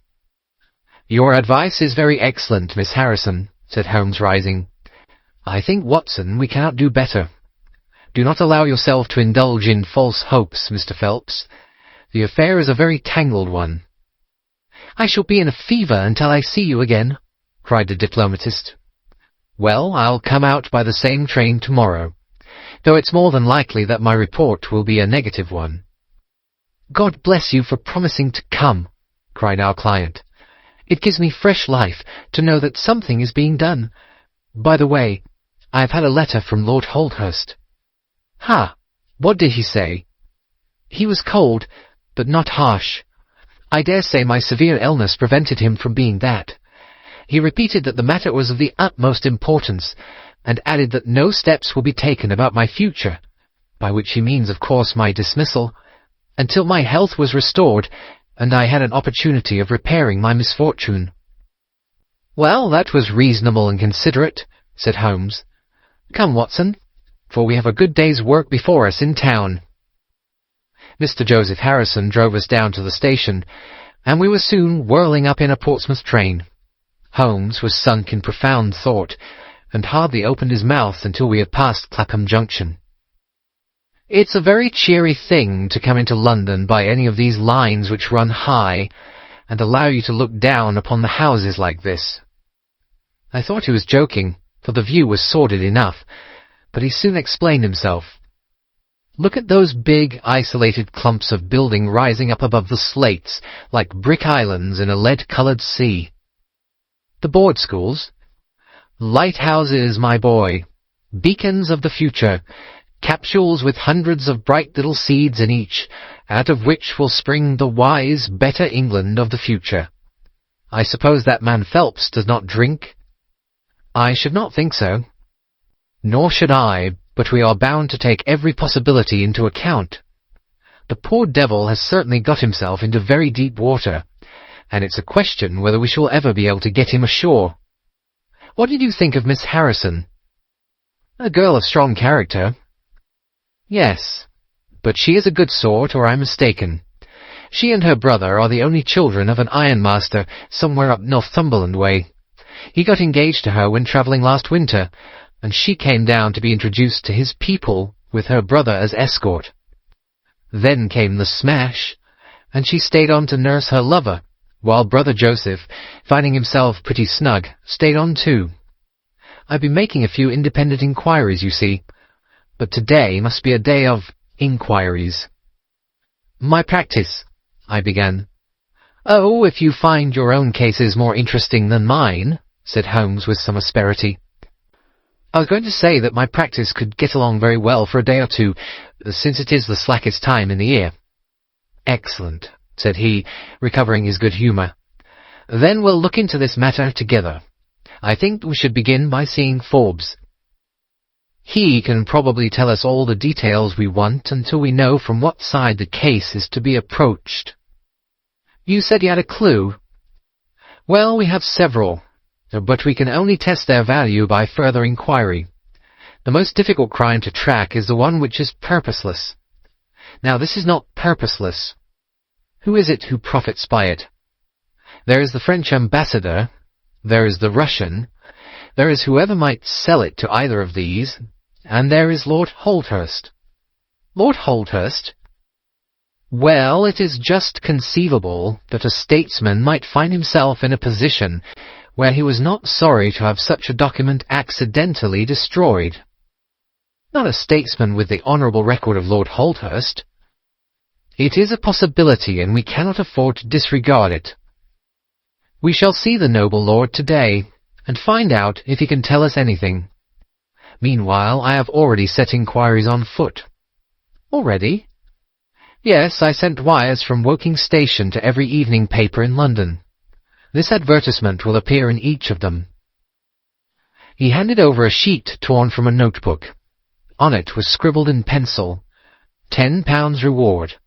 The number of the cab which dropped a fare at or about the door of the Foreign Office in Charles Street at 9:45 in the evening of May 23rd. Apply 221B, Baker Street. You're confident that the thief came in a cab? If not, there is no harm done. But if Mr. Phelps is correct in stating that there is no hiding place, either in the room or the corridors, then the person must have come from outside. If he came from outside on so wet a night, and yet left no trace of damp upon the linoleum, which was examined within a few minutes of his passing, then it is exceeding probable that he came in a cab. Yes, I think that we may safely deduce a cab. It sounds plausible. That is one of the clues of which I spoke. It may lead us to something. And then, of course, there is the bell, which is the most distinctive feature of the case. Why should the bell ring? Was it the thief who did it out of bravado? Or was it someone who was with the thief who did it in order to prevent the crime? Or was it an accident? Or was it... He sank back into the state of intense and silent thought from which he had emerged, but it seemed to me, accustomed as I was to his every mood, that some new possibility had dawned suddenly upon him. It was 3:20 when we reached our terminus, and after a hasty luncheon at the buffet, we pushed on at once to Scotland Yard. Holmes had already wired to Forbes, and we found him waiting to receive us, a small, foxy man with a sharp but by no means amiable expression. He was decidedly frigid in his manner to us, especially when he heard the errand upon which we had come. "I've heard of your methods before now, Mr. Holmes," said he tartly. "You're ready enough to use all the information that the police can lay at your disposal, and then you try to finish the case yourself and bring discredit on 'em." "On the contrary," said Holmes, "out of my last 53 cases my name has only appeared in 4, and the police have had all the credit in 49. I don't blame you for not knowing this, for you are young and inexperienced, but if you wish to get on in your new duties, you will work with me and not against me." "I'll be very glad of a hint or two," said the detective, changing his manner. "I've certainly had no credit from the case so far." "What steps have you taken?" "Tanguy, the commissionaire, has been shadowed. He left the guards with a good character, and we can find nothing against him. His wife is a bad lot, though. I fancy she knows more about this than appears." "Have you shadowed her?" "We have set one of our women on to her. Mrs. Tanguy drinks, and our woman has been with her twice when she was well on. Wish she could get nothing out of her." "I understand that they have brokers in the house." "Yes, but they were paid off." "Where did the money come from?" "That was all right. His pension was due. They've not shown any sign of being in funds." "What explanation did she give of having answered the bell when Mr. Phelps rang for the coffee?" "She said that her husband was very tired, and she wished to relieve him." "Well, certainly that would agree with his being found a little later asleep in his chair. There is nothing against them, then, but the woman's character. Did you ask her why she hurried away that night? Her haste attracted the attention of the police constable." "She was later than usual and wanted to get home." "Did you point out to her that you and Mr. Phelps, who started at least 20 minutes after her, got home before her?" "She explains that by the difference between a bus and a hansom." "Did she make it clear why, on reaching her house, she ran into the back kitchen?" "Because she had the money there with which to pay off the brokers." "She has at least an answer for everything. Did you ask her whether in leaving she met anyone or saw anyone loitering about Charles Street?" "She saw no one but the constable." "Well, you seem to have cross-examined her pretty thoroughly. What else have you done?" "The clerk, Goro, has been shadowed all these 9 weeks, but without result. We can show nothing against him." "Anything else?" "Well, we have nothing else to go upon. No evidence of any kind." "Have you formed a theory about how that bell rang?" "Well, I must confess that it beats me. It was a cool hand, whoever it was, to go and give the alarm like that." "Yes, it was a queer thing to do. Many thanks to you for what you've told me. If I can put the man into your hands, you shall hear from me. Come along, Watson." "Where are we going to now?" I asked as we left the office. "We are now going to interview Lord Holdhurst, the Cabinet Minister and future Premier of England." We were fortunate in finding that Lord Holdhurst was still in his chambers in Downing Street, and on Holmes sending in his card we were instantly shown up. The statesman received us with that old-fashioned courtesy for which he is remarkable, and seated us on the 2 luxuriant loungers on either side of the fireplace. Standing on the rug between us, with his slight, tall figure, his sharp features, thoughtful face, and curling hair prematurely tinged with grey, he seemed to represent that not-too-common type, a nobleman who is in truth noble. "Your name is very familiar to me, Mr. Holmes," said he, smiling, "and of course I cannot pretend to be ignorant of the object of your visit. There has only been one occurrence in these offices which could call for your attention. In whose interest are you acting, may I ask?" "In that of Mr. Percy Phelps," answered Holmes. "Ah, my unfortunate nephew. You can understand that our kinship makes it the more impossible for me to screen him in any way. I fear that the incident must have a very prejudicial effect upon his career." "But if the document is found?" "Ah, that of course would be different. I had 1 or 2 questions which I wish to ask you, Lord Holdhurst. I shall be happy to give you any information in my power. Was it in this room that you gave your instructions as to the copying of the document?" "It was." "Then you could hardly have been overheard." "It is out of the question."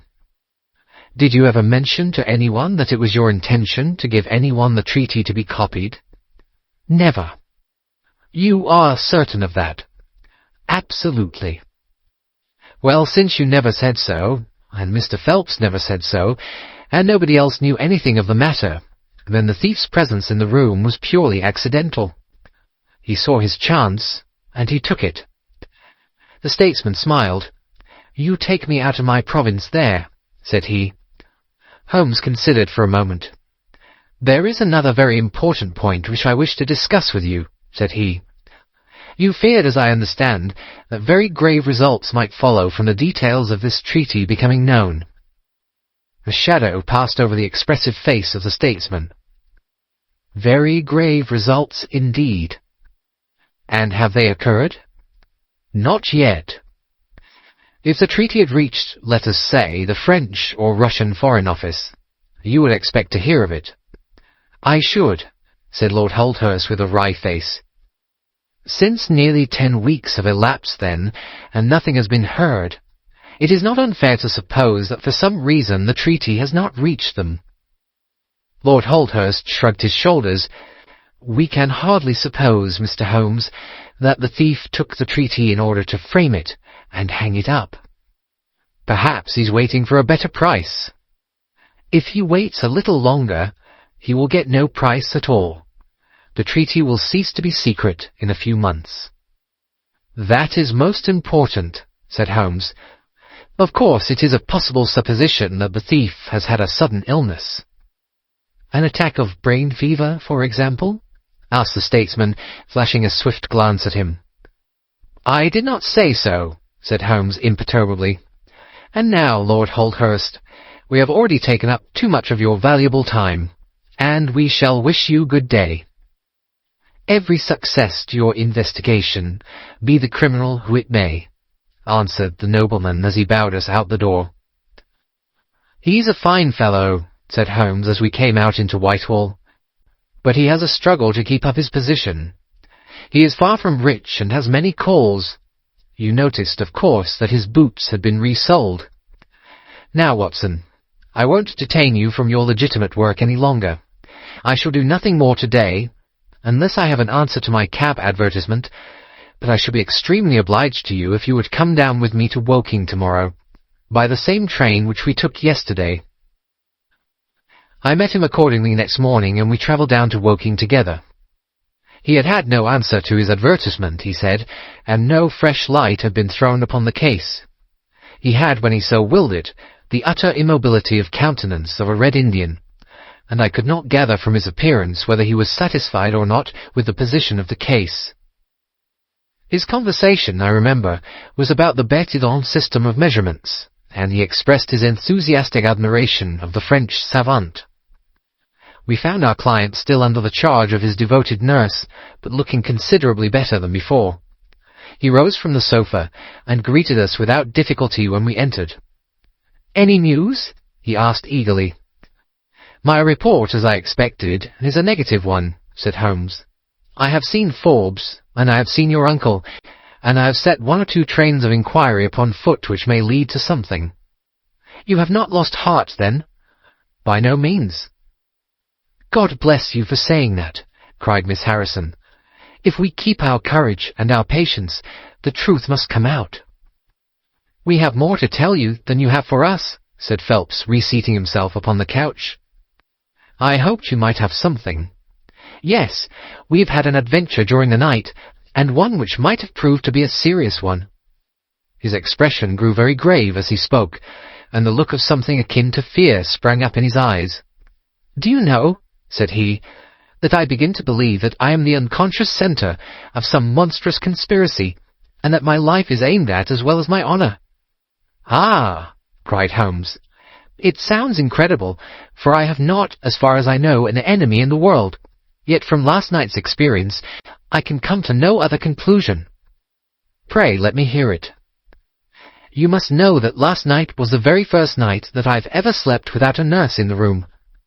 I was so much better that I thought I could dispense with one. I had a night light burning, however. Well, about 2 in the morning, I had sunk into a light sleep, when I was suddenly aroused by a slight noise. It was like the sound which a mouse makes when it is gnawing a plank, and I lay listening to it for some time, under the impression that it must come from that cause. Then it grew louder, and suddenly there came from the window a sharp metallic snick. I sat up in amazement. There could be no doubt what the sounds were now. The first ones had been caused by someone forcing an instrument through the slit between the sashes, and the second by the catch being pressed back. There was a pause then for about 10 minutes, as if the person were waiting to see whether the noise had awakened me. Then I had a gentle creaking as the window was very slowly opened. I could stand it no longer, for my nerves are not what they used to be. I sprang out of bed and flung open the shutters. A man was crouching at the window. I could see little of him, for he was gone like a flash. He was wrapped in some sort of cloak which came across the lower part of his face. One thing only I am sure of, and that is, he had some weapon in his hand. It looked to me like a long knife. I distinctly saw the gleam of it as he turned to run. "This is most interesting," said Holmes. "Pray, what did you do then?" "I should have followed him through the open window if I'd been stronger. As it was, I rang the bell and roused the house. It took me some little time, for the bell rings in the kitchen, and the servants are all asleep upstairs. I shouted, however, and that brought Joseph down, and he roused the others. Joseph and the groom found marks on the bed outside the window, but the weather has been so dry lately that they found it hopeless to follow the trail across the grass. There's a place, however, on the wooden fence which skirts the road, which shows signs, they tell me, as if someone had got over and had snapped the top of the rail in doing so. I have said nothing to the local police yet, for I thought I'd best have your opinion first." This tale of our client's appeared to have an extraordinary effect upon Sherlock Holmes. He rose from his chair and paced about the room in uncontrollable excitement. "Misfortunes never come single," said Phelps, smiling, though it was evident that his adventure had somewhat shaken him. "You have certainly had your share," said Holmes. "Do you think you could walk round the house with me?" "Oh, yes, I should like a little sunshine. Joseph will come too." "And I also," said Miss Harrison. "I am afraid not," said Holmes, shaking his head. "I think I must ask you to remain sitting exactly where you are." The young lady resumed her seat with an air of displeasure. Her brother, however, had joined us, and we set off all four together.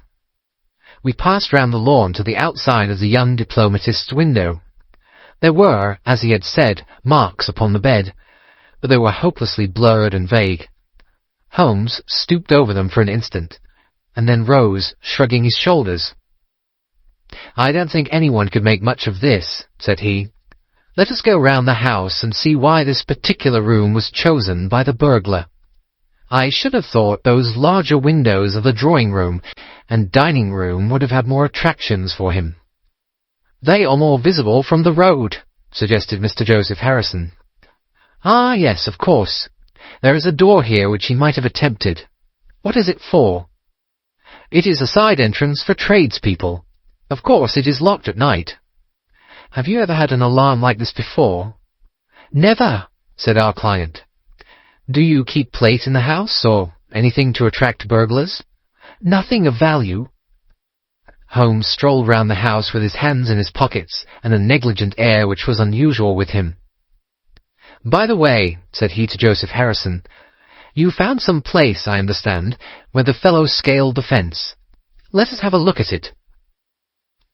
The plump young man led us to a spot where the top of one of the wooden rails had been cracked. A small fragment of the wood was hanging down.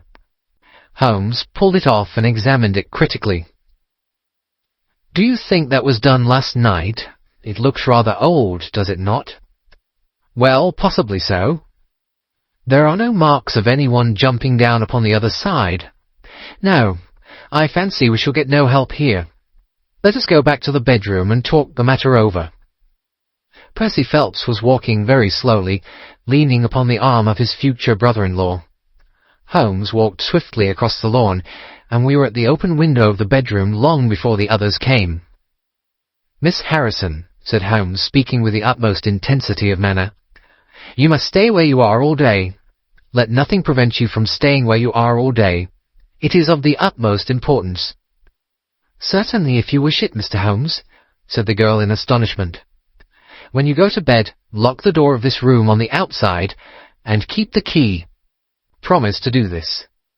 "But Percy—" "He will come to London with us." "And am I to remain here?" "It is for his sake. You can serve him. Quick, promise." She gave a quick nod of assent, just as the other two came up. "Why do you sit moping there, Annie?" cried her brother. "Come out into the sunshine." "No, thank you, Joseph. I have a slight headache, and this room is deliciously cool and soothing." "What do you propose now, Mr. Holmes?" asked our client. "Well, in investigating this minor affair, we must not lose sight of our main inquiry. It would be a very great help to me if you would come up to London with us." "At once?" "Well, as soon as you conveniently can. Say in an hour." "I feel quite strong enough. If I can really be of any help." "The greatest possible." "Perhaps you would like me to stay there tonight?" "I was just going to propose it." "Then, if my friend of the night comes to revisit me, he will find the bird flown. We are all in your hands, Mr. Holmes, and you must tell us exactly what you would like done. Perhaps you would prefer that Joseph came with us so as to look after me." "Oh, no. My friend Watson is a medical man, you know, and he'll look after you. We'll have our lunch here, if you will permit us, and then we shall all three set off for town together." It was arranged as he suggested, though Miss Harrison excused herself from leaving the bedroom in accordance with Holmes's suggestion. What the object of my friend's manoeuvres was I could not conceive, unless it were to keep the lady away from Phelps, who, rejoiced by his returning health, and by the prospect of action, lunched with us in the dining-room. Holmes had a still more startling surprise for us, however, for after accompanying us down to the station, and seeing us into our carriage, he calmly announced that he had no intention of leaving Woking. "There are one or two small points which I should desire to clear up before I go," said he. "Your absence, Mr. Phelps, will in some ways rather assist me. Watson, when you reach London, you would oblige me by driving at once to Baker Street with our friend here, and remaining with him until I see you again. It is fortunate that you are old schoolfellows, as you must have much to talk over. Mr. Phelps can have the spare bedroom tonight, and I will be with you in time for breakfast, for there is a train which will take me into Waterloo at 8. "But how about our investigation in London?" asked Phelps ruefully. "We can do that tomorrow. I think that just at present I can be of more immediate use here." "You might tell them at Briarbrae that I hope to be back tomorrow night," cried Phelps as we began to move from the platform. "I hardly expect to go back to Briarbrae," answered Holmes, and waved his hand to us cheerily as we shut out from the station. Phelps and I talked it over on our journey, but neither of us could devise a satisfactory reason for this new development. "I suppose he wants to find out some clue as to the burglary last night, if a burglar it was. For myself, I don't believe it was an ordinary thief." "What is your own idea, then?" "Upon my word, you may put it down to my weak nerves or not, but I believe there is some deep political intrigue going on around me, and that for some reason that passes my understanding, my life is aimed at by the conspirators. It sounds high-flown and absurd, but consider the facts. Why should a thief try to break in at a bedroom window, where there could be no hope of any plunder? And why should he come with a long knife in his hand?" "You're sure it was not a housebreaker's jimmy?" "Oh, no, it was a knife. I saw the flash of the blade quite distinctly." "But why on earth should you be pursued with such animosity?" "Ah, that is the question." "Well, if Holmes takes the same view, that would account for his action, would it not? Presuming that your theory is correct. If he can lay his hands upon the man who threatened you last night, he will have gone a long way toward finding who took the naval treaty. 'Tis absurd to suppose that you have two enemies, one of whom robs you while the other threatens your life." "But Holmes said that he was not going to Briarbrae." I have known him for some time, said I, but I never know him to do anything yet without a very good reason. And with that our conversation drifted off onto other topics. But it was a weary day for me. Phelps was still weak after his long illness, and his misfortune made him querulous and nervous. In vain I endeavoured to interest him in Afghanistan, in India, in social questions, in anything which might take his mind out of the groove. He would always come back to his lost treaty, wondering, guessing, speculating as to what Holmes was doing, what steps Lord Holdhurst was taking, what news we should have in the morning. As the evening wore on, his excitement became quite painful. "You have implicit faith in Holmes?" he asked. "I have seen him do some remarkable things, but he never brought light into anything quite so dark as this." "Oh yes, I have known him solve questions which presented fewer clues than yours." "But not where such large interests are at stake." "I don't know that. To my certain knowledge he has acted on behalf of 3 of the reigning houses of Europe in very vital matters." "But you know him well, Watson. He is such an inscrutable fellow that I never quite know what to make of him. Do you think he is hopeful? Do you think he expects to make a success of it?" "He has said nothing." "That is a bad sign." "On the contrary, I've noticed that when he is off the trail he generally says so. It is when he is on a scent, and is not quite absolutely sure yet that it is the right one, that he is most taciturn. Now, my dear fellow, we can't help matters by making ourselves nervous about them, so let me implore you to go to bed, and so be fresh for whatever may await us tomorrow." I was able at last to persuade my companion to take my advice, though I knew from his excited manner that there was not much hope of sleep for him. Indeed, his mood was infectious, for I lay tossing half the night myself, brooding over this strange problem, and inventing 100 theories, each of which was more impossible than the last. Why had Holmes remained at Woking? Why had he asked Miss Harrison to remain in the sick-room all day? Why had he been so careful not to inform the people at Briarbrae that he intended to remain near them? I cudgelled my brains until I fell asleep in the endeavour to find some explanation which would cover all these facts. It was 7 o'clock when I awoke, and I set off at once for Phelps's room, to find him haggard and spent after a sleepless night. His first question was whether Holmes had arrived yet. "He'll be here when he promised," said I, "and not an instant sooner or later." And my words were true, for shortly after 8 a hansom dashed up to the door, and our friend got out of it. Standing in the window, we saw that his left hand was swathed in a bandage, and that his face was very grim and pale. He entered the house, but it was some little time before he came upstairs. "He looks like a beaten man," cried Phelps. I was forced to confess that he was right. "After all," said I, "the clue of the matter lies probably here in town." Phelps gave a groan. "I don't know how it is," said he, "but I had hoped for so much from his return. But surely his hand was not tied up like that yesterday. What can be the matter?" "You are not wounded, Holmes?" I asked as my friend entered the room. "Tut, it is only a scratch through my own clumsiness," he answered, nodding his good mornings to us. "This case of yours, Mr. Phelps, is certainly one of the darkest which I have ever investigated. I feared that you would find it beyond you." "It has been a most remarkable experience." "That bandage tells of adventures," said I. "Won't you tell us what has happened?" "After breakfast, my dear Watson. Remember that I have breathed 30 miles of Surrey air this morning. I suppose that there has been no answer from my cabman advertisement. Well, well, we cannot expect to score every time." The table was all laid, and just as I was about to ring, Mrs. Hudson entered with the tea and coffee. A few minutes later, she brought in 3 covers, and we all drew up to the table. Holmes ravenous, I curious, and Phelps in the gloomiest state of depression. "Mrs. Hudson has risen to the occasion," said Holmes, uncovering a dish of curried chicken. "Her cuisine is a little limited, but she has as good an idea of breakfast as a Scotchwoman. What have you here, Watson?" "Ham and eggs," I answered. "Good. What are you going to take, Mr. Phelps? Curried fowl or eggs? Or will you help yourself?" "Thank you.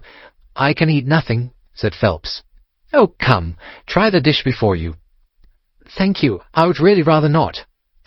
"Well then," said Holmes with a mischievous twinkle, I suppose that you have no objection to helping me?" Phelps raised the cover, and as he did so, he uttered a scream, and sat there staring with a face as white as the plate upon which he looked. Across the centre of it was lying a little cylinder of blue-grey paper. He caught it up, devoured it with his eyes, and then danced madly about the room, pressing it to his bosom and shrieking out in his delight. Then he fell back into an armchair, so limp and exhausted with his own emotions that we had to pour brandy down his throat to keep him from fainting. "There, there," said Holmes, soothing, patting him upon the shoulder. "It was too bad to spring it on you like this, but Watson here will tell you that I never can resist a touch of the dramatic." Phelps seized his hand and kissed it. "God bless you," he cried. "You have saved my honour." "Well, my own was at stake, you know," said Holmes. "I assure you it is just as hateful to me to fail in a case as it can be to you to blunder over a commission." Phelps thrust away the precious document into the innermost pocket of his coat. "I have not the heart to interrupt your breakfast any further, and yet I am dying to know how you got it and where it was." Sherlock Holmes swallowed a cup of coffee and turned his attention to the ham and eggs. Then he rose, lit his pipe, and settled himself down into his chair. "I'll tell you what I did first, and how I came to do it afterwards," said he. "After leaving you at the station, I went for a charming walk through some admirable Surrey scenery to a pretty little village called Ripley, where I had my tea at an inn, and took the precaution of filling my flask and of putting a paper of sandwiches in my pocket. There I remained until evening, when I set off for Woking again, and found myself in the high road outside Briarbrae just after sunset. Well, I waited until the road was clear. 'Tis never a very frequent one at any time, I fancy, and then I clambered over the fence into the grounds." "Surely the gate was open?" ejaculated Phelps.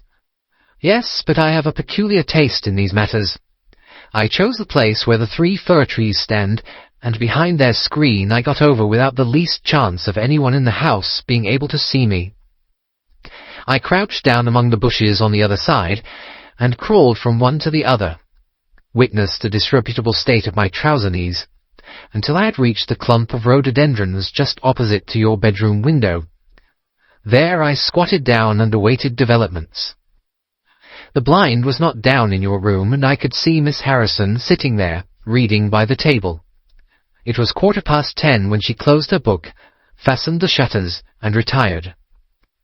I heard her shut the door and felt quite sure that she had turned the key in the lock." "The key!" ejaculated Phelps. "Yes, I had given Miss Harrison instructions to lock the door on the outside and take the key with her when she went to bed. She carried out every one of my injunctions to the letter, and certainly without her cooperation you would not have that paper in your coat pocket. She departed then, and the lights went out, and I was left squatting in the rhododendron bush. The night was fine, but still it was a very weary vigil. Of course it has the sort of excitement about it that the sportsman feels when he lies beside the watercourse and waits for the big game. It was very long, though.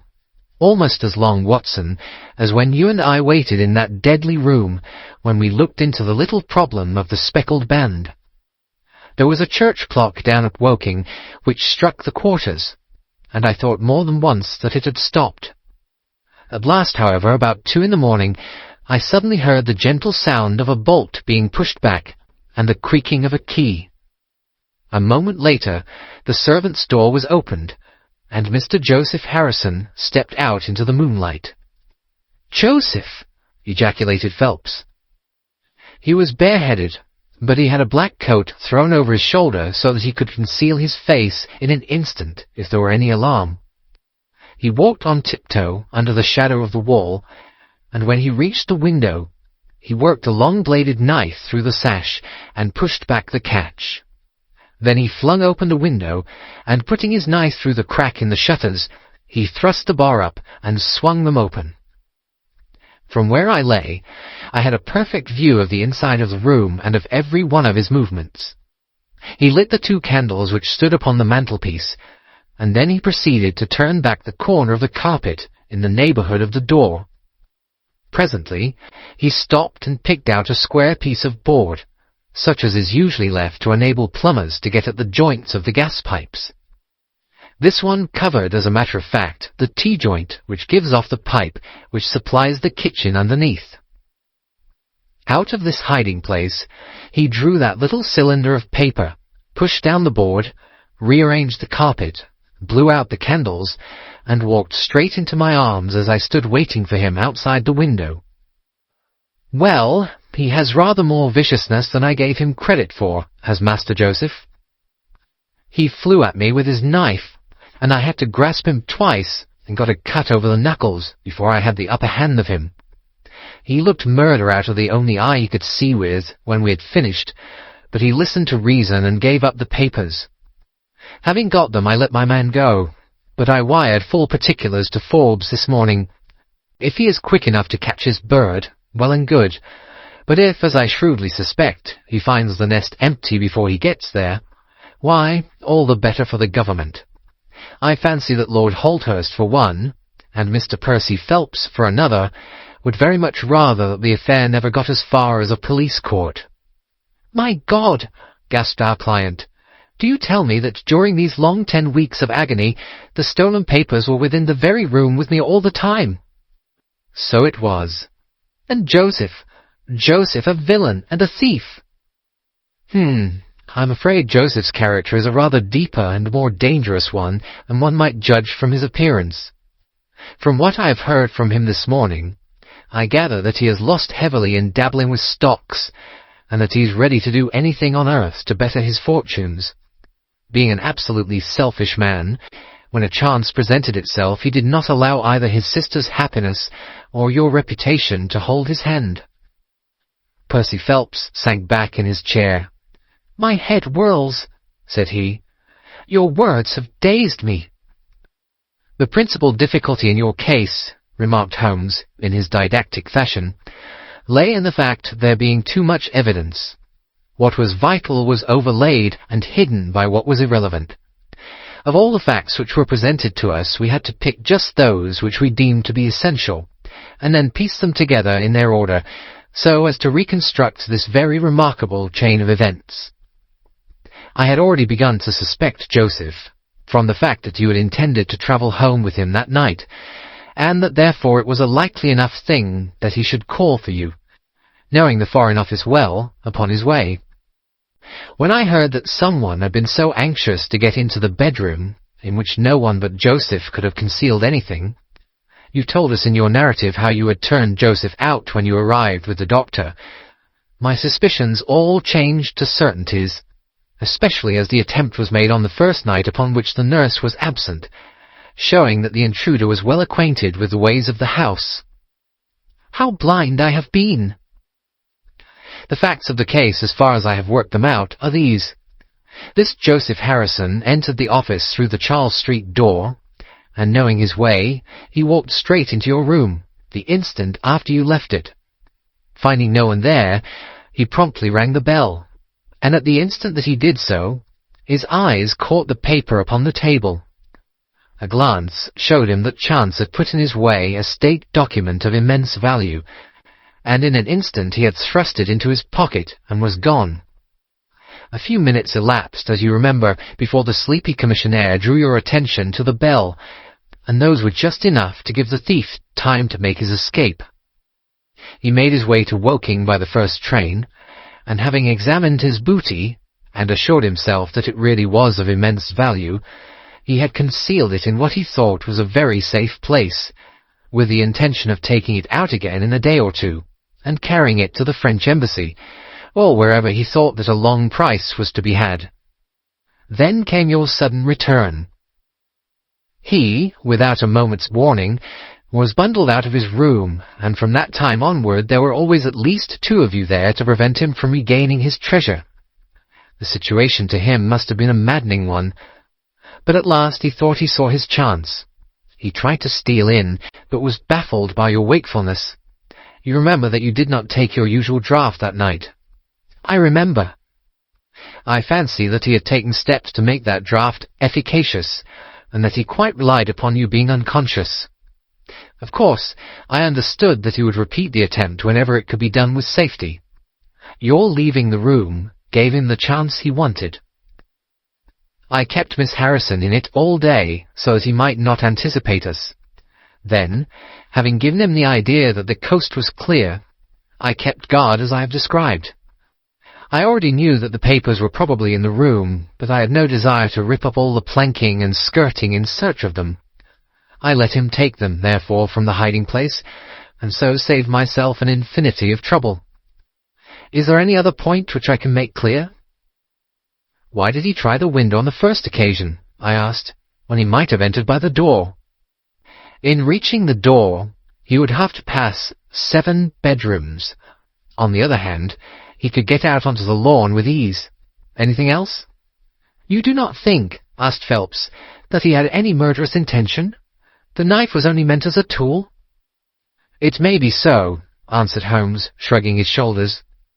I can only say for certain that Mr. Joseph Harrison is a gentleman to whose mercy I should be extremely unwilling to trust.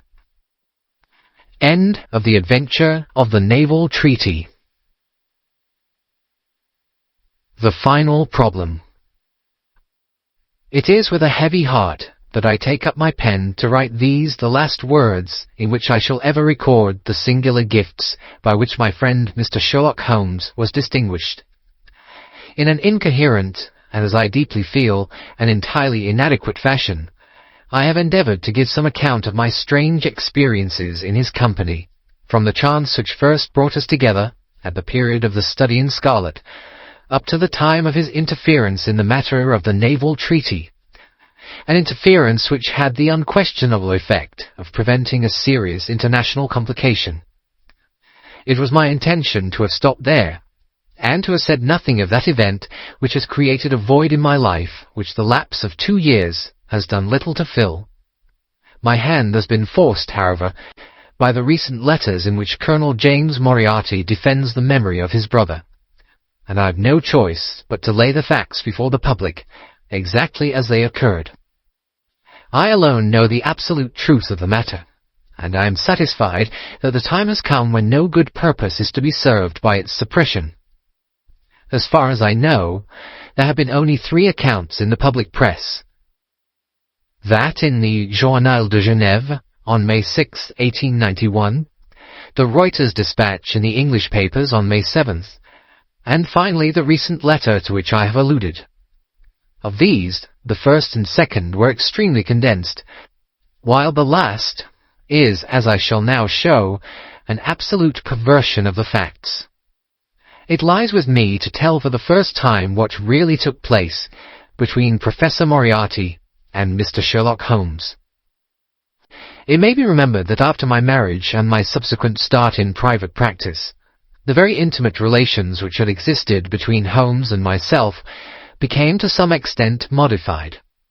He still came to me from time to time when he desired a companion in his investigation, but these occasions grew more and more seldom, until I find that in the year 1890 there were only 3 cases of which I retain any record.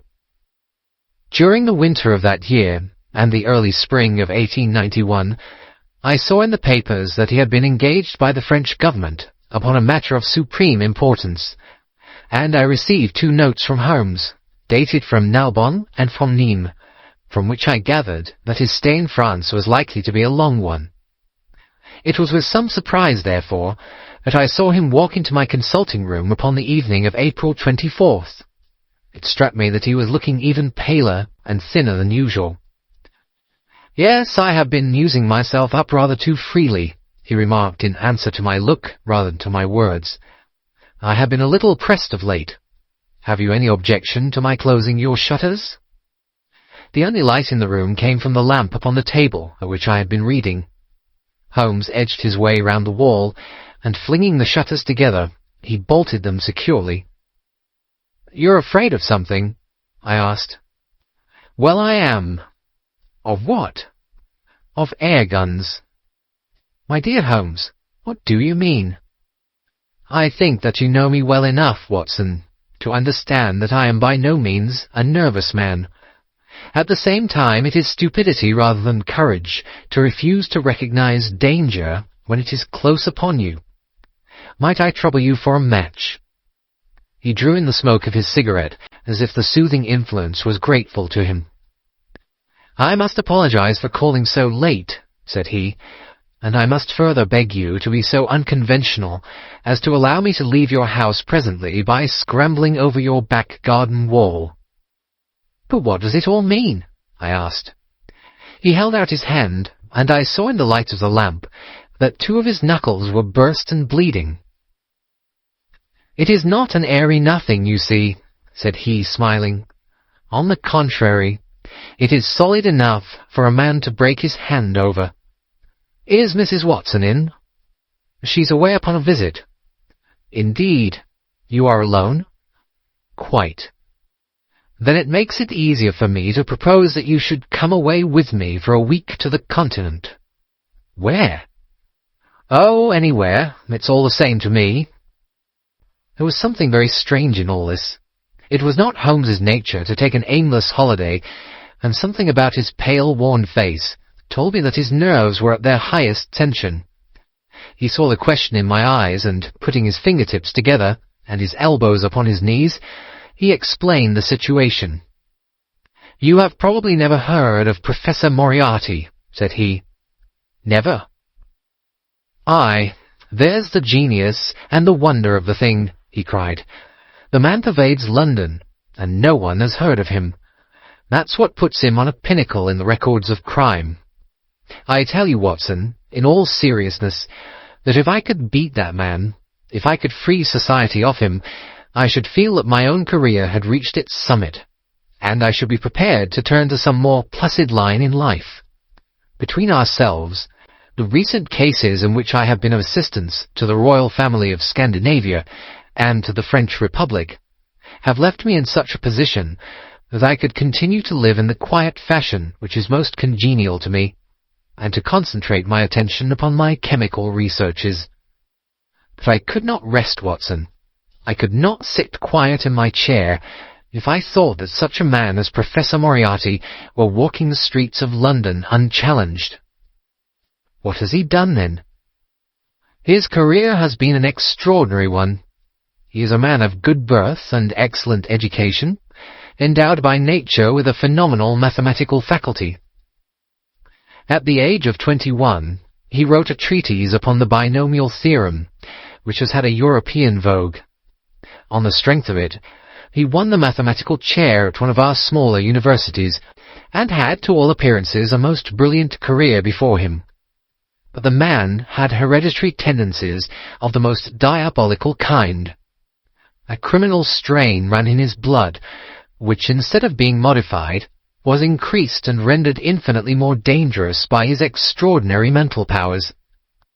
Dark rumours gathered round him in the university town, and eventually he was compelled to resign his chair and to come down to London, where he set up as an army coach. So much is known to the world, but what I am telling you now is what I have myself discovered. As you are aware, Watson, there is no one who knows the higher criminal world of London so well as I do. For years past, I have continually been conscious of some power behind the malefactor, some deep organizing power which forever stands in the way of the law and throws its shield over the wrongdoer. Again and again, in cases of the most varying sorts, forgery cases, robberies, murders, I have felt the presence of this force, and I have deduced its action in many of those undiscovered crimes in which I have not been personally consulted.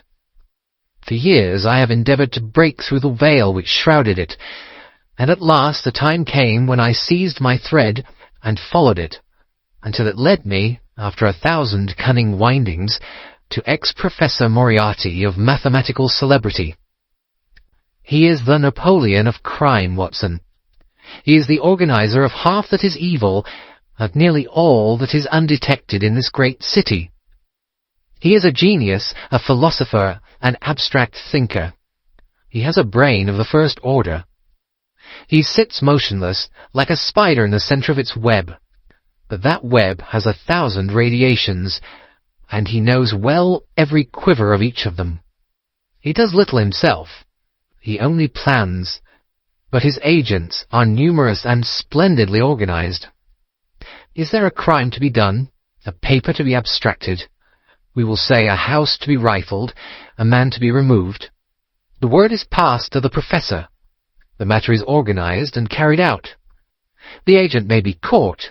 In that case, money is found for his bail or his defense. But the central power which uses the agent is never caught, never so much as suspected.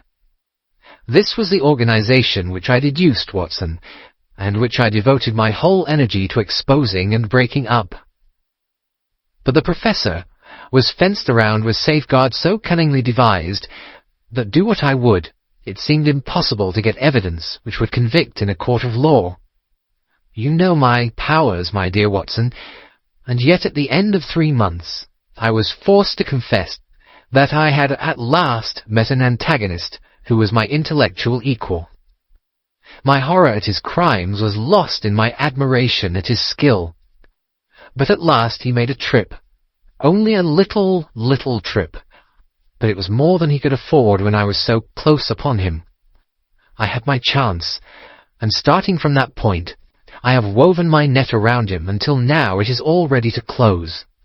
In 3 days, that is to say on Monday next, matters will be ripe, and the professor with all the principal members of his gang will be in the hands of the police. Then will come the greatest criminal trial of the century, the clearing up of over 40 mysteries, and the rope for all of them. But if we move at all prematurely, you understand, they may slip out of our hands even at the last moment. Now, if I could have done this without the knowledge of Professor Moriarty, all would have been well. But he was too wily for that. He saw every step which I took to draw my toils round him. Again and again he strove to break away, but I as often headed him off. I tell you, my friend, that if a detailed account of that silent contest could be written, it would take its place as the most brilliant bit of thrust and parry work in the history of detection. Never have I risen to such a height, and never have I been so hard-pressed by an opponent. He cut deep, and yet I just undercut him. This morning the last steps were taken, and 3 days only were wanted to complete the business. I was sitting in my room thinking the matter over, when the door opened, and Professor Moriarty stood before me. My nerves are fairly proof, Watson, but I must confess to a start when I saw the very man who'd been so much in my thoughts standing there on my threshold. His appearance was quite familiar to me. He is extremely tall and thin. His forehead domes out in a white curve, and his 2 eyes are deeply sunken in his head. He is clean-shaven, pale, and ascetic-looking, retaining something of the professor in his features. His shoulders are rounded from much study, and his face protrudes forward, and is forever slowly oscillating from side to side in a curiously reptilian fashion. He peered at me with great curiosity in his puckered eyes. "You have less frontal development than I should have expected," said he at last. "It is a dangerous habit to finger loaded firearms in the pocket of one's dressing gown." The fact is that upon his entrance I had instantly recognized the extreme personal danger in which I lay. The only conceivable escape for him lay in silencing my tongue. In an instant I had slipped the revolver from the drawer into my pocket and was covering him through the cloth. At this remark I drew the weapon out and laid it cocked upon the table. He still smiled and blinked, but there was something about his eyes which made me feel very glad that I had it there. "You evidently don't know me," said he. "On the contrary," I answered, "I think it is fairly evident that I do. Pray take a chair. I can spare you 5 minutes if you have anything to say." "All that I have to say has already crossed your mind," said he. "Then possibly my answer has crossed yours," I replied. "You stand fast?" "Absolutely." He clapped his hand into his pocket, and I raised the pistol from the table. But he merely drew out a memorandum book in which he had scribbled some dates. "You crossed my path on the 4th of January, said he. "On the 23rd you incommoded me. By the middle of February I was seriously inconvenienced by you. At the end of March I was absolutely hampered in my plans, and now at the close of April I find myself placed in such a position through your continual persecution that I am in positive danger of losing my liberty. The situation is becoming an impossible one." "Have you any suggestion to make?" I asked. "You must drop it, Mr. Holmes," said he, swaying his face about. "You really must, you know." "After Monday," said I. "Tut, tut," said he. "I am quite sure that a man of your intelligence will see that there can be but one outcome to this affair. It is necessary that you should withdraw. You have worked things in such a fashion that we have only one resource left. It has been an intellectual treat to me to see the way in which you have grappled with this affair, and I say unaffectedly that it would be a grief to me to be forced to take any extreme measure. You smile, sir, but I assure you that it really would." "Danger is part of my trade," I remarked. "That is not danger," said he. "It is inevitable distraction. You stand in the way not merely of an individual, but of a mighty organization, the full extent of which you, with all your cleverness, have been unable to realize. You must stand clear, Mr. Holmes, or be trodden underfoot." "I am afraid," said I, rising, "that in the pleasure of this conversation I am neglecting business of importance which awaits me elsewhere." He rose also, and looked at me in silence, shaking his head sadly. "Well, well," said he at last, "it seems a pity, but I have done what I could. I know every move of your game. You can do nothing before Monday. It has been a duel between you and me, Mr. Holmes. You hope to place me in the dock. I tell you that I will never stand in the dock. You hope to beat me. I tell you that you will never beat me. If you are clever enough to bring destruction upon me, rest assured that I shall do as much to you." "You have paid me several compliments, Mr. Moriarty," said I. "Let me pay you one in return when I say that if I were assured of the former eventuality, I would, in the interests of the public, cheerfully accept the latter." "I can promise you the one, but not the other," he snarled, and so turned his rounded back upon me, and went peering and blinking out of the room. That was my singular interview with Professor Moriarty. I confess that it left an unpleasant effect upon my mind. His soft, precise fashion of speech leaves a conviction of sincerity which a mere bully could not produce. Of course, you will say, why not take police precautions against him? The reason is that I am well convinced that it is from his agents the blow will fall. I have the best proofs that it would be so. "You've already been assaulted?"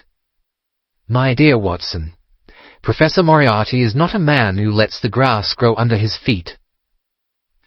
I went out about midday to transact some business in Oxford Street. As I passed the corner which leads from Bentinck Street onto the Welbeck Street crossing, a two-horse van, furiously driven, whizzed round and was on me like a flash. I sprang for the footpath and saved myself by the fraction of a second. The van dashed round by Marylebone Lane and was gone in an instant. I kept to the pavement after that, Watson, but as I walked down Vere Street, a brick came down from the roof of one of the houses and was shattered to fragments at my feet. I called the police and had the place examined. There were slates and bricks piled up on the roof preparatory to some repairs, and they would have me believe that the wind had toppled over one of these. Of course, I knew better, but I could prove nothing. I took a cab after that and reached my brother's rooms in Pall Mall, where I spent the day. Now I have come round to you, and on my way I was attacked by a rough with a bludgeon. I knocked him down, and the police have him in custody, but I can tell you with the most absolute confidence that no possible connection will ever be traced between the gentleman upon whose front teeth I have barked my knuckles and the retiring mathematical coach, who is, I dare say, working out problems upon a blackboard 10 miles away. You will not wonder, Watson, that my first act on entering your rooms was to close your shutters, and that I have been compelled to ask your permission to leave the house by some less conspicuous exit than the front door. I had often admired my friend's courage, but never more than now, as he sat quietly checking off a series of incidents which must have combined to make up a day of horror. "You'll spend the night here?" I said. "No, my friend. You might find me a dangerous guest. I have my plans laid, and all will be well. Matters have gone so far now that they can move without my help as far as the arrest goes, though my presence is necessary for a conviction. It is obvious, therefore, that I cannot do better than get away for the few days which remain before the police are at liberty to act. It would be a great pleasure to me, therefore, if you would come on to the continent with me." "The practice is quiet," said I, "and I have an accommodating neighbour.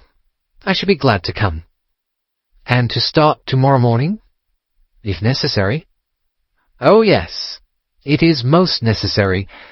Then these are your instructions, and I beg, my dear Watson, that you will obey them to the letter, for you are now playing a double-handed game with me against the cleverest rogue and the most powerful syndicate of criminals in Europe. Now listen.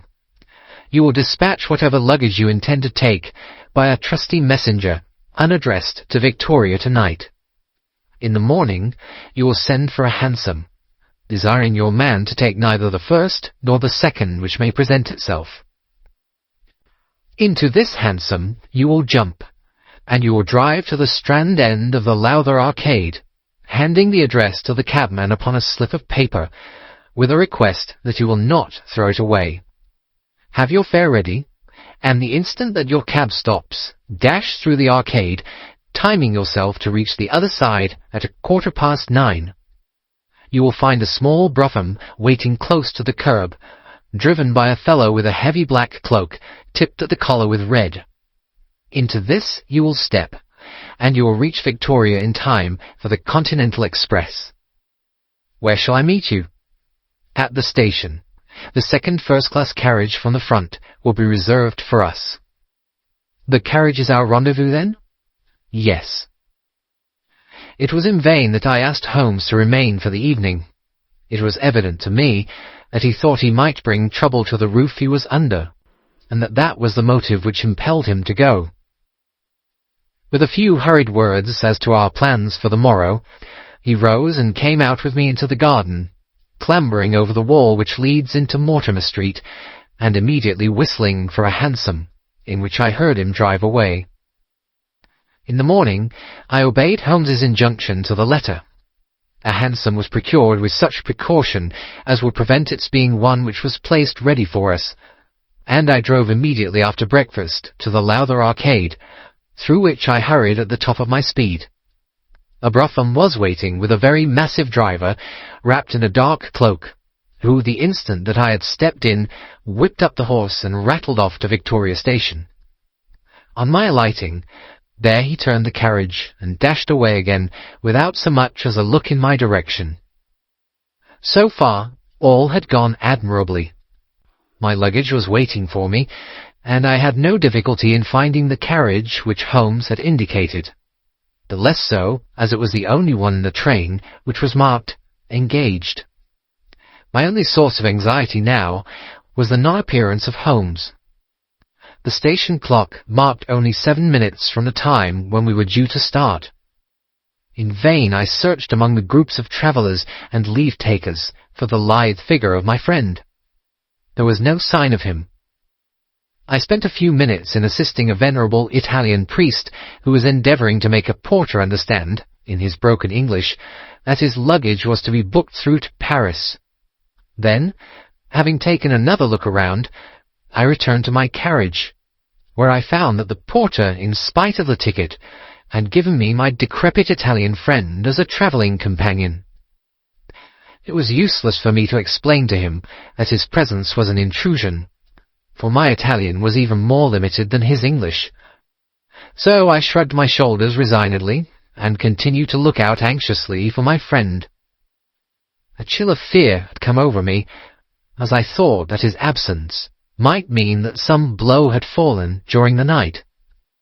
Already the doors had all been shut, and the whistle blown when— "My dear Watson," said a voice, "you have not even condescended to say good morning."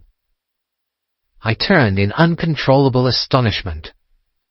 The aged ecclesiastic had turned his face towards me. For an instant the wrinkles were smoothed away, the nose drew away from the chin, the lower lips ceased to protrude, and the mouth to mumble. The dull eyes regained their fire, the drooping figure expanded. The next, the whole frame collapsed again, and Holmes had gone as quickly as he had come. "Good heavens!" I cried. "How you startle me!" "Every precaution is still necessary," he whispered. "I have reason to think that they are hot upon our trail. Ah, there is Moriarty himself." The train had already begun to move as Holmes spoke. Glancing back, I saw a tall man pushing his way furiously through the crowd and waving his hand as if he desired to have the train stopped. It was too late, however, for we were rapidly gathering momentum, and an instant later had shot clear of the station. "With all our precautions, you see that we have cut it rather fine," said Holmes, laughing. He rose, and throwing off the black cassock and hat which had formed his disguise, he packed them away in a handbag. "Have you seen the morning paper, Watson?" "No." "You haven't seen about Baker Street, then?" "Baker Street?" "They set fire to our rooms last night. No great harm was done." "Good heavens, Holmes, this is intolerable." "They must have lost my track completely after their bludgeon man was arrested. Otherwise, they could not have imagined that I had returned to my rooms. They have evidently taken the precaution of watching you, however, and that is what has brought Moriarty to Victoria." "You could not have made any slip in coming?" "I did exactly what you advised." "Did you find your brougham?" "Yes, it was waiting." "Did you recognize your coachman?" "No." "It was my brother Mycroft. It is an advantage to get about in such a case without taking a mercenary into your confidence. But we must plan what we are to do about Moriarty now. As this is an express, and as the boat runs in connection with it, I should think we've shaken him off very effectively." "My dear Watson, you evidently did not realize my meaning when I said that this man may be taken as being quite on the same intellectual plane as myself. You do not imagine that if I were the pursuer I should allow myself to be baffled by so slight an obstacle.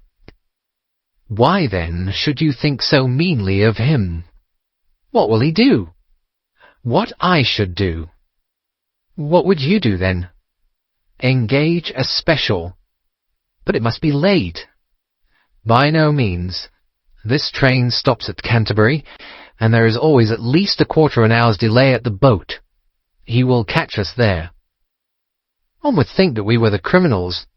Let us have him arrested on his arrival." "It would be to ruin the work of 3 months. We should get the big fish, but the smaller would dart right and left out of the net. On Monday we should have them all. No, an arrest is inadmissible." "What then?" "We shall get out at Canterbury." "And then?" "Well, then, we must make a cross-country journey to New Haven, and so over to Dieppe. Moriarty will again do what I should do. He will get on to Paris, mark down our luggage, and wait for 2 days at the depot. In the meantime, we shall treat ourselves to a couple of carpet-bags, encourage the manufacturers of the countries through which we travel, and make our way at our leisure into Switzerland, via Luxembourg and Basel." At Canterbury, therefore, we alighted, only to find that we should have to wait an hour before we could get a train to Newhaven. I was still looking rather ruefully after the rapidly disappearing luggage van which contained my wardrobe, when Holmes pulled my sleeve and pointed up the line. "All ready, you see?" said he. Far away, from among the Kentish woods, there rose a thin spray of smoke. A minute later, a carriage and engine could be seen flying along the open curve which leads to the station. We had hardly time to take our place behind a pile of luggage when it passed with a rattle and a roar, beating a blast of hot air into our faces. "There he goes," said Holmes, as we watched the carriage swing and rock over the points. "There are limits, you see, to our friend's intelligence.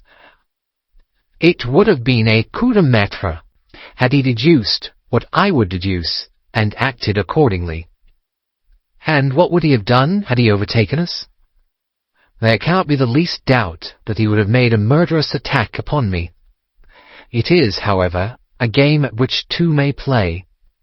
The question now is whether we should take a premature lunch here, or run our chance of starving before we reach the buffet at Newhaven. We made our way to Brussels that night and spent 2 days there, moving on upon the third day as far as Strasbourg. On the Monday morning, Holmes had telegraphed to the London police, and in the evening we found a reply waiting for us at our hotel. Holmes tore it open, and then with a bitter curse hurled it into the grate. "I might have known it," he groaned. "He has escaped." "Moriarty?" "They have secured the whole gang with the exception of him. He has given them the slip. Of course, when I had left the country there was no one to cope with him, but I did think that I had put the game in their hands. I think that you had better return to England, Watson." "Why?"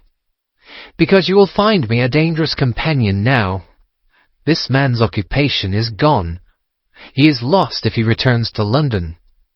If I read his character right, he will devote his whole energies to revenging himself upon me.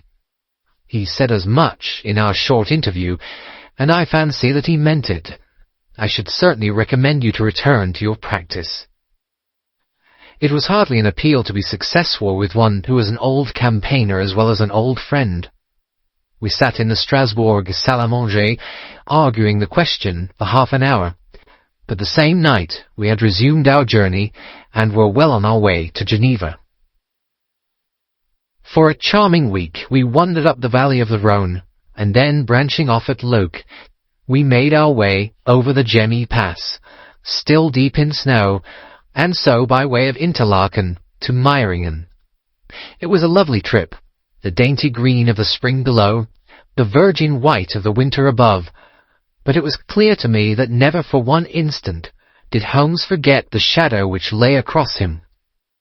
In the homely alpine villages, or in the lonely mountain passes, I could tell by his quick glancing eyes and his sharp scrutiny of every face that passed us, that he was well convinced that, walk where we would, we could not walk ourselves clear of the danger which was dogging our footsteps. Once, I remember, as we passed over the Gemmi, and walked along the border of the melancholy Daubensee, a large rock which had been dislodged from the ridge upon our right clattered down and roared into the lake behind us. In an instant Holmes had raced up onto the ridge, and standing upon a lofty pinnacle, craned his neck in every direction. It was in vain that our guide assured him that a fall of stones was a common chance in the springtime at that spot. He said nothing, but he smiled at me with the air of a man who sees the fulfilment of that which he had expected. And yet, for all his watchfulness, he was never depressed. On the contrary, I can never recollect having seen him in such exuberant spirits.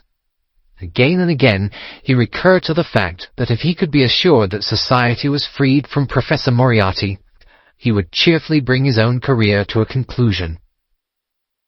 "I think that I may go as far as to say, Watson, that I have not lived wholly in vain," he remarked. "If my record were closed tonight, I could still survey it with equanimity. The air of London is the sweeter for my presence. In over 1,000 cases, I am not aware that I have ever used my powers upon the wrong side. Of late I have been tempted to look into the problems furnished by nature rather than those more superficial ones for which our artificial state of society is responsible. Your memoirs will draw to an end, Watson, upon the day that I crown my career by the capture or extinction of the most dangerous and capable criminal in Europe. I shall be brief and yet exact in the little which remains for me to tell. It is not a subject on which I would willingly dwell, and yet I am conscious that a duty devolves upon me to omit no detail. It was on the 3rd of May that we reached the little village of Meiringen, where we put up at the Englischer Hof, then kept by Peter Steiler the elder. Our landlord was an intelligent man and spoke excellent English, having served for 3 years as waiter at the Grosvenor Hotel in London. At his advice, on the afternoon of the 4th, we set off together with the intention of crossing the hills and spending the night at the hamlet of Rosenlaui. We had strict injunctions, however, on no account to pass the falls of Reichenbach, which are about halfway up the hill, without making a small detour to see them. It is indeed a fearful place. The torrent, swollen by the melting snow, plunges into a tremendous abyss, from which the spray rolls up like the smoke from a burning house. The shaft into which the river hurls itself is an immense chasm, lined by glistening coal-black rock, and narrowing into a creaming, boiling pit of incalculable depth, which brims over and shoots the stream onward over its jagged lip. The long sweep of green water, roaring forever down, and the thick flickering curtain of spray, hissing forever upward, turn a man giddy with their constant whirl and clamour. We stood near the edge, peering down at the gleam of the breaking water far below us against the black rocks, and listening to the half-human shout which came booming up with the spray out of the abyss. The path has been cut halfway round the fall to afford a complete view, but it ends abruptly, and the traveller has to return as he came. We had turned to do so, when we saw a Swiss lad come running along it with a letter in his hand. It bore the mark of the hotel which we had just left, and was addressed to me by the landlord. It appeared that within a very few minutes of our leaving, an English lady had arrived who was in the last stage of consumption. She had wintered at Davos Platz, and was journeying now to join her friends at Lucerne, when a sudden hemorrhage had overtaken her. It was thought that she could hardly live a few hours, but it would be a great consolation to her to see an English doctor, and if I would only return, etc. The good Steiler assured me in a postscript that he would himself look upon my compliance as a very great favour, since the lady absolutely refused to see a Swiss physician, and he could not but feel that he was incurring a great responsibility. The appeal was one which could not be ignored. It was impossible to refuse the request of a fellow countrywoman dying in a strange land. Yet I had my scruples about leaving Holmes.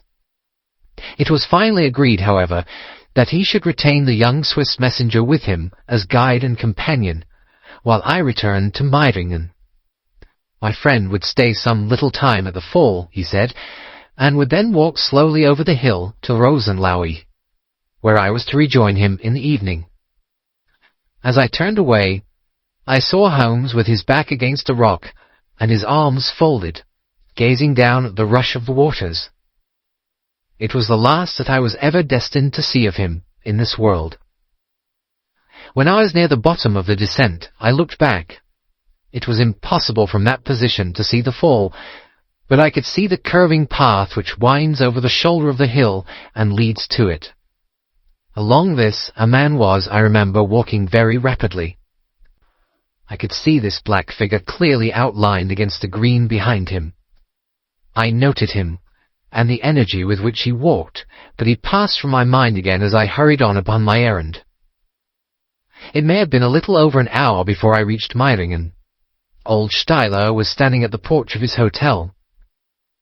"Well," said I as I came hurrying up, "I trust that she is no worse."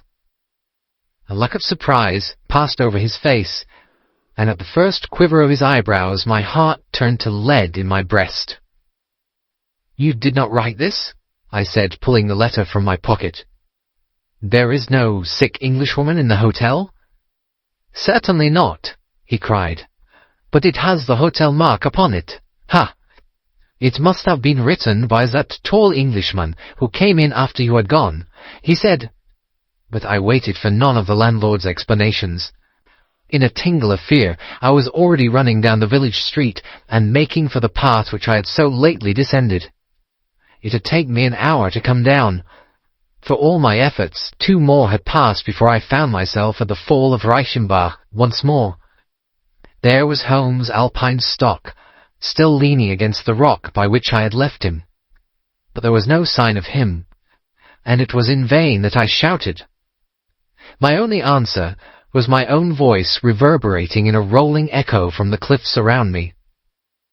It was the sight of that Alpine stock which turned me cold and sick. He had not gone to Rosenlaui then. He had remained on that 3-foot path, with sheer wall on one side and sheer drop on the other, until his enemy had overtaken him. The young Swiss had gone too. He had probably been in the pay of Moriarty, and had left the 2 men together. And then what had happened? Who was to tell us what had happened then? I stood for a moment or two to collect myself, for I was dazed with the horror of the thing. Then I began to think of Holmes's own methods, and to try to practice them in reading this tragedy. It was, alas, only too easy to do. During our conversation we had not gone to the end of the path, and the Alpine stock marked the place where we had stood. The blackish soil is kept forever soft by the incessant drift of spray, and a bird would leave its tread upon it. 2 lines of footmarks were clearly marked along the farther end of the path, both leading away from me. There were none returning. A few yards from the end, the soil was all ploughed up into a patch of mud, and the branches and ferns which fringed the chasm were torn and bedraggled. I lay upon my face and peered over with the spray spouting up all around me. It had darkened since I left, and now I could only see here and there the glistening of moisture upon the black walls, and far away down at the end of the shaft the gleam of the broken water. I shouted, but only the same half-human cry of the fall was borne back to my ears. But it was destined that I should after all have a last word of greeting from my friend and comrade. I have said that his Alpine stock had been left leaning against a rock which jutted onto the path. From the top of this boulder the gleam of something bright caught my eye, and raising my hand I found that it came from the silver cigarette case which he used to carry. As I took it up, a small square of paper upon which it had lain fluttered down onto the ground. Unfolding it, I found that it consisted of 3 pages torn from his notebook and addressed to me. It was characteristic of the man that the direction was as precise and the writing as firm and clear as though it had been written in his study. "My dear Watson," it said, "I write these few lines through the courtesy of Mr. Moriarty, who awaits my convenience for the final discussion of those questions which lie between us. He has been giving me a sketch of the methods by which he avoided the English police, and kept himself informed of our movements. They certainly confirm the very high opinion which I had formed of his abilities. I am pleased to think that I shall be able to free society from any further effects of his presence, though I fear that it is at a cost which will give pain to my friends, and especially, my dear Watson, to you. I have already explained to you, however, that my career had in any case reached its crisis, and that no possible conclusion to it could be more congenial to me than this. Indeed, if I may make a full confession to you, I was quite convinced that the letter from Meiringen was a hoax, and I allowed you to depart on that errand under the persuasion that some development of this sort would follow. Tell Inspector Patterson that the papers which he needs to convict the gang are in pigeonhole M, done up in a blue envelope and inscribed Moriarty. I made every disposition of my property before leaving England, and handed it to my brother Mycroft. Pray give my greetings to Mrs. Watson, and believe me to be, my dear fellow, very sincerely yours, Sherlock Holmes. A few words may suffice to tell the little that remains. An examination by experts leaves little doubt that a personal contest between the two men ended, as it could hardly fail to end in such a situation, in their reeling over, locked in each other's arms.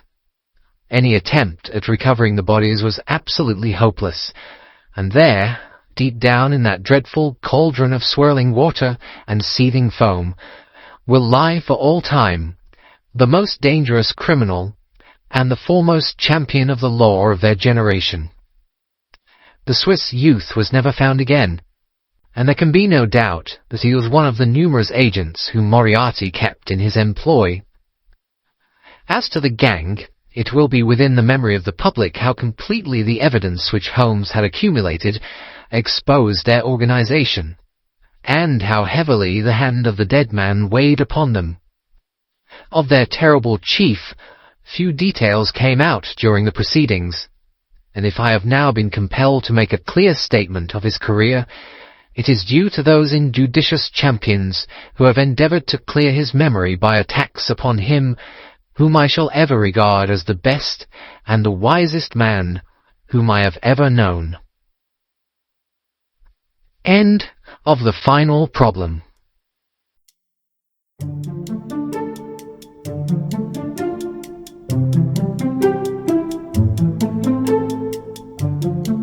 End of the Memoirs of Sherlock Holmes by Sir Arthur Conan Doyle. Read by Bo McKenna.